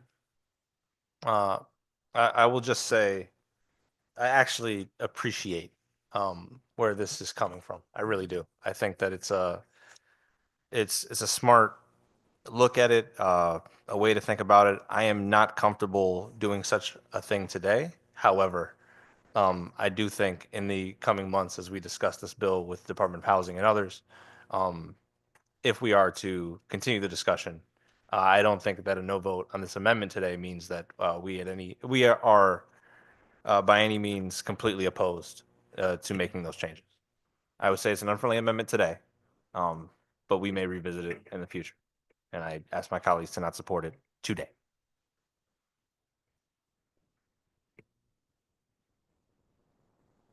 Any other, oh, sorry.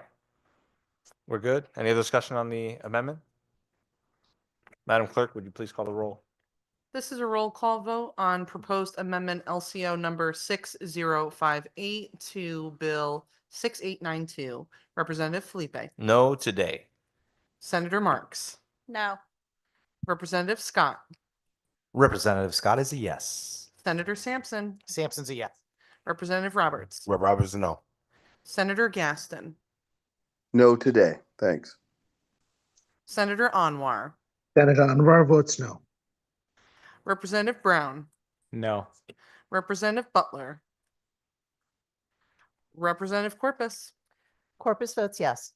Representative Gonzalez, Representative Hall, Senator Hockedal, Representative Jensen, Jensen votes yes. Senator McCrory, Or is a no. Representative Sanchez, Representative Sanchez is a no. Representative Sweet, No. Representative Turco, No. Representative Weir, Yes. Representative Zulo. Rep Zula votes yes. Thank you.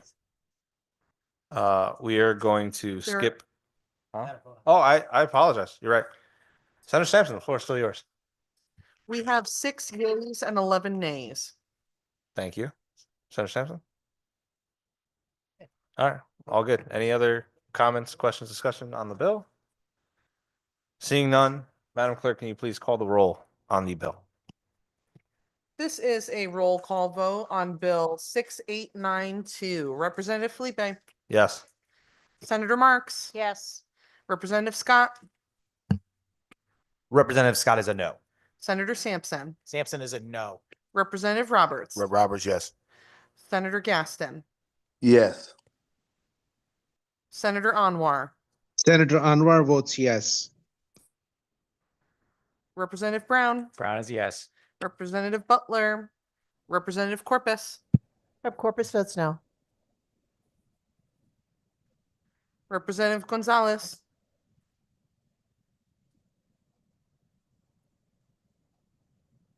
Representative Gonzalez.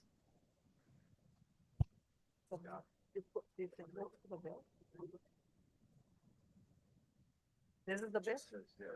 On the bill 6892. Yes. Representative Hall, Senator Hockadow, Representative Jensen, Jensen votes no. Senator McCrory, Rory's a yes. Representative Sanchez, Sanchez is a yes.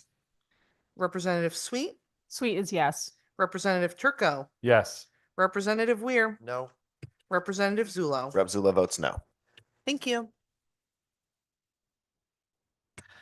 Thank you, Madam Clerk. We're going to skip item number 22 and item number 23. House Bill 6939, an act authorizing state funding for the Right to Counsel program. JF to the floor. Is there a motion? Second. Moved and seconded. Any discussion? Representative Scott. Thank you, Mr. Chair. I just want some clarity on this program. Firstly, being, from my understanding, this was a program that was installed during times when ARPA funds were given. So over the last couple of years, is that correct? Yes. And this program has only been funded ever through ARPA funding. So only dollars that came from the ARPA funds from the federal standpoint are the only ones where how this has actually been funded over the last couple of years. Is that correct, Mr. Chair? Furthermore, this is the only way that the program was allowed to be funded. Yes, Representative Sampson. Thank you. And that goes to my point of this is an ARPA program, meaning we've had many discussions, especially myself, and it's a pet peeve of mine. We've had universities, we've had many different organizations that have come back to us after ARPA dollars have been now expended and no more, that we've developed programs where we know we're not going to have money. There's a cliff. There's not dollars for this. So if we ever want to fill any of these ARPA programs, the only way to fill them is by adding incremental dollars to the budget. That's it. Or cut somewhere to find those dollars within the existing budget. And we know that doesn't go over very well many times. So one of the things we've always talked about when these ARPA dollars were out there. Sorry. I apologize. No, it was Echo. I just didn't know if it was me. That was my fault. What one of the issues we have when with these ARPA programs out there is that we know that we couldn't fund these, and we should have been doing programs that when we did it to fix the issue then, but not build new programs or build new full-time positions or whatever it might be that ultimately extended to where now you got to fill these dollars again down the road when we knew the ARPA dollars were going to go away and they were not going to be in perpetuity. And that's where we're at right now. So I just want to get clarity. So this bill now, since originally it was done through ARPA, this is only currently law is it only available to accept federal funds. Is that correct, Mr. Chair? Yes, Representative Scott.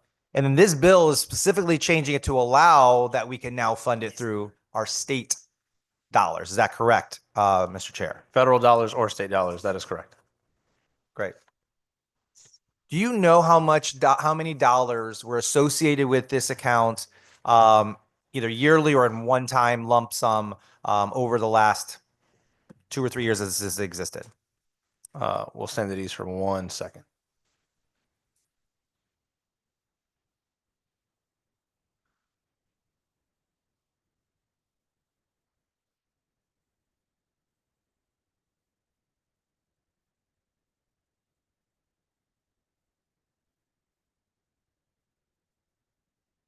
It's an average of a little bit over 3 million a year. Average of a little bit over 4 million a year. $13 million over 3 years. $13 million over 3 years. Okay. Yes. Not sure how much is spent within each year. Okay. Yeah. My next question would be, so how many people did that serve? So I guess try to understand like how much per person that served would tie out to. So if we're talking $13 million, how many council people were lined up for the amount of people served, I guess. Sorry. I'm going to ask if we have that data. I'm not sure if we have that data because obviously this program was done through various legal firms, but I will ask really quick.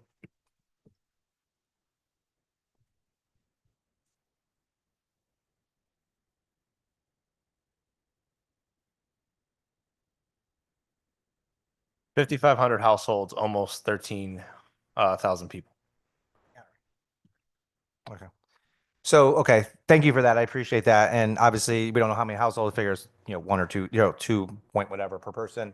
But the fact of the matter, then doing the quick math, is we're talking about $2,000 expenditure to individual households to give them a right, quote unquote, right to counsel for those programs. And again, a program that existed from a federal standpoint, and I don't even know if it was even needed at that point in time. In terms of needed, meaning that because of COVID, was that needed any more different than it would be needed today, or would it be needed to be pre-COVID? That's a question I definitely wonder about. I'm not sure if there are existing needs that expand further than was previously, or if they are greater or less. But the point of the matter is that we have dollars associated that were originally literally just for a short-term funding fix, and we've now established something that we're going to potentially put dollars into this fund.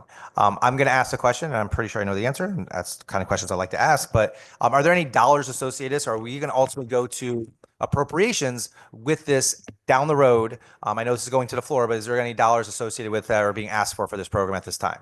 No, this bill also would not go to appropriations. This is just allowing appropriations to appropriate funds if they would choose once this bill is passed or in concurrence with the passage of this bill. Yep, thank you. So the purpose of this bill is just to officially establish this program as a permanent program that can be funded by both the federal or state dollars down the road. Not that there are any dollars for federal or state today, but we're setting it up to where that can happen any point down the road if appropriations or dollars did go towards that. Is that correct? Yes, if there is a line item created, there would be a permanent program, but this is only allowing for that to happen. This is not establishing that program. Great, thank you. I appreciate that very much. I no more further questions. Again, I'm just going to go back to my original point of saying, I always have a problem with this. And even at the time when we were talking about it, and it's people like the universities would spend the money in a way that we knew that there was going to be a cliff and we knew you had to fund it. And then it's also going to have to go in there. And then people are crying poor saying, well, we don't have the money to fund this anymore. We're like, well, yeah, you're going to ask for more money because you took money that should have been a one-time expense instead of building a new program up. I understand there's no dollars being associated for this, but that's what it's setting up. There's no other reason to have this program or officially make it status officially if there wasn't going to be dollars ultimately going, or hope that there's going to be dollars going for it down the road. So for that reason, I'm going to be against this because I really have a pet peeve about any of these ARPA programs that are established long term, knowing that they weren't going to be funded. While I understand there's no funding for it, it is set up to do so, and I don't want the funding to go to these programs because we knew that they existed at the time. I wish those dollars at that time for ARPA would have been used for things that would have been short-term, quick fixes that could help people in need at that time. So because of that, I'm going to be a no, but I do understand and appreciate the explanation of the program itself. So thank you, Mr. Chair. Thank you, Representative. Representative Weir. Thank you, Mr. Chair. Just a couple things that jump out at me here. On line 7, it says that so bottom line is this is all new language as far as I can tell. Says There are only 2 words that are new language. really. Oh, even though it says Literally or state is okay. the new language. Okay, That is all that we've changed. fair enough. Even though above 1 it says we're going to repeal lines 1 and 2 say repealed and following language is substituted. Yeah, it's just the underlined. Okay, fair enough. Okay, so given that using available federal or state funds, what if none are available? What happens to this law? One more time, I'm sorry. Okay. On line 7, where it talks about using available federal or state funds, what happens if those are not available? The program isn't funded. Okay. All right, since there's no other new language, I'll just close this with saying that on Wednesday, what day was it? Losing track. Yesterday was Wednesday. Yeah, Wednesday. Wednesday, We voted, the Republicans put forth an amendment to fully fund special education to the tune of somewhere between the Senate or the House, depending on where you were. It was right around 100 million, give or take, and that was voted down by the majority party overwhelmingly because we didn't have the funds. And now we're going to talk about funding a program that was never meant to be in perpetuity with funds we don't have. We see if we didn't have it for special education, why would we even consider having it for this? And I'll leave it there. Thank you, Mr. Chair. Thank you, Representative. And just a clarifying statement. It was not voted down because there were not available funds in the overall budget. It was because of the the amount of money that special education funding was being taken from. $100 million would be anywhere between a third and a little bit less than a third of that entire fund. It's not because the majority party is fully averse to funding special education. Just to be clear.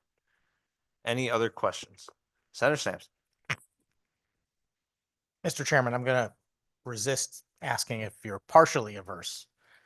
I'm just teasing. That's all. Let's stick to the bill that is before us, which is a very simple bill as was described. We're just basically taking and changing the potential funding mechanism for this right to counsel program from being specifically federal funds, which we understand was actually a $20 million appropriation from ARPA, and changing it now to potentially state funds if those federal funds are dried up. So I have a few questions. The first one is that we heard earlier in the conversation that the amount that was actually expended was around 13 million. So am I wrong somewhere? Because I have 20 million is the amount that was actually set aside. Did they just not spend the full 20 million, or they did spend the 20 million and the 13 million number was wrong through you? This is drawn down by law firms. I would assume they just did not draw down the other $6.2 million. Senator Sampson. Thank you. But you're just assuming. We don't really know the answer to the question. I am not at liberty. I don't know exactly what money may be expended for the rest of the current year. Therefore, it could still be drawn down upon and what has lapsed in previous years. That's why I can't make the definitive statement as to how much. But I know some of it has lapsed. So we will be getting that money back. Senator Sampson. Thank you very much, Mr. Chairman. I appreciate that information. I completely understand that we may not have the most accurate data in front of us right now. It is important to me, though, when you start to figure out, how much was actually spent and how much was spent per individual case. Can I just ask, how much of that money was spent on behalf of landlords through you, Mr. Chairman?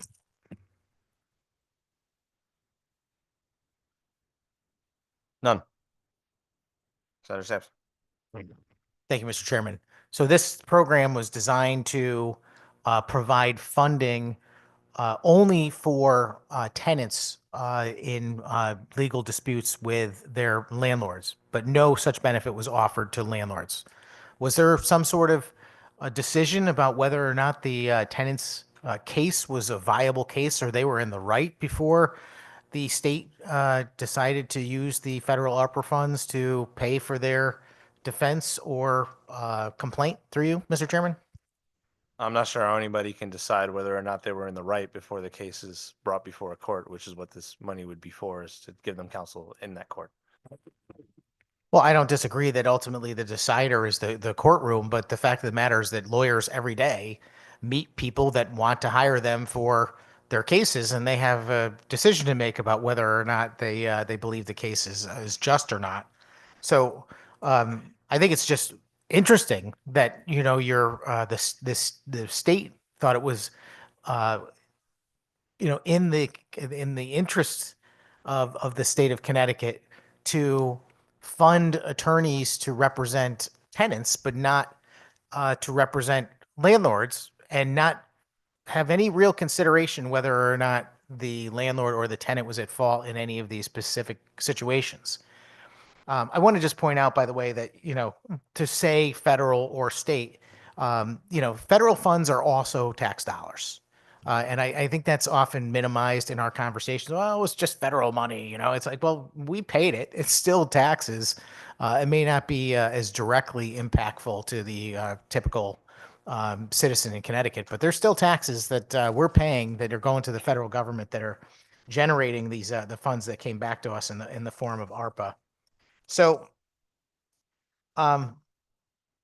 if I have this correct, um, and we use the numbers that were already described, you're still talking about a little over 2,000, somewhere between $2,000 and $2,500 per person not per person, but per case that was litigated using these funds.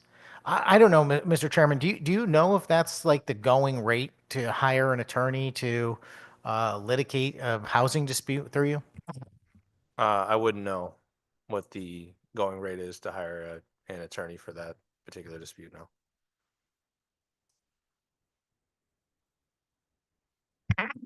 Thank you very much, Mr. Chairman. Either do I. I don't know. In some ways, I think it's a lot of money, especially since a lot of these landlord-tenant disputes are probably resolved for less than that amount. So paying that amount for legal counsel it doesn't seem like a wise move. But I'm just going to, piggyback on my colleague's comments, which is that, there are people in this state that are suffering. I hear from tenants. I'm not sorry, tenants. I hear from tenants. I hear from property owners, residents every day who are struggling to pay their bills. I could bring people to tears in this room, sharing some of the stories that I have heard from my constituents who are unable to feed themselves, are deciding between paying their electric bill or buying groceries. I had a guy who was very, very deep into the winter who had yet to turn on his heating system in his home. I've heard a lot. And these are folks that historically have not really had a problem paying their bills. And many of them are senior citizens that are receiving a pension or their Social Security check, but things have just gotten to be so expensive. And when I hear, stuff like this, where I have folks like my constituents that I'm referring to that can't afford things, and the state is spending money to provide free lawyers in these housing disputes, I'm like, I don't think that the people back home would think that that is a worthwhile cause.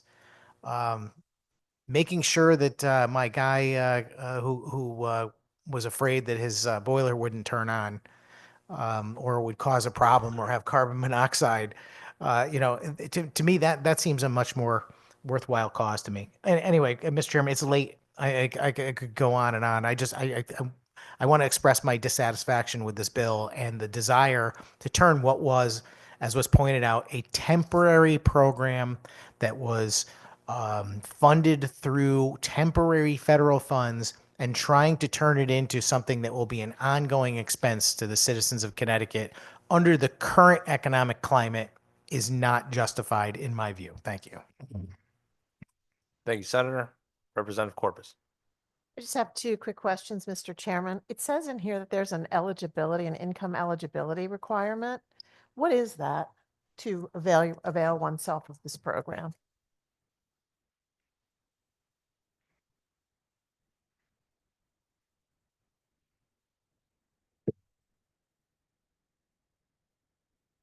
I'm not sure if we have the section of that bill in here, of that statute in here. This is a longer statute, obviously. This is just the parts of it that we are changing.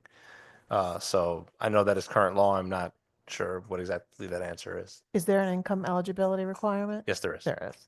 And last question, do we appropriate anywhere else in our budget funds to these nonprofits? Like, is there anywhere else besides this program that low-income persons can receive free legal counsel for landlord-tenant disputes or anything else? We may provide two nonprofits that do similar work. We do not provide those funds explicitly for that work. But there are other options out there. whether it's a legal aid or a legal defense fund, there are other programs that we fund which provide free legal services to low-income persons for these or other disputes they may have. In some cases, yes. Thank you. Any other questions, comments? Seeing none, Madam Clerk, can you please call the roll? This is a roll call vote on Bill 6939. Representative Felipe, Yes. Senator Marks. Yes. Representative Scott, Representative Scott's no. Senator Sampson, Senator Sampson is no. Representative Roberts, Yes. Senator Gaston, Senator Gaston, yes. Senator Anwar, Senator Anwar votes yes. Representative Brown, Rep. Brown's yes. Representative Butler, Representative Corpus, No. Representative Gonzalez, Representative Hall, Senator Hockadell, Representative Jensen, Rep. Jensen is no. Senator McCrory, Senator McCoy is a yes. Representative Sanchez, Sanchez, yes. Representative Sweet, Yes. Representative Turco, Yes. Representative Weir, Nope. and Representative Zulo. Rep. Zulo votes no. Thank you. Thank you, Madam Clerk. Number 24 is Senate Bill 1263, an act concerning tax credits for the conversion of commercial properties. We have a JFS to finance. It is LCO number 6002. Do I have a motion? Any discussion, comments? Yeah, really quick, I just want to say thank you for the language. I know we talked about during either screening and or potentially talked about a little bit during the public hearing about adding industrial to it. And I know some people, I think one of the speakers, and I think even maybe Chairman Felipe has history in terms of using old industrial buildings as a part of living. So I think it's a great way to, number one, for the cities to be able to have it because they have a lot of those industrial buildings. Let's take advantage of that. So I do appreciate that added addition for the S language. I just want to call that out to thank you for the change. Rep. Felipe? I just want to quickly expound upon that for two reasons. One, I'm from the great city of Bridgeport. In the city of Bridgeport, we were known for manufacturing. I think we provided over 60% of the munitions for World War II through Remington Steel. And I also just wanted to plug, I live in an old bra factory.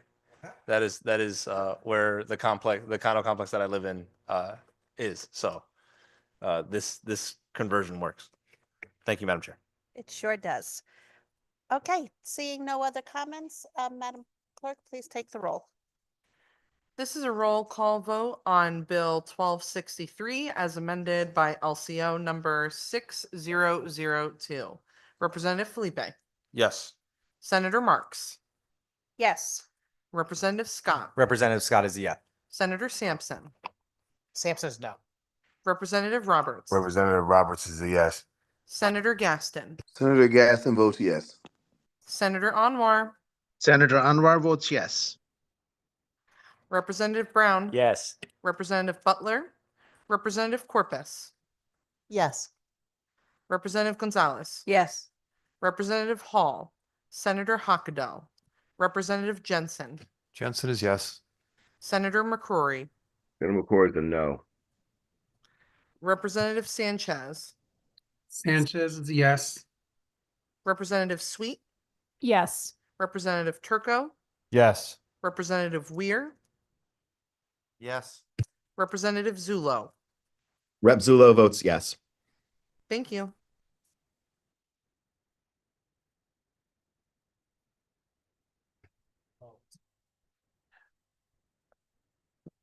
We're going to go to item number 25, House Bill 6941, an act exempting the income earned by a child of an applicant from the calculation of gross income and consideration for participation in the rental assistance program, JFS, to the floor. Is there a motion? Moved and seconded. Any discussion? Representative Scott. I always get the first in line. I draw the short stick. So this is a bill that we had some multiple discussions on as we approached along the way here. And I want to get clarity of some of the changes because we have talked about how, and I want to make sure we get down specifically to the language of the S language. So Mr. Chair, when you get situated, what I want to be clear on is not just what the S language is, but the intent of the S language and why we put that in, specifically around the income threshold. If you could talk about the income threshold and where it's at and what it specifically hits to for individuals living in that unit. Yeah, so before we do that, I just want to make sure that I mention it is LCO 6003. That is the substitute language that we are looking at currently. The substitute language, what it does is it takes the maximum age down from 26 to 24. It also creates an income limit for those tenants of $100,000 per child. I know that we use the word child even though we're talking 18 to 24. Do not think of this person as literally a child, but someone's child. I don't know how we distinguish that exactly, but we're trying. Taking it from 26 to 24 would remove a significant amount. I'm not sure how much money it would remove, but it would remove a significant amount of money. And setting an income limit of $100,000 would eliminate certain people from being eligible from this program who, quite frankly, wouldn't need it. Right? They're making a good amount of money. Maybe they might need some buffer at some point to be able to build out either enough money for a down payment on a house or moving into some place with currently 3 months rent. So we're giving it a little bit of a higher threshold here, but we want to make sure that we're capturing folks who are making exuberant amounts of money and ensuring that they cannot withhold RAP or RAP vouchers from other eligible tenants that are on the waiting list. Representative Scott. Thank you for that explanation. I just want to be clear when we're talking about the $100,000 that we're talking about if an individual, a child in a scenario or some, is it, let me correct that. Is it just a child or anyone else living within that dwelling unit?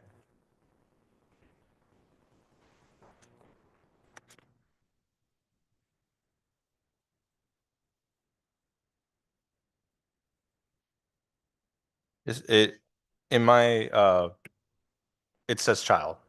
I think it would be a child. I'm not sure if child is defined as yeah. I think it's any child that lives there. Thank you. And now that I'm thinking about this through, and I literally just saw this as now, is that I do think there's maybe a little loophole there is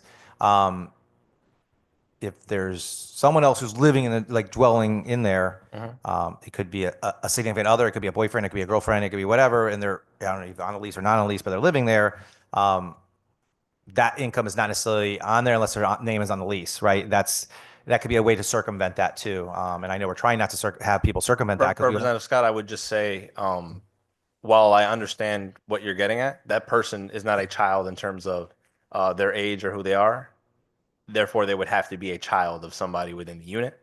So a significant other wouldn't be the child of, not legally would be the child of somebody living in the unit. And I get that. I appreciate that. Yeah. That was not what I was talking about. What I was talking about, if somebody else lived there, maybe it should be more than just a child. It could be a sibling, or it could be a boyfriend, a girlfriend, whatever, because you have other people that potentially could be living in that unit besides the person who's on the lease's child that could be making a lot of money that they ultimately could be making.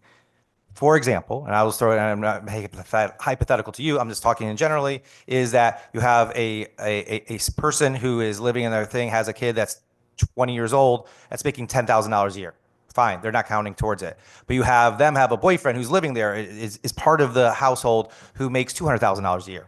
Again, hypothetical, they are still getting a RAP voucher for living there because the person who actually is on the lease actually has qualifies for the RAP voucher, but overall, when you look at the household. So my point was, not should we be looking farther than just a child in this scenario? We should be looking at anyone who lives in there. I think it's a point of contact just to talk about. I'm not going to harp on that much more, but I just want to call that out because I literally just thought about that. Now, are we just only looking at the child when we should be looking at more people within there? Because I think the purpose of this is to make sure that We're not penalizing someone for having a RAP voucher just because their kid makes a little extra money, or in this situation, their kid makes a little extra money, but we don't want them to make too much money, which is fair. But my original point going back was the $100,000 is not, they can only count $100,000. Anything above that then does get counted towards the overall amount of money for the household.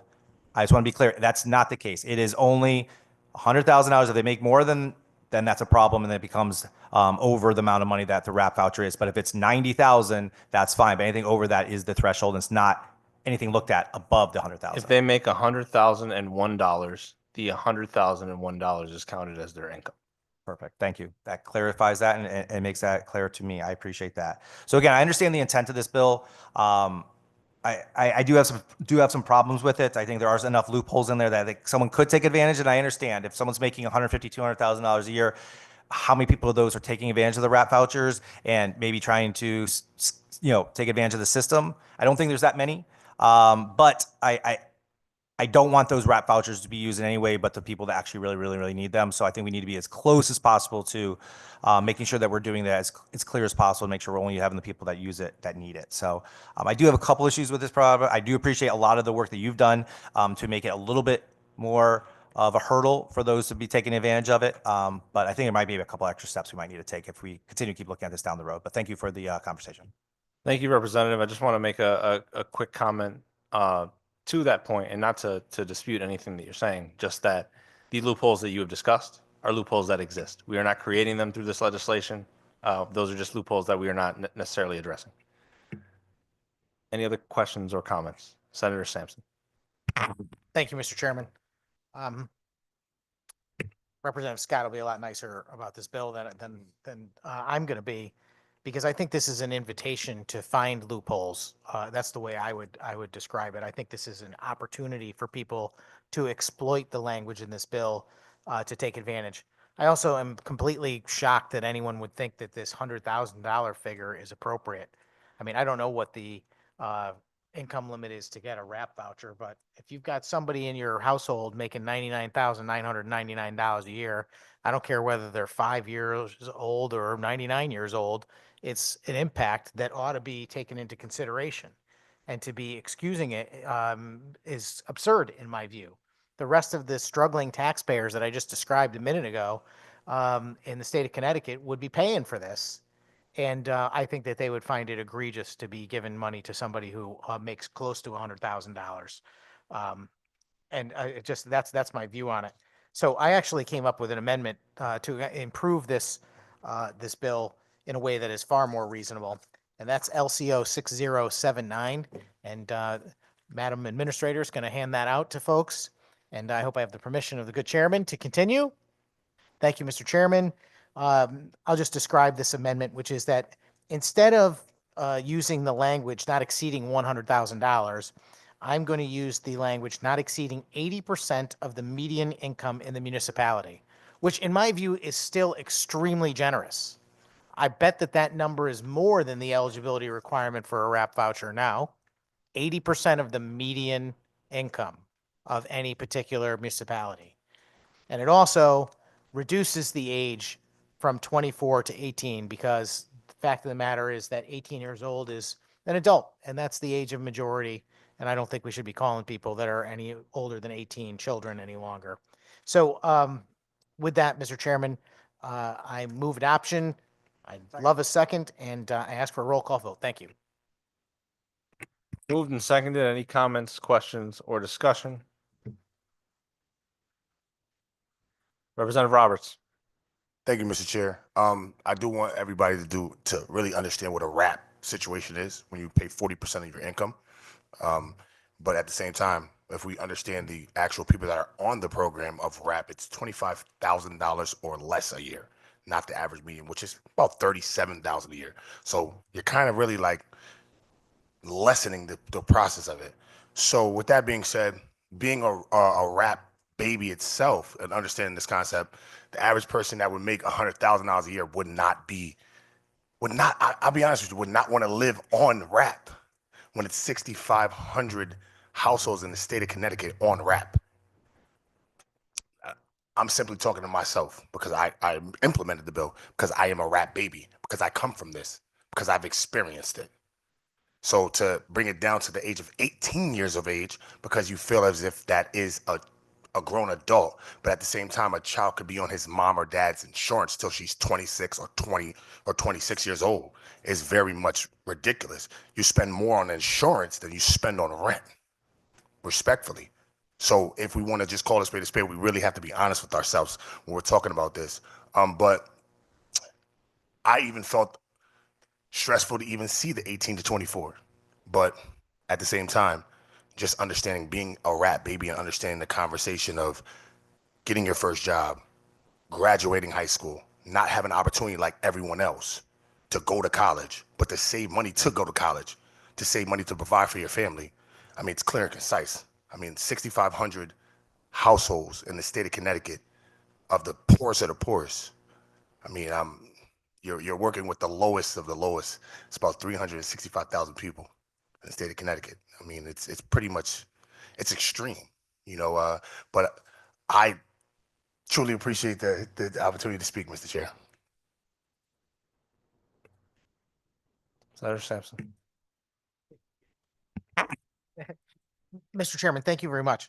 I just want to make sure that we're talking about the amendment and being very clear about what the amendment does.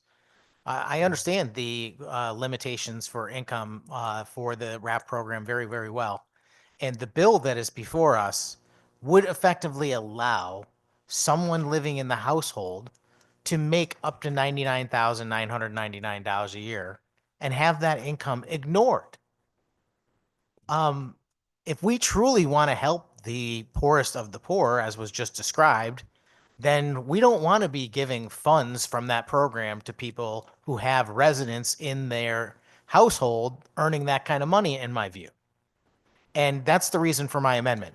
It basically says we're not going to allow up to $99,999. We'll allow up to 80% of the median income, which, by the way, is still far more generous in every town in Connecticut than the 25,000 that was just described. And I'm not even really thinking this amendment improves the bill significantly, because I do think that that additional income ought to be contributed. But the fact of the matter is, I'm trying to make some sort of overture to the majority that they'll see a little more reason than the underlying bill, because the underlying bill is completely unreasonable using that $100,000 figure. I want to, as was described, I want to help people that are actually on this RAP program because they're the ones deserving of the funds. And if we put this arbitrary amendment to the existing program in the form of the bill that's before us, what you're going to end up having is you're going to have people receiving those benefits ahead of people that truly deserve them. And I just don't want to do that. I want to make sure people that are truly deserving get the benefit. Thank you. Thank you, Senator Sampson. Any other questions, comments, or discussion? I will say, especially with the fourth line of this amendment, I see it as unfriendly, and I would ask my colleagues not to support it. Madam Clerk, can you please call the roll? This is a roll call vote on proposed amendment LCO number 6079 to Bill 6941. Representative Felipe, No. Senator Marks, No. Representative Scott, Yeah. Senator Sampson, Sampson is no. Sampson is yes on the amendment. Representative Roberts, No. Senator Gaston, Senator Gaston, no. Senator Anwar, Senator Anwar votes no. Representative Brown, Brown's no.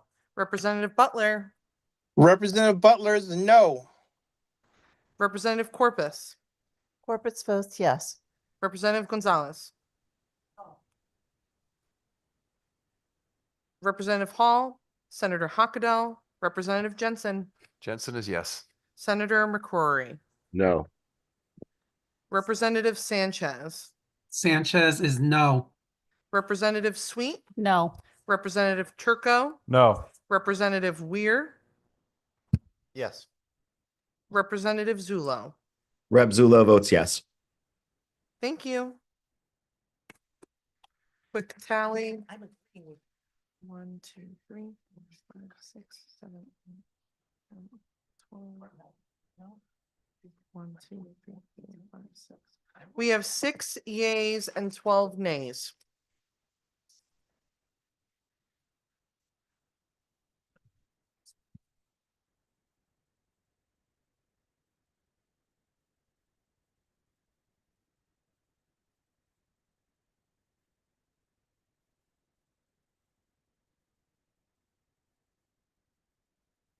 Madam Clerk, can you call the tally one more time?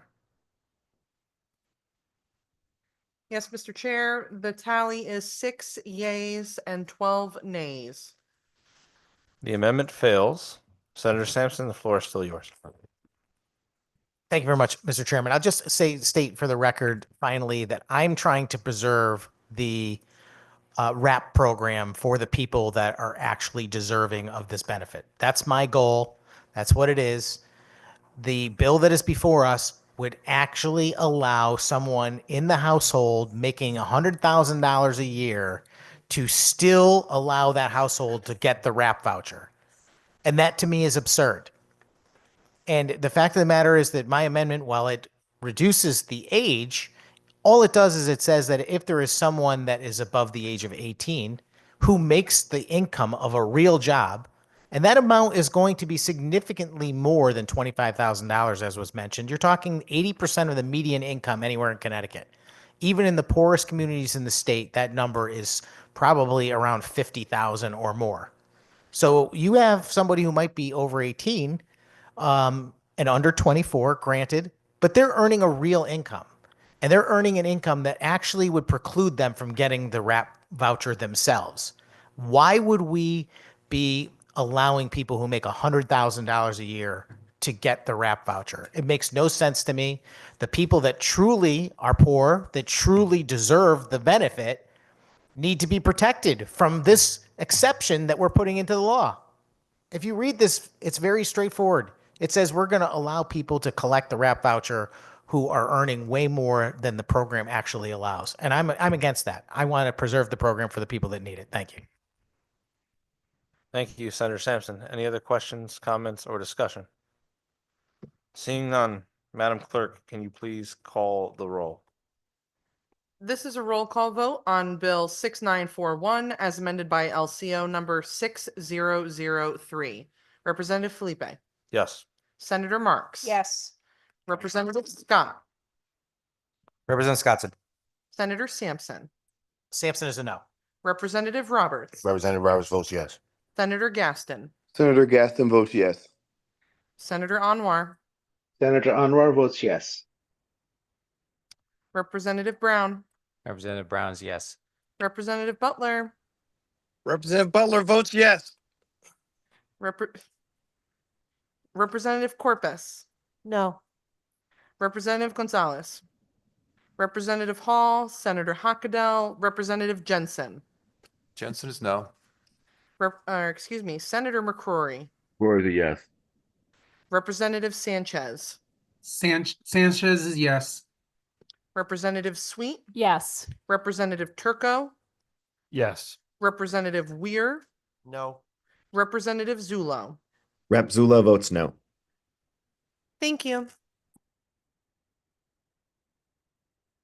Thank you, Madam Clerk. Madam Clerk, I do not see in front of me the S language for 6943.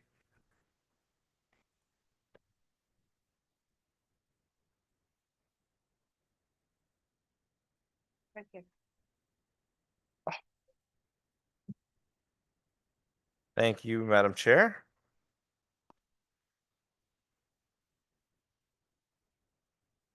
Item number 26, House Bill 6943, an act concerning protection for residential tenants, JFS to the floor, LCO number 5718. Is there a motion? So moved. Moved and seconded. Any discussion? Representative Scott. Thank you, Mr. Chair. I do appreciate some of the pieces that have been removed from this per the S language. Specifically one about the voter registration, which I think went way, way, way beyond too far, but I do appreciate taking that out. I really want to focus on one piece of this, which is section 2. I just need to understand it better. I'll be honest. That's purely what I'm trying to get to is understand section 2 as currently in the S language because I'm not understanding it. So the piece is number 11 within section number 2, the new edition, which says agrees. So it states a rental agreement shall not provide that the tenant agrees to pay a surcharge or increased rent for occupying a dwelling unit under a month-to-month lease or holding over beyond the term of the lease. So I just need to understand what that means. So my question to you is going to be, which we talked about actually earlier today, that a lot of these leases, in your opinion, go from a year lease the first time and then month to month afterwards. Is this saying that you cannot raise a rent because it says increased rent for anyone that has a month-to-month lease after the fact you've rented for a week or for a year? Now they cannot raise the rent. Is that true? No, this section only means that if your lease has a provision in it in which it goes month to month, it cannot have a provision that raises the rent once that happens within the lease. So you can't have a provision in your lease that says once your lease is ended and you go month to month, that then there is a surcharge for that rent. I'm sorry. I know it's late and it might just be this fact it's late. I'm not comprehending that. So can you, I guess if I asked you to re-explain, I'm sorry. I'm not Yeah. understanding that. So if you have a lease, Yep. And you wrote within the lease that it's a 12-month lease, and let's say once this lease ends, the tenant will go month to month, and the rent will raise. You're not allowed to raise the rent for that reason. So you just can't put it in the lease, but you could actually do it. Yes, you could do it. You just can't put it in the lease. You still would fall under the same 60-day notice and then give the rent increase. Okay. Again, I don't know if I'm not a lawyer. I guess we should maybe have them just relook at this. 'Cause I don't know. That's not how I read it. But again, I'm not a lawyer and I could be totally wrong. It just seems to me that's the case. And if it's just purely what's in the rental agreement, and I know it says a rental agreement shall not have the tenant do this. If theoretically what you're saying is fine, then I don't have a major problem with it. But I just wanted to make sure clear on the record that that is not the intent. That all of a sudden you go to month to month, and all of a sudden you're getting charged. You cannot be raised rent after that. So I appreciate the clarity. I will definitely listen and understand more about that. But that was my question on section 2. Thank you. Thank you, Representative. Any other questions, comments? Senator Sampson. Thank you very much, Mr. Chairman. Hold on to your hat. Let me just say, I understand and appreciate that we took a couple of sections out of this bill, but I want to talk about the subject matter that's on the table right now, which is this notion of an increased rent for a month-to-month lease. I wonder if the good chairman knows why that provision exists in many leases. Any thoughts? I'm not a housing provider. I have not spoken to housing providers about this specifically. I do not know. I appreciate that, Mr. Chairman, but you are the chairman of this committee and you are advocating for the bill that's before us. So please explain to me why we think this is a good policy. While I don't understand why somebody would put this in a lease, I do think that having it within the lease would subject somebody to a rent increase in a way that kind of holds them to the tenants at least. There's no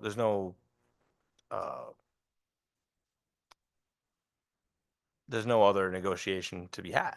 The increase is the increase if it's put within the lease. So if they say you go month to month, your rent is increased. It's not going to change unless you write a new lease. Senator Simpson. Thank you, Mr. Chairman. The tail end of your comment is exactly correct, unless you write a new lease, which basically just means that it is a negotiable item and that the landlord and the tenant decide these things together. This is not take it or leave it land as is often described. And the fact of the matter is that month-to-month provision is in there because it sometimes happens that tenants request a month-to-month situation when a landlord wants an annual lease. And in fact, the purpose of having that increase is basically to encourage that tenant to sign up for another year.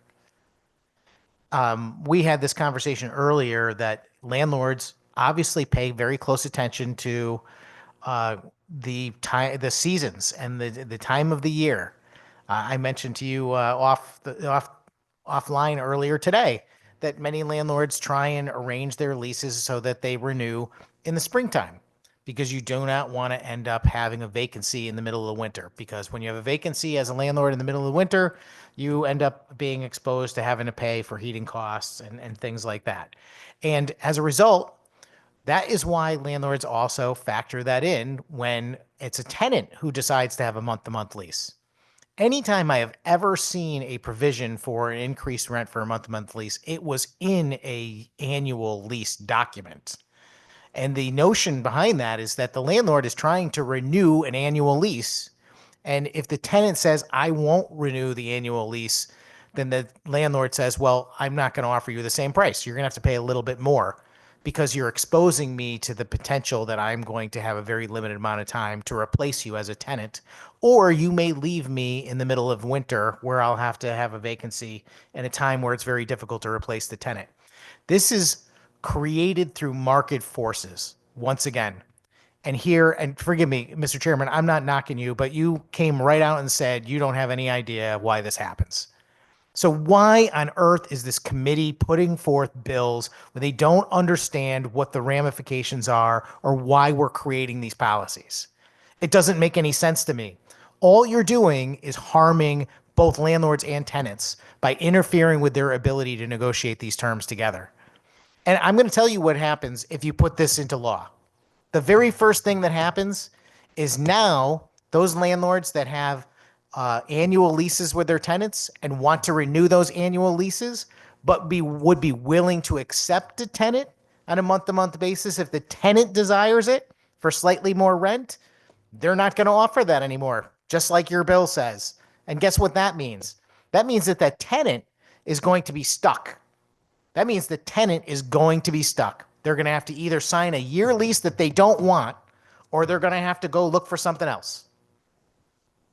Does that sound like a good result? Not in the least. You're not doing any favors for any tenants with this legislation. You are locking them into a box that they don't want to be in. I've never met a landlord that wanted to have month-to-month tenants. I don't know why that is some sort of rumor or assumption that's made in this building, because I've never seen it.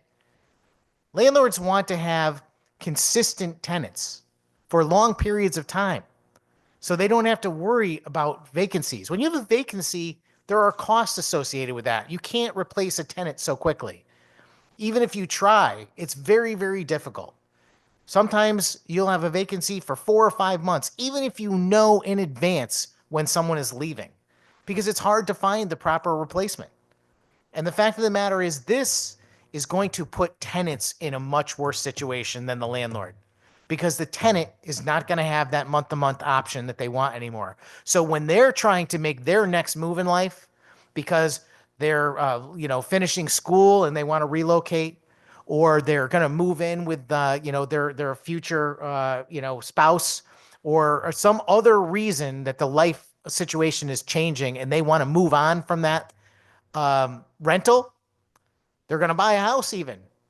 You're telling them they got to buy a year lease, whether they want it or not. That to me is just foolish. And it's an impediment to tenants, not an impediment to landlords. Landlords are going to be really happy to say, oh, I would offer you a month-to-month lease, but it's not worth my risk because I don't get any additional benefit from it. So you either got to take the year or nothing. I want to just touch the other parts of this bill really quick. The first part about requiring a landlord to provide a ledger of payments. I mean, I don't see a problem with that. I don't know that somebody, if asked, wouldn't naturally document the receipts. And certainly if they were compelled to by a court or something, they would have to. So I don't know what this is about. I can tell you that the tenant should have this information also. I know that when I make payments to whoever I owe money to, I keep a record of it. I don't want the people I'm making my car payment to tell me, oh, you didn't make that payment. I got a receipt. So I don't know why we're putting that onus on the landlord to make sure that they're keeping records for the tenant. And then the requirement in section 3 that a landlord has to provide a notice to a tenant that they have a right to file a complaint with the Fair Rent Commission is just obnoxious in my view. First and foremost, the landlord does not work for the state of Connecticut. That's the first point. So why does the state of Connecticut legislature think that they can require a citizen to do something for them? Are you going to pay the landlord for handing out this document? I don't think it's the landlord's responsibility to inform anyone else of their law, the law, or their rights. And to put that on them is wrong. And I don't think we should be doing things like that. That's why it was wrong for them to be handing out voter registration cards. It's the same reason. And not only that, you're basically creating a situation where you're making it more difficult for the landlord to offer a rent increase because you're at the same time you are suggesting that the landlord has to give the idea to the tenant that they can complain about it. I mean, do we do that in any other industry? Does Walmart have to tell people when they're buying their eggs for $10 a dozen that they have a right to complain to the Department of Consumer Protection? Is that next? Is that the amendment that we're going to see on the floor? It's an absurdity, Mr. Chairman. These bills are all absurd. They are unnecessary. They're not helping anyone. They're interfering in a marketplace in a way that is not going to benefit anyone, certainly not tenants. I don't know this final section. Maybe you can explain to me the final section under 4/B, which says it shall be an unfair trade practice to market for use in the state a residential lease or form lease containing provisions that are contrary to state law. I think that under current law, anything that is against state law is just unenforceable, period. Why are we making this particular change? Is it because the folks that are pushing this bill want to create some sort of cause of action so lawyers can make a lot of money, or some other reason? Through you, Mr. Chairman. I think the reason is that we see people use leases that are, as stated, form leases that are made on a national scale, and sometimes those leases do violate state law, and they are used arbitrarily because somebody thought they got this lease from that person who was marketing the lease. Therefore, they felt that it was it was in agreement with state law when it wasn't. Understand, Mr. Chairman, but did anyone come forward? Do we have any testimony showing us any of these leases that show contain things that are against state law? I don't remember any of that from the testimony that we heard. I don't remember any testimony, at least live in person, that had any mention or showing of a lease. Did we hear at least what provisions were against state law that were being marketed in the state? No, not specifically. So in your view, based on the lack of testimony and the lack of even knowledge of any provisions, is this a widespread problem that needs to be legislated through you? I'm not sure about how widespread the problem is, but it's definitely more than zero. I wouldn't begin to cast aspersions on how significant I think it is. However, I do think that there is a substantive problem. Thank you, Mr. Chairman. And going back to my original question about the CUTPA clause that is in here, what is the purpose of that? Why not just allow things that are in the lease that are not enforceable to remain unenforceable? I think this is a difference of opinion we've had in a few bills. I think it's important for us to explicitly lay out what people can and can not market in their leases. Senator. I appreciate that answer, Mr. Chairman, but this is something different than just laying out what people can and cannot do. You're creating a cause of action. You're saying that it's an unfair trade practice, which is a trigger for a lawsuit. Is that what you're trying to do? Create more lawsuits, Mr. Chairman? I would not say that we aren't trying to create the trigger, but no, we're not trying to create more lawsuits. Well, Mr. Chairman, will this provision in the law create more lawsuits? That is not for me to say. I can see how that could happen. I also can see how it may not. Thank you very much, Mr. Chairman. As we have pointed out many, many times, it's certainly not going to create less lawsuits. It's going to create more. One more, 100 more, I don't know. But it's going to create more. And it will be a further impediment to people in the state that are providing housing. And it will filter down to damaging tenants. That's will the result of harming housing providers is tenants suffer and marginal tenants suffer first. Thank you, Mr. Chairman. Thank you, Senator Sampson. Any other questions or comments from members? Seeing none. Madam Clerk, can you please call the roll? This is a roll call vote on Bill 6943 as amended by LCO number 5718. Representative Felipe, Yes. Senator Marks. Yes. Representative Scott, Representative Scott's a no. Senator Sampson, Sampson is no. Representative Roberts, Yes.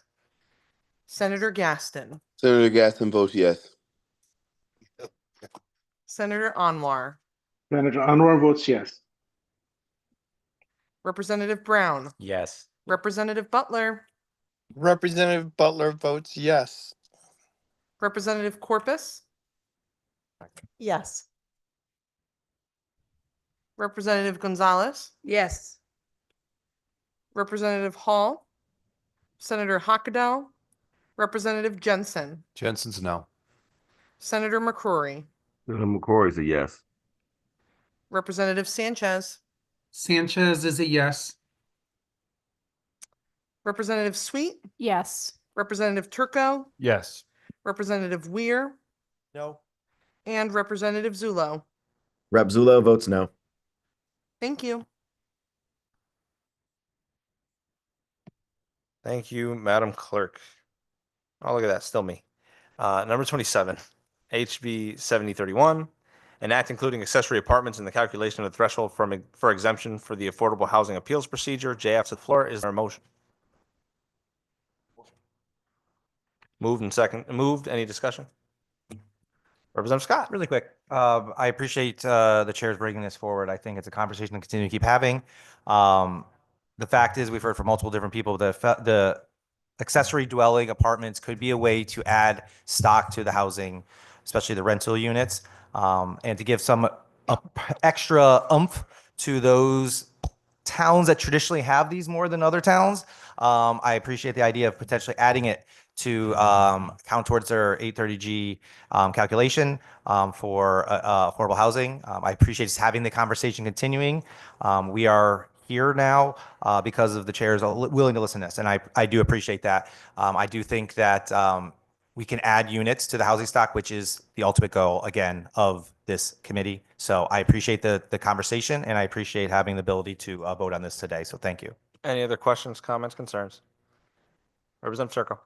Mr. Chairman, are there any restrictions on these accessory dwelling units have to be affordable? Yes, I think the reason for this bill is to, hold on, just make sure is to look at those of these units that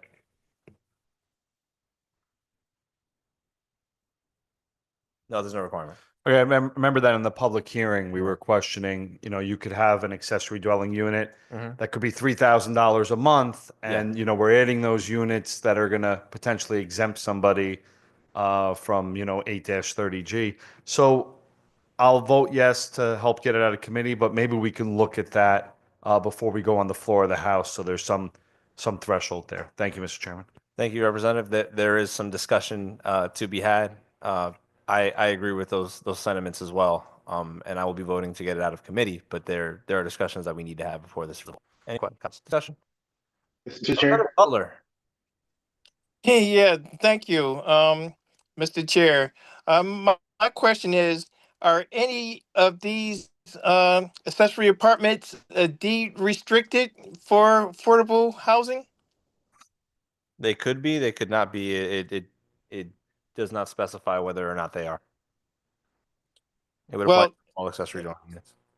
well, if if this were to go forward, uh, could these accessory apartments be sold and actually turned into something other than affordable housing? Uh, they don't have to necessarily be affordable housing to begin with, but also an accessory dwelling unit is attached to somebody's current dwelling unit. So I think you'd have to sell your entire house and the ADU with it. Well, yes, and that's a more likely situation that somebody will sell a house and the accessory to go along with it, which may or may not be, the target for this to become uh, not affordable. But so, you know, I just don't, I can't see counting accessory apartments because they can be turned over at the blink of an eye. The whole concept is to be affordable and without any deed restrictions or any income restrictions or rental restrictions, then I don't see how that really helps. Thank you, Mr. Chair. Thank you, Representative Butler. Any other questions, comments, or discussion? I do have a comment, Mr. Chair. Oh, sorry, Senator Anwar. Thank you so much, Mr. Chair. Mr. Chair, in superficial assessment, it appears like this will probably unintentionally dilute the 8-30G program, and it's not very clear. So to flag it, I'm going to be a no this evening. Thank you. Thank you, Senator. Representative Corpus. Thank you. I just wanted to point out that 830G has 4 different kinds of housing, and one of those is housing financed by CHAFA or the USDA, which doesn't have an affordability component to it, the latter, but promotes certain kinds of lands that are applicable to certain municipalities in our state. So not every, my district, for example, can't avail itself of that because we really don't have farmland in my district. We do have ADUs, however, and this is an affordable component of our housing stock. And I just wanted to point out that what the bill is trying to do is acknowledge that different municipalities have different kinds of affordable housing. And naturally occurring affordable housing serves the same purposes as all of the 830G housing. And that's why we put this in. So thank you for considering it. Thank you, Representative Corpus. I just want to make it very clear. I got you, Senator. In 1 second. That when we look at these accessory dwelling units, if the house that the accessory dwelling unit is attached to is sold, and then that is not used as an accessory dwelling unit, it would then not be counted towards the appeals procedure. Just so people know that. Senator Marks. I'll be voting yes to get this out of committee, but I do have the same concerns as others have voiced, and we need to get the affordability component part of this. And but out of respect for those that introduced the bill, I will be voting yes. Thank you, Madam Chair. Seeing no other discussion, Madam Clerk, please call the roll. This is a roll call vote on bill number 7031. Representative Felipe, Yes. Senator Marks, Yes. Representative Scott, Thank you. I'm a yes. Senator Sampson, Representative Roberts, Yes. Senator Gaston, Yes. Senator Anwar. No. Senator Anwar votes no.